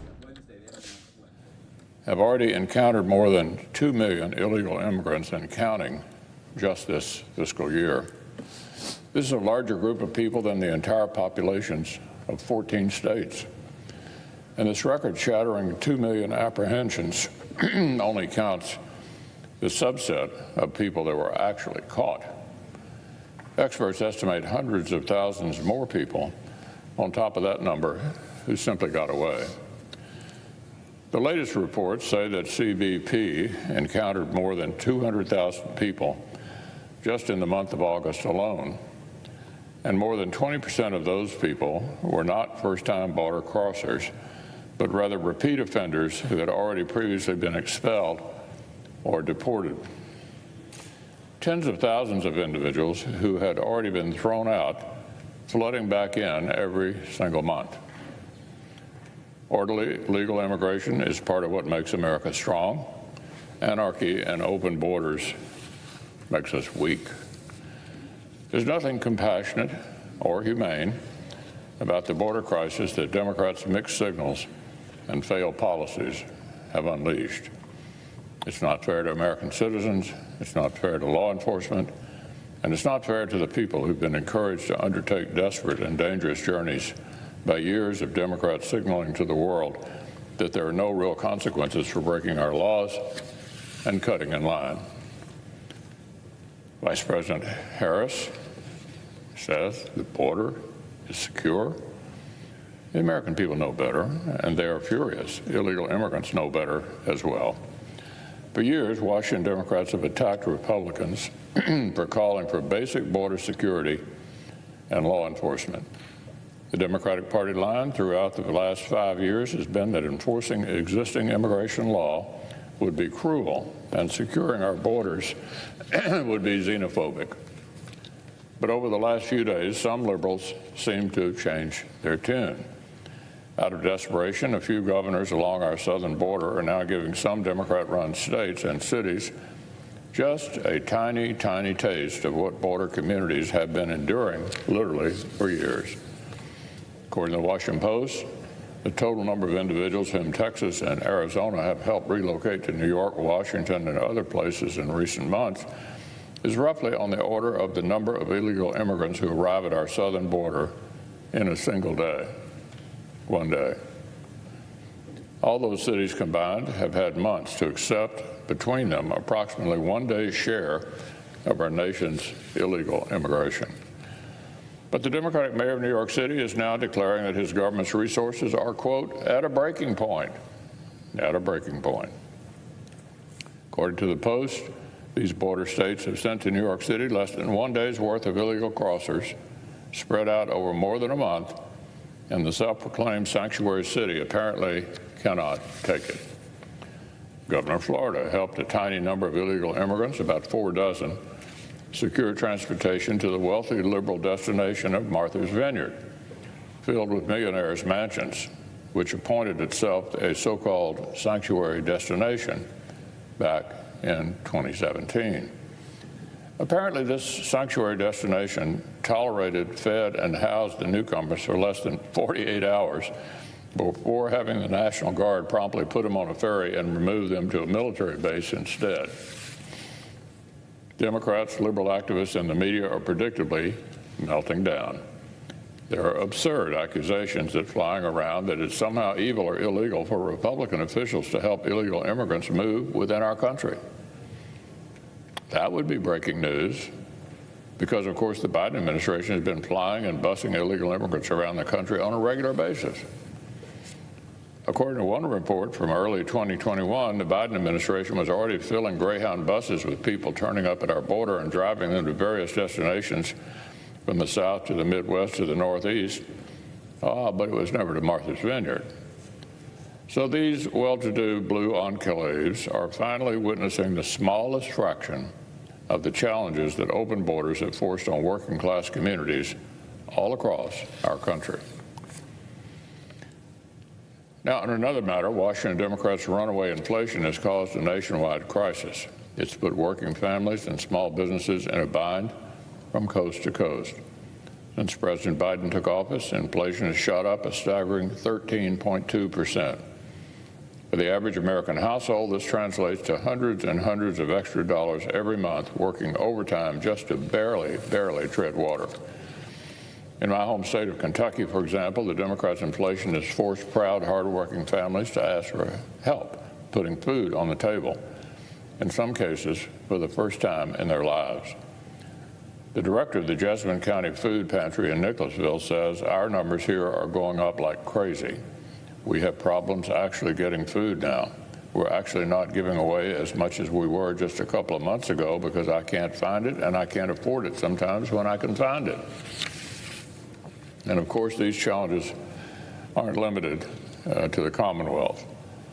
In Clifton, Colorado, the director of one local food bank reports that she had served 1,000 more families in the first half of this year than in the first half of last year. Here was her quote. They cannot short their rent bill, but they can short their grocery bill, and so they come here, so I help fill the gap.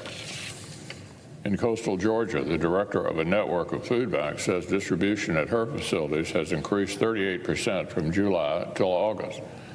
Meeting the increased demand has meant stomaching steep spikes in meat and dairy prices. In Concord, New Hampshire, the director of the Friendly Kitchen says no one is ever turned away, but more and more people keep showing up for dinner. Quote, "I'm nervous it's going to get worse. I think it's going to get worse before it gets better." Washington Democrats' inflation is absolutely hammering states like Colorado, Georgia, and New Hampshire. And Senate Republicans, we tried to stop it.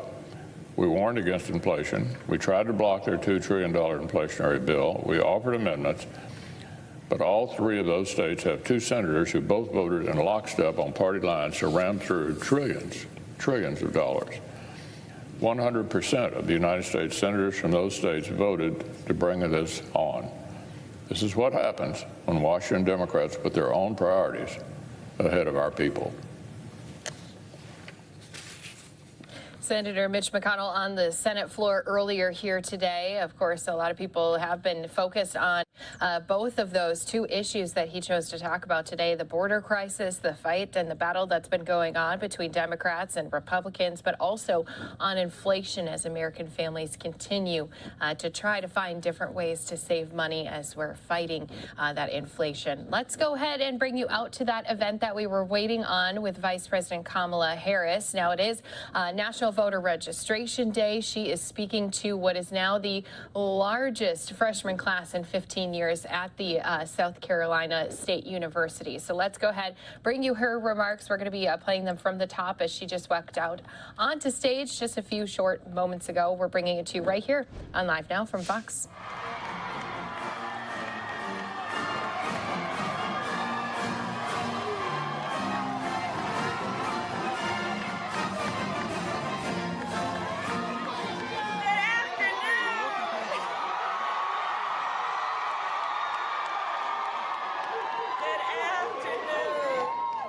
Have a seat. Please have a seat.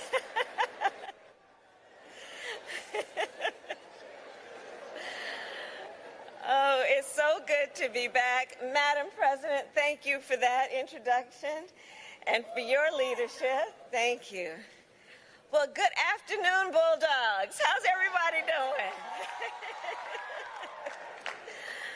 It is so good to be back in South Carolina. I really do love this state, and it is so good to be back at South Carolina State University. So before I begin my comments, let me thank the Marching 101, because y'all are doing your thing.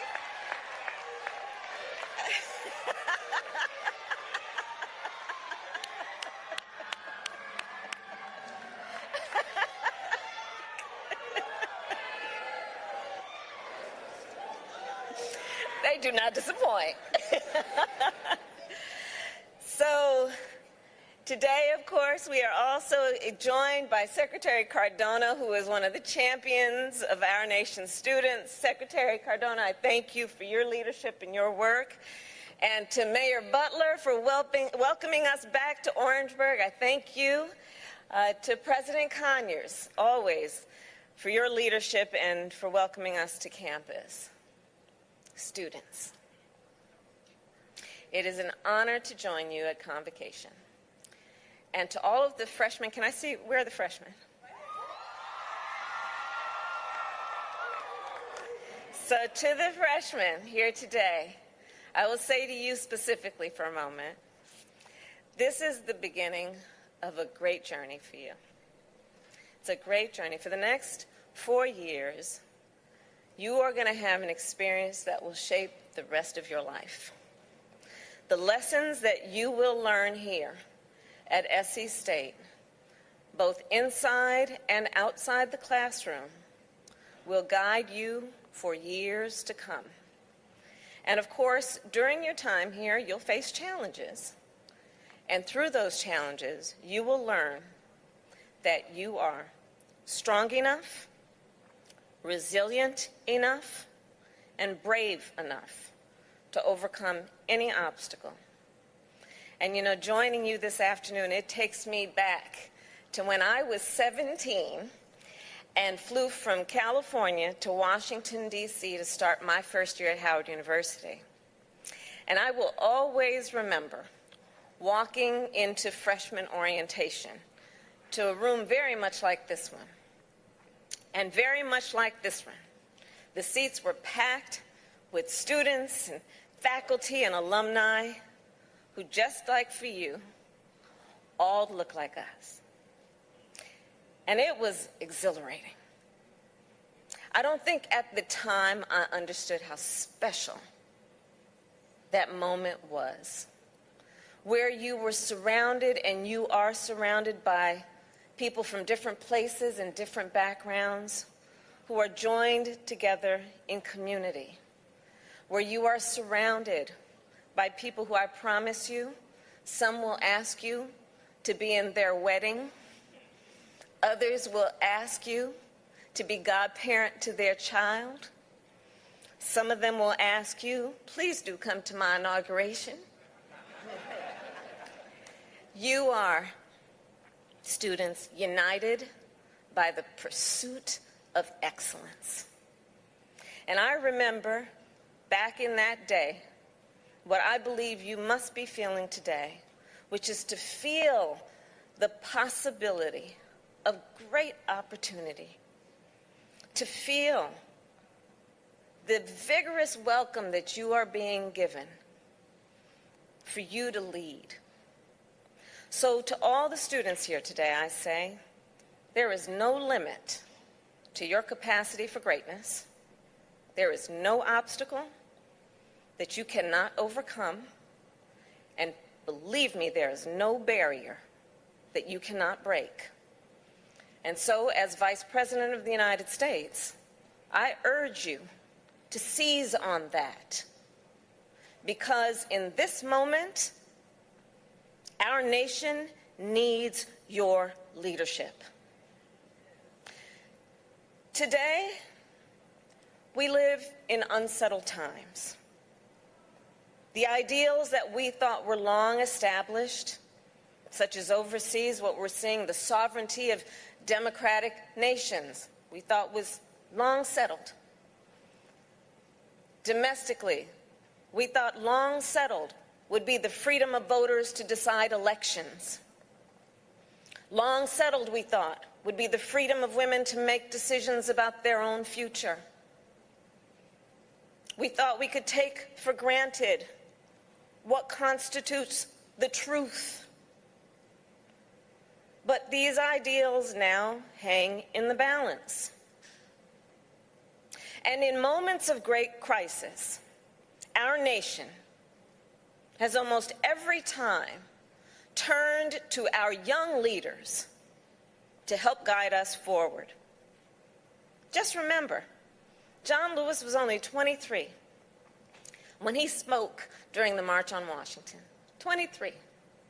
Diane Nash was just 21 years old when she led the Nashville sit-ins to protest racial segregation. And the great Jim Clyburn was in his early 20s when he was jailed for protesting for civil rights.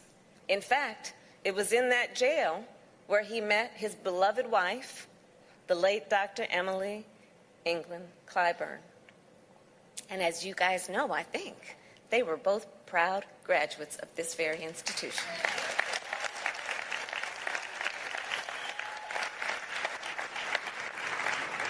So that to say, students, we turn to you once again. Your nation turns to you. Because to move America forward, we need you. We need your passion, your purpose, and your excellence. We need your leadership for so many reasons and on so many issues. We need your leadership to help grow our economy. We need your leadership to protect our planet, to drive innovation, and to fight for equity and justice. We need your leadership to build on an economy that works for everyone. Far too many people on that point, and far too many communities in our country are being left behind. So we have invested $12 billion in community banks, which specialize in lending to minority and rural communities. But we need you to then access that capital, to build a business, to be invested in your community, to allow you to buy a home and be part of the leadership of neighborhoods and society. We need your leadership on the climate crisis. Just think, in your lifetime, your generation has experienced the 10 hottest summers on record. You all have. You have seen communities decimated by wildfires, flooded by hurricanes, and choked by drought.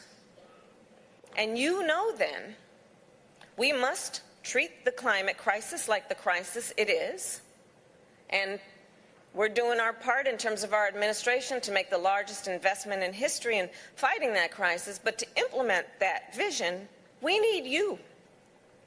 We need chemical engineers to help us design more efficient solar panels. We need architects to help us build more sustainable homes and communities. We need climate scientists to help us model the impact of rising seas and warming temperatures. And we need you in those positions to also do the work of helping us to fight for environmental justice and equity. We need you. As Vice President, I am the chair of the National Space Council.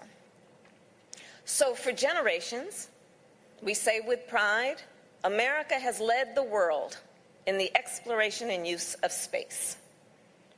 Well, to continue America's leadership, our nation needs more engineers, scientists, mathematicians, and programmers.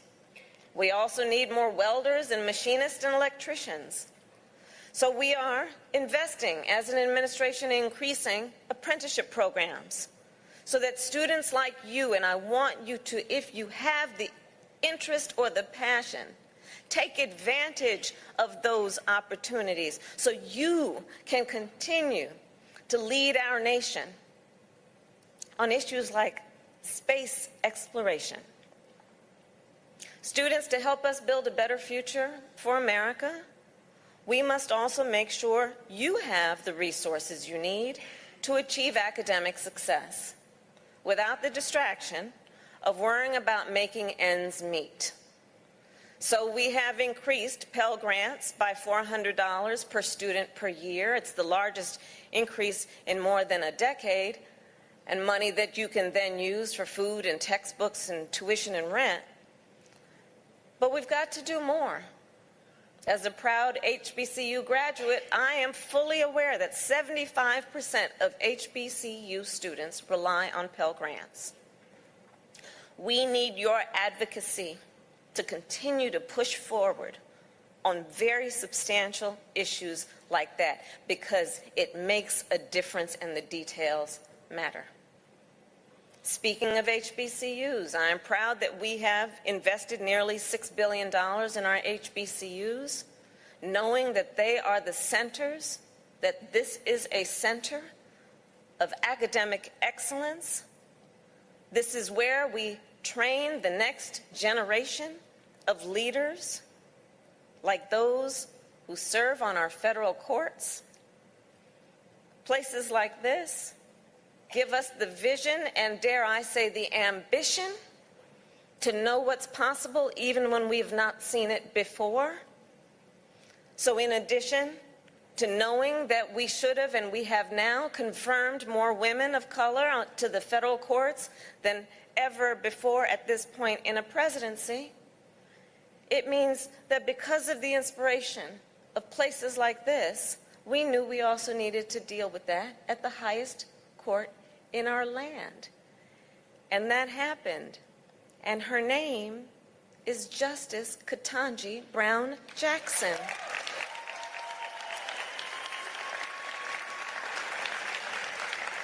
The President and I also know that you cannot help us build a better future if you are buried under a mountain of student debt after you leave here. And that is why we have announced that we will cancel $10,000 of federal student loan debt.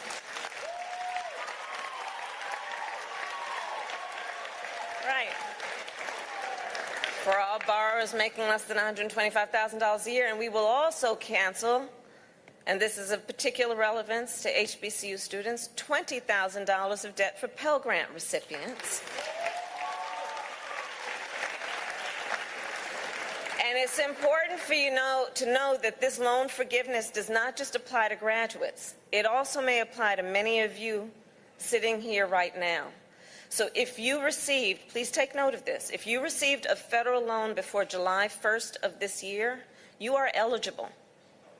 If you have a friend or a sibling or a cousin who acquired that student loan debt to the point that they may have had to leave before graduation, you needn't have graduated to apply for the debt relief. So please help me get the word out so folks can take advantage of that. And all of this to say that since we took office, we have made real progress. And Madam President mentioned the path leading to us taking office came right through this beautiful university. So let me be clear then. We have seen great accomplishments, but we still have a lot more work to do. We still need to make, for example, community college free for all people. We know that access to quality education should not be determined by whether or not you can afford it. We still need to make sure all people can access the health care that they need, especially mental health care.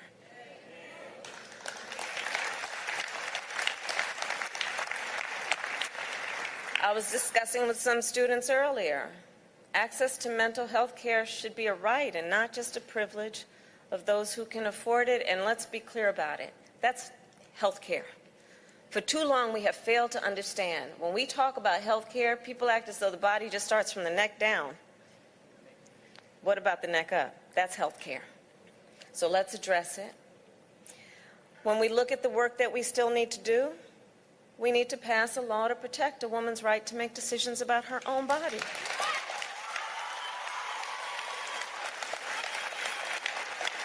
Without government interference. We need to pass the Freedom to Vote Act and the John Lewis Voting Rights Advancement Act to protect voting rights in every state, especially in those states that have passed laws that intentionally make it more difficult for people to vote. Laws that, not far from here, ban drop boxes and restrict early voting. Laws that states are passing making it illegal to give folks who stand in line to vote food and water. Undemocratic laws, un-American laws. And on that topic, I'll tell you, so as Vice President, I'm also the President of the United States Senate. And in that role, I broke this is for the historians here, I broke John Adams' record of casting the most tie-breaking votes in a single term. So for context, this kid who was born in Oakland, California and graduated from an HBCU just broke the record of John Adams. I think we should all fully appreciate how history can take a turn. And I'll tell you in that capacity, then, I cannot wait to cast the deciding vote to protect voting rights and women's health. Yes. So there is more work to be done. And the work includes something that affects the students here and young people across our country. We still have to address the epidemic of gun violence in our nation. Because all communities have a right and should be able to live free from the fear and the terror of gun violence. And to accomplish those goals, we need you. I have talked as Vice President directly with 100 world leaders, in person or by phone, presidents, prime ministers, chancellors, and kings. And they have asked me in those conversations, in this moment of great uncertainty, how will our nation, how will you as Americans respond? Well, I think that is a question we all have to answer together.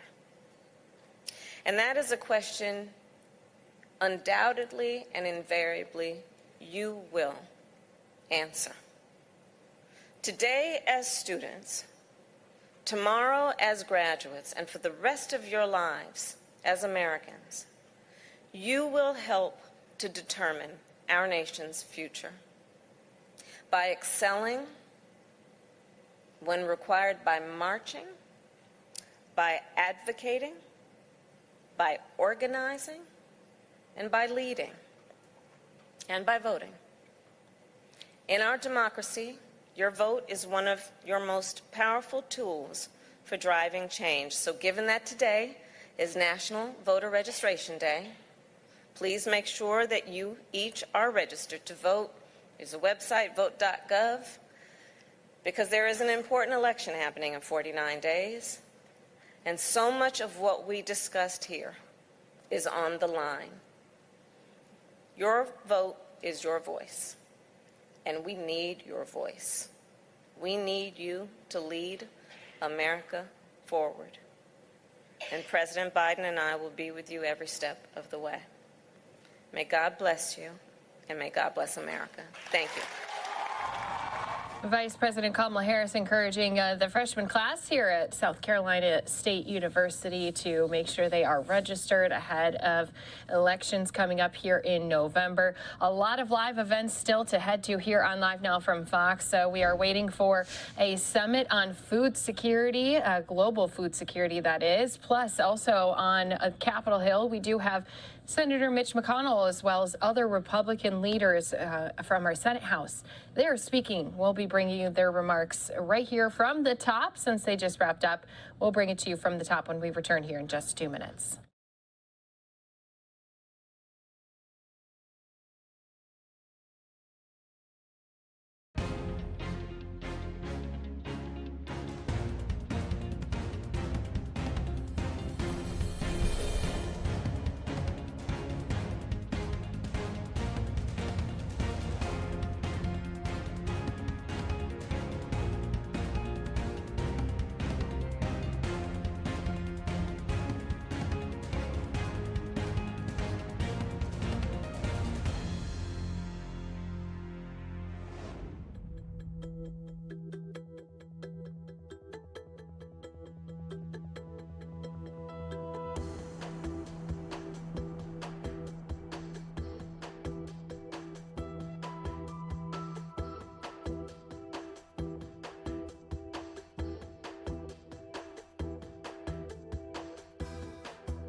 And welcome back here to Live Now from Fox. Just wanted to show everyone we do have our eyes here on the Brooklyn Federal Courthouse as attorneys have been ordered to appear before Special Master Raymond Dier regarding the documents seized by the FBI in a raid at former President Donald Trump's home in Florida.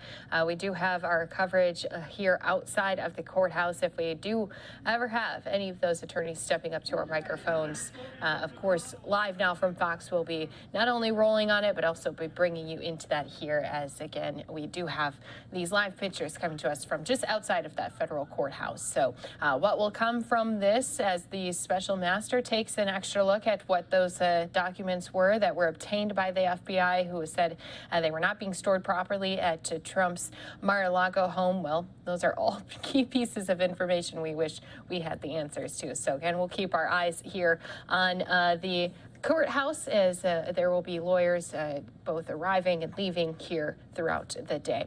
All right. Thanks again to everyone who's been here with us on Live Now from Fox. Christy Larson here at the desk. We do have right now our Senate Democrats. They just stepped up to the podium. They're speaking about a number of topics that they are working on here in Capitol Hill, but it was just moments ago that the Republicans had just left. So since that was what I said I was going to head into, we're going to head into that first. We can always play the Democrats after that. So let's go ahead and bring it to you right here where Senator Mitch McConnell was first up to speak.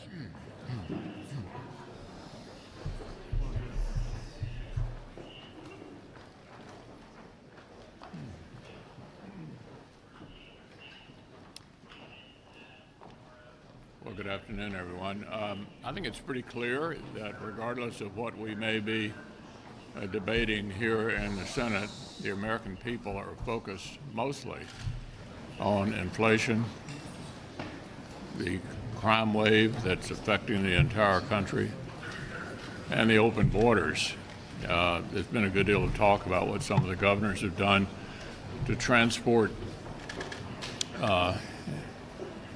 illegal immigrants up to other parts of the country. I personally thought it was a good idea, but if you added up all of the illegals who've been taken to Chicago or Washington or Martha's Vineyard, it would be fewer than people down in Texas have to deal with on a daily basis. When the Vice President says the border is secure, it's absurdly incorrect. And I think these are the kinds of things the American people would look to this administration for some solutions on, and so far they are lacking.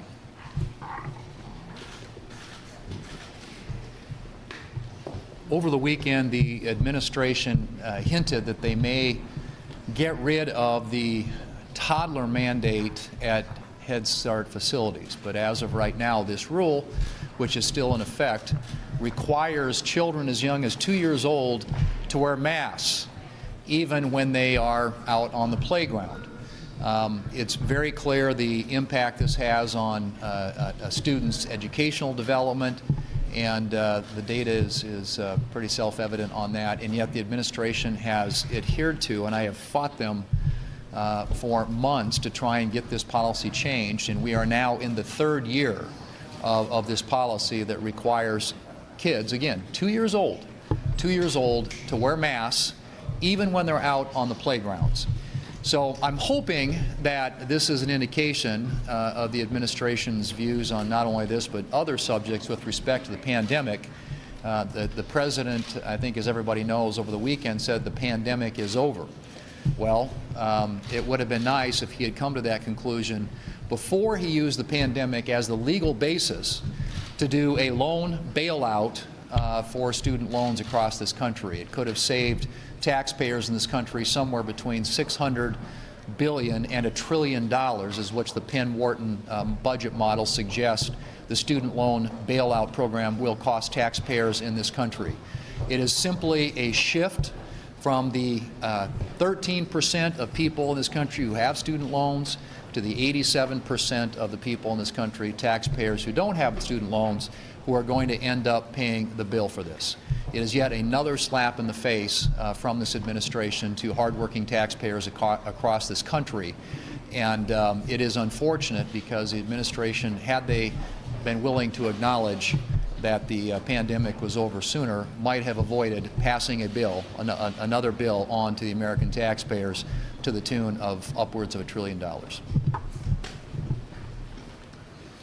Well, as Senator Thune was pointing out, the administration is making it incredibly difficult to know what the message is moving forward on the pandemic that's no longer a pandemic, but we still need, according to them, the emergency powers that you'd have in a pandemic. And that does allow things like forgiving student loans. Well, actually, it allowed specifically postponing the collection of student loans, and they decided, well, we'll just postpone the collection permanently, which is a stretch of that authority, even if it was in existence. But why you need to continue to have the emergency authorities you have in a pandemic when the pandemic is over, or why you need billions of dollars to buy vaccines that are no longer provisionally available, but could be bought by whatever your health care program that you're on now, just like your flu shot can. There's no reason for all of the American people to continue to borrow money for something that needs to move, as the president said himself, into a different category now of how we deal with this issue. Who pays for it, when you pay for it, how you pay for it, and what authority the administration wants to continue to hold on to for all the other things that appear to be possible under this emergency authority that clearly would not be necessary if there's no longer a pandemic. To get the COVID money that they have been saying for months that if they didn't have in the next 2 or 3 weeks, there'd be big problems for the country. But then these problems never appear to occur, and they continue to find the money that they theoretically didn't have. It really creates a lot of credibility crisis as we move into trying to look at what their requests are versus what they may really intend to do with the money or really intend to do with the authority.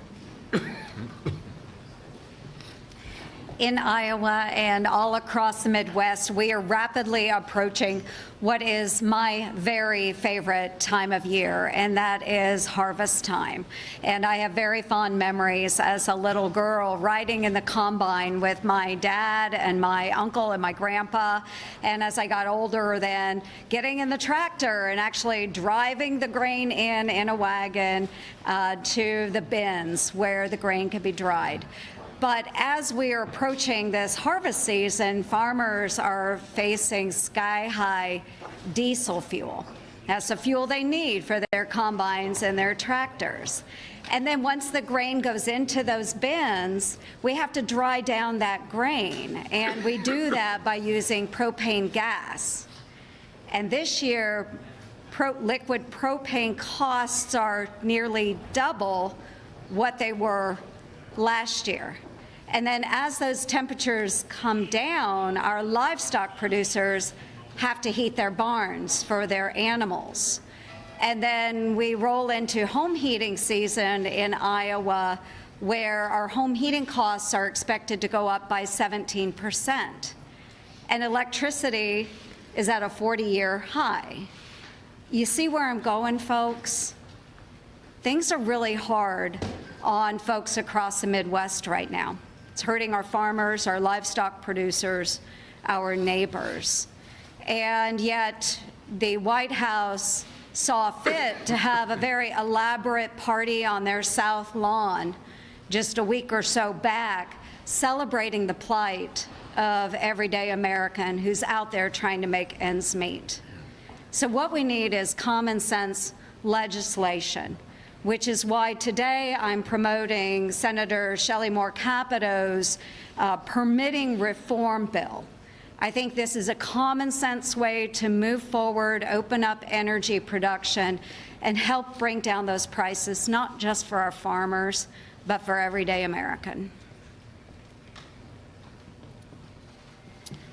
Florida is a pro-immigration state, but we're pro-legal immigration.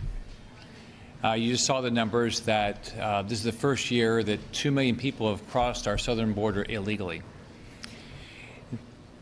When I go home, Floridians ask me, why is this happening? They don't understand that. Why can Vice President Harris or the Secretary of Homeland Security go basically completely lie and say the border is secure.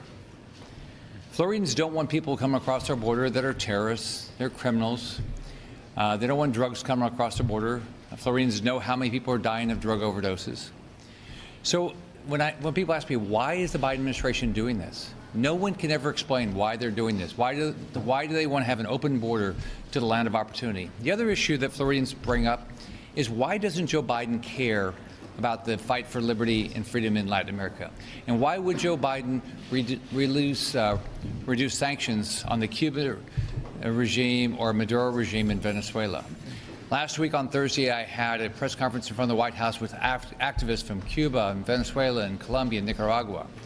And they basically want the Biden administration to start standing up for freedom and liberty.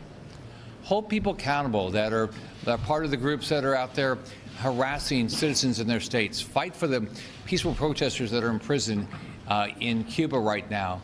Hold the regimes accountable. But the Biden administration, in Florida, people don't understand, why does the Biden administration not care about controlling our border? And why does the Biden administration not care about the fight for liberty in Latin America? Leader McConnell? Yeah. I'm here this week. I called on you last week and you weren't here. I'm here. Sorry. Glad you get two today. In any event, do Republicans think that there is a pandemic? And does the president need to clarify the state of where we are with this pandemic? Well, I think the American people have decided to get back to normal. And you can argue, as Senator Blunt pointed out, where we are in all of this. But I think people are getting back to normal and leading the kind of lives they did before. That does not necessarily mean that COVID has disappeared, but I think we're all learning to live with it. Leader McConnell, will you support the Kigali ratification? I haven't decided. We just had a really interesting discussion about that at our conference, and I haven't really decided. Do you have factors you're weighing? No, as I said, I haven't decided. You had said last month that you think the House is more likely to flip than the Senate. As we head into the final stretch of the campaign season here, is that still your view? Well, I've consistently said for 2 years now that the Senate is 50-50, the country is 50-50, and I think the outcome for the Senate is likely to be 50-50. We've got a bunch of hard-fought races. We're all giving it our best on both sides, and I think it's a jump ball. Leader McConnell, Yeah. will there be 10 Republican votes for Joe Manchin's permitting reform, especially considering this is part of the IRA deal you guys opposed?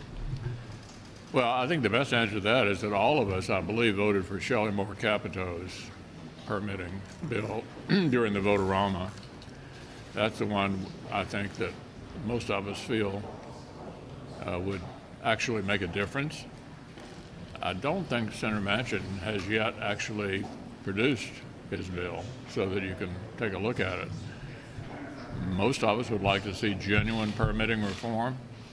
Sounds like that's kind of a red line for the Democrats. Whether they would ever accept this or not is unclear. You'd have to ask Schumer. All right, and with that, we definitely will be playing out Senator Chuck Schumer as well as some other of our Senate Democrats after this 2-minute break. More to come right here on Live Now from Fox.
Welcome back here to Live Now from Fox. Just moments ago, we did have our Senate Democrats who were wrapping up remarks on Capitol Hill. But you know what we do right here for you? We always record on those events, especially as we're in other press conferences, and bring it to you in full. So let's go ahead and do that. We listened in to the Republicans from the Senate. Now we're going to listen in to the Democrats as they also are speaking on a number of different topics, including the border crisis, some recent bills that are going to be brought to the floor, as well as inflation, which we're all being affected with still here today.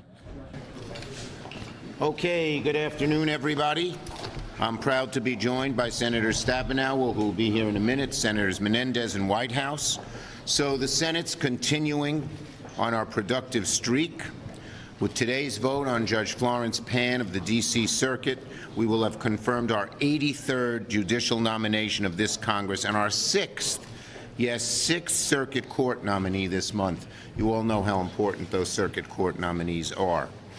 As a judge for both the D.C. Superior Court and the D.C. District Court, Judge Pan's remarkably qualified and experienced. After the Supreme Court, the D.C. Circuit Court of Appeals is probably the most important federal court in the country. It has jurisdiction over cases involving Congress and most of the executive branch agencies. So this confirmation is really important to our country, and we're glad that she is being added to the court. In addition to judicial confirmations, the Senate will also vote this week to advance a pair of critically important measures on the floor. Later today, we're going to proceed to the Kigali Amendment to the Montreal Protocol, an agreement from the 1980s that united much of the world in reducing the use of industrial chemicals, refrigerants harmful to our ozone layer. Just listen to this. It is estimated that if we sign this protocol, it will reduce by the end of this century, the amount of the global warming by 1%, 1 degree centigrade. That's huge. So it shows you how important this is. Every molecule of hydrofluorocarbon is 1,000 times more destructive to the atmosphere than a molecule of CO2. But it's also a golden opportunity to strengthen U.S. businesses and secure an edge against China in the emerging industry of next-generation refrigerants. By ratifying Kigali, businesses that specialize in the next generation of refrigerant technologies would see new markets open to them. U.S. net exports could increase by $6 billion annually in this amendment. So it's a pro-jobs bill. Combined with the previous measures to reduce HFCs, the step could create 150,000 new jobs. We make the new refrigerants that are not harmful. And to make sure that the whole world uses them when China is sort of going rogue on this will be really, really important to us. We'd get a leg up on Chinese businesses who now lag far behind in developing viable HFC alternatives. Put simply, it's going to strengthen our economy and create American jobs. And we're very hopeful that we will get the votes needed to pass it. As you know, tomorrow's vote, it needs 2/3. Today's vote, it just needs 60 because it's a motion to proceed on cloture. Finally, the Senate this week will take up a measure critical to fighting the cancer of dark money in our elections, the Disclose Act. Senator Whitehouse, who's here, has done an amazing job documenting and pressing forward in trying to eliminate this evil scourge of dark money.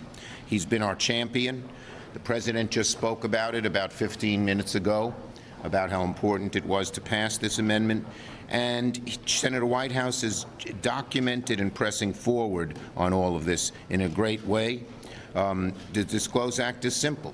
It would require super PACs and other dark money groups to report anyone contributing $10,000 or more during an election, and require groups spending money on judges to disclose their donors too. You'll hear a lot more about it from Senator Whitehouse. There's no justification for keeping these massive contributions hidden. Even Leader McConnell used to support disclosure till it served his political interests, and then he did a 180-degree about-face. But in 1997, he said, this is McConnell, I think disclosure is the best disinfectant. I think it gives our constituents an opportunity to decide whether or not we're in the clutches of some particular interest group and whether or not that's a voting issue for them. I don't think even Sheldon Whitehouse could have put it that well. I hope Republicans will join us because Americans intuitively understand that right now there's a stench taking over our campaign finance laws. So Democrats in the Senate are going to keep leading, keep pushing forward, keep working for American families. Senator Stabenow. And as we listen with more of our Senate Democratic leaders, we are going to be sending some viewers out to a 2-minute break. Every week and talking about the issues that we're involved in, that every day Democrats are standing up for the American people, every day. And every day Republicans are too busy standing up for special interests. We took on Big Pharma to bring down the cost of prescription drugs. So many of us have been fighting for negotiation under Medicare for years, and we finally got that done. Not even one Republican voted for that. Not even one Republican voted to cap the price of insulin or out-of-pocket costs for prescription drug costs for folks on Medicare because of the big money, the big dark money from pharma on the other side. Democrats took on big oil to lower energy costs and tackle the climate crisis and create literally millions of new, good-paying, clean energy manufacturing jobs. The Republicans, they're too busy taking campaign contributions from big oil, dark money, big interests that for years stand with them on their side against the American people. We took on the gun lobby, passed the first significant gun safety legislation in 30 years. We stood with children while most Republicans stood with the NRA. And Democrats reduced the deficit by requiring that big corporations that pay zero in taxes, maybe they should contribute to America too, just like everybody else. But again, the Republicans stood on the other side with the corporations that pay zero and the dark money that backs them up. So this week, we're going to continue our fight against the special interest, dark money interests in this country and work to pass the Disclose Act, which is frankly long overdue. You can stand with the American people or you can stand with the powerful. That's the choice. We know which side we are on because we do that every single day. Every day we're standing with the American people and taking on dark money special interests. And we have been winning on behalf of the American people. It is way past time to make the Disclose Act law to shine a bright public light on what they are doing and stop it. Senator Menendez. Thank you, Mr. Leader. I want to talk about the Kigali Treaty, amendment which we're voting on as we speak. American refrigeration and air conditioning manufacturers have defined the global industry standard for decades. Our companies have the competitive advantage over those in China and India, which have doubled down on yesterday's technology. American businesses have been clear. It's time to phase down antiquated chemicals, known as HFCs, which American manufacturers want to leave behind. They have been investing billions of dollars to develop new technologies, alternatives to HFCs, and they've done so in ways that will ultimately decrease costs for consumers. That's why in a few moments the Senate will begin the process to provide advice and consent to ratifying the Kigali Amendment, the fifth technical update to the Montreal Protocol, the hugely successful international treaty to protect the ozone layer. A treaty amendment that passed the Senate Foreign Relations Committee by bipartisan voice vote. A bipartisan voice vote. We don't generally pass treaties in the committee, and we don't generally do it by voice. Ratifying Kigali will ensure American companies dominate export markets into the future. It will also weaken the market in the United States for imports from China and elsewhere. It will generate thousands more domestic manufacturing jobs, according to industry estimates. We're talking about $4.8 billion annually of increased exports, $12.5 billion of increased economic output every year. And the only way to keep our businesses from being locked out of the global markets is to pass this amendment. U.S. businesses that employ tens of thousands of people across the country need to be able to sell their products in key countries. So it's no surprise that manufacturers all over the country, in states like Wisconsin, Texas, and Kentucky, all support Senate approval of Kigali. There's been an outpouring of support from the business community, including major employers like Walmart, Carrier, Train, Lennox, and others. The National Association of Manufacturers, the Chamber of Commerce, they all support this practical and bipartisan action. This is a win for American competitiveness, a win for American businesses that set the standard internationally, a win for our national security and leadership on the global stage.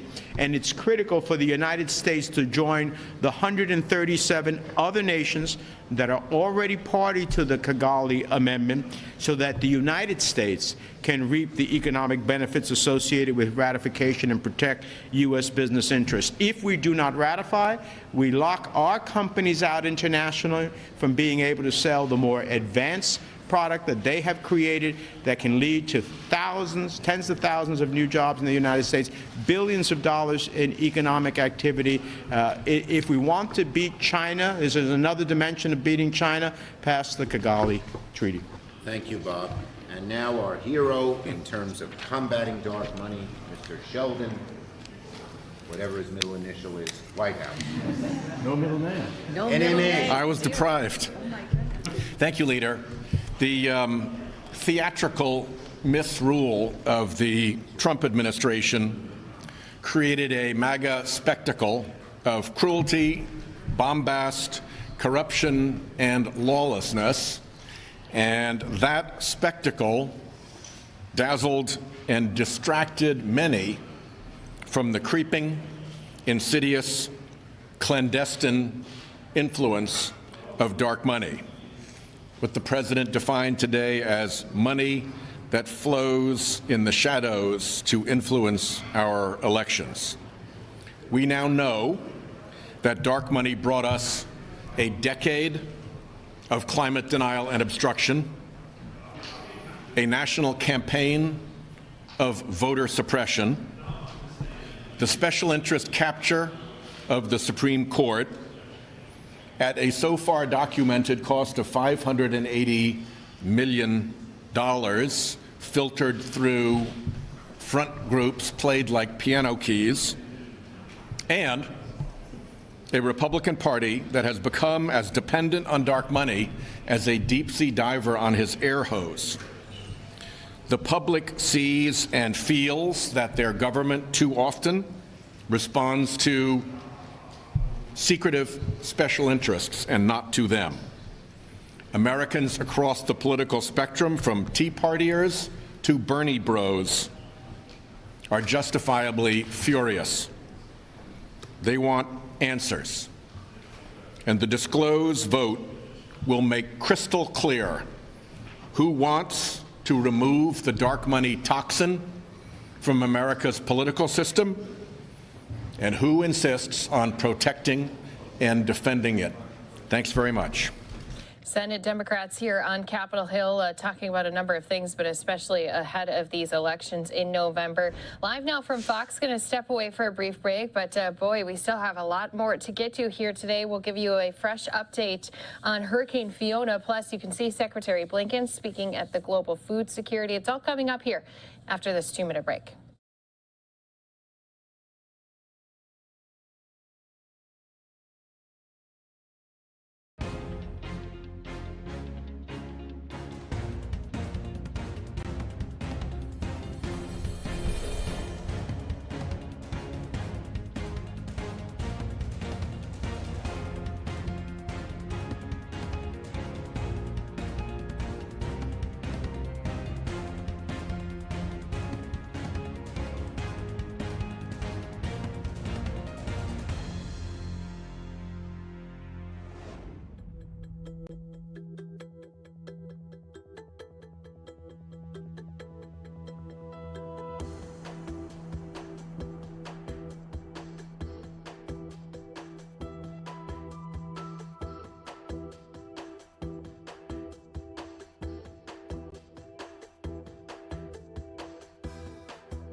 Welcome back here to Live Now from Fox, a live look here at the radar as we continue to track Hurricane Fiona. It is still gathering strength as it moves north, and it's dropping more rain over the Dominican Republic and Puerto Rico, where at least 2 people have died. We do have Fox weather correspondent Will Nunley giving us the very latest from Puerto Rico. The rain has mostly stopped here, but the flooding continues as Puerto Rico begins assessing the damage. The island taking a direct hit from Hurricane Fiona on Sunday and Monday. At least 2 people are dead and power was knocked out to the entire island, with up to 30 inches of rain falling in just 2 days. In many areas that had never seen flooding, there has been an unprecedented accumulation of water. The damage to infrastructure, urban areas, and residences has been catastrophic. High water rescues are still underway here. The National Guard has pulled almost 1,000 people from floodwaters, mostly in the eastern and southern Puerto Rico, where the evacuation orders remain in effect. Some 1,300 people and hundreds of pets now sleeping in shelters after their homes were flooded or ripped apart by the high wind. It was too much. I didn't expect this. A lot of people lost everything. Very, very rough. Officials here are slowly starting to shift into recovery mode, with power restored to about 260,000 customers by Tuesday morning. But with so much infrastructure damage, repairs won't be easy. Some Puerto Ricans say at this point it's a challenge just to get necessities like food and water. And rebuilding plans will have to wait until the floodwaters recede. We're looking for gasoline, water, ice, all the supplies necessary for getting through this. We were hoping it wouldn't be so big, but well, it was bigger than we expected. Fiona has now strengthened to a Category 3 storm with sights set on Bermuda by the end of the week. In Ponce, Puerto Rico, Will Nunley, Fox Weather.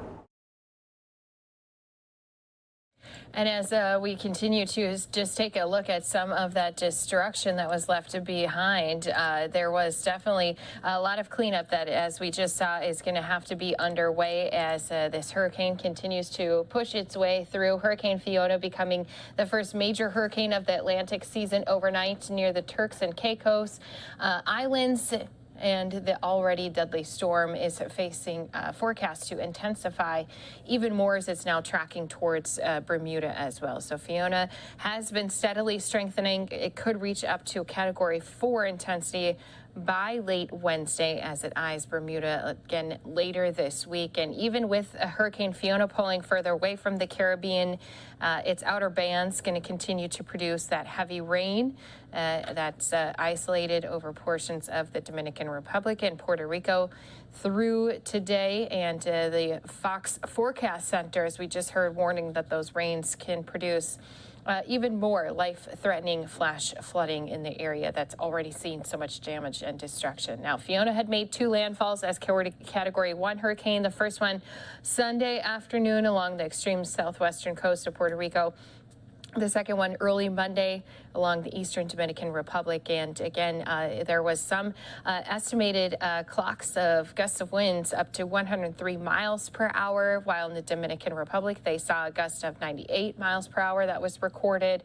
And these high winds did also cause a blackout of Puerto Rico on Sunday as the catastrophic flooding then had unfolded across the U.S. territory. So again, this is only intensifying, and Live Now from Fox is going to continue to keep a close eye on it as it does continue to move through these islands.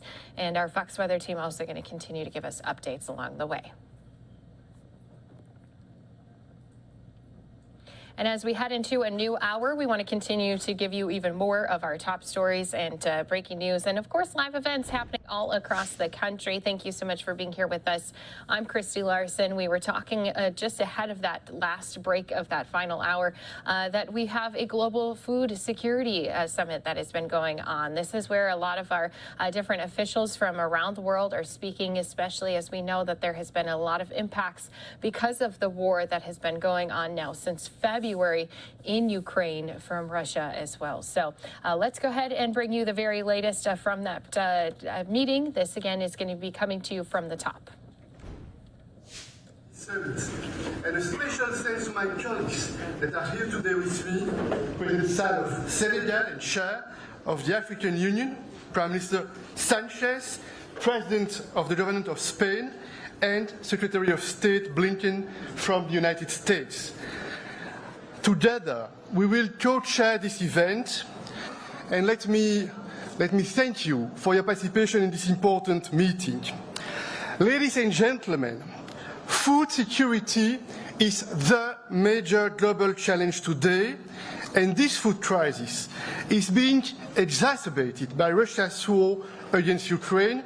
It impacts every country, and we need to adapt our response to local needs. Ladies and gentlemen, dear friends, over 200 million people in the world are in acute need of food, and even more may lose their life to hunger. This is not acceptable. This is not sustainable. Famine is looming in many parts of the world, and now it's time for all of us to translate our political commitments into concrete action. This crisis goes far beyond food. In fact, we are facing a cost of living crisis, a crisis caused by the perfect storm of food, energy, and economic challenges. We represent together the different regions of the world, and we must harness the momentum of each initiative: the Global Alliance on Food Security, the Roadmap Call to Action, FARM, or the African Emergency Food Production Facility, and others. We are here together to find solutions collectively, together with Africa and together with the rest of the world. We need more coordination, we need more money, and in the European Union, we are stepping up our efforts with our member states. We have put forward a comprehensive global food security response of nearly 8 billion euros until 2024 to provide humanitarian relief, along with short-term and longer-term solutions, especially to countries most in need, particularly in Africa. And getting grains out of Ukraine has been one of our top priorities. Our EU-Ukraine solidarity lanes have carried more than 10 million tons of food products, and the UN-led Black Sea Grain Initiative is making a real difference. It is getting food to countries most in need and helping to stabilize markets. And contrary to Russia's disinformation, this food is getting to Africa, the Middle East, and Asia. Another priority is to tackle the shortage of fertilizers. We need to develop capacities for production, especially in Africa. What we did with vaccine manufacturing capacities can be, in my opinion, should be an inspiration. We discussed this idea in the G7 meeting in Germany with the participation of Macky Sall and Cyril Ramaphosa. None of us can do this alone. We know that the United States also launched the Global Fertilizer Challenge, and we need to get others on board: donors, government, banks, and private companies. We need to make sure all our global initiatives are well coordinated and tailored to the needs of the most vulnerable. Ladies and gentlemen, dear friends, Russia's war against the people of Ukraine is a test of our international rules-based order. And we are here this afternoon to rally the forces that believe in global cooperation to make the world a better and safer place. We trust the United Nations, which has a central role in coordinating the international response to this crisis. I am convinced that only together we will make progress. I am convinced that only together we will get the job done. I thank you.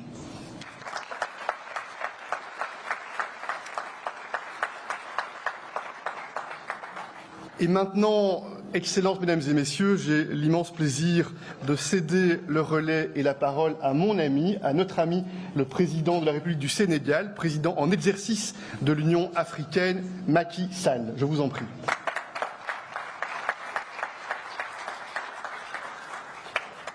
Merci beaucoup, cher Charles. Excellences, Messieurs les chefs d'État et de gouvernement, Monsieur le secrétaire Blinken, Mesdames et Messieurs, à vos titres, grades et qualités, Je voudrais saluer et remercier les co-organisateurs de cette rencontre sur la crise alimentaire. So this summit taking place with many of our leaders all around the world taking some time to address this issue, especially since food security is so important for every single country. It plays a key part in each other's shipping as well as our trading back and forth. Live now from Fox, gonna step away for a brief break. When we come back, we'll jump ahead to Secretary Blinken's remarks right here at the Global Food Security Summit for you on Live Now from Fox.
Pleasure to welcome Antony Blinken, State Secretary. Thank you.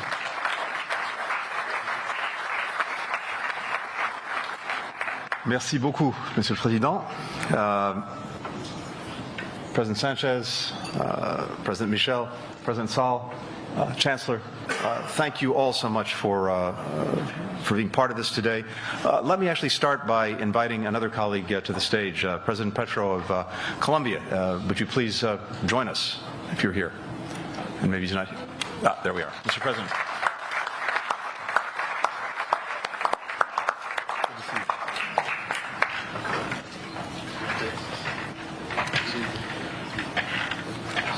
We have a number of co-hosts for this event, including the Chancellor, including President Petro, including my friend, the Foreign Minister of Indonesia, Retno, who is here somewhere as well, and a number of other colleagues from across the world who are joining forces to address an issue of acute urgency for countries around the world.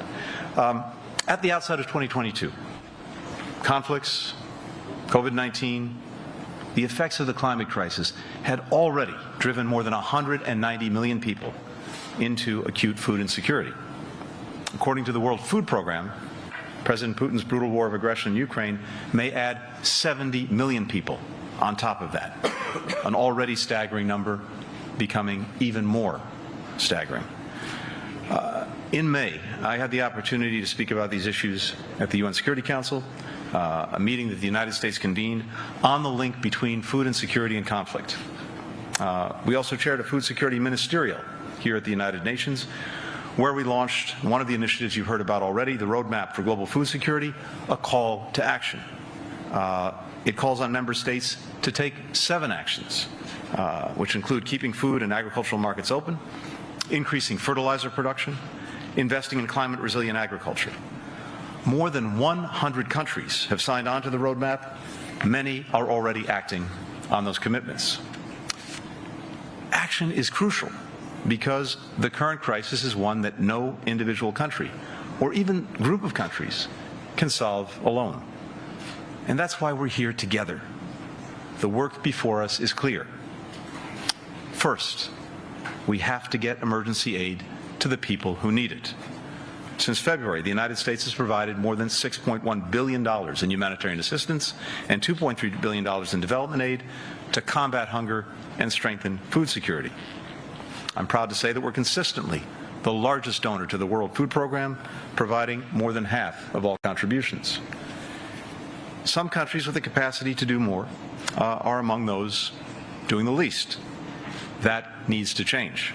And no matter what countries have done so far, every country is called upon to do more. Tomorrow, the United States will do just that when President Biden announces new assistance from the United States. Another way that we can support immediate relief is by pushing for an extension of the deal that the United Nations and Turkey brokered between Russia and Ukraine, which has allowed for grain and other agricultural products to be exported from Black Sea ports. Now, that agreement should never have been necessary in the first place. The only reason it was is because Russia, having invaded Ukraine, was then blockading its ports and preventing food that had been feeding the world from getting out. But we had to deal with the reality before us, and the deal that was brokered by the United Nations with Turkey's assistance actually enabled the grain to start moving again. And as you've heard from my colleagues, despite some of the misinformation that continues to come from Moscow, that grain and other food products are getting where they need to go, to the countries most in need, predominantly in the global south. It's also helped lower food prices around the world. So it needs to keep going. It needs to be renewed. That is urgent. Second, we have to strengthen the global food systems and help countries develop the capacity to produce their own food so that we can prevent new crises and build resilience to further shocks. You heard President Sall say it very eloquently. We need durable agricultural production. We have to respond to the emergency, but we also have to set ourselves up for the long term. Back in May, when we hosted the Food Ministerial, many of our African colleagues especially made clear that as much as they needed emergency relief, what they really needed was more investment in agricultural innovation, sustainability, self-sufficiency. I am convinced from the time that I've spent recently in a number of countries in Africa, the capacity is there, but it needs help, and we need to help. We have heard that call. Over the next 5 years, the United States will work with our Congress to invest over $11 billion worldwide toward this goal of durable agricultural production. Last month, we added 8 new African partners to Feed the Future. This is our flagship program to broaden social safety nets, to strengthen food systems, to improve nutrition. Many of those countries are represented here today. Investments like these are also critical to adapting to the growing effects of the climate crisis that we're seeing across the globe, from the droughts in the Horn of Africa to the floods in Pakistan. Third, we need to better coordinate our efforts, and you've heard this again already this afternoon, across governments, across regional bodies, across foundations, across NGOs, across multilateral organizations, and others. It's true, there are a multiplicity of initiatives. We need to make sure that they are acting, working together, that all of this is coherent and all of this is coordinated. One way that we can do that is to ensure that sanctions do not impair access to food or medicine in any country beyond just Russia and Ukraine. And to that end, the United States intends to work with other Security Council members to ensure that food, medicine, humanitarian assistance are always carved out across UN sanctions regimes. We'll also expand efforts to ensure such humanitarian authorizations are included across U.S. domestic sanctions programs. It's something that we're already doing, but we need to do this in a consistent way. We can also make clear that our food security efforts are more transparent. The United States will soon publish a report tracking our progress toward hitting the goals in the roadmap that we put out in May, from boosting assistance levels to launching new programs like the Caribbean Zero Hunger Plan, which was created with CARICOM in the Dominican Republic. And we urge others to publish their own reports so that, again, we can better fill gaps and avoid duplication among us. This unprecedented gathering and the leaders' declaration that we produced is another way that we're strengthening our cooperation. I hope that all countries here consider it and endorse it and encourage others to do so as well. But maybe most important, beyond what we say, is of course what we do. Not only for the good of the people around the world bearing the brunt of this crisis, but also because the health, the stability, the well-being of our people depends on the food security that we build together. With that, I would now like to turn the microphone over to our colleague, President Petro of Colombia. Mr. President, the floor is yours. Thank you. Live now from Fox, going to continue keeping our eyes on all of these events, plus our markets as we're getting close to the end of the day bell. Let's go ahead, step away for a brief break. When we come back, more of our top stories, press conferences coming to you.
Welcome back here to Live Now from Fox. We know that there's going to be a long road to recovery for those who are in the path of Hurricane Fiona, and it is only going to continue to dump down more rain on areas that had already been hit hard. This is some video from the Dominican Republic. We know that Fiona hit there as well as Puerto Rico, leaving much of Puerto Rico in the dark after taking down power grids. So our Senate leaders on Capitol Hill today held a briefing on how they want to lend a hand to those who've been affected the most. So let's go ahead and play that out here for you on Live Now from Fox.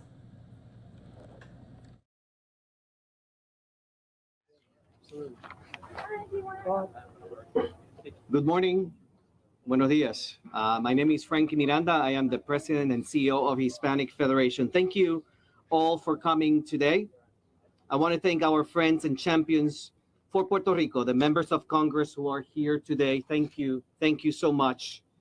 But I also want to acknowledge the people who cannot be here today with us. Puerto Ricans who will not get, that you will not get to meet, who sadly were prevented from coming because, once again, a devastating hurricane has struck the island of Puerto Rico. Almost exactly 5 years to the day that Hurricane Maria caused such dire devastation. See, the reason we were gathering here today was to talk about 5 years ago when Maria hit the island, the people of Puerto Rico, that they were still vulnerable under blue tarps, with damaged infrastructure, unreliable power, and our worst nightmare took place, Hurricane Fiona. It is still too soon to know the full extent of the damage or loss of life caused by Hurricane Fiona. We will only learn that in the days to come. What we do know is that Hurricane Maria, the loss of life continued after the hurricane left, largely because people did not have access to electricity, which powered their oxygen or dialysis machines, or kept their insulin cold, or they could not travel to get medical care, or because hospitals themselves did not have electricity to treat patients. We also know what we have been saying for years is true, that 5 years after Hurricane Maria, Puerto Rico's infrastructure was not going to be able to withstand the next hurricane. Sadly, we were right. Once again, the entire island lost power after a complete blackout on Sunday. As of this morning, we know that only approximately 164,000 households have electricity. This means that on a population of 3 million, 89% of households are without power, and more than 66% are without access to drinkable water. Right after Hurricane Maria, Hispanic Federation established operations in Puerto Rico with permanent staff and office. We're happy to report that our team and their families are safe. And they have been tirelessly working in preparation for Hurricane Fiona. They already have distributed 11,000 solar lamps in the days leading to the hurricane. And as soon as it's safe to be back on the roads, they will be at our warehouse, coordinating the delivery of another 20,000 solar lamps and other emergency supplies to our more than 100 partners, community-based organizations around the island. We also deliver power generators to some of the island's most vulnerable patients on dialysis. And we plan to distribute more in the days to come. We have also immediately launched a fund of $100,000 emergency assistance to respond to the immediate needs of the most vulnerable on the island through our network of community-based organizations that was created 5 years ago when local government collapsed and the Trump administration failed the people of Puerto Rico. These are the organizations that step in to care for the sick, feed the hungry, and provide support in the midst of so much despair. We hope that people across the country will support these efforts, and so that we can do more, because we know that the need is great. I'm happy to say that the Puerto Rico central government's response is working much better this time, and some lessons have been learned. However, depending on which community we're looking at, the need range from being safe to dire, especially within the most vulnerable and disadvantaged communities, and for residents who were still living under blue tarps or who are still waiting for their homes to be repaired since Hurricane Maria. No matter how effective government response is, we will always need community-based organizations to reach the most vulnerable. One of our main asks to the federal government is to facilitate the delivery of aid and money to nonprofits on the ground who in many cases can access and provide and supply the needs and distribute the aid faster and more efficiently than government is able to. Our top take action for Puerto Rico policy priority continues to be to push Congress and the administration to use federal dollars wisely to build a resilient Puerto Rico. The island has received the largest grant in FEMA history, over $12 billion, to rebuild its energy grid. Congress should use its oversight authority to ensure that the money is being invested in plans that will help Puerto Rico reach its own legislative set goals to be 100% renewable energy by 2050. Instead, as we speak, plans are being put forward by a private company, energy company, Luma, to continue investing in and keeping Puerto Rico energy grid dependent on fossil fuels. This is a travesty, and Congress and the Biden administration must put a stop to it. The U.S. Department of Energy own study have found that rooftop solar energy can meet up 85% of Puerto Rico households' energy needs. Yet pennies and excuses are keeping that from becoming a reality. One small but potent example of the difference of rooftop solar systems can make: since 2018, HF and partners have been installing solar energy systems on federally qualified health clinics across Puerto Rico. Yesterday, we were able to reach a few of the centers and confirm that the systems are functioning as intended, and that the emergency and critical services are fully operational despite no power coming in from the electric grid. This is why we say solar save lives. Our campaign will continue to bring together our people, organizations to raise awareness and stimulate collaboration and take action around critical issues for Puerto Rico 5 years after Hurricane Maria and Irma devastated the island. This includes a just and sustainable recovery, equity, an end to the discrimination by federal government, and a returned democratic self-governance for Puerto Rico by repealing PROMESA and putting an end to the Financial Oversight and Management Board for Puerto Rico. And now I want to introduce a great friend of the Federation and a champion of Puerto Rico, Senate Majority Leader Chuck Schumer. Thank you, Frankie. Thank you. Thank you, Frankie, and it is good to be here. I once again want to thank you, Frankie, the Hispanic Federation, all your concomitant members for the great job you are doing. Bringing the supplies and generators to those who desperately need them most is so important. Dios te bendiga. God bless you for what you are doing. Now, this had been planned before Fiona. We were supposed to be here today to mark the 5th anniversary of Hurricane Maria, a devastating weather event, the deadliest natural disaster to hit a U.S. territory in 100 years, the deadliest. Not second, not third, the deadliest. As many of you remember, Maria exposed the weaknesses of the infrastructure on the island and the callousness, remember the paper towels? Yeah. The callousness of the federal response by the Trump administration. Despite the shameful disdain and ineptitude of previous administrations, I am glad to say that along with my colleagues here, Senators Blumenthal and Menendez in the Senate, and my colleagues, Congress members from the House, we were able to deliver $21 billion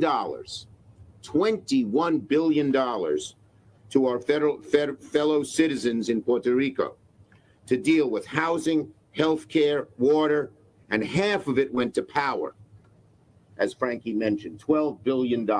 So this is not a lack of money. But let me say this, listen to this. According to GAO, of that $21 billion, only 2% of the money has been spent. 2%, when the island was already devastated by Maria, and lay it open to even more devastation by Fiona since things weren't fixed. Is that outrageous? While in large part that was due to the Trump administration's callousness, inaction, and intransigence, it's also because of the ongoing conflict on the island for what resources should power Puerto Rico, because $12 billion of that was for getting a new power grid. Half of that funding, more than half, to rebuild the grid devastated by Maria. And while the Department of Energy, FEMA, and HUD are working to support that effort, the ongoing conflict between PREPA, LUMA, and the Puerto Rico Energy Bureau has hamstrung those efforts. Instead of getting power to the people, instead of making it a resilient grid, a locally based grid, they're busy fighting with each other. It's outrageous. Specifically, the Puerto Rico Energy Bureau has approved a plan for 40% renewable energy by 2025, and PREPA has fought back, pushing on greater use of natural gas. In an island that is so susceptible to natural disasters, it is ridiculous to have the energy generated on the south side of the island and then using old-time cables and wires over mountains where the hurricanes hit to bring it to the north side makes no sense. We need resilient power. We need the power right where it is generated, by solar energy, by rooftops, by non-pollution. That's what we need. I've long pushed, alongside of almost everybody here today, for a grid that reflects the call of the people, that is resilient to storms, because it is made up of microgrids, local grids. So there's not hundreds of miles of power lines exposed to weather and hurricanes and earthquakes that has to deliver the energy to most of where the people live. It needs to be resilient and in the community. And we need to make sure that these microgrids and distributed resources are what is used, what our $12 billion is used for. While climate change only makes storms worse, we need to ensure Puerto Rico is increasingly resilient to extreme weather, because we know it's going to keep coming. So that's why we pushed hard to pass the Inflation Reduction Act, which everyone here supported. A landmark climate bill that will help Puerto Rico and other communities by reducing the emissions that are making storms more extreme. And the Infrastructure Investment and Jobs Act, Bipartisan Infrastructure Act, which made landmark investments in resilience.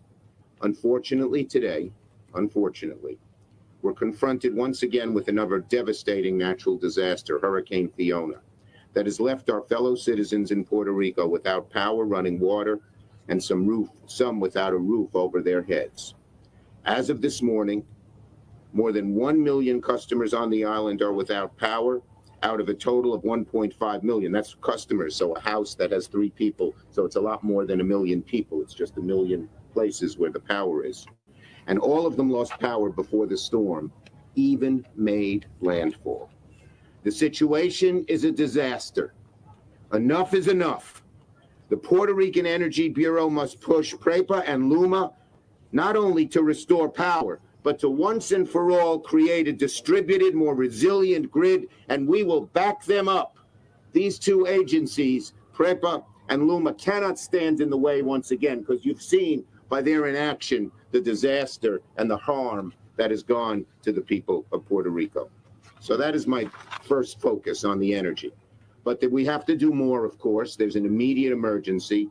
Yesterday, I was on the phone with some of my colleagues, Congresswoman Velasquez, Congressman Espaillat. They had called me. We got together and got on the phone, and we talked to the FEMA administrator last night and asked her that our government be ready to approve an 100% cost share for all emergency protective services that Puerto Rico conducts.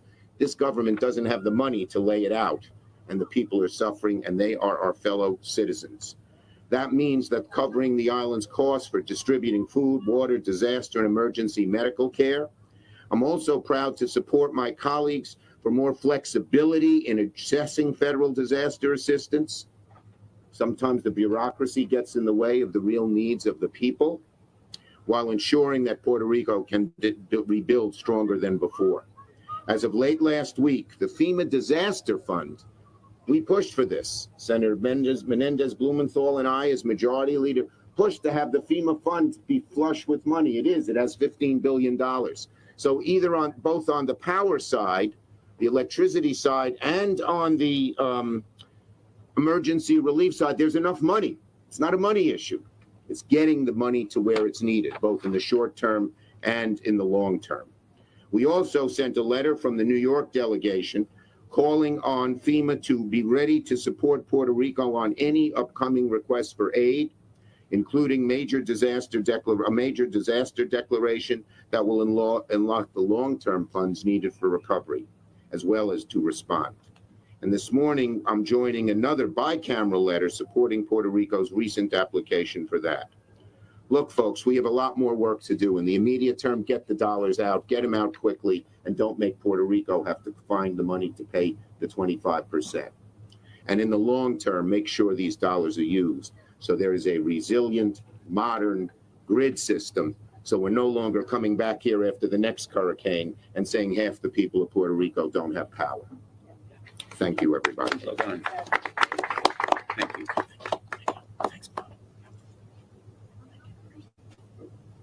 Thank you, Senator Schumer, very much for your leadership and for expressing what so many of us believe. We're going to move to our next champion for Puerto Rico, Senator Kirsten Gillibrand, who has also been a leader in the fight to help the island, help the people recover from Maria, and I'm sure we'll continue those efforts now.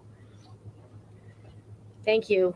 I want to thank the Hispanic Federation and Frankie Miranda for the leadership, for shining the spotlight where it needs to be shown, to make sure that Take Action for Puerto Rico campaign advocating is not advocating alone. Every elected leader that is standing with you here today feels as strongly as you do and will not stop until relief is granted. I couldn't have said it better than Senate Majority Leader Chuck Schumer. He's exactly right that now is the time to act, that the federal government has to do its job, as Nydia Velasquez just said. The federal government has to help the people of Puerto Rico survive, recover, and rebuild stronger, and rebuild better, and rebuild in a more resilient way. I'm very grateful for the senators that are here, Senator Blumenthal and Senator Menendez, for their continued leadership for Puerto Rico. I want to thank the members of Congress that are here that have also worked tirelessly to make a difference. And I want to thank Nydia for always being at the forefront of the needs of the people of Puerto Rico, for always being the one to call me and ask me for help when it is needed. Today, we were initially supposed to be here to mark the 5-year anniversary of Maria. That was the purpose of us getting together. But now we are here asking for more aid, more support, more help because of the devastating outcome of what has just happened over the last several days. Even before Hurricane Fiona touched down this weekend, thousands of homes in Puerto Rico still had nothing but a tattered blue tarp as a roof. Can you imagine what it would be like to live without a roof over your head? It's unacceptable. The government had only completed 21% of more than 5,500 official post-hurricane projects. And only 5 of the island's 78 municipalities said at least half of the projects in the region had been completed. The conditions following the devastation of Maria have forced many families to leave Puerto Rico. It left thousands of those that were still there in jeopardy for the next hurricane, the next earthquake, the next drought, the next flood. Now this hurricane has hit, and only time will tell how devastating the outcome will be. We have 3.1 million fellow Americans living in Puerto Rico. We have to stand by them in their time of need. We have to come to their support. Senator Schumer and I are calling on FEMA to stand ready and, if requested, to work with the affected areas in Puerto Rico to determine whether the damage meets the statutory duties. I agree with Senator Schumer there should be 100% of federal support and not requiring the matching funds from Puerto Rico, a place that has been so devastated and under-resourced for so many years. I also, because I sit on the Ag Committee, have introduced a bill to enable Puerto Rico to participate in the SNAP program. The Puerto Rico Nutrition Assistance Fairness Act of 2022 would redress the injustice done to Puerto Rico when it was excluded from the SNAP program in 1981. So these are just simple changes we have to make now to meet the need of our Puerto Rican brothers and sisters. I stand ready to fight for them. Thank you. Thank you so much, Senator Joy. I'm going to thank you so much for that. That is the passion and the leadership that we need to see today and moving forward for Puerto Rico. There is no one more passionate in Congress than the first Puerto Rican woman elected to Congress, who left a very important committee hearing to come and be with us today. So without further ado, I'd like to introduce Congresswoman Nydia Velasquez. Good morning, everyone. Thank you, Laura. It's a difficult time for all of us, for Puerto Ricans in Puerto Rico, and for the Puerto Rican diaspora here in the mainland. A year ago, we stood here discussing Maria. A year ago, I said that the Puerto Rican power grid was not where it needed to be. And I warned that not even a Category 1 will lead to a collapse of the power grid. And here we are today. Look, we have sent a lot of letters. I had a meeting with Schumer. I also met with the Speaker. We have been asking what needed to be asked in terms of financial aid. We have two issues here. One is that we must recognize the responsibility of the federal government because we have a colony. Puerto Rico is a colony of the United States. And as a colony, the federal government has a responsibility. not only to give a blank check to Puerto Rico and say, you deal with it, but it's the lack of oversight from federal agencies regarding the use of federal funding in Puerto Rico. And because of that, today, 89.5% of the Puerto Rican people have no electricity. They have no water.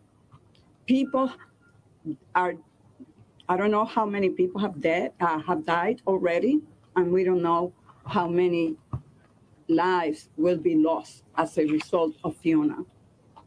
So I am asking the U.S. Congress to pass a supplemental to provide the assistance that Puerto Rico needs.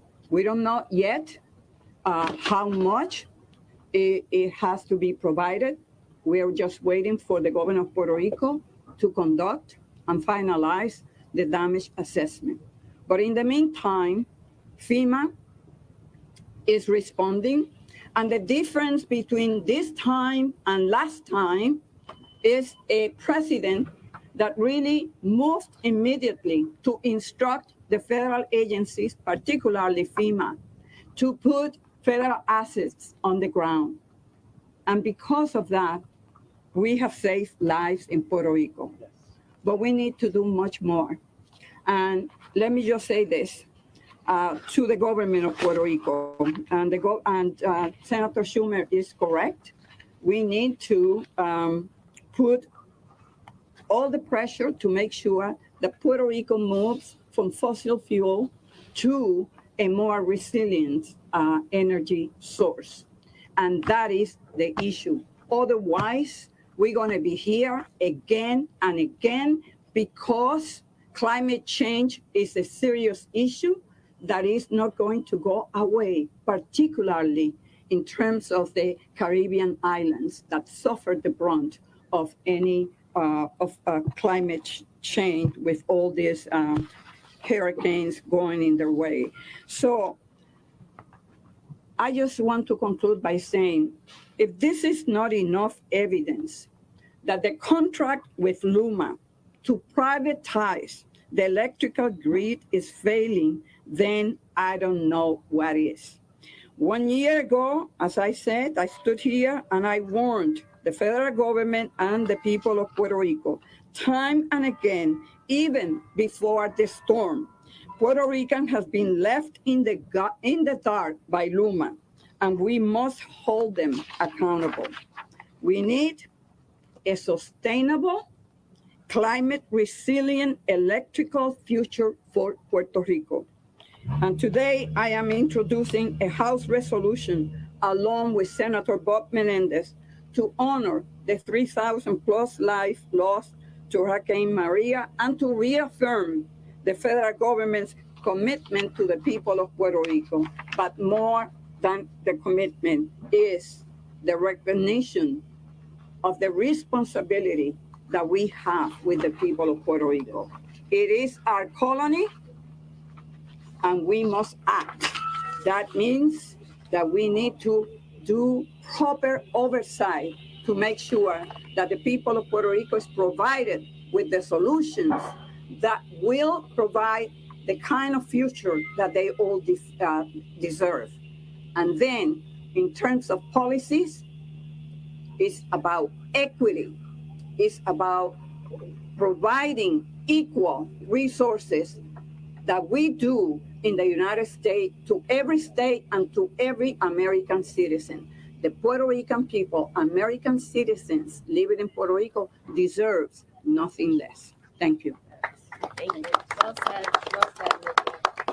Thank you so much, Congresswoman. It goes without saying that the people standing here are here because they care about Puerto Rico, and that goes just as much for our next two speakers, Senator Blumenthal from the great state of Connecticut and Senator Menendez from New Jersey. Thank you. Thank you. Thank you to Congresswoman Velasquez for her eloquence and power. Thank you to Senators Gillibrand and Schumer, who have been such great champions, and to my colleague, Senator Menendez, who has been at the forefront of this fight, and to the Hispanic Federation, thank you Frankie, Miranda, and everyone. But most of all, I want to recognize the courage and strength of the people of Puerto Rico. You know, I visited Puerto Rico very soon after Maria, and I expected to find people in despair, without hope. The people of Puerto Rico have courage and resilience and strength that is beyond words. And to them, I want to say, you are not alone. We're going to have your back. The time of throwing paper towels and counting it as action is over. Yes. We're going to demand real action from the federal government, not just rhetoric, but rebuilding and recovery. And to the people of America, let me just say, we have an obligation to our fellow Americans. The time for second-class citizenship for the people of Puerto Rico is also over. They are our neighbors, our friends in Connecticut and New York and New Jersey and around the country. The Puerto Rican community, friends, neighbors, family in Puerto Rico are going through indescribable suffering. I've seen it after Maria, after the tornado, the earthquakes that occurred. I've visited Puerto Rico many, many times, and I just admire the strength and resilience of the people of Puerto Rico. We need a major disaster declaration now. We need that $15 billion provided to Puerto Rico now. We need rebuilding of schools and hospitals now. We need rebuilding of the grid, not just rebuilding in the sense of restoring the transmission lines on poles, but a different approach to powering the island. Puerto Rico can be at the forefront of renewable energy if we simply make the investment. That is the key word. Investment in Puerto Rico has to be done now. I think, having observed what happened in the wake of Maria, that a lot of the fault is on FEMA. We have a new FEMA now. We have new leadership in FEMA. We're going to hold it accountable. We're going to do the oversight. We are going to be on FEMA like a hawk to make sure that there is delivery, actual performance, not just rhetoric, but robust action. And let me just close by saying the share the federal government provides has to be 100%, but more than the dollars, out of the FEMA fund, we need a real commitment to provide better tax treatment, the full SNAP program, Medicare, all of the government programs have to treat Puerto Rico equally, because in the long run, investing in Puerto Rico is investing in America and Americans. Yes. And that must be a recognition that the people of the United States accept proudly. The people of Puerto Rico have talent, energy, gifts that they bring to America, and this investment is in the American tradition and national interest. Thank you all for being here. Thank you so much. Thank you. All right, so a number of lawmakers there speaking on the federal response to Hurricane Fiona that has struck the island of Puerto Rico and has left much of the island without power and running water. Now, this comes 5 years after Hurricane Maria, and still the island has not fully recovered from that devastating storm. We're going to take a short break here on Live Now from Fox. We'll have more after this.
And welcome back here to Live Now from Fox. Thanks so much for joining us on this busy Tuesday. Well, civil rights attorney Ben Crump making remarks today on a wrongful death lawsuit. It's on the shooting death of Danny Ray Thomas. He's a black man who was fatally shot by a Harris County deputy in 2018 while having a mental crisis. The deputy, also a black man, was found not guilty. Let's take you there to the remarks by Ben Crump.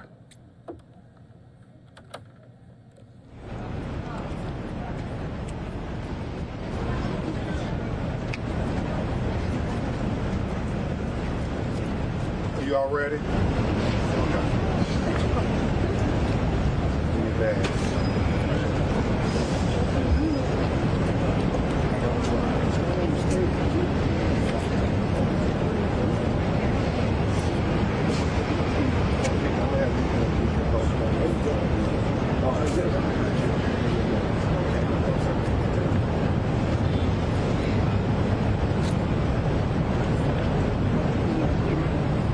Good afternoon.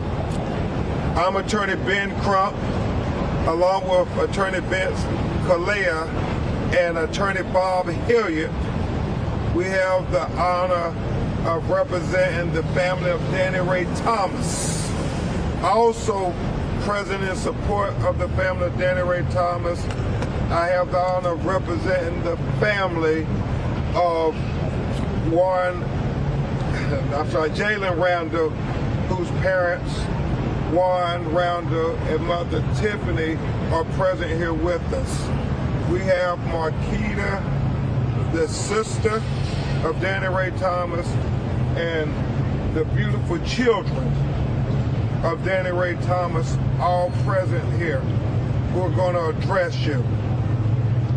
We are here at this moment because a federal judge, just like all of you, looked at that video of Danny Ray Thomas having a mental health crisis 4 years ago in broad daylight in Houston, Texas, having his pants down, walking in the middle of the highway, and a police officer who is supposed to be trained to deal with the public and people who are having mental health crisis, for whatever reason, we still can't understand why Danny Ray Thomas, who is moving at a snail's pace with his pants down around his ankles,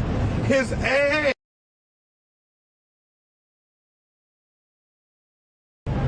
but yet, instead of officer giving him a helping hand, he gave him a bullet and it killed him. And this issue of your mental status having a crisis, a mental health crisis, and you being a black person in America cannot be a warrant for a death sentence like Danny Ray Thomas had on that fateful day here in Houston, Texas, in Harris County. Because in just a few days, there's going to be jury selection in the case of the Baytown police officer that killed Pamela Turner, another black person having a mental health crisis, captured on video, where she, like Danny Ray Thomas, needed a helping hand, but yet she got bullets while she's laying on her back saying, "I'm pregnant." The officer shot at her 5 times, hitting her 3 times, killing this unarmed black woman, just like the police killed unarmed Danny Ray Thomas. Why is it that black people having a mental health crisis can't get the benefit of consideration, the benefit of professionalism, the benefit most, Marquita, of humanity. Why do you shoot us and ask questions later? And that's the exact same thing that happened to Jalen Randall. He's running away from the police, but they shoot because for whatever reason, black people seem to create in the minds of police officers that they're more dangerous than our white brothers and sisters.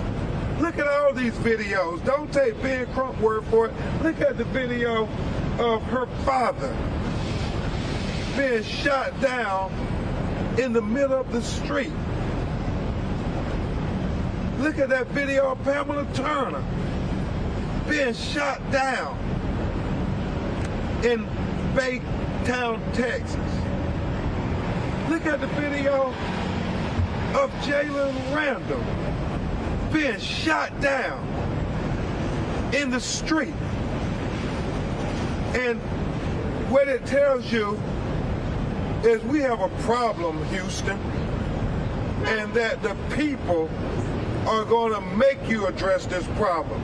That's why we're so grateful as Attorney Khalil is about to talk about the federal court's order saying that this family will have their day in court. We will be able to present to the jury how unreasonable and how unjustifiable it was for him to shoot. And even though, for reasons that are inexplicable to us when you look at that video, they said it wasn't clear beyond a reasonable doubt. Well, it's a different standard in civil court. It's about reasonableness. And you all, the citizens of Harris County, have to decide whether it is reasonable for a person having a mental health crisis with his pants down around his ankles and his hands clearly visible, having no weapon. Is it reasonable for a police officer to shoot and kill him in cold blood? Because we know mental health crisis is very prevalent in America. And but by the grace of God, it wasn't your father, it wasn't your mother, it wasn't your son.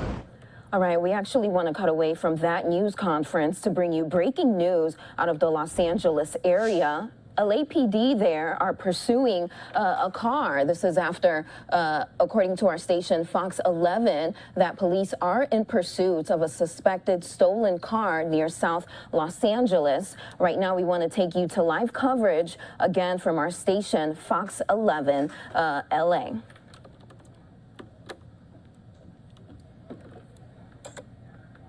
Driver of this vehicle, clearly somebody that's very popular when they were in those neighborhoods down there in the South Los Angeles area off of Bering Cross and Colton. There were a lot of folks making their way over to the car. Now, I don't know if this guy was making phone calls, maybe talking to some friends, possibly, thinking that he's going to be at least unavailable for a lot of folks for a while. Maybe that was the idea right there, but unclear what that was all about. But I do know that LAPD did stop a lot of those people after they talked to this driver of this vehicle, a wanted armed carjacking suspect. So that was interesting to see in itself, making a hard turn right there, going to be going northbound now.